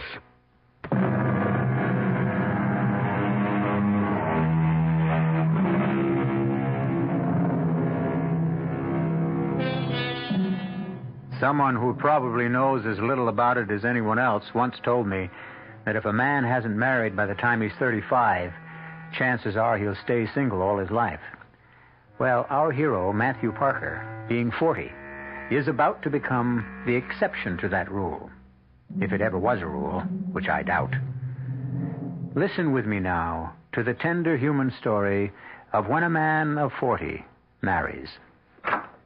Morning, Hester. Why, Mr. Parker, good morning. How are you, Hester? Oh, I'm fine. Well, I must say you're looking very well. Very well indeed. Oh, I feel very well. Well, so what brings you here? Is Dr. Caparata in? You didn't have an appointment, did you? No. I just took a chance. Oh, well, his 11 o'clock is late. He's in his office. Oh, good. Okay to go right in? I think so, just not first. Sure. I must say, I've never seen you looking better. Thank you. Yes? Hello, Fred. Oh, Matthew. How are you, fella? Well, you look great. Well, that's what Hester was just saying. Well, she's right. You feel okay? Marvelous. So what do you want with the doctor? Not that I'm not always glad to see you. Well, it's about my warts. Oh, Matthew. On my left hand, you know. I thought we'd about given up on those. Warts are pesky things. Oh, Fred, I can't give up, no. Well, I've tried everything, Matthew. Why don't you just resign yourself? I can't. I'm getting married.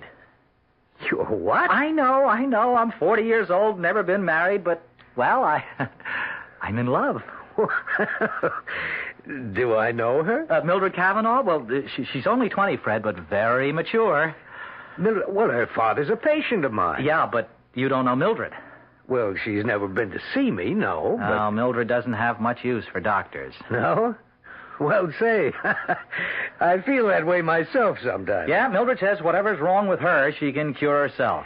Uh-huh. How does she manage that? By the force of her unconscious will. That's what she says, Fred. I don't necessarily believe it. Mind over matter, eh? Something like that. Oh, she's a very healthy girl.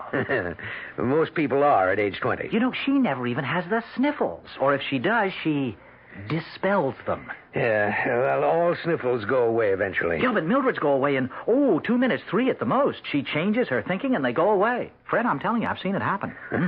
Matthew, any doctor is a fool who denies the power of the mind over the body, and I certainly don't. You won't tell Mr. Cavanaugh I was in to see you, will you, Fred? Well, I don't see why I should mention it. Well, he might say something to Mildred. So what if he did? She'd kill me. Surely not that. Well, she's pretty violent on the subject. She says once we're married, I won't have any pains or sicknesses of any kind. She'll see to that. What is she, some kind of a witch? Oh, she's a sweet, lovely girl. And, Fred, I do feel better. I mean, healthier and stronger since I've known her. I think a sweet, lovely girl of 20 would make me feel better, too, Matthew. Yes. Your 11 o'clock is here, Doctor. Okay, I'll leave. About my warts. Fred, we're getting married in a church. You know, it's very dressy and all that. Well, you'll be wearing gloves, Matt. Nice, clean, white gloves. Well, yeah. Forget about the warts. That's my advice to you. All right, if you say so. I say so. Look, I don't suppose I'll be seeing you from now on. Listen, we're still friends, aren't we? Of course. Well, I don't want to hold you up. So long, Fred. Goodbye, Hester. Good luck, Matthew. Goodbye, Mr. Parker. Well, why won't he be seeing you from now on, Doctor? Well, he's marrying a young lady 20 years of age who doesn't believe in doctors. Oh? What does she believe in? Mind over matter. Or I should say, mind over Matthew.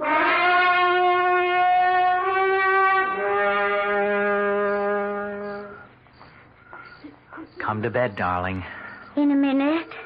Now. Okay, Maddie. If you insist. Oh, Mildred. You're so lovely. Oh, wait a second. What for? Well, let me get rid of this headache. You've got a headache? You? I never said I was perfect. Well, I'll get you an aspirin. No, I never take pills of any kind. I've told you that. Oh, honey, everybody I takes them. don't. I never have, and I never will. Just let me lie here and concentrate. Oh. What are you concentrating on? Horizons. There isn't any horizon, honey. This is our bedroom. Is it okay for me to kiss your shoulder while you're concentrating? I guess. Are you hypnotizing yourself? I don't think so. Are you in a trance? Let me look. No, you're not in a trance. You look kind of far away, but you're not in a trance. I'm not in a trance. Well, then what are you? Is this some kind of auto-suggestion? I've heard of that. That must be it.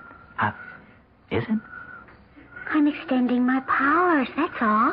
Oh, extending your... That's all, huh? Mm-hmm. Oh. Is it gone yet, the headache? It's going. Oh, good. Gone? Just about. Tell me when. Now. That's marvelous, the way you do that. It's nothing, really. I mean, I couldn't do it to save me. Oh, yes, you could. Anybody could. Didn't you say something before about kissing my shoulder? Oh, you know what? I'm going to start with your fingertips.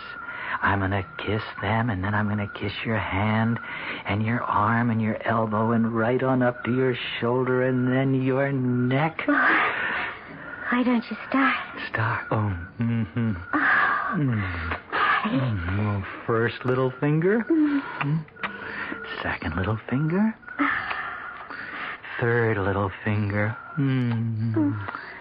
Fourth little finger. Maddie. Don't stop, sweetheart. Oh, little wrist. Don't stop. Little arm. Maddie, don't stop.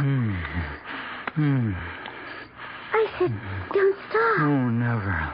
Why did you stop? Huh? I didn't. It felt so good. And then you stopped. I didn't. You did. Look, we'll start over, okay? One little finger. Two little fingers. 3 little fingers.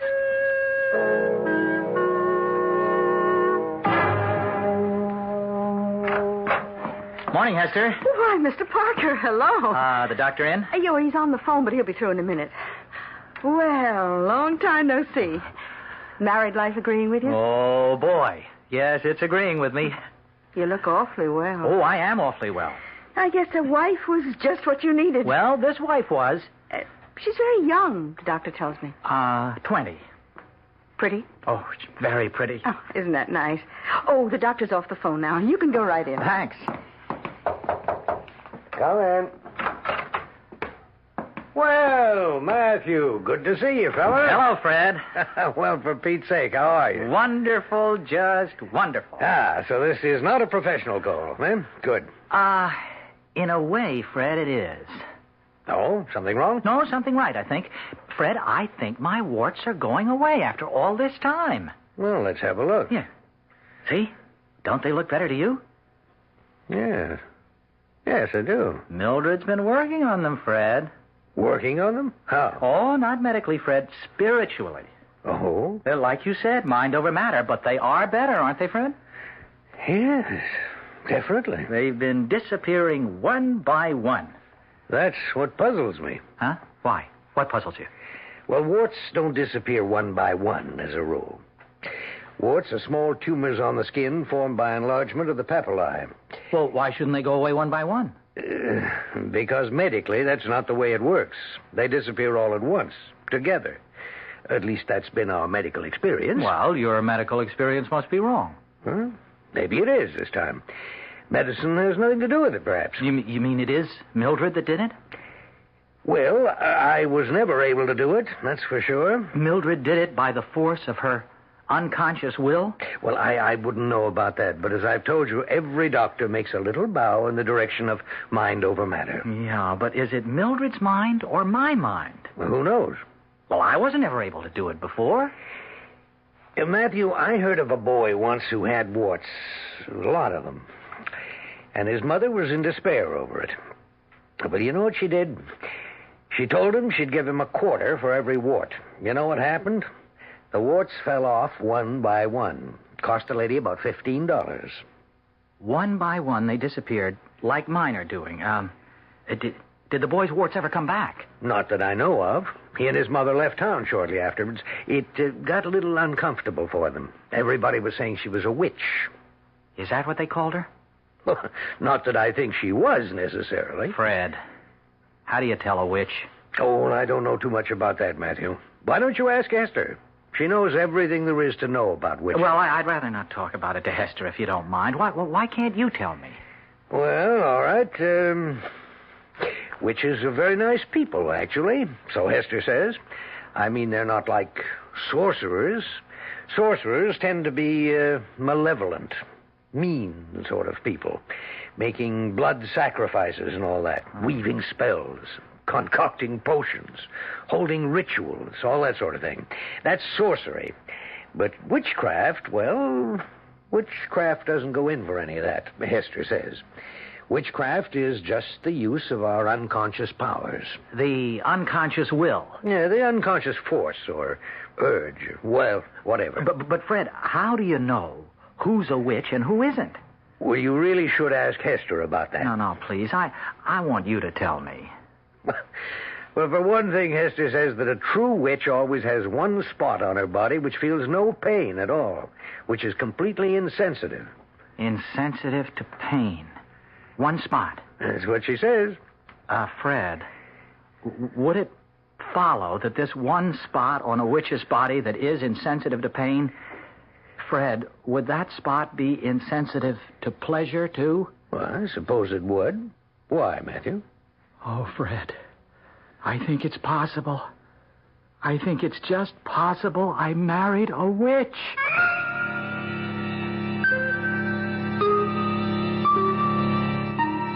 When a man marries, he takes a chance. That's all I can say. He can marry a woman with a better mind than he has, which is humiliating, or he can marry a woman with a mind inferior to his, which is boring. But what if he marries a woman with a subconscious mind that is active and brilliant and on call at a moment's notice, while his own remains stubbornly sluggish and very, very sub? What then? Why, it could drive a man clean out of both his minds. I'll be back shortly with Act 2. There is a fresh new spirit sweeping the land. A free spirit that demands good products. Products that satisfy your sense of good taste and desire for economy. But above all, products that perform. Buick has been touched by this spirit. And this year, our crisply designed, solidly built Buicks will bring joy even to the most demanding of free spirits. The 1975 Buicks, dedicated to the free spirit in just about everyone. Now, this message from Show Corporation of America. The best value in town for the George Foreman Muhammad Ali Championship Fight of Your Lifetime is the big screen color closed circuit showing at the Waldorf Astoria Grand Ballroom, 49th and Park, on Tuesday, October 29th at 9 p.m. You can watch it at the Waldorf with your friends in spacious comfort at reserved tables or grand tier boxes with drinks served from an open bar, all for just $45 with drinks, tax, and gratuities included. $40 per person in groups of 10 or more. Doors open at 9 p.m., and the Waldorf pre-fight program starts on the big color screen at 9:30 with the main event at 10. Get your tickets now by calling 421-9022. That's 421-9022. Or go to the Golden Labang ticket desk in the Waldorf or other major midtown hotels. Act now. Get choice seats with drinks included for just $45. The championship fight of your lifetime. Watch it at the Waldorf. Special dinner package also available. Call 421-9022.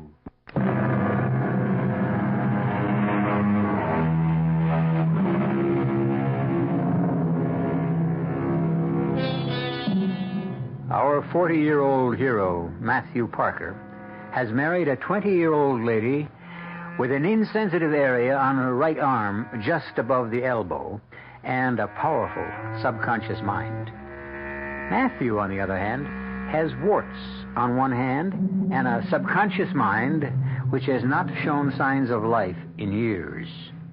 Mildred's subconscious is dispelling his warts, but the numb area just above her elbow is a mystery and a torment to Matthew's very conscious mind. I haven't come clean with you before, Fred. I was afraid to. Matthew, you can tell me anything. You know that. I'm your doctor. Well, you won't tell Mildred, will you? I don't even know your wife. Yeah, but you know her father. Don't tell him. Don't tell him what? You won't tell him? Well, I won't tell him. Now, what is it?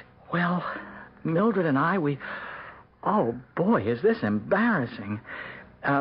You see, when Mildred and I go to bed, come on, Matt. You're a grown man. Well, I know, but this is so personal. I wouldn't be telling you at all if it wasn't for that witch business we were talking about. Well, you told me you thought Mildred might be a witch because of your warts disappearing. That's not the only reason.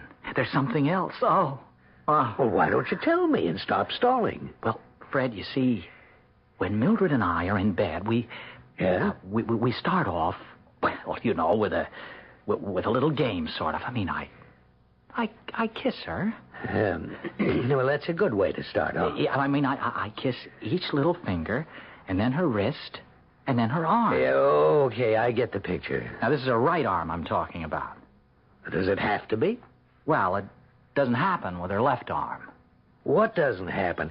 For Pete's sake, Matthew. Well, no, her left arm is okay, but you see, there's a little patch of skin on her right arm that, well, when I kiss it, she doesn't feel it. Well, how do you know she doesn't feel it? Because while I'm kissing her, Fred, I feel terrible telling you these things. You have hardly told me anything. How do you know there's a place on her right arm where she doesn't feel anything? Because when I'm kissing her arm, she makes all these cute little noises. You know, she likes it. She keeps saying, "Don't stop, Matty." Well, go on. Well, the first time I did it, you know, starting with the fingers, et cetera, I got almost to her elbow, and all of a sudden she says, "Why did you stop?" She was very annoyed, you see. She said, "Why did you stop?" Well, why did you? I didn't. That's what I'm telling you. She's got this place below her elbow where she can't feel me kissing her.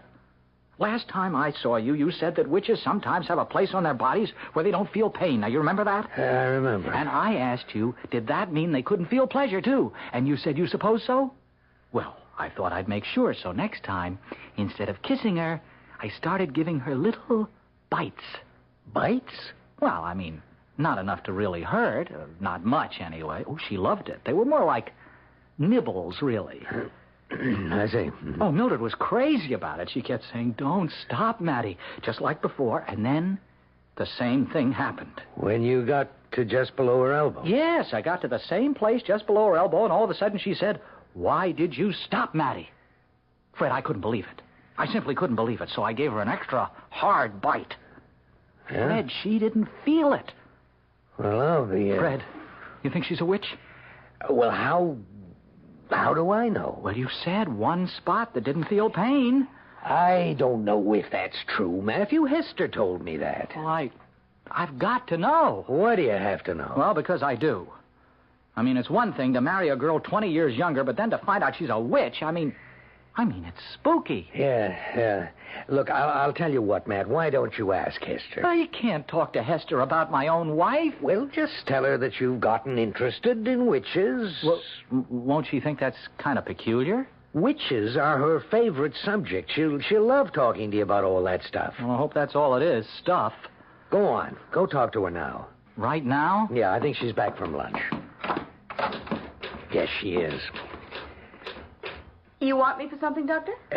No, but Mr. Parker does. He wants to ask you a few questions. Well, fine. Go ahead, Matthew. Okay. Well, what can I do for you, Mr. Parker? Well, Hester, Fred tells me you're interested in witches and that sort of thing. Well, I'm interested in witchcraft, yes. It's a fascinating subject. Have you ever known a witch? I think I've known several. Well, tell me, did they have places on their bodies that felt no pain? No pain at all? I suspect they did. Unfortunately, I never got close enough to find out for sure.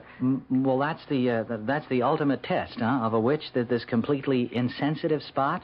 Can it be anywhere? I mean, does it have to be in any particular place or on her? I mean, on the body? Oh, any place at all. Like an arm? Any place. Oh, I see. Thanks very much. What? Is that all you wanted to know? Well, Hester, is that a sure sign that the person is a witch if there's this one spot that doesn't feel pain? And doesn't bleed. Doesn't bleed? That's right.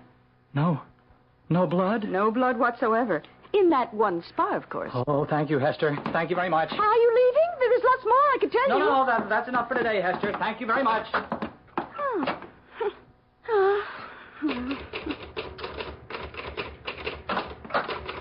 Mr. Parker left?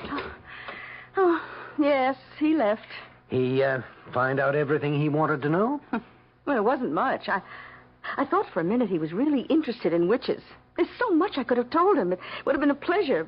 But all he wanted to know was about the place on a witch's body that feels no pain and doesn't bleed. You coming to bed, Mildred? In a minute, Mattie. I've got a stomachache. Well, maybe you ought to see a doctor. Well, you know how I feel about doctors. Yes, I know. Well, no, don't worry. My stomach will be all right in a minute. It's getting better all the time. Now, just let me concentrate. There. It's gone. All gone. Move over, darling. You sure you're all right? Oh, I'm fine. What'll it be tonight? Kisses or nibbles? Oh, which would you rather? Nibbles. Oh, I love those little bites. They get me all excited. Okay. Now, first the fingers. One little finger. Two little fingers. Three little fingers. Oh, that's lovely. Don't stop. A little hand. Little wrist. Oh, Mary. Little arm. Oh, yes. Don't stop. I said don't. Why do you always... Oh, Mildred, forgive me for what I'm about to do. What are you going to do, Mattie? I already did it. Did what? You didn't feel it. Feel what? And you didn't bleed.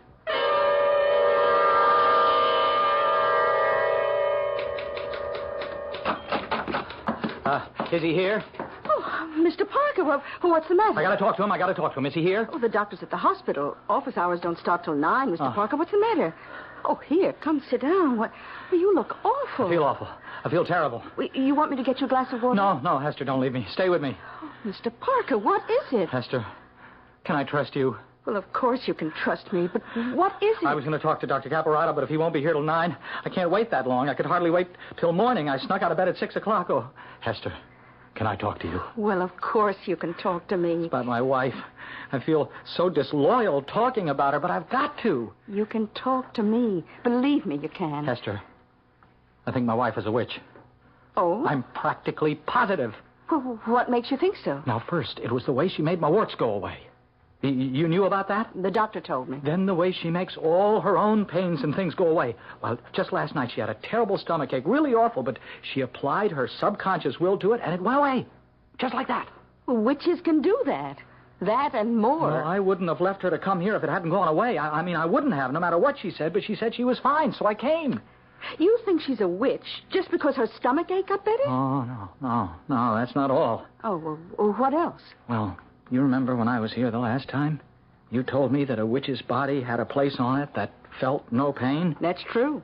And that didn't bleed? Yes. Well, Mildred has a place like that. Well, how do you know? I know. Because I bit her. You bit her? Oh, yeah. You mean just walked up to her and bit her? No, not exactly, but I bit her. I bit her. Hard. Well, how did you know where to bite? Hester, please, never mind. I can't go into all that, not with you. But I knew where to bite, and I bit, and she didn't feel it, and she didn't bleed. Not one little drop of blood.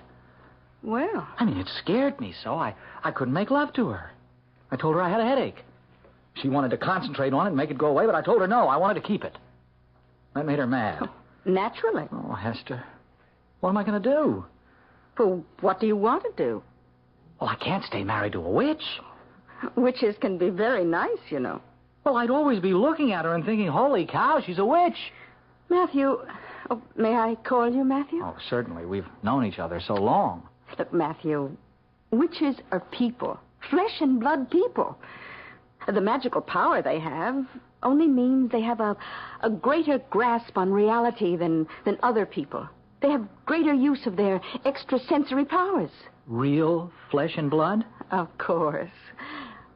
You see, witches live on the higher levels of consciousness, that's all. Well, I'll try to get used to the idea. Once you do, you'll love it. Huh? Well, I guess I better go home. Oh, must you?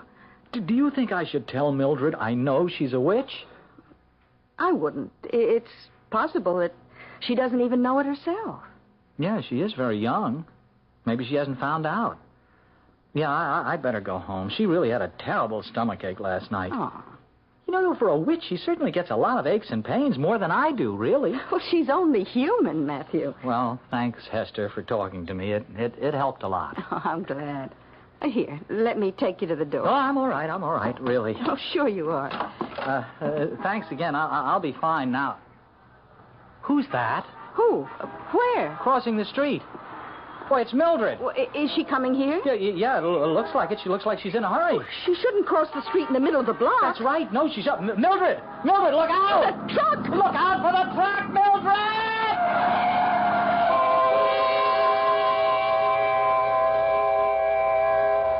Anybody want to take the witch test? I know my face bleeds because I cut it while shaving this morning, and it both hurt and bled. But there's all that other flesh that covers the rest of my poor old body. Would you have me go over it every inch with even the tiniest of pins? Thank you, but no. I've other things to do, and frankly, I'm not keen on finding out. Not unless there's a guarantee that I won't wind up under the wheels of a fast-moving truck. We'll come back shortly with Act 3.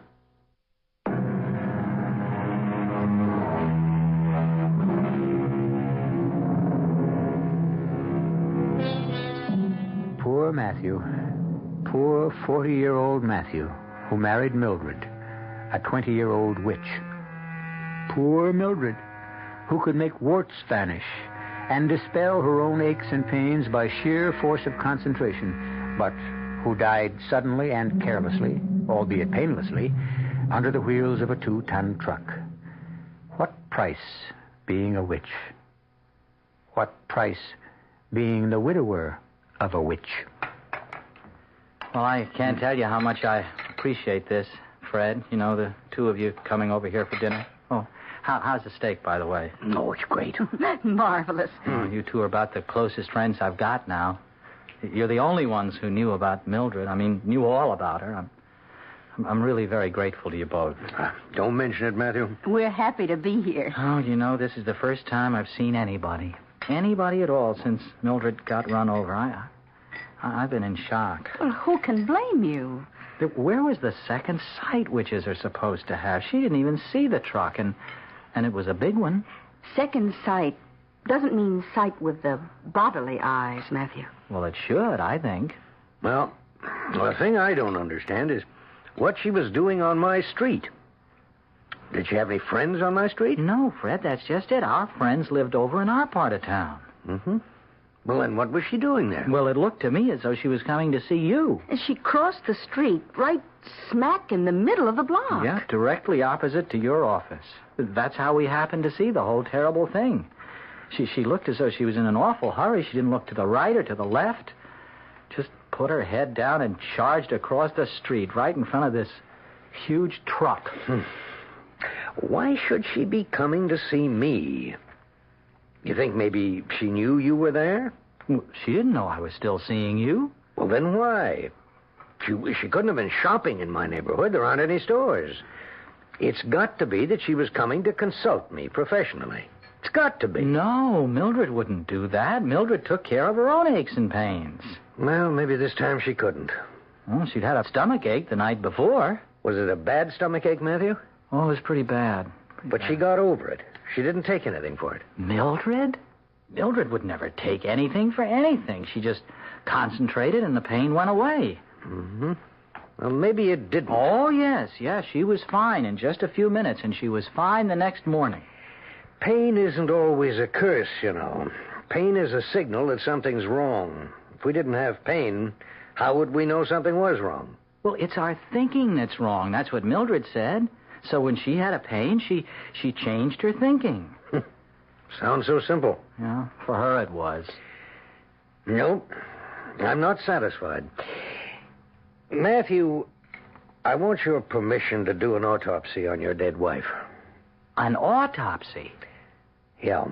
I want to have her body exhumed and do an autopsy. Well, will they let you do that? With your permission. I think I can get her father's. Yes, but what excuse will you give? Oh, that there's a possibility she was, well, maybe ill, maybe incapacitated before the truck hit her, something like that. Do I have your permission, Matthew? Well, Hester, should I say yes? Well, I think you should. But look at it this way. It'll be the first autopsy ever performed on a known witch.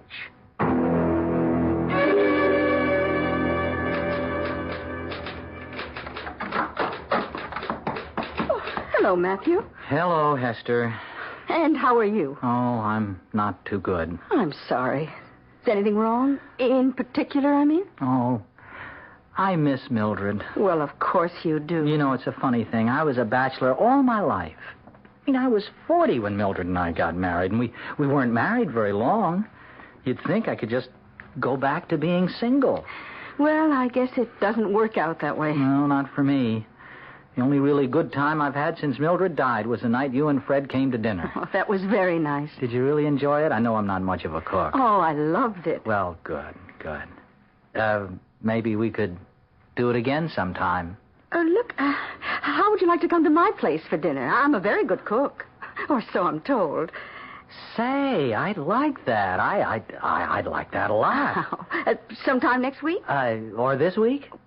Tomorrow night? Great. And look, we won't talk about Mildred at all, okay?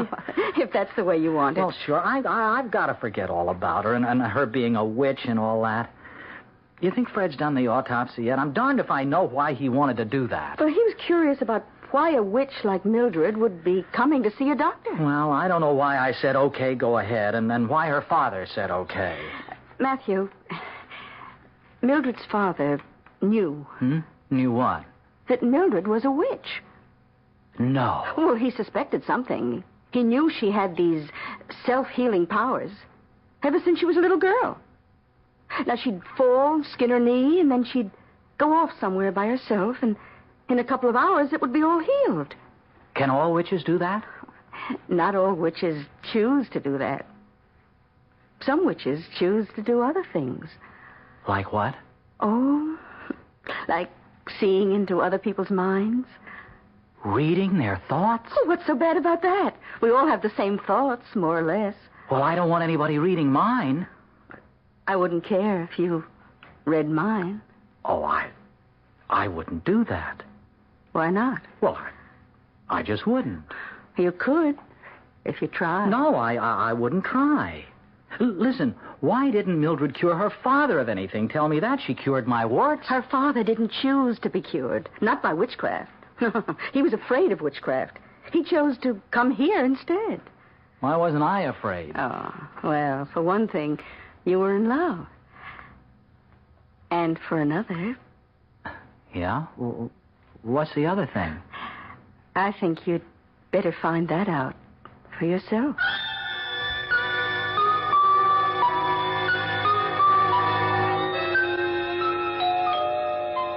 Coming. Oh, hello, Fred. Hello, Matthew. Come on in. Thanks. I was just going to have a drink. Would you join me? Okay. Good. Hey, what brings you here? Not that I'm not glad to see you. I wasn't looking forward to drinking alone. It took me long enough to get married, but now that I've been married, I don't care too much for being alone. Here you go. Here's your drink. Oh, thank you. I don't suppose you could stay for dinner, could you? I've got plenty. No, my wife's expecting me. Oh, that's too bad. Well, but you're lucky you got a wife. Yeah, I know. You know something? This morning when I was having breakfast and reading the paper, I got so darn lonely, I just started to cry. I didn't even know I was crying, but all of a sudden I couldn't read the words, not even the headlines. I ran out of this place so fast, I went over to see you. Yeah, Hester told me you were there. Hester and I had a nice talk. It picked me up a lot. Oh, and you know what? She's going to cook dinner for me. Well, that's nice. Tomorrow night. I'm looking forward to that. And Fred, you know what she told me? She said Mildred's father has known all along that she was a witch, or that there was something, well, odd about her, self-healing powers ever since she was a kid. Yeah, that's right. That's why he agreed to the autopsy. Oh, yeah, the autopsy. Yes, I've got the results. Yeah? Matthew, your wife had a ruptured appendix. You mean... But she said it was just a stomachache. Well, she was wrong. But, Fred, she made the pain go away. She told me so. She was telling the truth. Well, it must have come back then. And this time, she couldn't make it go away. She panicked. Her witch's powers failed her. Well, let's say she just overextended them. And she was on her way to see you. Peritonitis had set in. She might easily have died, even if the truck hadn't hit her. Oh, poor Mildred. Yeah. Like I told you, Matthew, pain does have its uses. Or what are doctors for?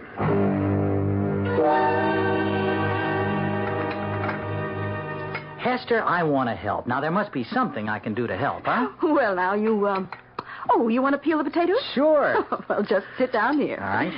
Now, here's the potatoes. Oh, peel about 4. Uh-huh. Here's a knife, and here's a lovely paper bag for the peelings. Okay.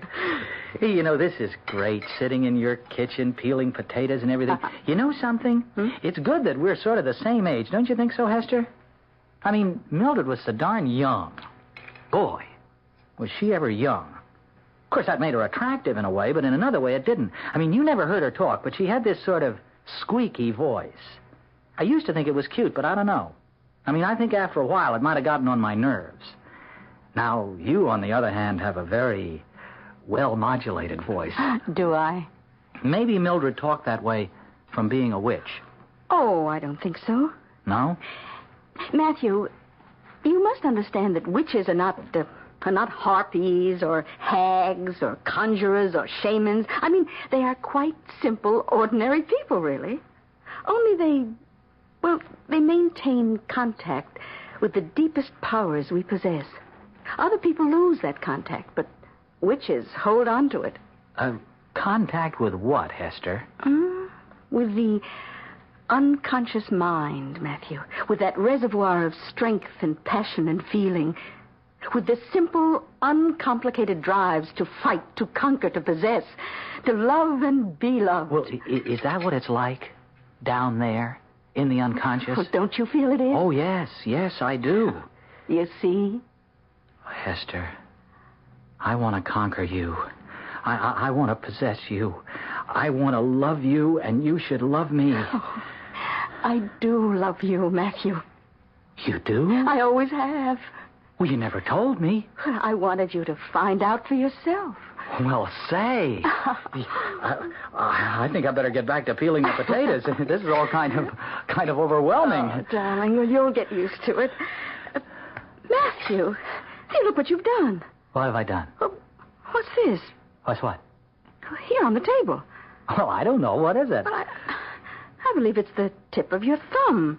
Well, yeah, the tip of my thumb? Give me your hand. Your left hand. Here, put the potato down. What? There. You see? You've cut off the tip of your thumb. Well, how'd I do that? Well, when did I do it? A few minutes ago. Hester, it isn't bleeding. There's no blood. Not a drop. But that's impossible. No. It's not impossible, is it? Not for us witches, it isn't. Us witches? Nothing is impossible for us witches. You too? Me too. Oh, darling, don't look so unhappy. Witches are just like ordinary people. Only better.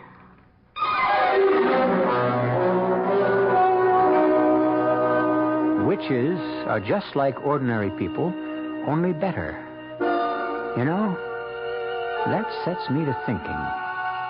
Not always, but at various times, I have felt that I was, far from ordinary. The feeling never lasted very long, but while I had it, it was very intense. Could it be? Oh, no. And yet, perhaps it's true. I am a witch. And you? How about you? I'll be back shortly. If you take a look at the 1975 cars, you'll notice a European influence. And there are some new American cars that rival the Europeans. One being Buick's new Skylark SR, with its touring car interior and spirited little V6 engine. But don't think of the Skylark SR as a European tourer. We're proud of the fact that it's a Buick. You will be, too. Buick, dedicated to the free spirit in just about everyone. Dodge is right on target with great buys. See the friendly Dodge boys. They're good guys. Surround yourself in quiet elegance for 1975 in the Dodge Royal Monaco Brougham. Never more beautiful than now. Royal Monaco Brougham. Luxury you can afford to enjoy. Dodge is right on target with great buys. See the friendly Dodge boys. They're good guys. We've got a full line of Dodge Monacos, including wagons. So come in. Experience the comfort, convenience, and luxury of Monaco. The Dodge boys have what you're looking for in 75. See the friendly Dodge boys. They're good guys. Scarsdale Dodge, Scarsdale, and Ocean Spray Motor Sales, Island Park. Our cast included William Redfield, E.V. Juster, Bryna Rayburn. The CBS Radio Mystery Theater presents...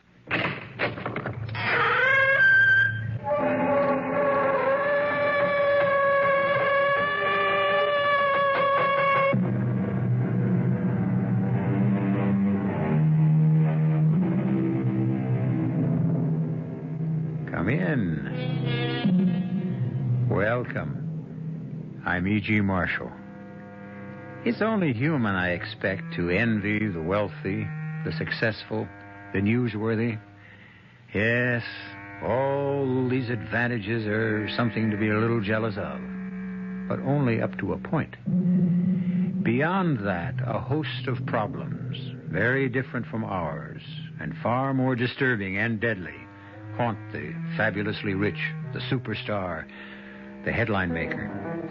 Could you imagine, for example, this happening to you or your sister, or your daughter? Go ahead in, Bill. After you, Senator. Have a look at this package. I found it waiting with the mail when I got home. Italy. Postmarked Naples. You want me to open the box? You're younger and tougher than I am. I don't think it'll make you throw up. Good. A finger. With a ring on it. Jake's ring. Jake's finger. We can check the print, but I know it's his. But this came from Naples. Your daughter Lynn's supposed to be in Rome. Why would... You think Jake is dead? I don't know. I don't even know if Lynn is still alive.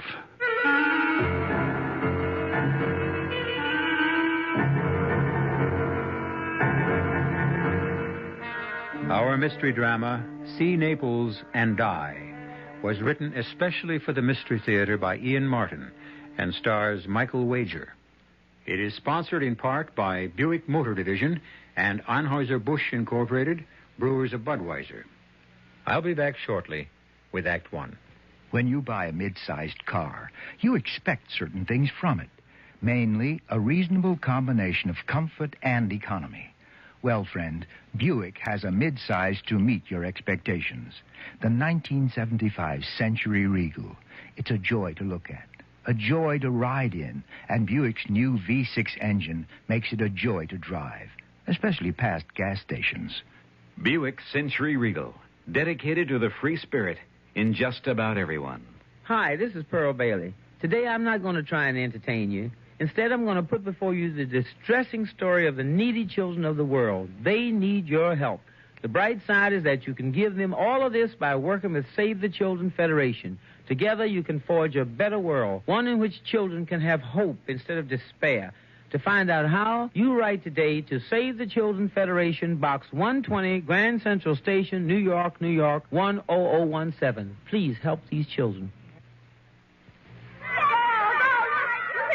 How many things can your family do together? Go to a movie? Go to a circus? Go on a picnic? Go on a vacation? Face it, in today's America, family fun is hard to come by. And with busy schedules, just getting the family together is not an easy thing to do. How would you like to have a little family fun every week? How would you like to learn together? How would you like to grow together? And how would you like to help your son get an edge on growing up? Cub Scouting is helping families like yours be a family. It sure helped ours. Today's Cub Scout program is just as much for families as it is for boys. So when your son wants to join a Cub Scout pack, remember to take along the whole family. That's what Cub Scouting is all about. For the Cub Scout pack nearest you, call the Boy Scouts of America. They're in the white pages of your phone book.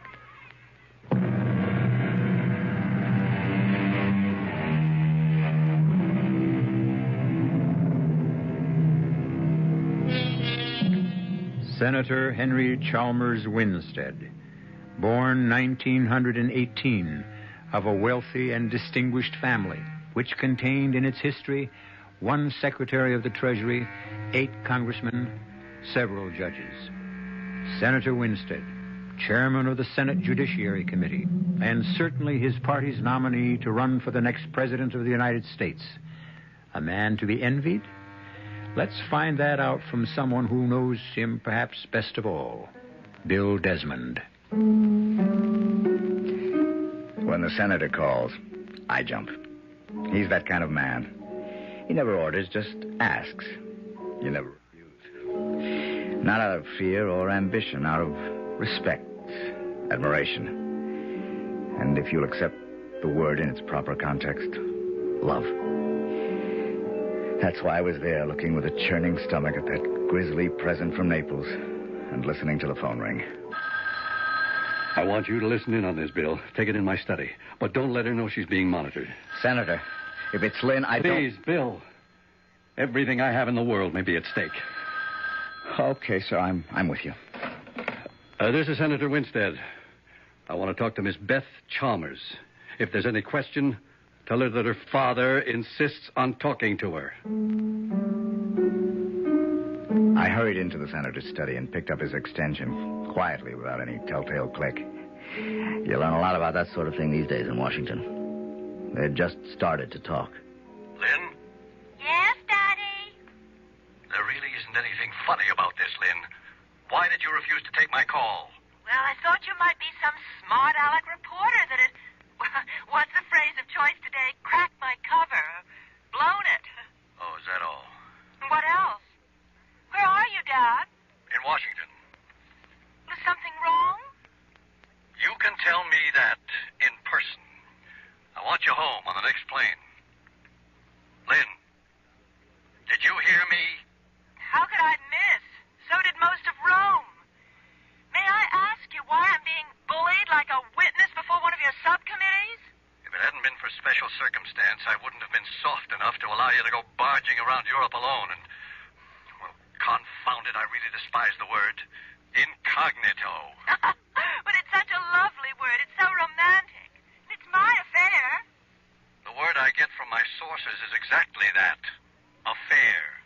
Daddy, I'm 25 years old. Isn't that way beyond the time it's anyone else's business? Vittorio Tedesco is a criminal. Why? He's been cited by one of my subcommittees for income tax evasion. Who isn't these days? Well, now, that's pretty childish for 25, Lynn. And you're pretty damn self-righteous. How'd you feel if Vic and I came on home and got married? You do me a favor. Bring him. The moment he sets foot on U.S. soil, he'll be indicted for income tax evasion, and that's only the beginning. You don't know Vic, Dad. I think you've been witch hunting too long. What I'm beginning to feel is that I'm hunting one right now. You get yourself home here alone, or I'll come and get you. With Congress in session? Aren't you afraid the country would fall apart without you? I'm sorry, Daddy, but you can't make me jump like all the disciples anymore. I'm going to do what you did. I'm going to make my own life. Don't you hang up on me. Mom left me independent. You brought me up to be that way. Nobody knows who I am here, and I'm about to get out of your way for good, and I won't surface till you have everything you want. Ciao. Lynn? Lynn? Damn it. Bill, you still on? Yes, sir. You better get in here. What we need is a council of war.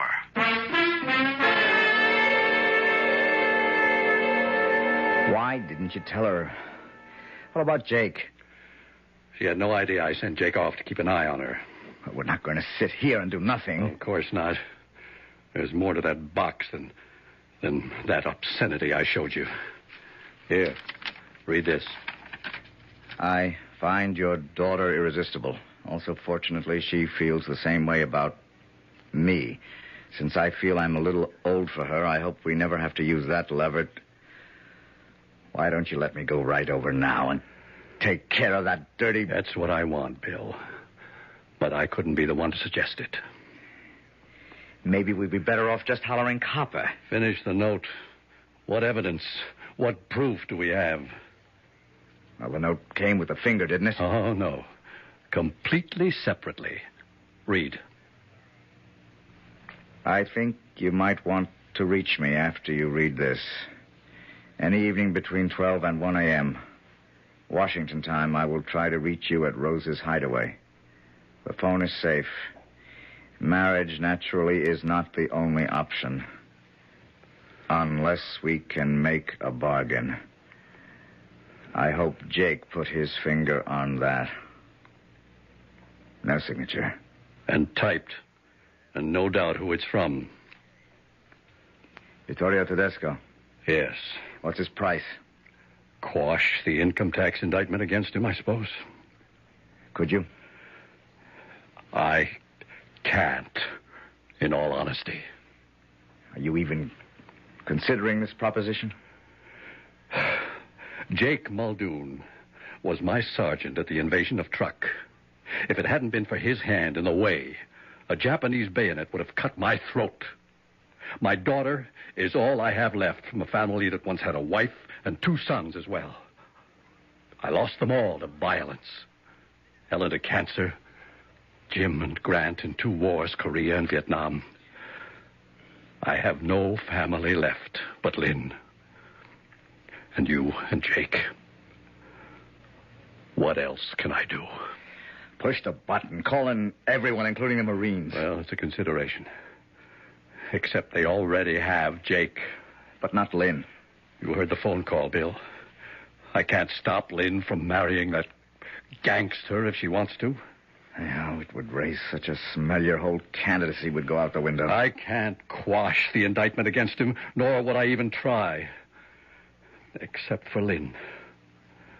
Oh, Lord. What am I going to do, Bill? Stall. What good can that do? Give me time to fly to Italy. 48 hours. Oh, risk my last friend. I don't know. Bring it all out in the open is the right way for me. No. Not till you take that phone call. The witching hour. Well, let's head for the witch at Rose's hideaway and check out just what Tedesco really expects to get. Senator Winstead, in spite of his prominence and enormous know-how, is a babe in arms when it comes to the dirty work. That's my department. I was halfway to being a lawyer when my folks tangled with a truck. There was only enough insurance to bury them, and I had a kid sister and brother to bring up, so I became a cop. 8 years later, my kid sister and brother were independent, and under the police program, I got my lawyer's degree. While I was getting it, I met Lynn Winstead and her father. It was a case of love at first sight all the way around. What we all should have had was second sight, to see where it was leading us. Don't be shy, fellas. Just waltz on in. This is a friendly inferno. And just super hell for kicks. The door on the left's my office. Just head for there.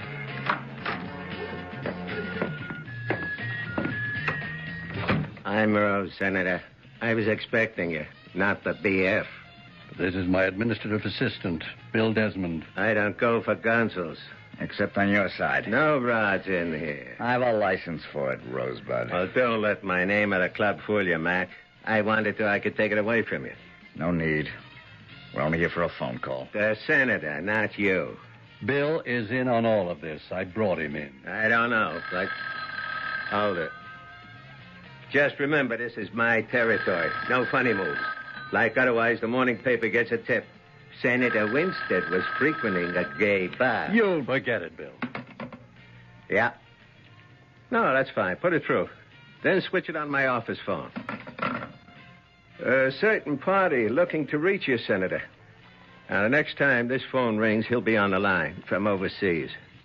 You want to tell your bully boy here to join me at the bar for a drink so as you can have some privacy? Think I'll be safe?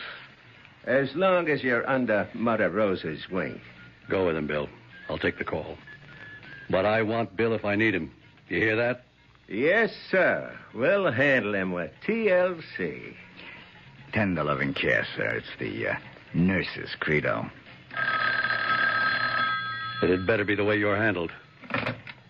Hello? A call from Naples? It's your call, Senator. Come on, Desmond.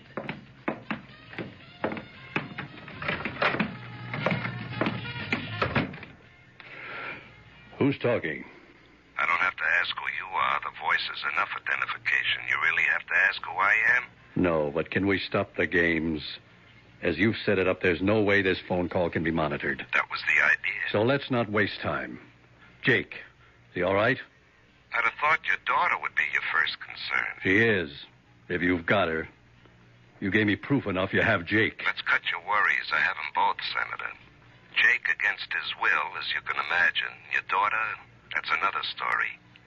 What do you want, Tedesco? I want back to America. My skirt's clean. That income tax evasion judgment reversed. I want to be a free citizen, and you can do it. And if I can't?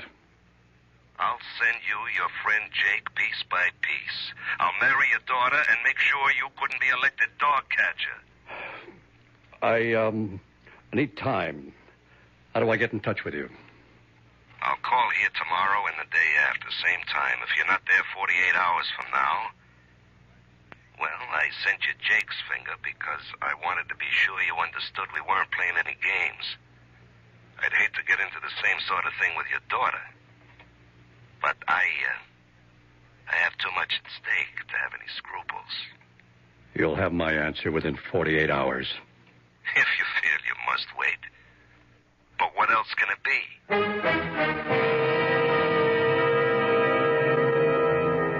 This wouldn't or couldn't happen to you or me. Ordinary people are not called upon to make extraordinary decisions normally. But how will Senator Henry Chalmers Winstead react? Which of his lives, public or private, is the more important? We'll return shortly with Act Two.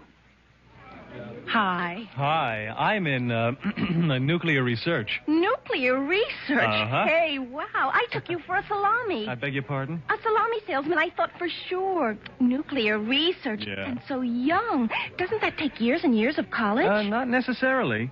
Well, today you can have a college grad's career with only a year or two of technical education. Look, it's all here in this free book, 25 Technical Careers in 2 years or less. It tells you how you can get into programming, chemistry, architecture, community service work, forestry. Forestry? That would be great for this friend of mine. He loves to play in the woods. Play in the woods? Where do you get this free book, 25 Technical Careers? Just write Careers, Washington, D.C., 20202. Careers, Washington, D.C., 20202? Yeah, send for it. It tells you how you can have a college grad's career without 4 years of college. A public service message of this station and the Advertising Council.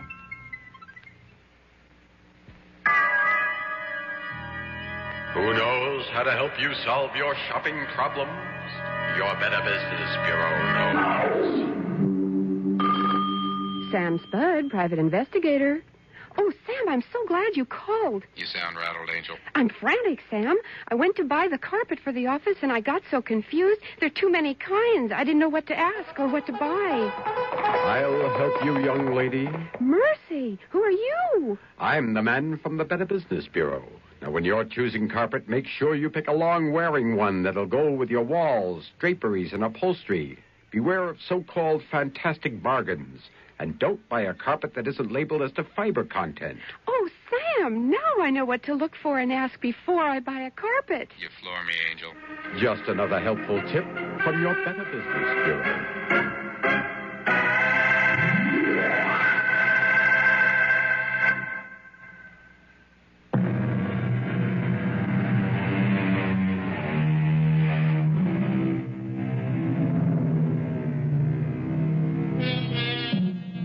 It's been a sleepless night for Bill and the senator, and 7 precious hours are gone before the senator has finally agreed to let Bill fly to Rome. It's a slim chance because Lynn has already checked out of her hotel with no forwarding address. Now, waiting at the airport to catch the first plane out, Bill is joined unexpectedly at the airport. What are you doing here, Senator? I threw a little weight around last night and dug up the number Tedesco called from. Naples. Spezia 54368. Got it. I should be going myself. Oh, sure. They'd spot you for sure. And some smart reporter would have a headline like, Daughters Torch Lights Fire under Senator Winstead by fiddling around in Rome. You can't afford to lose a nomination with publicity like that. I can't afford to lose a daughter. You're not going to. And neither am I. I just discovered I'm still carrying my torch. I must really love her when I can even think of forgiving her for falling for a crook like that. Don't underestimate him. He's a very charming man. He's a crook. I talk about his manners, you his morals. The only thing we ever could get him on was tax fraud. Why didn't we grab him in time? A lot of mistakes, Bill. Why didn't you grab Lynn when you could have? No guts. My daughter scared you? Enough. But not all the way. You. Me? You're a large legend to live up to, Senator. Anyone in your family lives in a glass cage, which isn't much protection. How do you expect to locate Lynn? I'm heading for that Spezia telephone number in Naples. I got some channels of my own. Watch your step, Bill. He fights dirty. So do I. I came from the same slums. The flight was a milk run, but Rome was strictly a washout. So I took the Rapido for Naples. The Spezia phone number turned out to be a waterfront joint called Zia Maddalena. Bingo. Right off the bat. Lynn was sitting at a table with Vic. I was headed for them when about 220 pounds of muscle and a tuxedo got in my way. Buonasera, signore. E benvenuta a Zia Maddalena. I'm Guillermo. The signor wishes to sit at the bar. The signor wishes to join Mr. Tedesco. You're a friend of his? No, the ladies. Ah, but the evening is warm. Tonio, take his coat. Don't try to move, amigo. Just a little, what you call it, precaution. A frisk. Old American custom. Guillermo. You can call me Willie. Let him go, Tonio. He's clean now. The all-American type. Thanks for making me feel at home. I can find my own way. Thanks.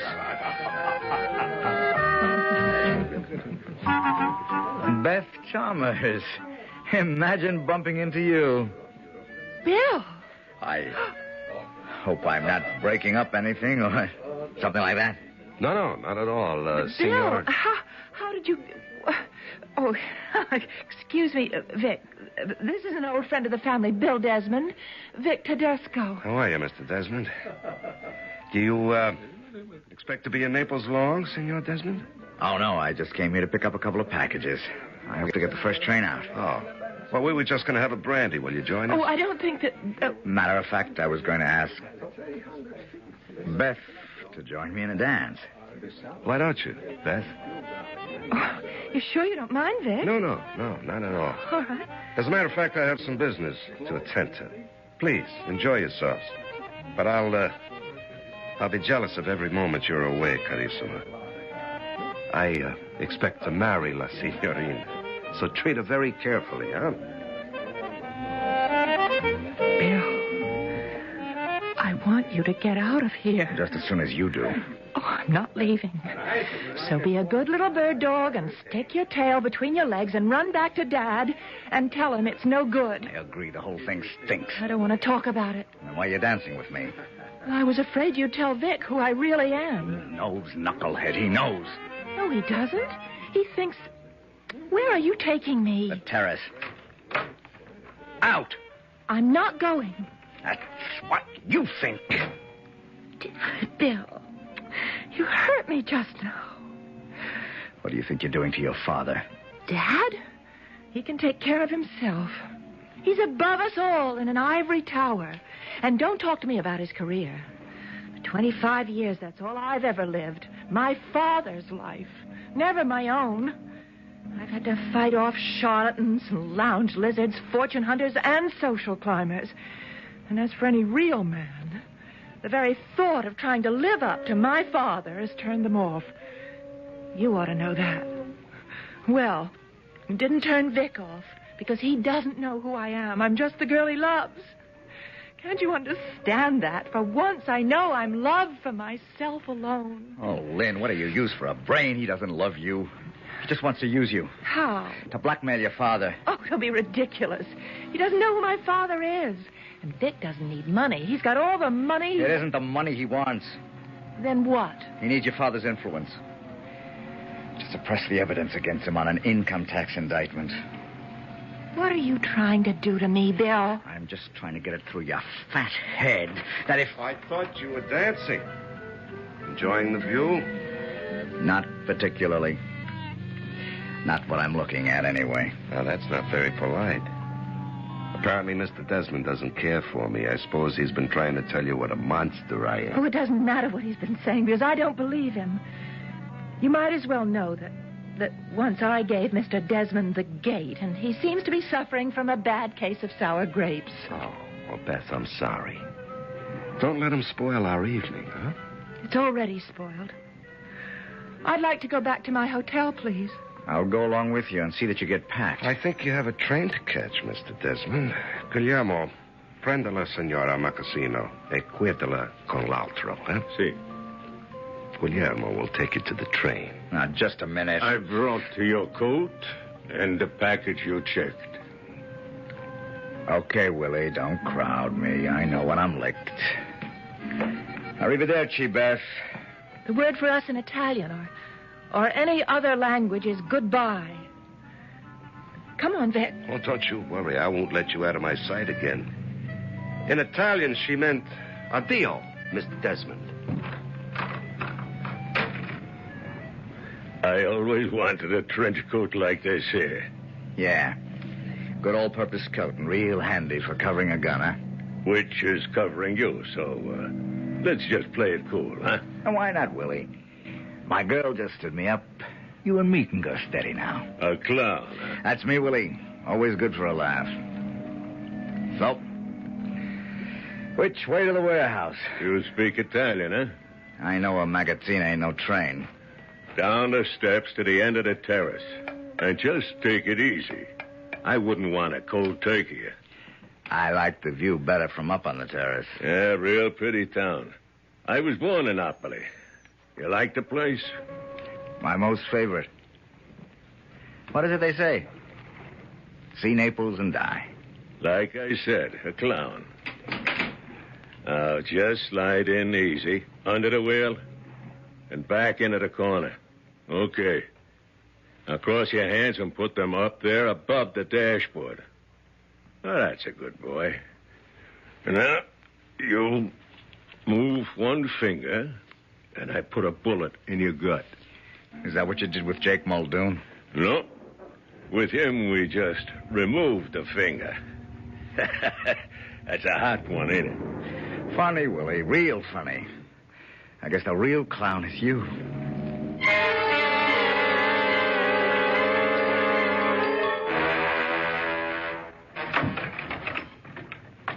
Bill Desmond. Well, glory be to God. Ain't you the sight for sore eyes? Jake Muldoon. Okay, Jake, you got company. Why don't the two of you have a party? See you for breakfast in the morning. What are you doing here? We got your message, Jake. How's the hand? Oh, I can get along without the finger. But I won't be able to wear the ring anymore. It was Sheila's class graduation. God rest her soul. Don't worry. The senator has the ring. What about Lynn? Oh, I'm so ashamed of myself the way I was taken. Right now, I'm more ashamed of Lynn the way she's let herself be taken. Have you seen her? I have. Maybe I shook her up a little. How do we get out of this, Jake? Oh, you mean the room? I don't see no way. We're 4 floors up, and there's only that skylight I can't reach, and the angle is so steep, you'd never be able to climb to the roof. This window. You see the crossbars outside? I can see something else. What? There's a pole for the power lines not so far off. If I could get out the skylight, I might be able to jump to it. Yeah, it has foot braces all the way down.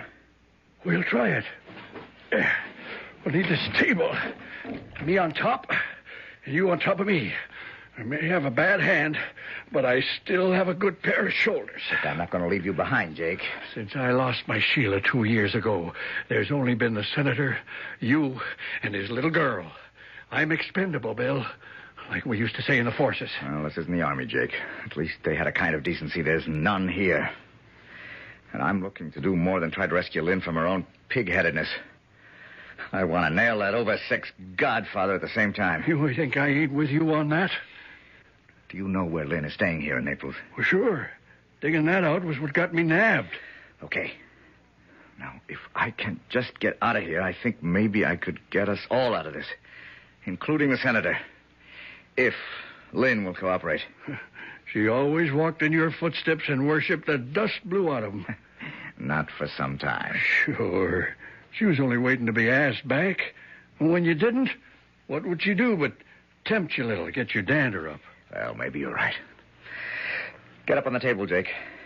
Here, I'll help. Brace yourself against the wall. All right, I am. Can you close your good hand over the other wrist? Okay, give me a lift up. I'm going up on your shoulders. All right. Hang on. All right. Let's see. You got it open? Yeah. I can get up on the frame and jump for the pole. How are you getting me up there? I'm not. Huh? You couldn't make the jump, not with that hand. Anyway, I've got to come back tonight and be here in the morning. If my scheme works. Give me the hotel address and the room number. It's a long jump. Suppose you don't make it. To coin an old Air Force joke, you'll just have to repeat slowly over me, Our Father who art in heaven. The classic escape. Will the hero's desperate leap bring him safety, or will he smash to death on the cobblestones 40 feet below?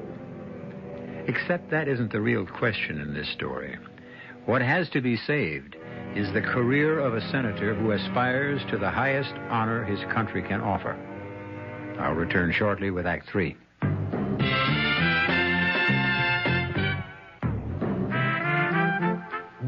Some beer drinkers have funny ideas about beer.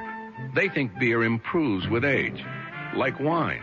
Well, find a brewmaster, though. You'll find a beer drinker who knows better. The Budweiser brewmaster says it all depends on how beer is aged. Just letting beer sit in lagering tanks makes it older, not necessarily better. That even goes for keeping a case around the house for a couple of months. But there is one kind of aging that's good for beer, the Budweiser kind, beechwood aging. In this kind of aging, something happens. It lets all the flavor of the choicest hops and best barley malt that go into Budweiser get through to you. Sure, it takes more time and trouble to brew Budweiser that way, but brewing beer right does make a difference. Anheuser-Busch, St. Louis. Some people think we play ping pong all day. They're wrong. The USO isn't all fun and games. Today, the USO has millions of problems like this one in Germany. My family's going crazy living in a tiny apartment. Where can we live? Today's USO has millions of problems like this one in Asia. I'm hooked on drugs. Where can I get help? Or this problem in Athens. Our marriage is breaking up. Can you help us? Today's USO has little time for ping pong. We've got serious work to do. We've got lots of new problems here and overseas. The problems are big. How big? Well, if someone asks you, who needs the USO? Tell them, we do! We do! Over 5 million American military personnel and their families need today's USO. And because we get no government funds, we need all your support. Please give to USO through the United Way or local USO campaign.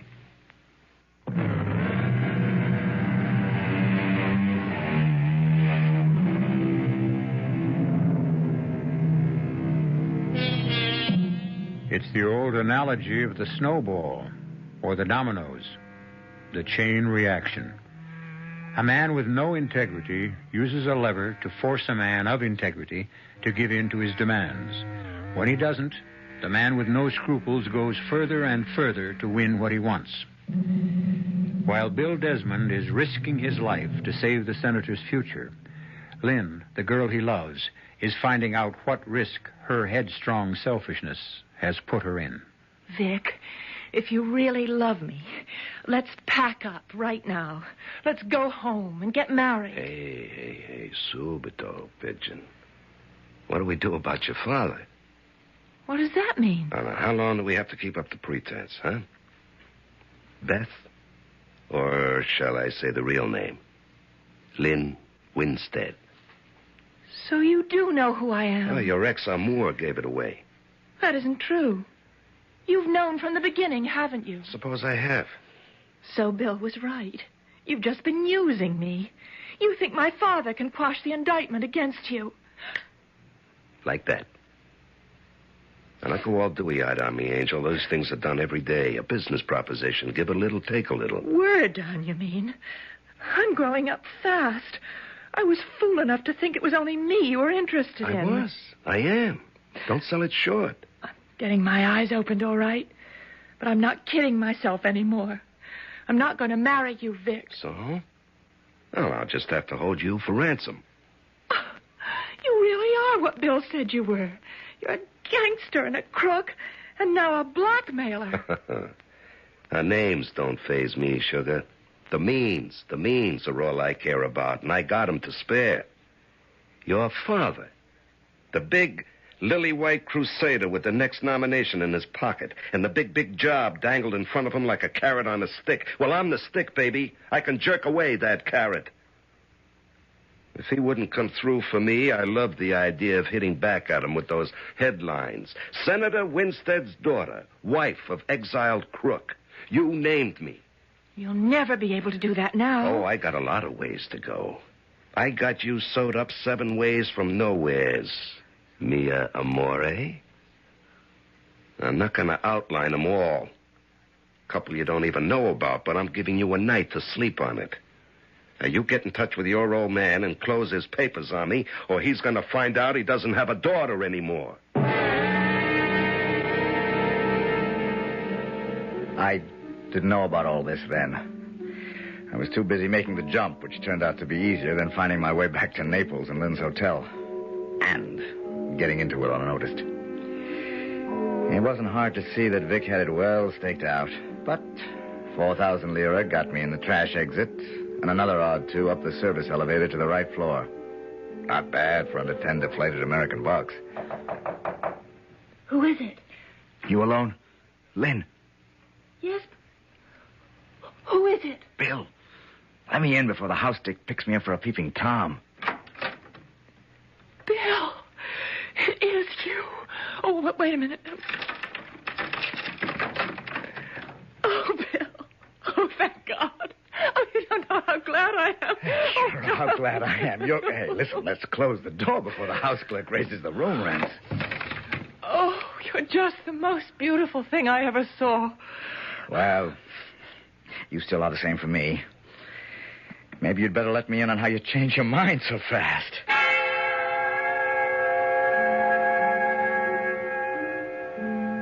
I won't go into the next 15 minutes or hour or whatever it was, except that it brought us both up to date on a lot of things. Nothing new for you on my side, and nothing that really matters from Lynn until the real whopper. We got a million things to do, but I happen to get lucky. I got a friend who's a purser on the Majestic with sails tomorrow from Naples for Barcelona, Lisbon, and Madrid. He's holding 2 staterooms for us, one for you and one for Jake and me. Now, all I've got to do is get Jake out of that warehouse.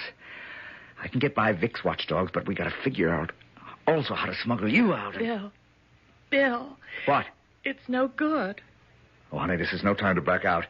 If I can just get us all on board that boat safe and sound, we're all home free. No, you, me, Jake, even in spite of what they did to him. But not Dad.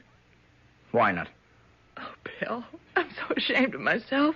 I've been such a prime jerk, such a fool. Okay, but now you've come to your senses. No, you don't understand. Before I came to my senses, I was in Rome, and Vic was in Naples, and there was some kind of court thing that kept him from going anywhere in Italy but here. Damn good thing kept him away from you. No, except that he kept writing me letters, and I... You wrote him back. Oh, what kind of letters? That's what I'm ashamed of. I don't know what happened to me, Bill, but I lost a lot more than my heart over here. Some of the things that I said in those letters, I wouldn't want anyone to see again. Not even me. And he's threatening to release them to every punk magazine and yellow rag in the U.S. if you don't get Papa to come through with clearing him. My papers for his papers. That's his threat. Lane, you are a dope. Now, what in the name of... Wait a minute. What is it? Silence, dope. A genius is at work. You're sure you understand? Yes. It's your chance to wipe everything out. Make up for every half-baked thing you've done. Think you can pull it off? I'd better. Uh-huh. Yes, but how can you trust a dope? Well, because that's what you've got going for you. Oh. Vic still has every reason to think you're one. Thanks. It's okay. You're my favorite dope. So, you got Tedesco's number, huh? Yes, it's Spezia 3. No, I'm going to do it all by myself for once. Now, remember, not till 10 o'clock tomorrow night. I've got to get Jake and me out of the coop and have time to sneak aboard. Shh. Pronto. Oh, Vic, it's Lynn. Oh, hello, Lynn. Keeping pretty hours, huh? I just got through calling Dad, and I told him everything. So what do I expect? A Marine landing to rescue you? The CIA? The local police? No. He's agreed to what you want. Everything. Only one way, baby. I want him here. I want a piece of paper from him in his handwriting with witnesses. You can have it tomorrow. How? Well, there's some gossip circulating around Washington about us already. So Dad booked me a passage on the Majestic, sailing from here tomorrow night, in the name of Beth Chalmers. So? You think I'd let you leave just like that? No, Dad's flying in, secretly, later today. He's hitching a ride with the MATS. And from the military airport, he'll get down here by helicopter. He'll be in my cabin by 9 p.m. You just bring the letters with you, and he'll make the deal. What time does the boat sail? Not till midnight. Why not my place? Oh, Vic, he can't take a chance. He's going to be suppressing evidence. Well, why should I take a chance? What chance are you taking? We're the ones. Dad and me are caught in the sleeve. We've got to keep this under wraps. Okay, baby, you got a deal. But just remember, I'm not coming alone. I'll be there with plenty of protection. Well, I'll leave visitors' passes for you at the gate. It's Pier 12, Cabin 24, A deck. 10 o'clock. And make it 4 passes, and I'll be there. Oh, I've been so scared. How can I thank you? I'm not coming for you, baby. I'm coming to watch the senator crawl.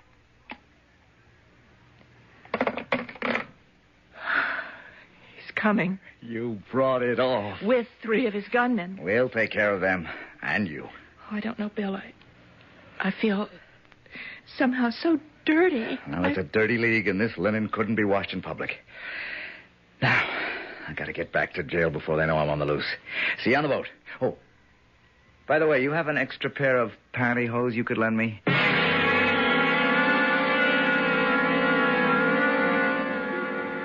If the situation hadn't been so tense, I could have laughed out loud at the expression on Lynn's face. But there wasn't time for anything except what had to be done. I sneaked out of the hotel the same way I got in, carrying with me the pantyhose, 2 oval bars of Lynn's scented soap, and a coil of rope from one of the fire stations. I spotted what looked like one of Vic's men at the back door, hid in the shadows, till he stopped to light a cigarette, turning away into the wind. And I was around the corner and gone, back to the warehouse and my career as a prisoner. Jake! Jake! That's you, Bill? Yeah. Look out. There's a rope coming through the skylight. Okay. Got it. Pull it tight and hitch it to something solid. I'm coming across and back in. After I got in, from Jake's shoulders, I unhitched the noose and the rope after a couple of flips from where I'd had it around one of the foot bars on the power pole. I hid it carefully under one of the beds. I'd need it later to lower Jake with his bad hand. I'd go out the same way as I had tonight. With the soap bar and the legs of the pantyhose, we had 2 blackjacks. We hid those safely. Now all we had to do was wait out the day and act like model prisoners.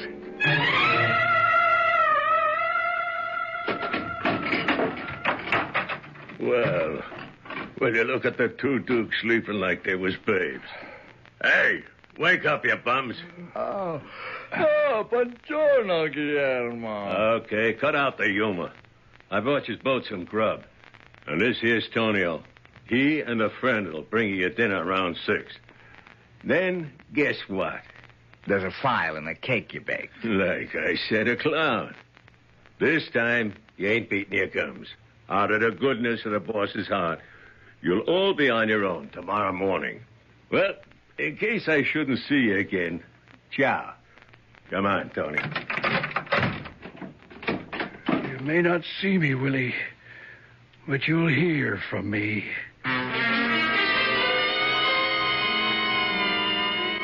Tonio heard the first bells that night as he brought our food. Oh. A bar of soap in the toe of a sock is as effective as it's safe. It worked equally well on the 2 uglies Vic left behind on the dock. Jake told me later. By that time, I was already in Lynn's cabin, waiting behind the door.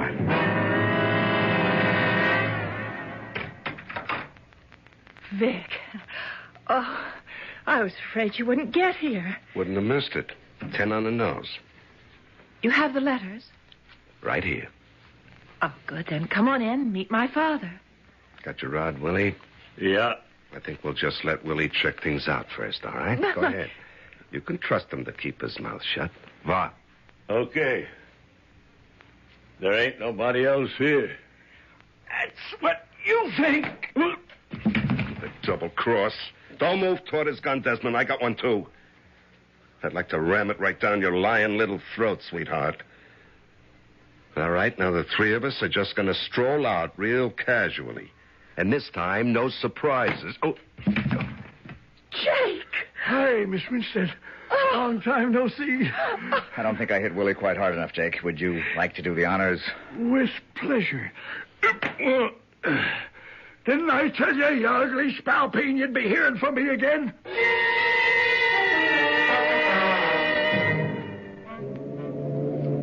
Oh, Bill.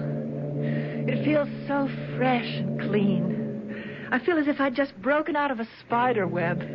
Nothing like a sea breeze to blow away all kinds of cobwebs. I wonder how Vic and Willie are enjoying the voyage. Are they actually under arrest? That was the whole plan. Beyond the 3-mile limit, this ship becomes American soil. The grand jury issued the warrant yesterday, and technically the captain can execute that warrant now. And what about Willie? Well, he's a stowaway. And he's got a record a mile long. By the time we get home, they'll be rearrested, convicted, and clapped in jail where they belong.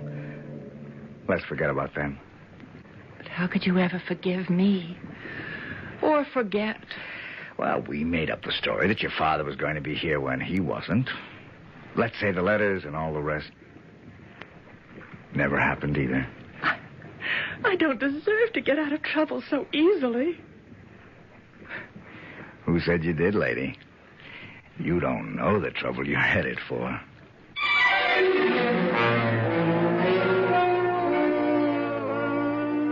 Jake, keeping a faithful watchdog's eye on them from behind a ventilator, turns away. A nice-looking couple, he's thinking. Won't the senator be pleased? And what the hell, he says to himself, it was worth it all to have a finger in the pie. I'll be back shortly. There is a fresh new spirit sweeping the land. A free spirit that demands good products. Products that satisfy your sense of good taste and desire for economy.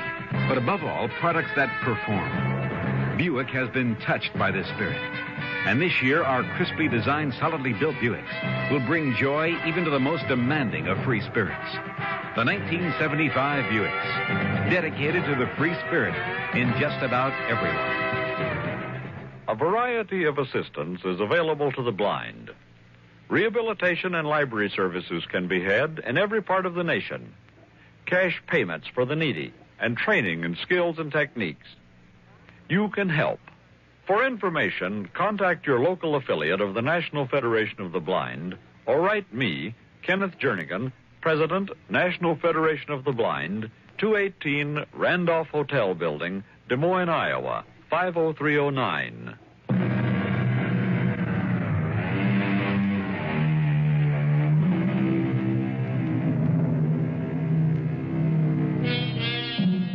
By the time Lynn and Bill had gone below for a nightcap, Jake had circled around and taken their place at the rail.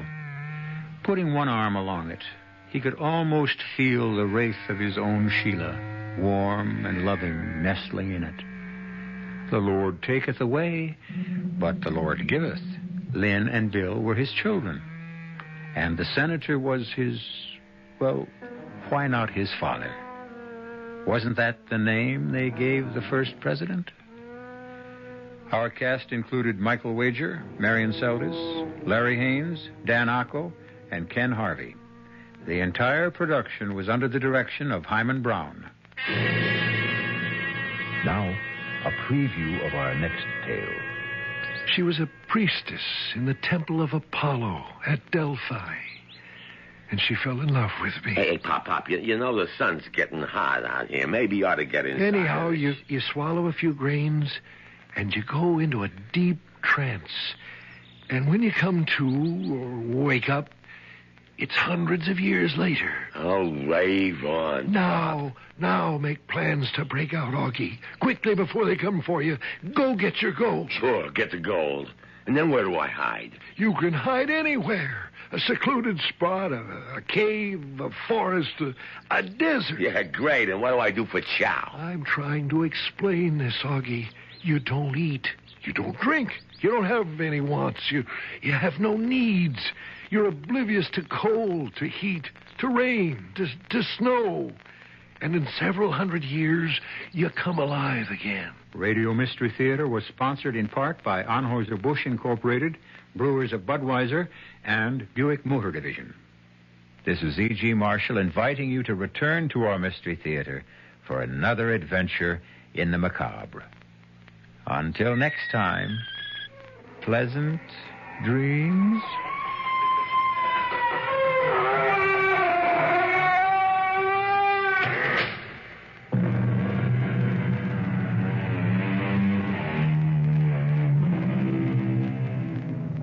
WHCU-FM Ithaca, 97.3.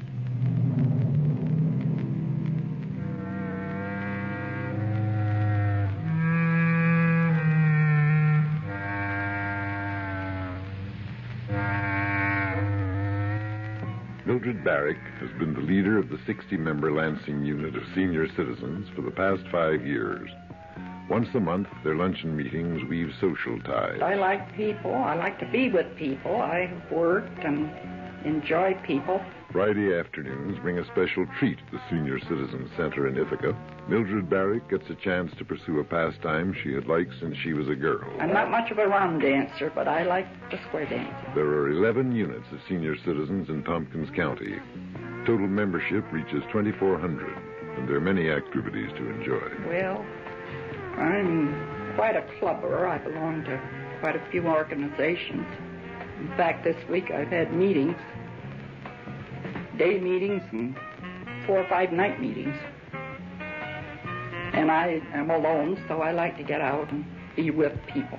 The Senior Citizens Council and Center fill a void in many lives. The United Way campaigners want to keep it that way.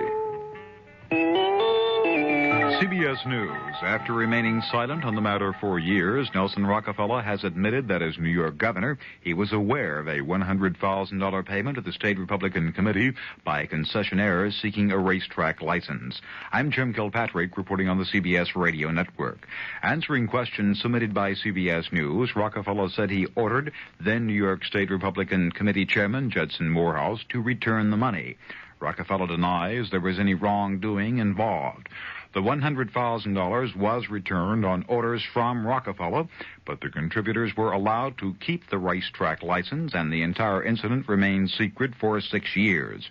Rockefeller had refused publicly to confirm or deny knowledge of the $100,000 until just recently. Former New York State Republican Committee Chairman Judson Morehouse pleaded the Fifth Amendment when questioned about the payment by a New York grand jury. Morehouse was convicted in an unrelated case and pardoned by Rockefeller in 1970. One matter under study by congressional investigators is a $100,000 loan by Rockefeller to Morehouse 1 year after the racetrack incident. Rockefeller strongly denies any connection between the loan and the $100,000 contribution he ordered returned. A detailed report on Nelson Rockefeller's income taxes today was given to congressional committees considering his vice presidential nomination. The report was prepared by the IRS and the Congressional Joint Committee on Internal Revenue Taxation. More after this. Time Magazine. What's in it for you this week? Cover story. Rhoda and Mary. Love and laughs. A happy look at MTM Enterprises and its brightest stars, Valerie Harper and Mary Tyler Moore. 2 beautiful clowns who double-handed, says Time, are bringing a new sophistication back to television. Hurricane Rhoda may be the best thing to happen to Monday night since pro football. And Mary, whose life was once a string of situations without comedy, now practically owns Saturday night. Time takes you behind the scenes of a spectacular success to show you why, on television, all that glitters is not old. Also in Time this week, 3 exclusive interviews. With Leon Jaworski, Nelson Rockefeller, and Greek Premier Konstantin Karamanlis. In Economy and Business, the year that the building stopped. A wide-ranging survey of the high cost of housing in America. And on the first anniversary of the Arab oil embargo, 2 new studies of oil imports that strike a surprising note of long-range optimism. It's all there this week in Time. Pick up a copy. For Time makes everything more interesting. Including you. President Ford has come under strong criticism for his remarks in Oklahoma City yesterday, in which he said heavy Democratic gains next month in congressional elections would threaten bipartisan foreign policy and that world peace would be in jeopardy. Criticism came from both Republicans and Democrats. Connecticut Republican Senator Lowell Weicker put it this way. Let me make this clear insofar as this Republican is concerned. Everybody down there that I've talked to, they might have differing views, but gosh knows they want peace in this world, and I don't think that's a valid issue at all. I think we have a lot we can campaign on, but that type of statement has a familiar ring to me, and I don't like the ring. Republican Senator Lowell Weicker of Connecticut.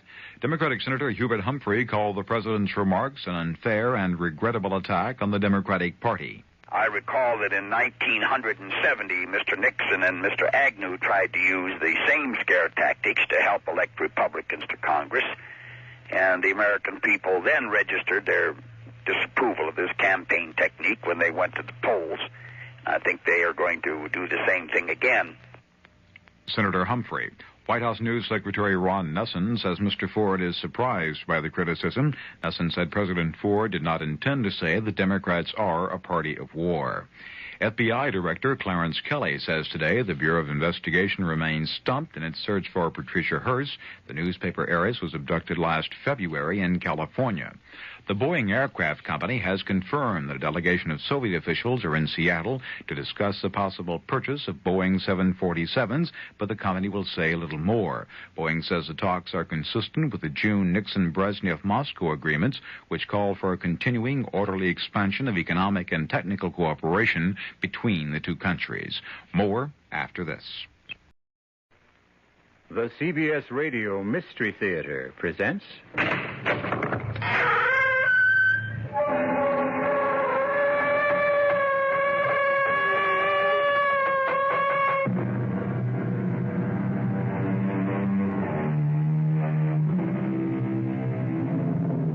Come in.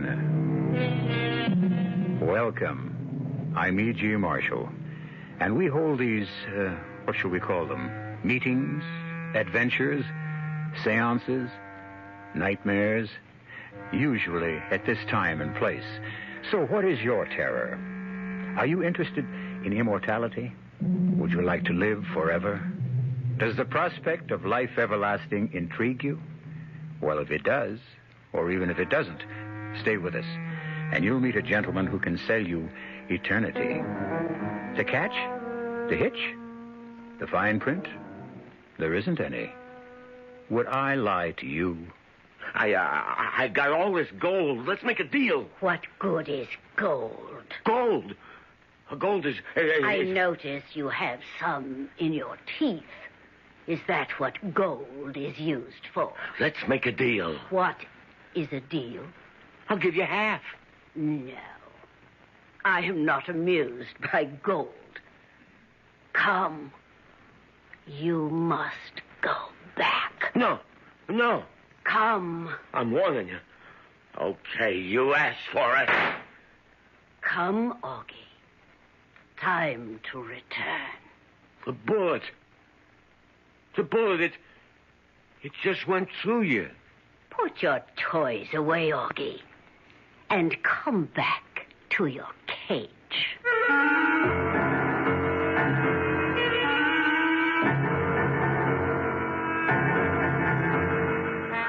Our mystery drama, A Cage for Augie Carroll, was written especially for the Mystery Theater by Sam Dan and stars Leon Janney. It is sponsored in part by Buick Motor Division and Contact, the 12-hour cold capsule. I'll be back shortly with Act One.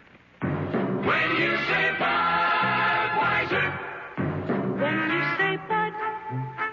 You've said a lot of things nobody else can say. When you say but, you've gone as far as you can go to get the very best. When you say but, you've said the word that means you like to do it all. When you say but, it means you want the beer that's got a taste that's number one. When you say but, you tell the world you know what makes it all the way. When you say but, you say you care enough to only want the king of beers. There is no other one. There's only something less. Because the king of beers is leading all the rest. When you say Budweiser, you've said it all. Anheuser-Busch, St. Louis. Come on, kids. Your eggs are getting cold. Hey, honey, you know what I heard last night? Your own snoring. No, seriously. You know what I heard? There's a new health plan that covers all the doctor bills we'll probably ever have. Even a physical? Uh-huh. You're kidding. No, I'm not. Its name is, what's its name? RHN. Your good health plan. A good name to remember. Well, that's it, the RHN plan. You know, honey, it really is time you had a physical. Hey, kids! Oh, come on. Don't start that again. Haven't you heard about the shortage? I mean the shortage of clean air. Not only that, but you may be causing somebody a lot of health problems. Because air pollution is responsible for aggravating a growing number of respiratory diseases. Now, you sure this trip is necessary? Thanks. I was hoping you'd do that. Join with your lung association in the fight against air pollution.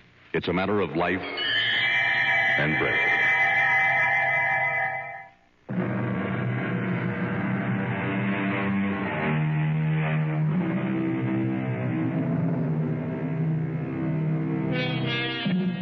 The central character of our tale is Augie Carroll. That word character may be a misnomer, since Augie was never accused of having any. I'm afraid I must say that Augie is not a good person.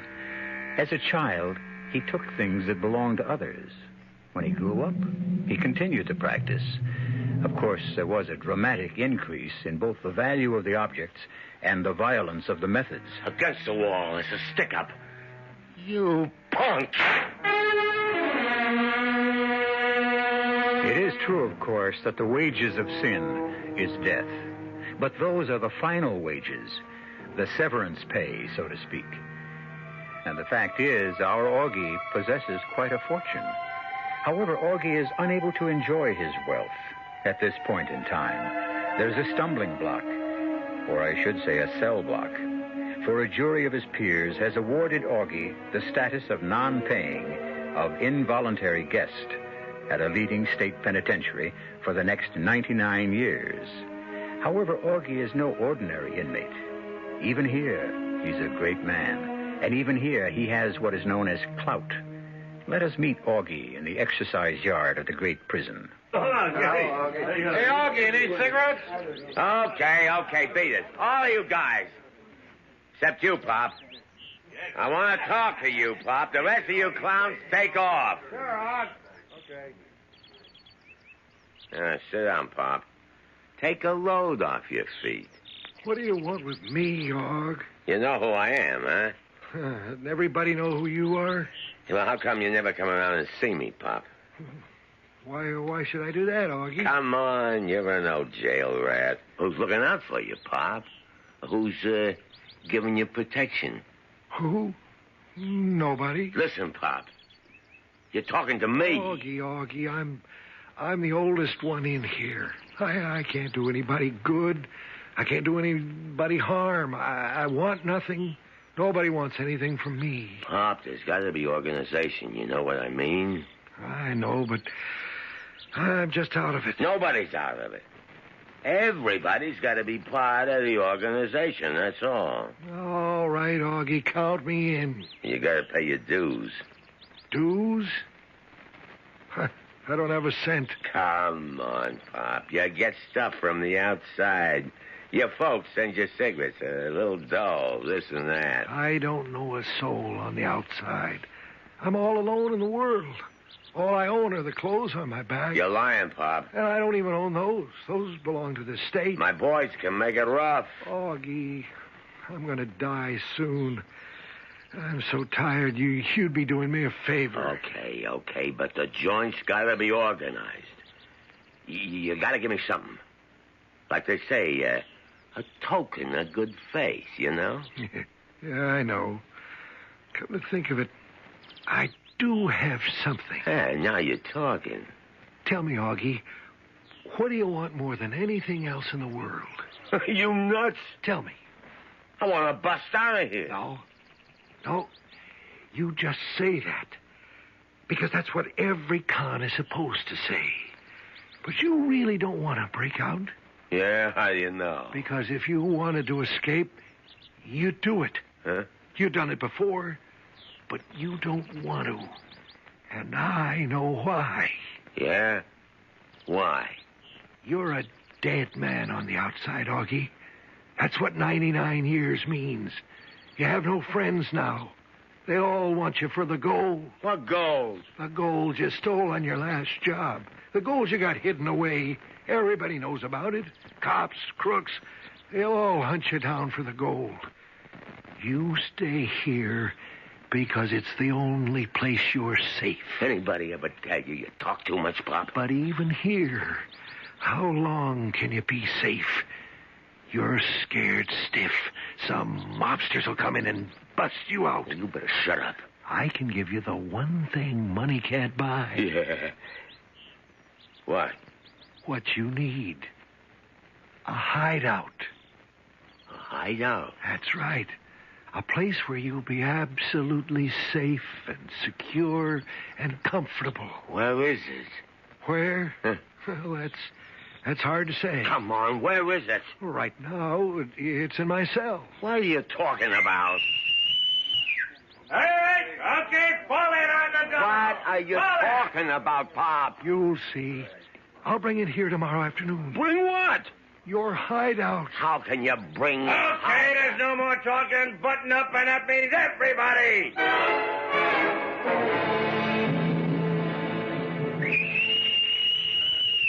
Okay. All right, you got 10 minutes.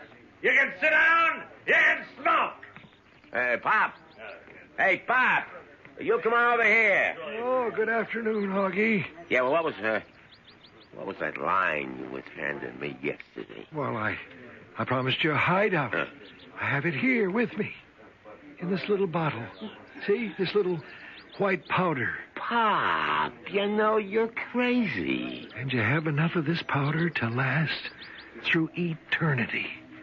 Almost. You've been in stir so long, you finally blew your lid. You have no idea how long I've been in stir, Augie. Add it up. Here and there, each time, each lifetime, I'd say about 950 years. What? I think that's some kind of record.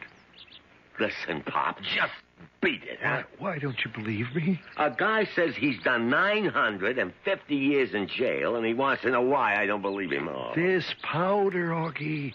You take several grains of this powder. Oh, yeah. And your body will...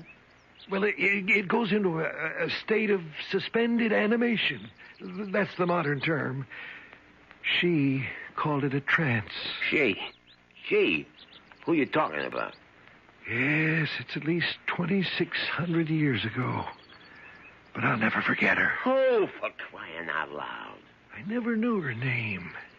She was a priestess in the temple of Apollo at Delphi.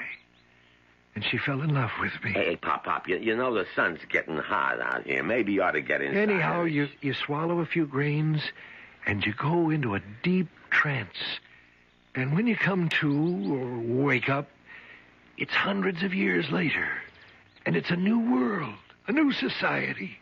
Nobody knows you. Nobody wants you. You start life all over. Oh, rave on. Now make plans to break out, Augie. Quickly before they come for you. Go get your gold. Sure, get the gold. And then where do I hide? Oh, you crazy old nuts. You promised me a hideout. You haven't been listening, Augie. You can hide anywhere. A secluded spot, a cave, a forest, a desert. Yeah, great. And what do I do for chow? I'm trying to explain this, Augie. You don't eat. You don't drink. You don't have any wants. You have no needs. You're oblivious to cold, to heat, to rain, to snow. And in several hundred years, you come alive again. But how can you go for... Augie, don't question.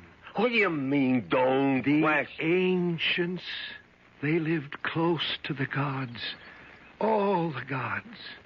Those were the days of marvels and miracles and wonders.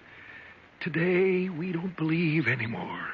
So we use science to try to duplicate what the gods... Never mind all that. Just tell me, Pop. If this is such a hard item, how come you ain't used it, huh? Oh, I have. Yeah? Many times. Well, I was a galley slave in Greece, a gladiator in Rome. I was in the Tower of London, the Bastille. No matter how I tried, no matter how many times I started fresh, I always wound up in prison. Well, wouldn't you have enough brains to learn? No, Augie. And you won't have enough brains either. Once a jailbird, always a jailbird. Oh, I'm sick of it. I haven't been able to stay out of jail for over 2,500 years. Huh? All I want to do now is die. Guys like you and me, Augie, we never learn. Okay, break it up. Fall in. Augie. Let's go. Remember, I'm not a nut. Yeah, sure. When your time comes, just go somewhere. Take a few grains of that powder. Yeah. Guard that powder with your life, Augie. It's your ace in the hole.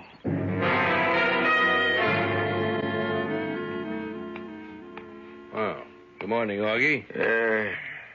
I hope you slept well. What do you want? Better get that cell all cleaned up. All right. There's a new guard taking over my post. So? I'll be on the rear gate. None of you guys is a bargain. Oh, you'll miss me, Augie. The new guy reported in this morning. His name's Castle. He thinks he's tough. What else you got on your mind? Oh, I think you were a friend of Pop. Who said I was? He died last night. Yeah? Was that all you can say? Yeah? He left you his fortune. What fortune? Here it is. Well, take it. Hey, what's this? I don't know. I asked the warden's kid. You know, the smart one that goes to high school? He says it's an ancient Greek coin from, I don't know, what's the name of that place? Delphi, something like that. I don't know. Tell me, Augie, how does it feel to inherit a fortune?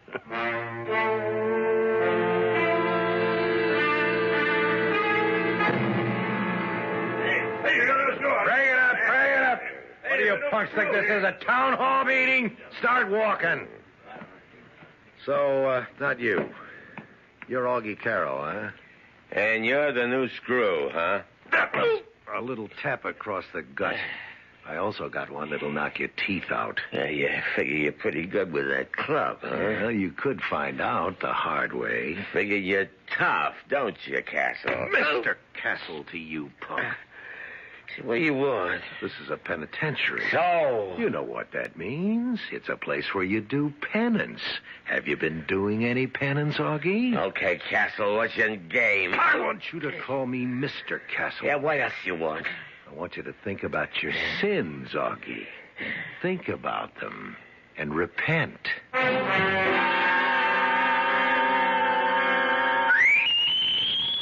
Okay, you got 10 minutes. Sit down. Smoke. He was wrong, wasn't he, Augie? Oh. The man that wrote stone walls do not a prison make, nor iron bars a cage. You know better than that, don't you, Augie? What's on your mind, Castle? You must have been one of those slow learners in school. I guess these days they call them underachievers. What do you want? I want you to call me Mr. Castle. Yeah, well, what's on your mind, Mr. Castle? You're on my mind, Augie, night and day. Yeah? Why? Let's go talk to the warden about it. Hey, wait. What are you charging me with? I'll think of something. Hey, all you guys. You're witnesses. I'm being framed. Shut up, punks. Now, Mr. Augie Carroll, start walking. Officer Castle and one prisoner headed for the warden's office. Walk through, Augie. Quick, Augie, dug in here. What? Do as I tell you. What's the big idea? Shut up. We'll head this way. This ain't the way to the warden's office. What do you care? You don't want to go there anyhow. Where we headed? Out. Out? Out where there's booze and girls and 2-inch steaks. What are you talking about? We're headed for the rear gate. Hey, wait a minute. Right now, there's only one guard. Hold it. You mean you don't want to go? Why am I getting into Castle? My name isn't Castle. What do you mean your name isn't Castle? And I'm not a prison guard either. You ain't a... Hey. Well, who? What are you?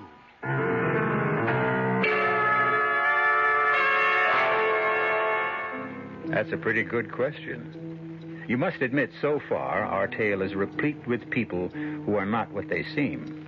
For instance, old-timer convict Pop claimed to be a Greek galley slave. And here we have prison guard Castle suddenly disavowing his identity. Well, at least you can depend on me to come back shortly with Act Two. What can you do to a family car to make it more than just roomy, comfortable, and utilitarian? Well, you could call it a Buick LeSabre, for starters. That'll get you the kinds of things you'd normally expect from a family car, plus some pretty uncommon family car traits.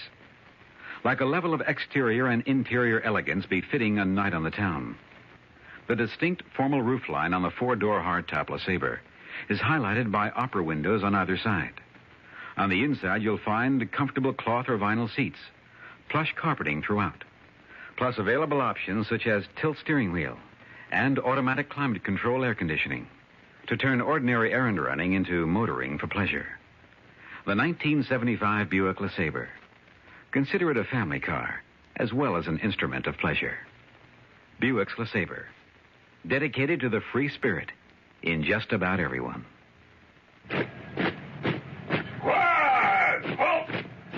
Cigarette?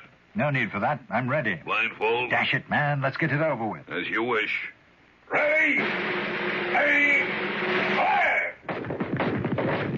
Henry, wake up. Huh? You're dreaming again. Your tax audit? Yeah, today's the day. But you got all your records together. Well, yes, I do. Aren't you coming? You don't need me. You're ready.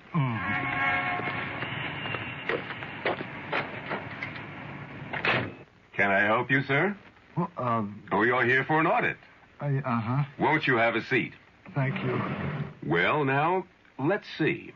If you have good records of your income and receipts for your deductions, an audit of your federal income tax return can be easier than you think. How did it go, Henry? Ha, no problem. Nothing I couldn't handle. This message presented on behalf of the Internal Revenue Service.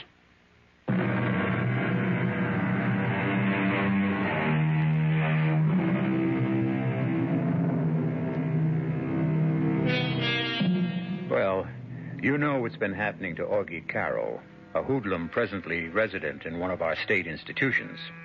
First, an old and apparently half-insane convict gives him a vial containing a powder which can put a man to sleep for several centuries, or so he claims.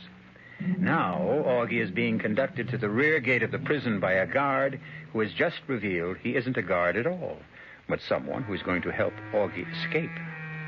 Even a mental genius would have trouble grasping at the significance of all these events.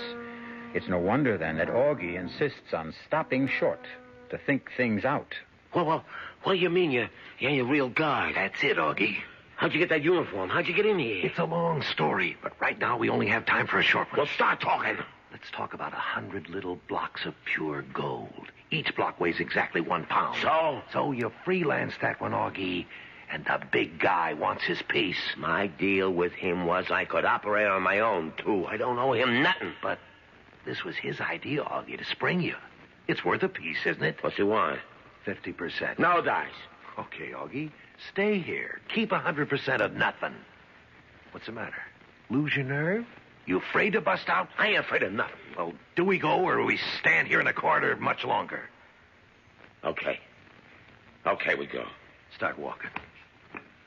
How'd you get in here? You know the big guy. He has friends everywhere. He can find out if some guy's being transferred, like a prison guard. There was a guard named Castle. He was coming here from way downstate. Well, he never made it. How do we get out the rear gate? Just up ahead, the door. It's open. Walk out. Now turn left. A rake is leaning against the wall. Pick it up. Start raking leaves. You follow this? Yeah. Work your way slowly, very slowly toward the gate. I'll be talking to the guard. I'll hold his attention. Get behind him. Cloud him. Here, take this blackjack. And make sure of him. What's the matter? I don't know how to sap a guy. Best if it's clean and we don't have to shoot. Now, here's the door. Walk out. Slow. Yeah. Well. Look at who made the cleanup detail. Big Augie himself. Yeah. We're going to show this punk how the other half lives. Get working on those leaves before I start working on you. Yeah, Castle, I've been watching you. Oh, have you? Yeah. You're going about this job dead wrong. Am I? You can't treat these men like animals. Why not? That's exactly what they are. Now, you're brand new on the job, Castle. Now, let me give you a few tips. You think you know all the answers, huh? I don't know any of the answers. But I do know that for 8 hours a day, we're just as much in jail as they are. So, why not just try to live together?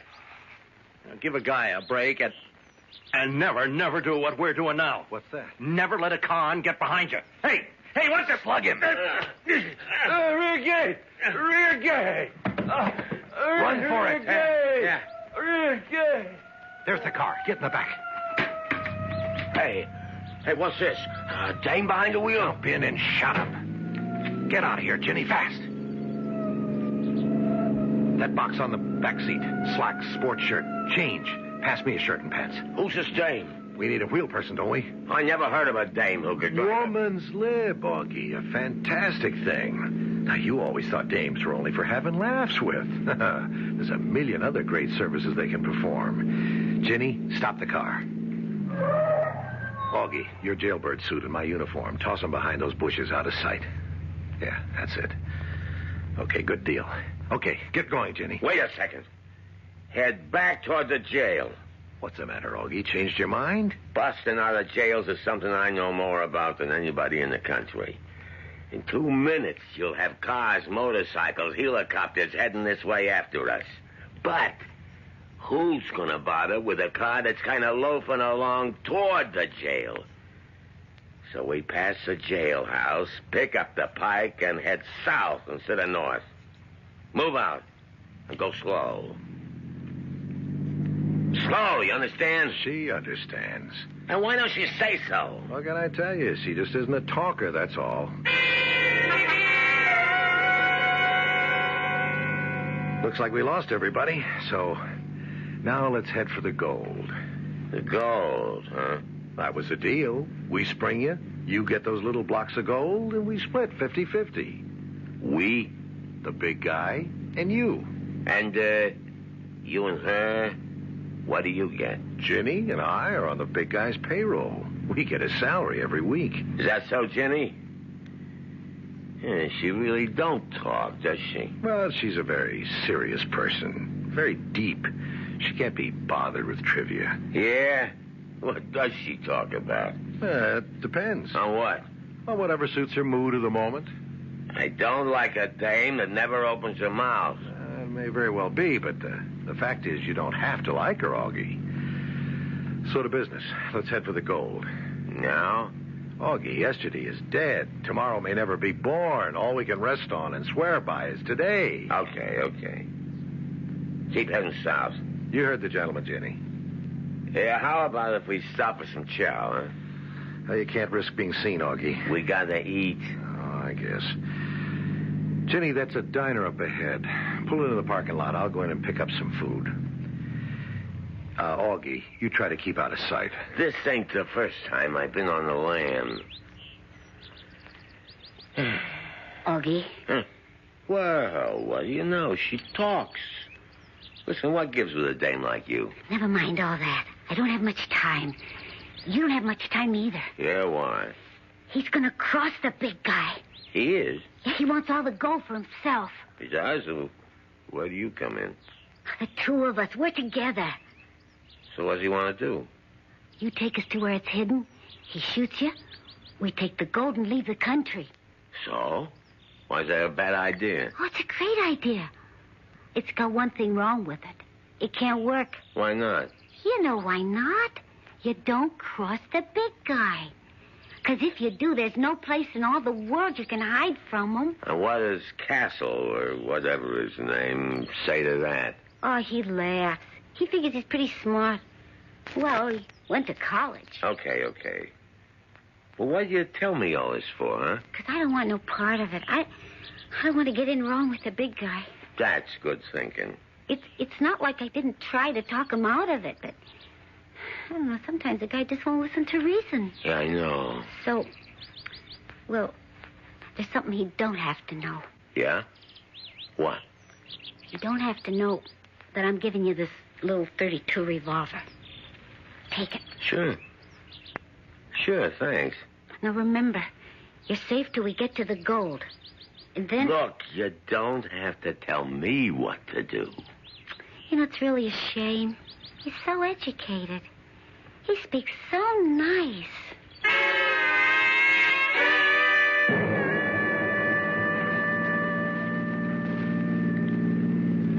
Now, why would you ask a question like that, Augie? Well, why would a mug like me want to know about stuff like trances? Yeah, that's right. Ancient Greeks and Romans. Well, I done a lot of reading in jail, I didn't know you could read. You're so smart. But you're just a hood yourself. Why ain't you teaching college? There's not enough money in it. Yeah. So what about them ancient Greeks? Well, there were legends, stories of magic, miracle healing, trances. The ancients knew many secrets. But all knowledge of them has disappeared. Maybe we're rediscovering those secrets through science. Yeah, that's what he said. Maybe what the gods revealed to the priests in the ancient temples, they now reveal to the scientists in laboratories. Hey, slow down, Jenny. Up ahead, is that the country road where we're supposed to turn off? Yeah, it looks like it. Go ahead, Jenny. It's a bad road to travel at night. Yeah, but it's like a rainbow, you know what I mean? There's a pot of gold at the end of it. You said there was a hut just off to the right. Yeah. Stop the car, Jenny. Maybe we passed it. I don't see anything. You don't? Why don't you turn around and look? Hey, what the... I never like to shoot a guy in the back. Where'd you get that gun? Wait. Ginny. This is one of them times she got nothing to say. Listen, Augie. Now, listen. Maybe we could discuss... Sure, but me, I always discuss things best with this. No! Well, that's one down, Jenny. What do you mean, one down? One down, one to go. But I saved your life. So I say thanks. But you can't. You can't kill me. I can't? Why? Because you can't. You can't double-cross a big guy. Who says? You can't double-cross the organization. They'll hunt you down. They'll never find me. You can't hide. I got a place. Augie, look at me. Look, I'm not so bad to look at, am I? No, you're great. Well, then take me with you, huh? You wouldn't want to go with me, baby. I would. I'll be gone a long time. I don't care. Want me to tell you how long I'll be gone? I said I didn't care. I'm going to be gone for 3, 4, maybe 500 years. But I don't... What are you saying, Augie? I'm saying I'll be away maybe 500 years. You're crazy. That's how it goes, Jenny. I gotta say goodbye now. Don't shoot me.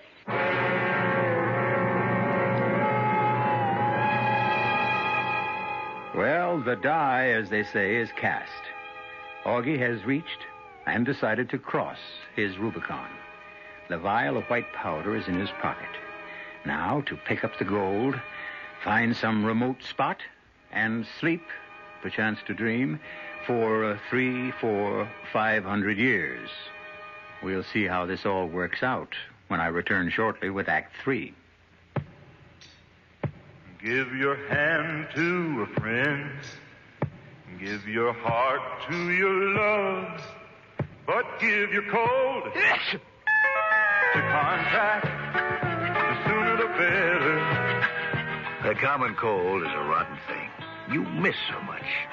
Sneezing, drips, and congestion can drag you down. Then, ask yourself the contact question.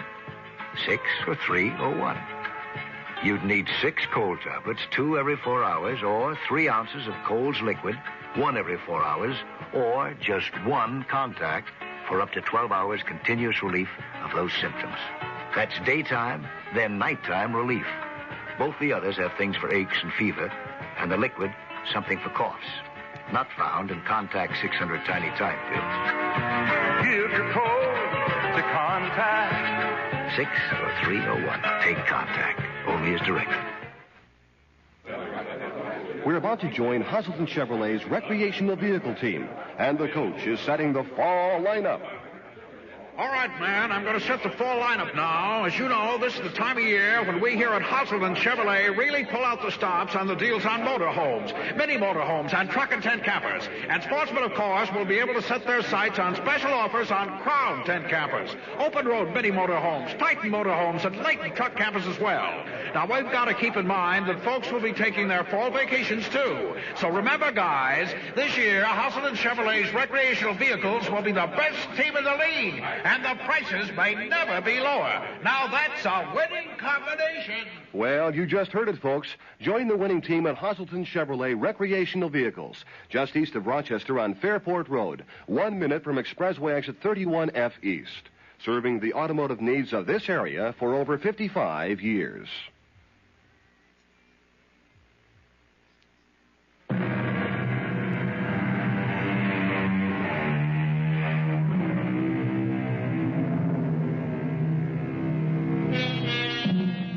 And now Augie has more trouble than any one person can handle. An escaped convict, he is urgently wanted and pursued by the law. Since he has a suitcase containing 100 pounds of pure gold, he is being avidly sought by the underworld. He also has a vial of white powder, the contents of which can enable him to go into a death-like trance for several hundred years, or so he has been told. But can he believe such a thing? And does he have an alternative? That white powder could be the answer. But what if it's a phony? Suppose it's a poison. These are the thoughts that spin about in Augie's head as he drives along the road to, well, so far, to nowhere. We interrupt to bring you this latest bulletin. Killer Augie Carroll, who escaped from the penitentiary yesterday, is still at large.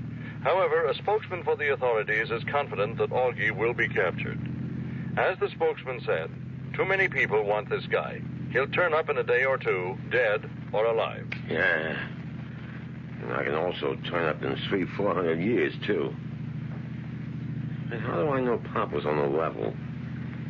Can I just take that powder and go out like a light? And come back just like that? Yeah, and if I can, what'll it be like all in years from now? Yeah, maybe I can find a hideout. There's got to be somebody I can trust. Somebody. Not everybody's a rat. Jerry. Jerry, sure. Sure, Jerry.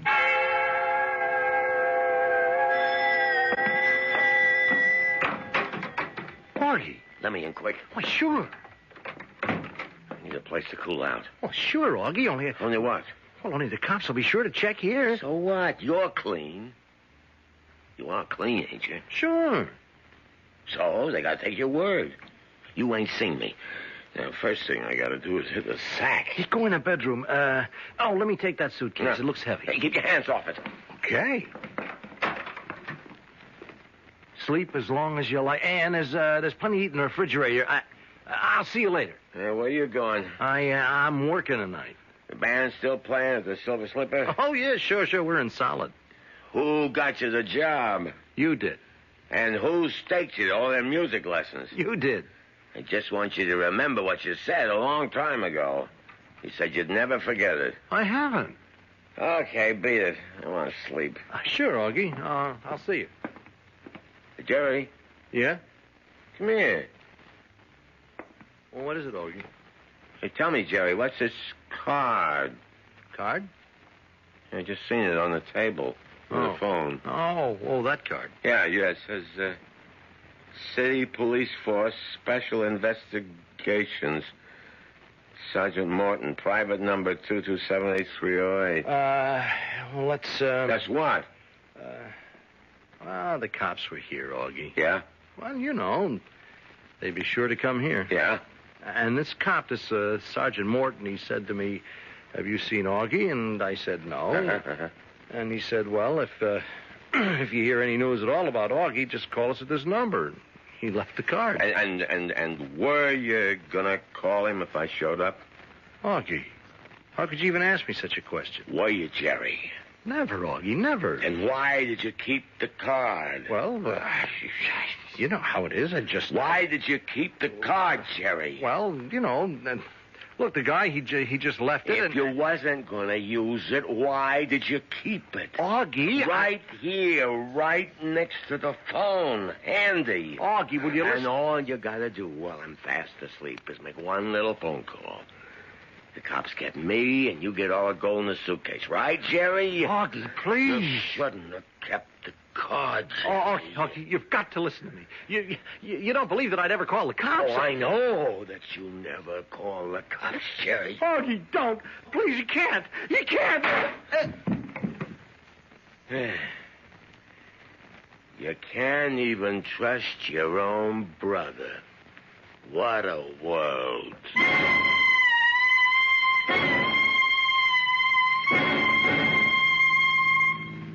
Escaped convict Augie Carroll has been traced to Mountain City.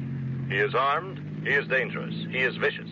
Spokesmen for the authorities are confident his recapture is a matter of hours. Ah, shut up. Maybe I better hole up someplace and take that powder. But it's crazy. It's got to be crazy. Pop had to be crazy. How can you just take a... Wait a second. Maybe I could get a deal out of Big Guy. Maybe.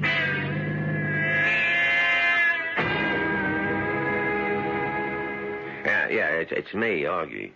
Yeah. Never mind where I'm at. Now, just tell me, what kind of deal can we make? Oh, you mean 75%? Castle, or whoever he was, said 50. Yeah? Yeah, come over just like that, huh? And how do I know I don't get bumped off the minute I walk in, huh? Tell me. How do I know? What am I gonna do now? What?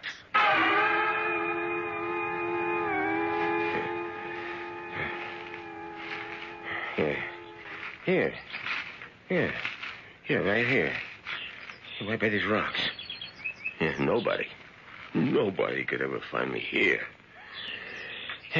Now, all I gotta do is take this powder. You know, I wake up, it's hundreds of years from now, and I got the gold, and I can start all over, and I got it made. I just take the powder. And it looks like I took the powder into the future. Well, here goes. Yeah, don't taste too bad. How about try some more? I want to be gone a good long time.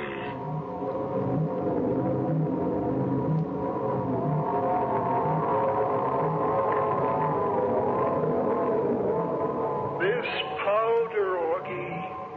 You only have to take this powder. Repent your sins, Augie. Please, Augie, take me with you. You can't kill me. Take me with you, Augie.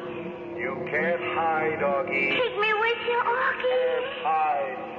Don't kill me, Augie. Take no me matter with how you, many Augie. times I took that powder, I always wound up in jail. Don't kill me, Augie. Once a jailbird. Take me with you. Take me with you, Augie. Sins, Augie. Take me with you, Augie. Once a jailbird. Hurry on. Hurry on. Let me out, guy. Where is it? Oh, I was dreaming. I fell asleep, eh? I took the powder and I fell asleep, eh? The gold. Oh, here it is in a suitcase. And over there, well, there's a car. And these rocks. And if it's 500 years later, the car should be a heap of rust. But it ain't. And my clothes, they should be rotted away. But they're still brand new. Oh, so the powder's a phony. Oh. How could such a crazy thing work? And I can stay here and die. Or I can go back to jail. Augie. Huh? Augie. What? Augie, give me a lift back, please. You? Well, you're Ginny. Yes. You can't be Ginny. I killed you. I killed you. Yes. You killed me. You're dead. Oh, I've been dead for... It must be 800 years. 800 years? You took a lot of that powder, Augie. Well, if you're dead 800 years, where'd you come from? I've come from out of your head, Augie. Huh? They found me inside your head. They? Who's they? They? The schoolmistress and her people. They found me. And Castle and Pop and Jerry and the jail and the gold. They looked inside your head, Augie, and they found it all. No. You ain't my head. You're real. I didn't kill you. You did, Augie. You did. I must have missed. Well, I won't miss this time. Don't shoot me, Augie. This time I'll make sure of you. You'll only foul up my circuits, and I'll have to go to the repair shop. And the mistress will be angry. This time... Augie, we're due back at the jail for another performance dog. Oh, Augie, why did you do that? You never said. What the... Huh. Well, you ain't real. You're nothing but a doll. You ain't real. Augie. Huh? Well, who are you? You know very well who I am. I am the schoolmistress, Helena.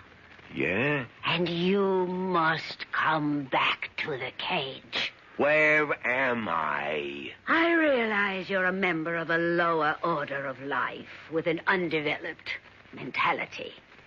But still you could try to learn. But I don't understand. I don't know. You are the only remnant of a primitive race that once inhabited this planet. What are you talking about? Whether you kill yourselves off by war or disease or some other stupidity. Hey, listen. Or whether all of you simply left this planet, taking all your records with you, we shall never know.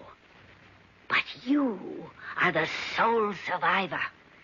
In your head, we can read the only clues to your race that remain. This ain't happening. It can't be happening. You had two classes of people as we reconstruct your thoughts. Those in prison and those outside. Look, it's a gag, huh? Tell me it's a gag. Those in prison always try to escape. those outside always tried to bring them back. That was the business of your society. But I ain't done nothing to you. And so, you must go back to prison. But why? You must go back so that you may escape again. But if I'm going to escape, why do I You have will to... spend what remains of your life escaping and being recaptured. Why? So that our children may study you and examine the workings of a lower order of life. Hey, I got all this gold. Let's make a deal. Gold. We notice you have some in your teeth. Is that what it was used for? And why do you carry such a huge extra supply? Come, Augie, it's late. I'll give you half. You will go back to prison. Pop will give you the powder. Castle will help you escape. You will kill Castle, Ginny, and Jerry. Once again, you will wake up here. And you will go back to prison again and again and again.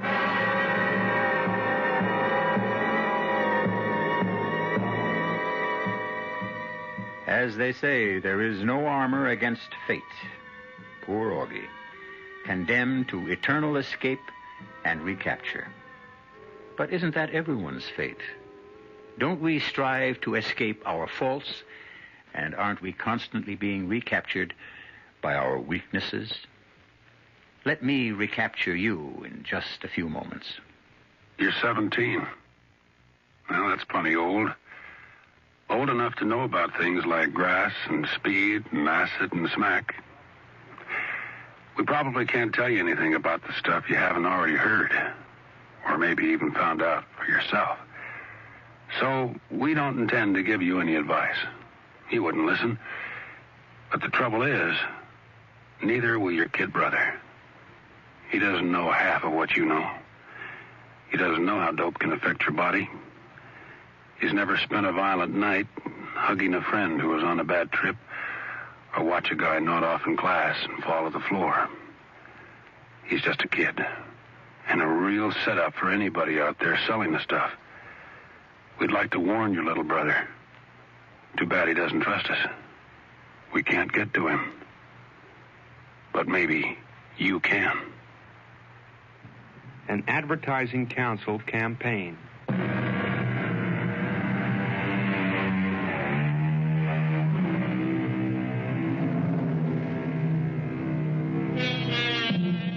And so, Augie Carroll. Can you imagine? Augie turned out to be the sole survivor of the human race and the only repository of our accumulated culture and wisdom. And it was from Augie that another race received its entire concept of our civilization. A bum rap for mankind, you say? Well, suppose you were the only survivor. What could be learned from you? From me, you can learn that we'll be here again with another mystery. Our cast included Leon Janney, E.V. Juster, Robert Maxwell, and Earl Hammond. The entire production was under the direction of Hyman Brown. Now, a preview of our next tale. Artie, you sounded just like Handsome Harry. I am Handsome Harry, sweetheart. What? Just using stupid's body for a while. You are using Artie's body? Until I learn how to materialize, if I ever do. They told me on the other side, in that limbo joint, it takes a lot of patience and practice. Yeah, what do they know? They even told me I'm getting this hate out of my soul the wrong way. Well, I haven't wanted to say anything. All right, but, so don't. They say taking out my hate on Tex and Dory only make my hate grow bigger. Said I gotta find forgiveness in my heart. I told them to take a powder. I know what I'm doing. I hope so. Radio Mystery Theater was sponsored in part by Anheuser-Busch Incorporated, brewers of Budweiser. This is E.G. Marshall inviting you to return to our Mystery Theater for another adventure in the macabre. Until next time, pleasant dreams.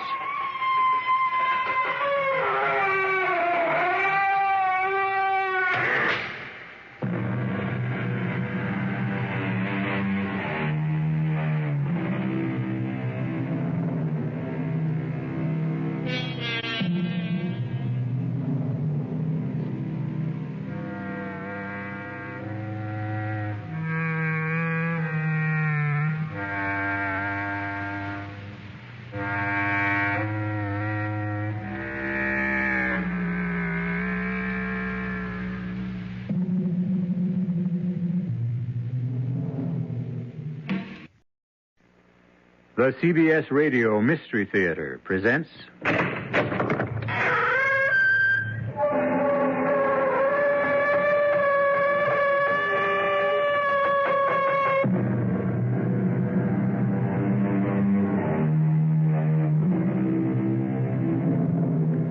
Come in. Welcome. I'm E.G. Marshall. Welcome to the world of terrifying imagination. To the world of enchantment, spells, bewitchery. These are all words from our childhood. Pleasant memories of nursery stories before bedtime. The dark side of magic we knew nothing of. And when we grew old enough to learn, dismissed as ignorance and superstition. But once again in our times, incantation, exorcism, and the haunting belief in demonic possession are alive and abroad. They are what this strange tale is about. I tell you, Doctor, it's the God's honest truth. They brought the young man in on the rolling stretcher to the emergency room, and he had this big sort of dent in his head. Oh, he didn't look like he was breathing at all. There was me, with me bucket and me pail, trying to clean up. Just me and the young man on the stretcher and the old wino repeater we called PJ they brought in earlier, snoring and dribbling. And that's when it happened. Came right out of old PJ's mouth and across the room and right up the young man's nose, like that. With a burny, cindery smell, like the old scissor grinder stone wheel used to make. Oh, a great black cloud with red eyes in the middle and a long forked tail. Oh, I'd take an oath of it on me mother's grave. It was the devil himself.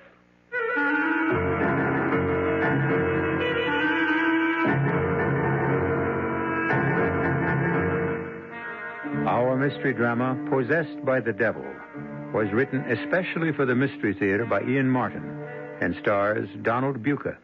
It is sponsored in part by Contac, the 12-hour cold capsule, and Anheuser-Busch Incorporated, brewers of Budweiser. I'll be back shortly with Act One. If you take a look at the new 1975 cars, it doesn't take long to notice the European influence is strong. And to be sure, there are some new American cars that rival the Europeans, one being Buick's new Skylark SR. But don't consider a Skylark SR because of its touring car interior or its rather rakish profile. Consider it because it's a Buick, possessing many of Buick's nicer innovations, like the new Buick V6, a peppery little engine that spits out a plentiful amount of torque while sipping a surprisingly small amount of gasoline. And if you wish, Skylark SR can abound with creature comforts seldom found on cars this size, with available items like Cruise Master speed control, AM/FM stereo. But you've heard enough. Now you need to see and drive a Skylark SR. And try to remember, it's not a European touring car. It's a Buick. Buick, dedicated to the free spirit in just about everyone. Who knows how to help you solve your shopping problems?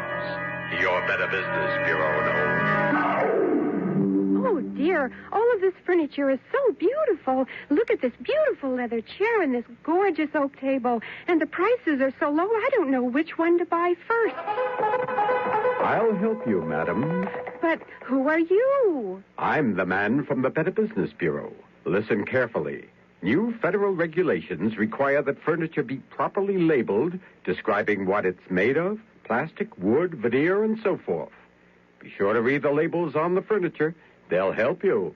Oh, I see. Why, look, the label on this marble table says made of marble dust. No wonder it's cheaper. Oh, thank you for telling me. Think nothing of it, little lady. Just passing along another consumer tip from your Better Business Bureau.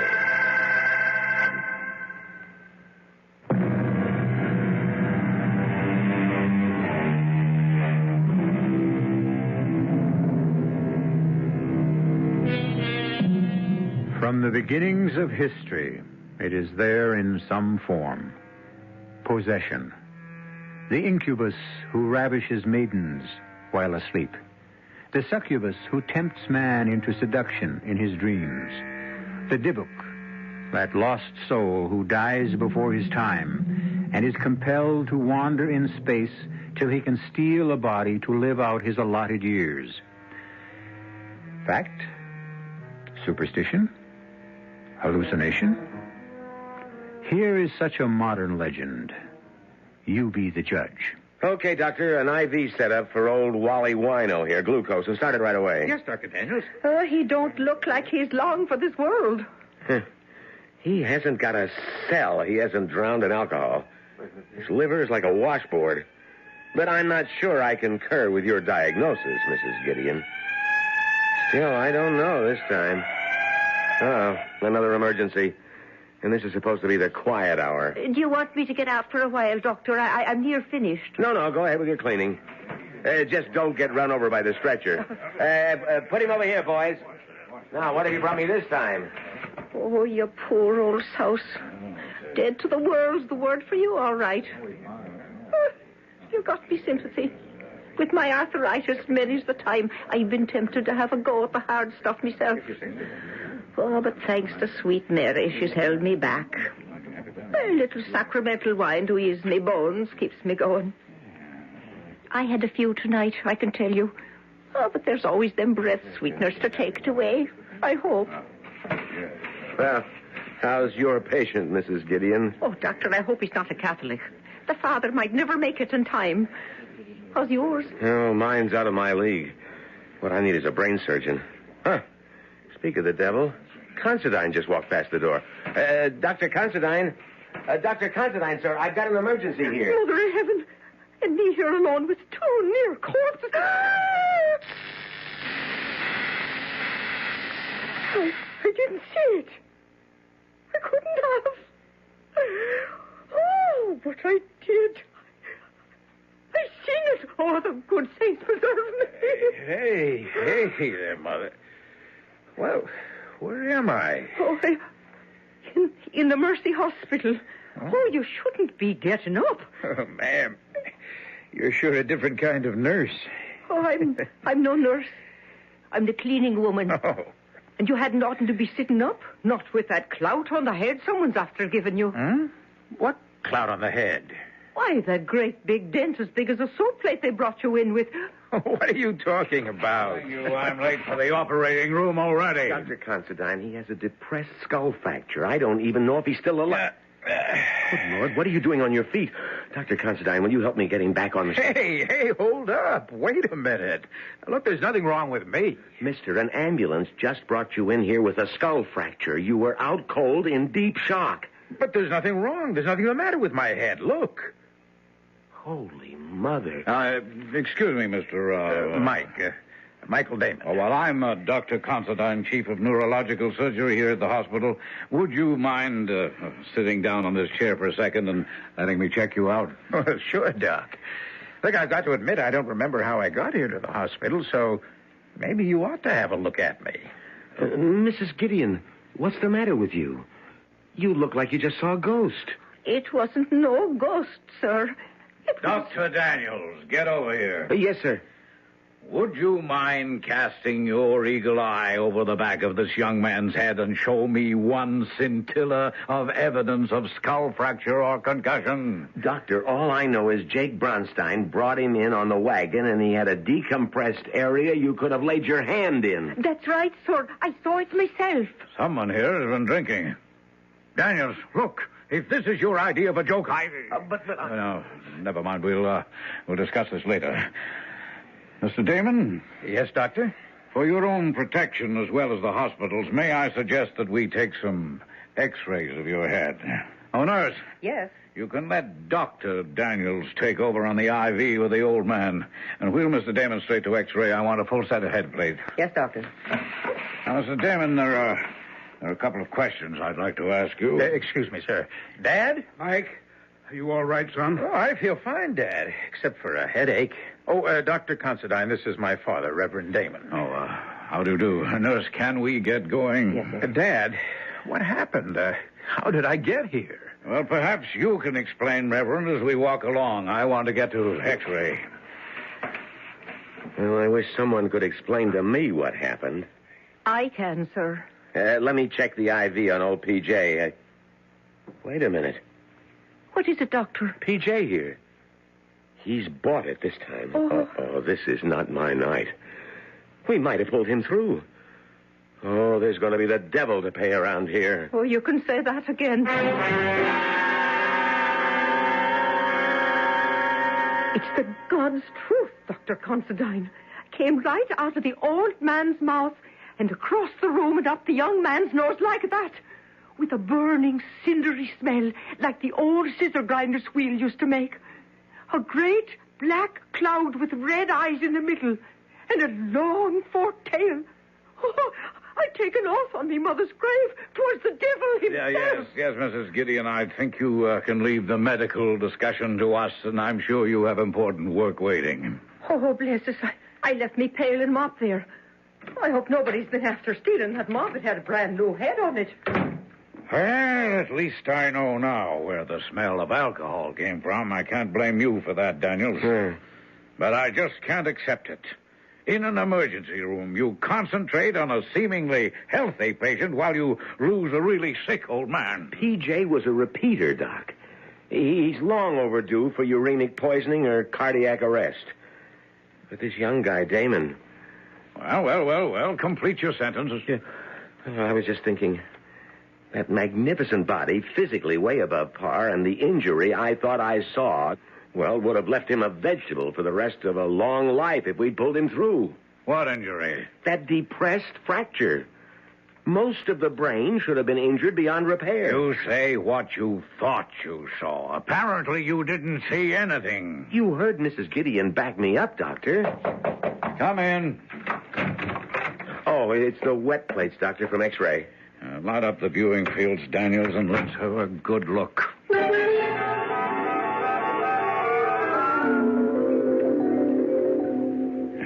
Satisfied? Well, sir... Oh, somebody gave him a knock on the head, all right. There's some exterior evidence of that, but of any fracture? None I can see. Well, you're the doctor of record. Shall we send him home? I see no reason not to. Okay. Now I'd better get up to OR.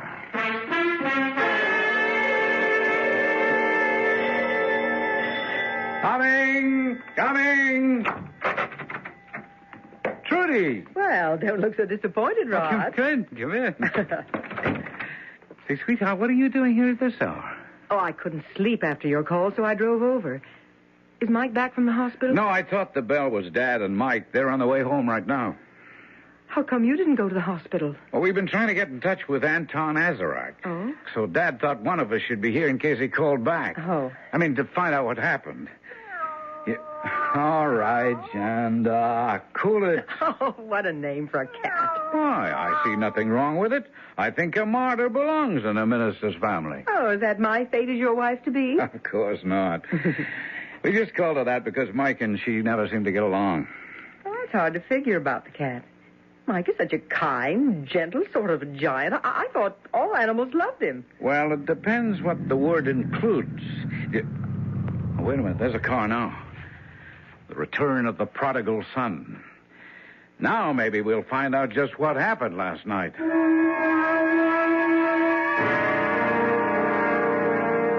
And that's honestly all I can tell any of you. You were making a fresh fire in the fireplace at 5:30 in the morning and straightened up too fast and knocked yourself cold.